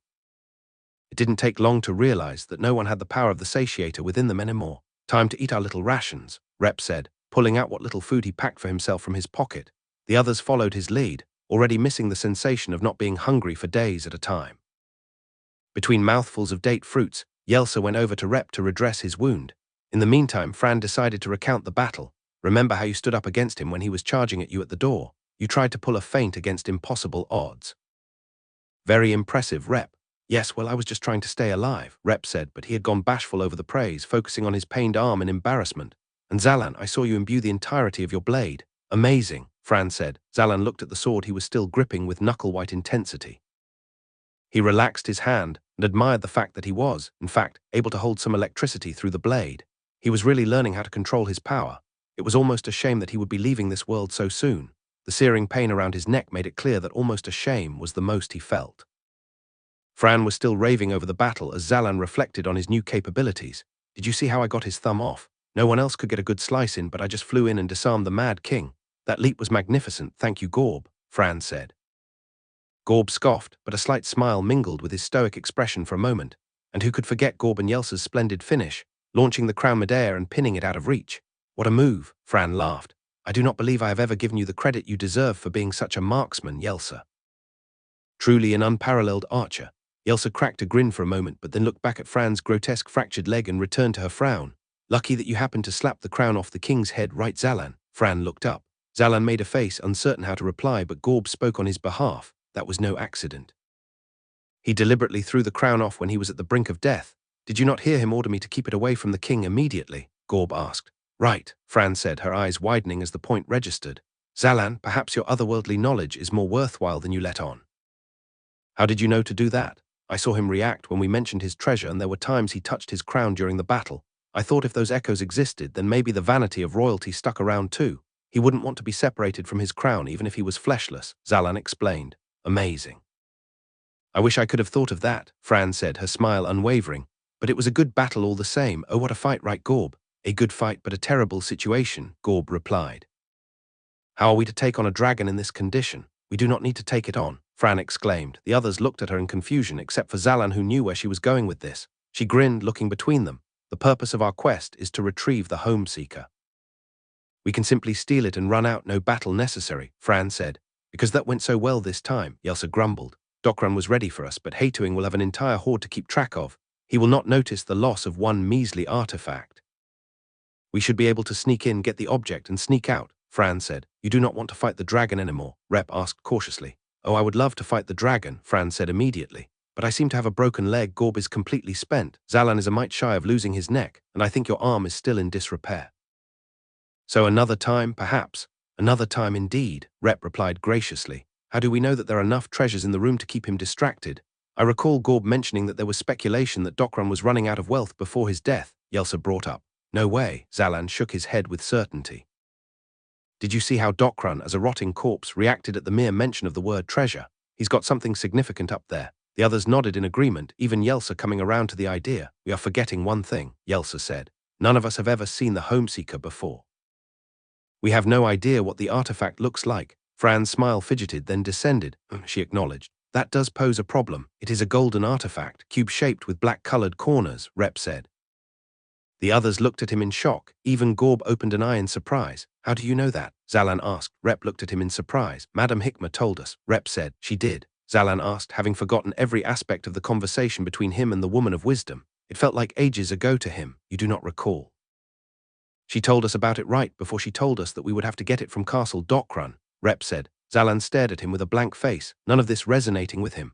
Right before she said we would have to face a dragon, Rep continued slowly, trying to spur the memory in Zalan's mind. Zalan shook his head slightly, not recalling any part of this conversation. Right before she said we would need an elemental, Rep prompted, almost desperate to see recognition. Zalan's eyes lit up. Oh yeah, I forgot about that. Well, to be honest, I still don't remember any of it except for the part where she told us to get an elemental, and then we borrowed a bunch of books, Zalan said, embarrassed. That is a lot to forget, Rep said, concerned. Zalan recalled having faced the mind of madness and the melders that messed with his mind, and thought that might have something to do with it. Traumatic experiences and blocking out information in his mind or something. He didn't really care. Yeah, I guess, he shrugged noncommittally. Do not be ashamed, Fran said to Zalan. Rep has a very good memory when it comes to the artifacts he has heard of. He has always been like this since. There was a slight thump on the other end of the door to King Dokran's chamber. The travelers looked at one another nervously. Perhaps we can continue this conversation from the top of the stairs, Gorb said, getting up immediately to carry Fran. Yeah, Zalan picked up the scepter from the floor and handed it to Yelsa before he made his way to the base of the spiraling stairs. What do you want to do with this? I'm not throwing this back in there, she warned. I thought you might want a weapon, Zalan said, nodding to her empty quiver. Yelsa peered at him for a moment longer, then shrugged. Thank you, though I'm not very good at hand-to-hand combat, Yelsa admitted as she followed him up the stairs. Worry. I'm pretty sure this will be hand-to-wing combat, Zalan replied, smirking. That was awful, send him back to the fleshless. Fran groaned at his joke. She was clinging to Gorb's shoulders, her injured leg held tenderly. I would kick you were it not for my better judgment. The adventurers made their way up the stairs for the next few minutes, often stopping to take a breather on what felt like the infinite ascent. They were in much better spirits now, feeling as though the worst was behind them. Zalan had a slight giddiness welling up in his stomach. with him being so near the Homeseeker. Throughout their way up, they heard random skittering along the walls. Zalan couldn't see anything, but it always put a pit of disgust in his stomach whenever he heard it. Like there were some large bugs living in the walls. When they were resting on the stairs about halfway up the tower, they heard an eerie creaking sound echo through the stairway. They looked at one another for a moment, then came to the same dreaded realization that the creaking was the sound of a door opening. They peeked over the side of the stone stairs. King Dokran stepped within, his crown returned to his head. He looked around slowly, almost confused. He stepped around in a circle a few times to get a better view of the area. He knelt down, poking lightly at something on the ground. Fran breathed deeply as it occurred to her that he was examining the date pits they had spat out on the floor. Then Dokran looked straight up. All of the travelers flipped back to the stairs and pinned themselves flat. "He is searching for us," Rep whispered, terrified. They heard him take another few steps, but no one dared put their head back over the edge and get caught. After a few more sounds of Dokran's feet scraping the stone floor, Zalan decided to chance the peak to see what was happening. He inched his head over the edge of the stairway and looked down, the others watching him with silent intensity. Zalan's eyes went wide in fear. King Dokran began to shamble slowly up the stairs. Chapter 42, Castle and Dragon, he coming up the stairs. Zalan hissed urgently. The others immediately dragged themselves to the edge of the stairs to confirm. They watched in horror. As soon as they reached over the edge, they witnessed Dokran stepping up another stair, then inspecting the area slowly before taking another step. He is moving slowly. "I do not think he knows we are here," Fran guessed. "Then let's get out of here before he finds us," Zalan said. Gorb and Yelsa immediately moved toward Fran, who raised her arms for them to pull her up to her feet. Yelsa assisted Fran onto Gorb's back. Quickly they rushed up the stairs. Zalan and Rep occasionally tried to help Gorb up steps, but he would refuse with a quick shake of his head. Yelsa kept a close eye on Dokran's ascent. "He is slow, but he is consistent," Yelsa assessed. "How far are we from the top?" Gorb asked, breathless. "Maybe 1/4 is left before we reach the top," Zalan shrugged. Gorb intoned, disappointed. "You want one of us to help carry Fran?" Rep asked. "No," Gorb said firmly. Rep and Zalan exchanged a glance, then looked back at his reddening face and slackening steps. "Are you sure?" Zalan ventured. "He does not trust you to carry me." Fran dismissed them. "He thinks you will drop me right on my foot, as if my broken leg can get worse." "It definitely can get worse," Gorb said, annoyed. Zalan supported by pulling up on Gorb's tunic at every step. Gorb scoffed in annoyance but didn't say anything to the gesture. Rep joined in, and Gorb was able to move faster without totally exhausting himself of what little energy remained. Yelsa kept her eye over the edge, slightly shaking as Dokran continued his slow steps forward. "What are we going to do if he gets here before we reach the top?" Yelsa asked nervously. "Kick him back down," Fran said confidently. "We will arrive at the top before he is anywhere near us," Gorb assured her. "But when we get to the top, will we just go straight in?" Yelsa asked. The question got no response, compounding Yelsa's fears. Zalan had no idea what the plan was anymore. Would they be able to sneak up on the dragon if they had to rush into its chamber? Would Haytung be watching the door? How long would the Homeseeker take to activate? What if it took so long that the dragon was able to burn it to crisp before he got out of there? Would Zalan be stuck in this world? Zalan shook the thought out of his head. He needed to focus on getting out of Dokran's path instead of hypotheticals. The occasional skittering in the walls still made Zalan feel nauseous, but nothing was as serious as Dokran on their tail, sweating, sore and fatigued beyond belief. They arrived at the large double doors at the top of the tower. They were made of metal and totally intact as opposed to most of the wooden doors below. The companions took a break for a few seconds, Yelsa watching over the center of the spiral staircase the entire time, hoping to God that Dokran would turn himself around on a whim and leave them alone. Dokran took another step up. "Now what?" Yelsa asked, dread in her eyes. "Do we even know if the doors are unlocked?" Zalan asked. They looked at one another nervously. If they were locked out, there would be no chance of getting inside before Dokran arrived. Rep took nervous steps toward the door and laid his hand on it, then pulled away sharply.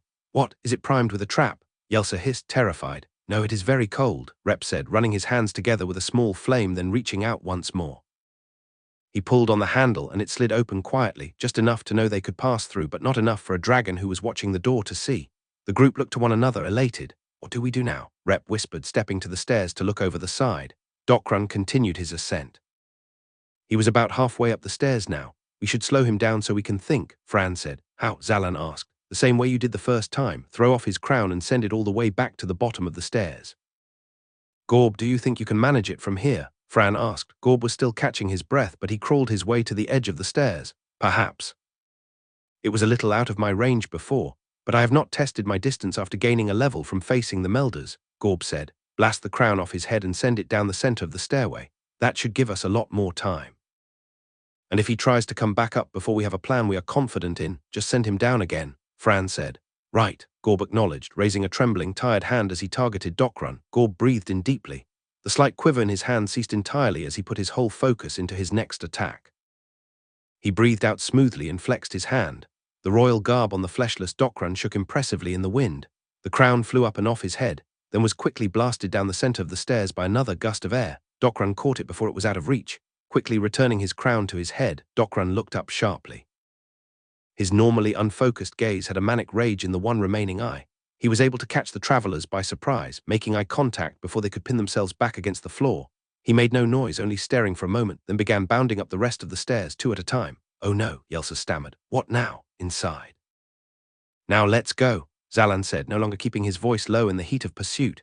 But what if the dragon sees us? Yelsa protested. I really don't think we have a choice, let's move, Zalan ordered. Gorb pulled Fran back up onto his back and stumbled his way through the door that Rep pulled open.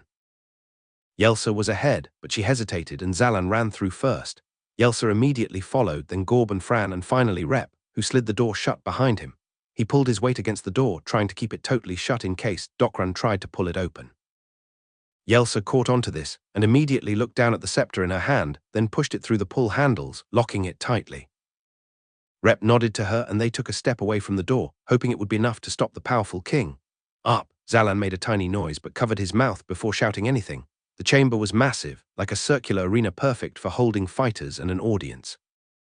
It was covered in mountains of treasures of all kinds, whether gold, jewelry, or splendid weapons. It was enough to sustain someone for at least several lifetimes, and Zalan could see how it could easily maintain a kingdom of hundreds or thousands. Throughout the hills and valleys of this gold were several artifacts. Zalan could recognize a satiator on a pile, but others just stood out as clearly artifacts, like a green glowing ring. Behind all the marvelous wares ahead of them was a massive creature. Hatuing lay sleeping on the other end of the domed chamber, the orange glow of the sunset streaming in from the hole above. The dozing monster was easily the size of a commercial airplane, maybe larger. It was colored mostly black, with hints of purple running through its hide, natural stripes running from its eyelids to wings. Its body was covered in black iridescent scales that reflected different colors as it slowly breathed in and out. Zalan wasn't shocked nor began yelling because of any of these aspects of the chamber. Rather, something much more disgusting had joined them in the room. Roaches. They were crawling around the room with their hideous, hairy legs and uncanny mandibles.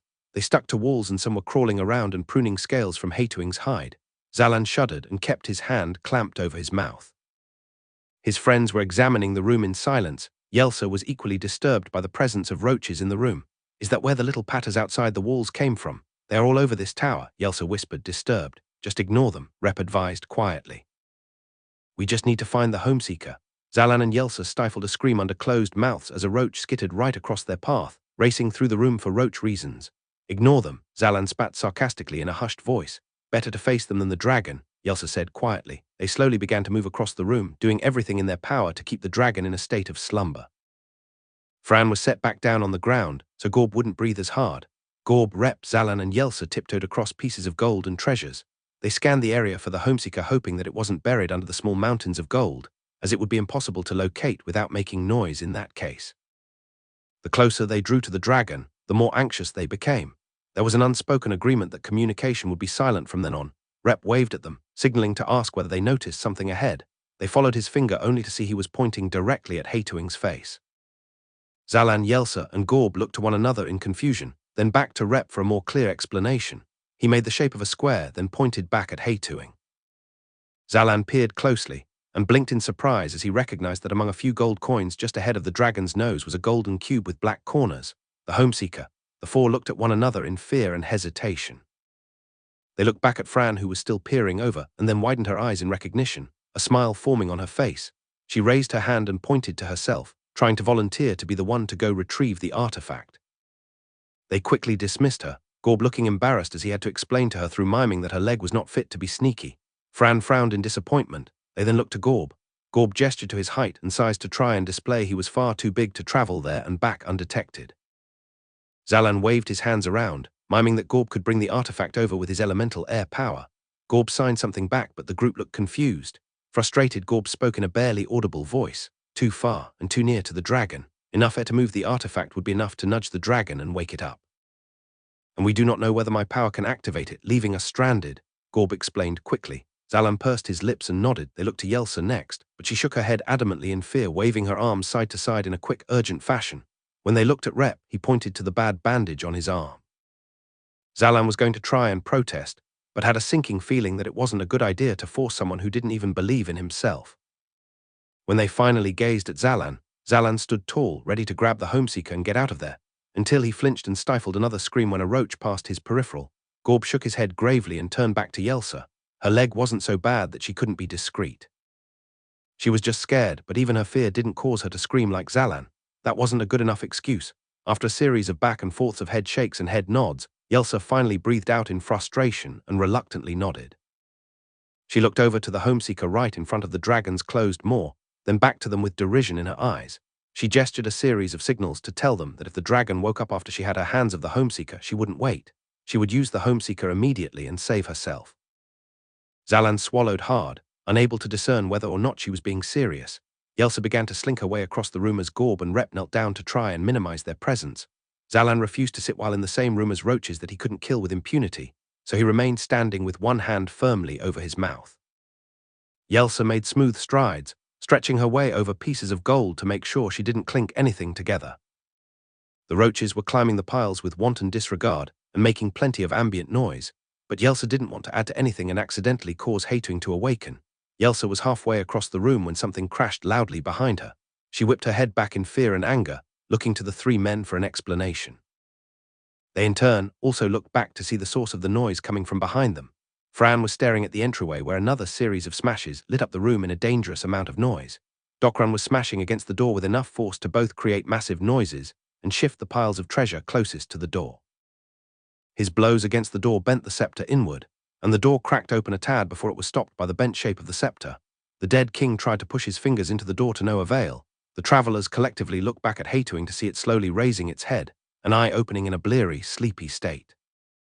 It looked around at the roaches, then quickly pinpointed Zalan and his companions throughout the room.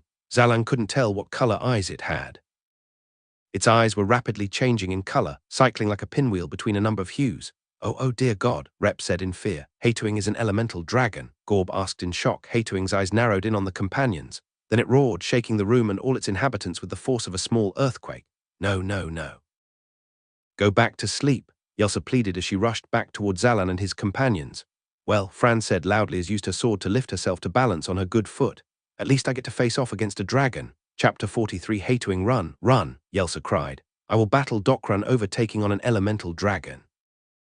Just get me out of here. What's an elemental dragon? Zalan asked, backing away from the hulking creature as it embodied the entire chamber and spread its wings. Its black visage took over all the light entering through the hole in the ceiling, causing the room to feel like it had become overcast in seconds. Bad. It is very bad, Rep said, backing away from it and heading to the door. But what is it? Zalan asked more urgently. Normal dragons are known to breathe fire from their mouths, able to emit enough to engulf a building in moments, Gorb stated. But elemental dragons have no set element that they breathe. They cycle between elements like lightning, fire, ice, water, and others. There is no guarantee. But if you watch its eyes, you will know which element it will produce, Fran said excitedly as she hopped her way forward, the only one going away from the entry door. Gorb placed a hand in her way and made a face. We are leaving, Fran. Do not force me to fight you. I am almost completely exhausted of all my energies, Gorb said. I would normally agree that we should leave, but I do not believe we can. Fran flicked her head back to the door. Rep and Yelsa were pulling powerfully against the bent scepter stuck in the door, but couldn't pull it free. Yelsa was sweating and Rep was gnawing at his lip in their efforts. It will not budge, Rep called desperately. What do we do, guys? Zalan called, his focus on Hating's eyes. The eyes stopped on a color, they're blue like the sky. What does that mean? Hating was breathing in, the sound of it like a giant balloon sucking all the air out of the room. Its light blue eyes looked upon them with rage and malice. Run away. Get behind something, Rep screamed, scrambling toward the nearest tall pile of gold. Zalan looked around and did the same, diving under a small pile of artifacts and goblets near him. Something white flew overhead and crashed into the door, causing the entire chamber to tremble. Zalan found himself shivering. He twisted his neck to see the door was frozen solid with shards of ice sticking out. A few roaches dead and frozen as well. Gorb and I are fine. Everyone alive, Fran's voice came. I'm good, Zalan called back. Alive, Rep replied. Get me out of here, Yelsa screamed. Zalan saw that roaches on the wall were skittering all over the place now, racing up and down walls in panic as the violence commenced. He still couldn't help but flinch when they got close. The immediate danger of the elemental dragon not enough to overtake his disgust toward the creatures. He zapped one that got too close, killing it before it could try to bite him in the frenzy of energy sweeping the room. "Gorb, can we jump out the window and you catch us with your power before we hit the floor?" Rep asked. "No, I'm almost completely drained of energy. I will lose consciousness if I try to slow even one of us, much less all of us at once," Gorb said. "What about the moat?" Yelsa said, feeling brilliant. "There is not enough water," Rep replied. "We saw it from the bridge. It was almost dry. Maybe it's higher at other points in the moat," Yelsa said, sounding desperate. "A fall from this height would kill you even if you fall into water," Zalan called back. "Are you sure?" Yelsa asked, disheartened. "Dark blue," Zalan boomed. What? The sound of Hatuing sucking in air overpowered the room, making it clear that Zalan was talking about the newest color of its eyes. It blasted out a torrent of water, washing hundreds of pounds of gold and water in the general direction of the travelers. "Up, on the piles," Gorb demanded. The 5 adventurers had to put themselves in an exposed position above the piles they hid behind in order not to be swept away. They held on as the deluge smashed against the stone wall with enough force to kill them instantly. Zalan watched various tools and weapons in the horde get crushed like soda cans in the wake of the fast flow of water. Hatuing roared in frustration at not having killed the travelers and watched them as its eyes began cycling once more. "I think we have to fight it," Zalan announced uncertainly. "Finally, someone says it," Fran said confidently. "An elemental dragon requires multiple members of your party to be over level 10, Fran." "We will not stand a chance," Gorb said to her. "According to whom? Those who are too scared to try. There are no set rules for how powerful one should be to kill anything," Fran declared confidently. "Fran, please do not agitate it," Yelsa pleaded. "What more could be done to agitate it? It is already attacking with intent to kill." "We should return in kind. Hit it with lightning, Zalan," Fran ordered. "On it," Zalan replied. "I will get in close to attack with flames," Fran said. "You are in no state to move that fast," Gorb cried. "Then assist me," Fran screamed back. "I am not going to lay down and wait for Hatuing to decide on the best way to kill us when I can be doing something. Either assist me or go hide in a corner." Zalan was breathing in deeply, concentrating as much power as he could into his next attack. Hatuing's eyes stopped cycling at an orange hue. It swung its wings to buffet them all with air as it breathed in. Zalan fired the largest bolt of lightning he could muster, about an inch thick. Hatuing twitched, barely singed by the attack, and continued to breathe in menacingly. "My lightning barely scratched it," Zalan said as he hopped off his pile of gold to get behind cover. "Better than not affecting it at all," Fran replied jovially. Hatuing's mouth erupted in an incinerating wall of flame. "Headed right for Zalan. Excellent," Zalan heard Fran say as he tucked himself down tightly beneath the gold. "Fran, get down," Gorb screamed. Zalan felt the heat intensify to an unbearable degree, immediately breaking him out in sweat. He heard Fran laughing maniacally. He peeked his head out from behind his shelter to see Fran redirecting the wall of flame with her elemental ability, hysterical at the display of her own power. Gorb was holding her upright, allowing her to focus on the task of shifting the fire. "Yes. You are powerless, Hatuing," Fran goaded as she twisted the fire into the ceiling where it dissipated harmlessly. Zalan, Rep, and Yelsa watched in awe. The fire would have reduced them to ashes the moment it came in contact with them, but Fran was enjoying changing its direction. Zalan couldn't help but take pleasure in seeing the roaches that were on the ceiling burn up. Hatuing finally stopped its onslaught, looking over its adversaries with its multicolored eyes. Its black and purple eyelids narrowed, confused as to how everyone was still standing. It roared loudly in frustration, swishing a wing at them and sending a dangerous amount of gold flying their way. Zalan ducked back down under his pile of gold and waited for the attack to subside before he got up to dive behind the next closest pile of treasure, hoping to be able to do more damage to the dragon the closer he got. "I will find some arrows," Yelsa said in frustration. Finally quitting her attempts to open the frozen door. "I am coming to assist you, Zalan," Rep called from behind him. It seemed the entire group had agreed to fight the dragon now, no other choice making itself clear. Zalan threw another bolt of lightning at the dragon's wing. The wing twitched, and the dragon looked at him in annoyance. It took a massive stomp toward them to shake them off balance. Then it retreated a step furtively. "Look how it keeps its distance," Fran pointed out. "It has never had to deal with close combat encounters. It relies on its elemental power." "What does that mean for us?" Rep asked, having just caught up to Zalan's shelter of gold. "I have no idea," Fran admitted. Hatuing's eyes were shiny yellow. It reminded Zalan of the elemental that granted him his lightning power. "Yellow," Gorb called out. "I think it's lightning," Zalan told his friends. "Stay away from anything metal and water. Everything here is metal and water," Yelsa screamed, stepping over a puddle that was left from the dragon's second attack. As Hatuing breathed in, Zalan felt all the hairs on his head and neck begin to stand, the air feeling charged. He was certain the next elemental blast would be lighting. He stood up, intending to redirect it like Fran did. Rep pulled him aggressively to the floor. She has trained to manage large columns of flames for years. You cannot redirect the same amount of lightning, Rep told him. I took on lightning from the sky, Zalan countered, accidentally. And you would have died if we were not there, Rep said back. A thunderous crack boomed across the chamber as Haituing emitted an electrical destructive wave. Zalan got a different idea at that moment and held one arm away from him and one arm on Rep's back. Rep looked at him, confused, but remained put so long as Zalan was kneeling behind the pile of gold. The rush of lightning grazed the pile they sat behind and traveled through to Rep and Zalan. Zalan pulled the energy out of both himself and Rep. Wincing, he channeled it within him, threw it toward the ceiling, leaving them both unscathed. Thank you, Rep said as soon as the blast died down and he understood what Zalan did. Everyone all right? Zalan called. Gorb threw us into the air for a few seconds. We are fine, Fran called from her pile on the other end of the room. There was no reply from behind them where Yelsa should have been. Yelsa, he got me, Yelsa said, her voice overwhelmed with pain. But it is not so bad. Do not come back for me. Find us a way out of here. Zalan nodded and threw another bolt of lightning at Haituing's face. Haituing's eye blinked in annoyance as Zalan's bolt made contact with its lower jaw. Zalan blinked, his battles with the Nargs and Dokran coming to mind at that moment. Haituing's eyes cycled as it decided on its next elemental attack. I have a plan, Fran said. I have an idea, Zalan called at the same moment. The monster's eyes landed on an ominous, shining white color. It breathed in deeply and each of the allies ducked down, not sure what was coming. A blinding light exploded above them like a flashbang, harmlessly passing over them. It occurred to Zalan that elemental light must have been part of the monster's cycles. Fearfully, he wondered what else the dragon would throw at them that he hadn't encountered before. Each of the allies stood back up, looking at one another. Fran looked uncertain. My plan was to get it to shoot fire at me in hopes I could send it back to its open mouth, Fran said. But to be honest, I do not think that will actually work when I cannot rely on what power will emerge. Is yours any better? Chapter 44 Plan. Rep, can I borrow your sword? Zalan asked. Rep immediately handed over his sword, not a moment's hesitation. Any idea you have is much better than my lack of idea or ability. Take everything you need, Rep said earnestly, watching Haituing's eyes for its next attack. Sky blue. Ice, Gorb called, pulling Fran off their pile of gold and huddling behind it. Zalan and Rep followed suit, Rep opening a small flame in his palm for them to share as the temperature dropped drastically throughout the room. The dragon had struck the pile of gold that Zalan was hiding behind previously, filling it with spikes of ice and ruining it for any further shelter. Zalan and Rep looked to one another in fear. The dragon might target them next. We should move, Rep said, panicked. Right, Zalan agreed, immediately hopping over their pile and rushing to the next one closest to them. They were about 30 feet from the dragon now. Zalan decided not to throw lighting at it and draw its attention, trying to keep a low profile before executing his plan.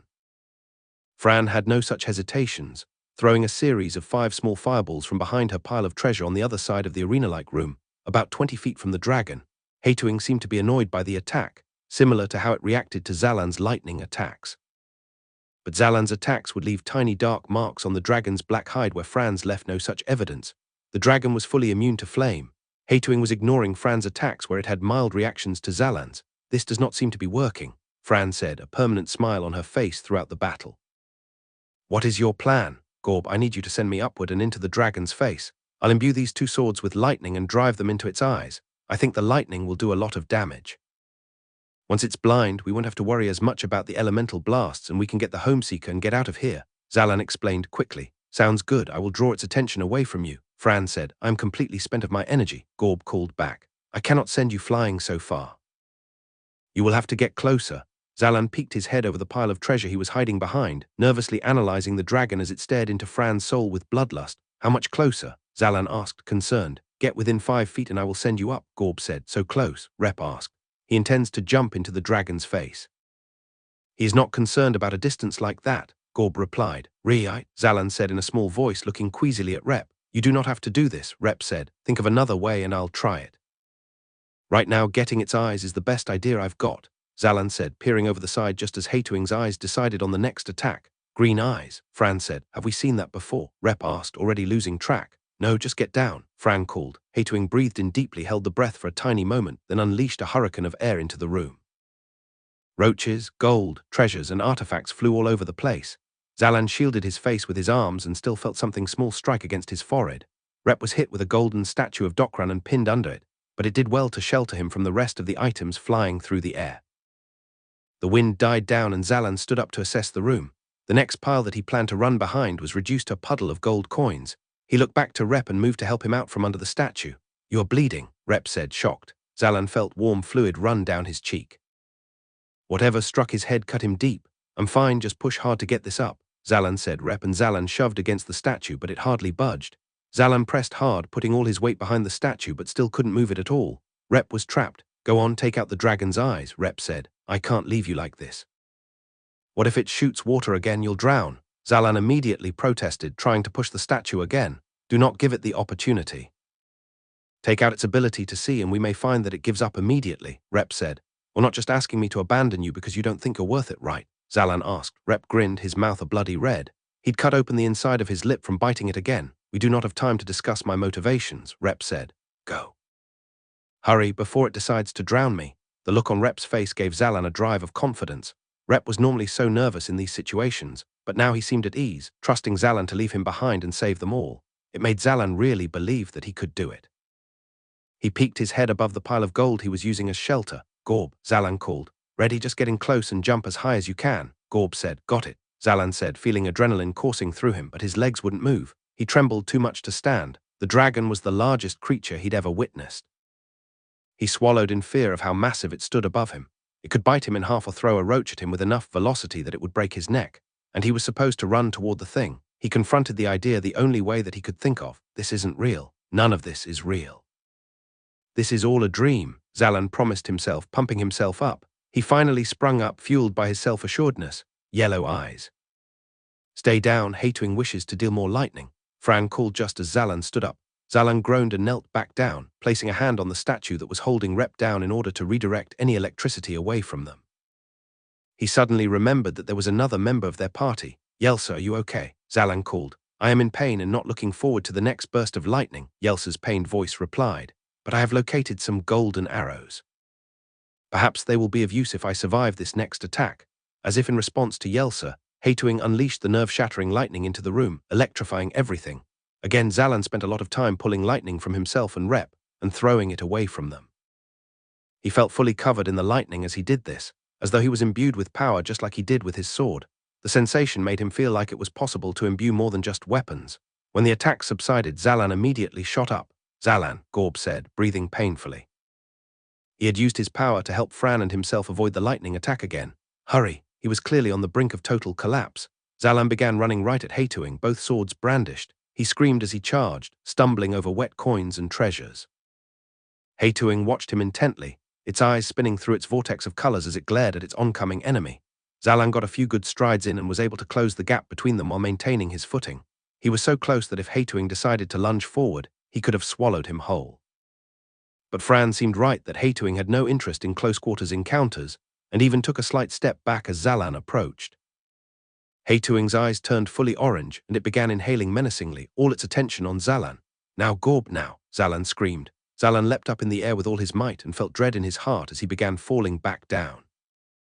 Then Gorb's air blasted him upward several feet, sending him clean above the dragon and on a direct course for its face. With seconds to spare, Zalan imbued both blades with as much lightning as he could.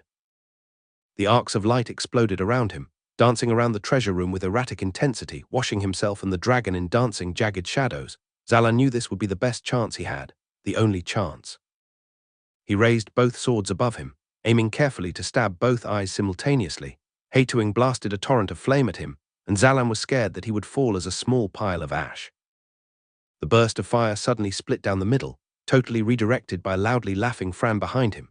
Get him, Zalan, Fran screamed assertively, manic smile on her face as he descended upon the massive creature. Zalan roared a battle cry and Hateowing's eyes went wide with fear as this one human was able to get past all of its attacks. Its eyes diluted from orange back to its multicolored shine as its fire was expended. Zalan swung both his arms down with as much force as he could muster. Both lightning-imbued swords crashed into Hateowing's eyes, and neither of them did any damage.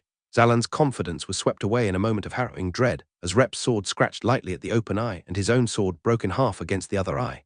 Hateowing blinked in annoyance.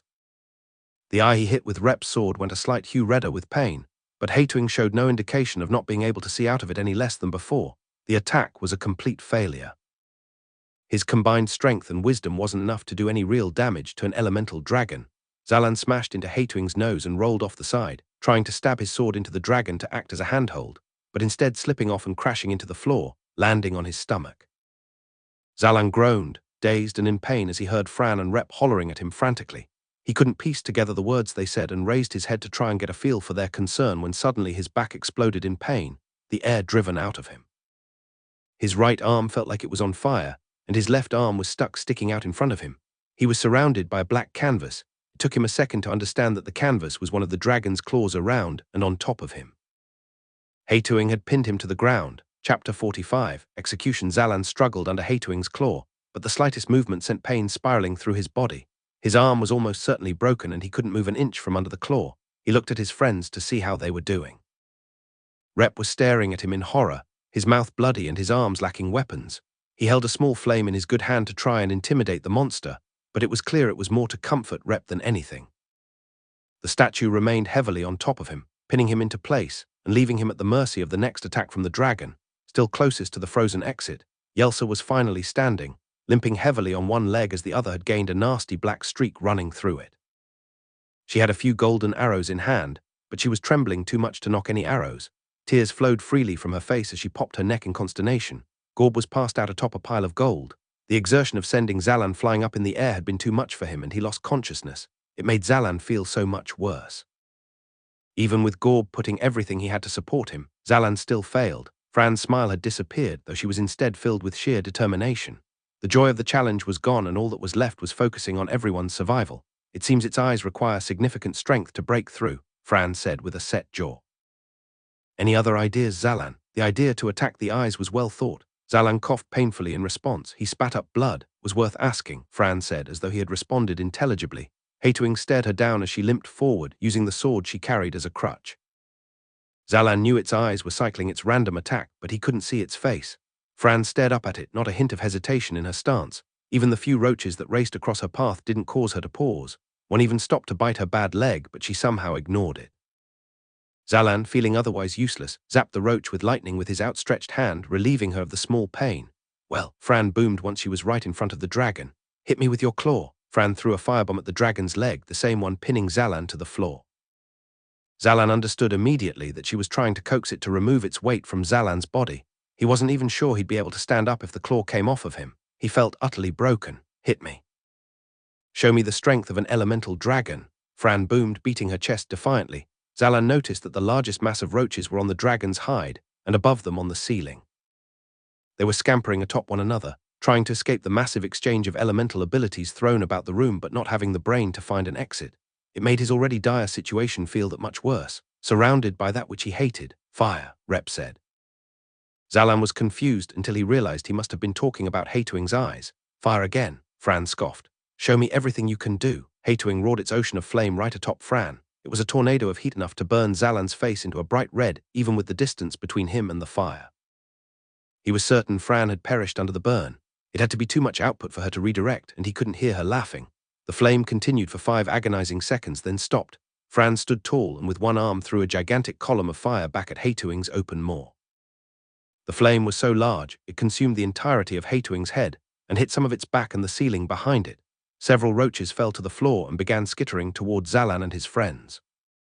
But even with Fran's fire striking Haituing's exposed mouth, it did no significant damage to the dragon. What does it take to hurt you? Fran shouted, throwing another fireball at the dragon's leg.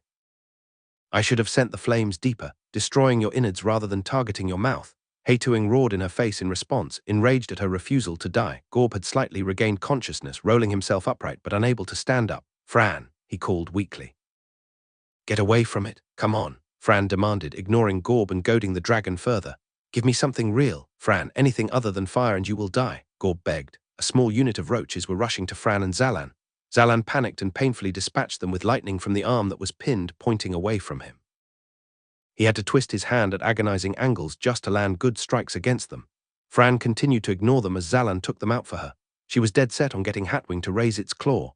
Elemental attack's all you can do. Are you so weak that your limbs are useless? Fran challenged, throwing more fire at its leg. It was becoming clear that the dragon was totally immune to fire. Zalan could feel the dragon's scales against him. They felt like metal armor, tightly linked together. It was unlikely that any of Zalan's friends were powerful enough to break into the skin. He started to believe there was no such attack powerful enough to do any damage at all. Zalan felt helpless. He didn't want to die. The moment felt too real to him. He confronted the idea with real consideration. This may not have been a dream world at all. These people were so genuine, and the pain he felt was far too real to be a part of some ephemeral dream. He was here. He had to live through this. He desperately didn't want to die. He didn't want his friends to die either. Fran, get everyone out of here. You can melt the door and you might be able to escape, Zalan said. Ha, Fran scoffed, the smile returning to her face. And miss my chance to kill this thing. Never. To try to escape is to guarantee our death. Docrun and the other fleshless lie in wait for us. The Homeseeker is our only way out. Zalan felt she was right despite his wish that there was some other way. He suddenly realized that the Homeseeker should be very close to him, since it had been resting at the foot of the dragon. He looked around as fast as he could, and saw it nestled at the base of a nearby pile of gold, blown away by the dragon's elemental and wing attacks. Fran, Blue Eyes, Water, get away, Gorb screamed. He raised his hand to cast wind and pull her away, but only a slight breeze grazed her clothing. He had no more real power to supply. Fran raised her sword high and stabbed it powerfully into the ground. She kneeled down and gripped the sword with one hand, then sent a blaze of fire toward Hatuing as the dragon breathed in.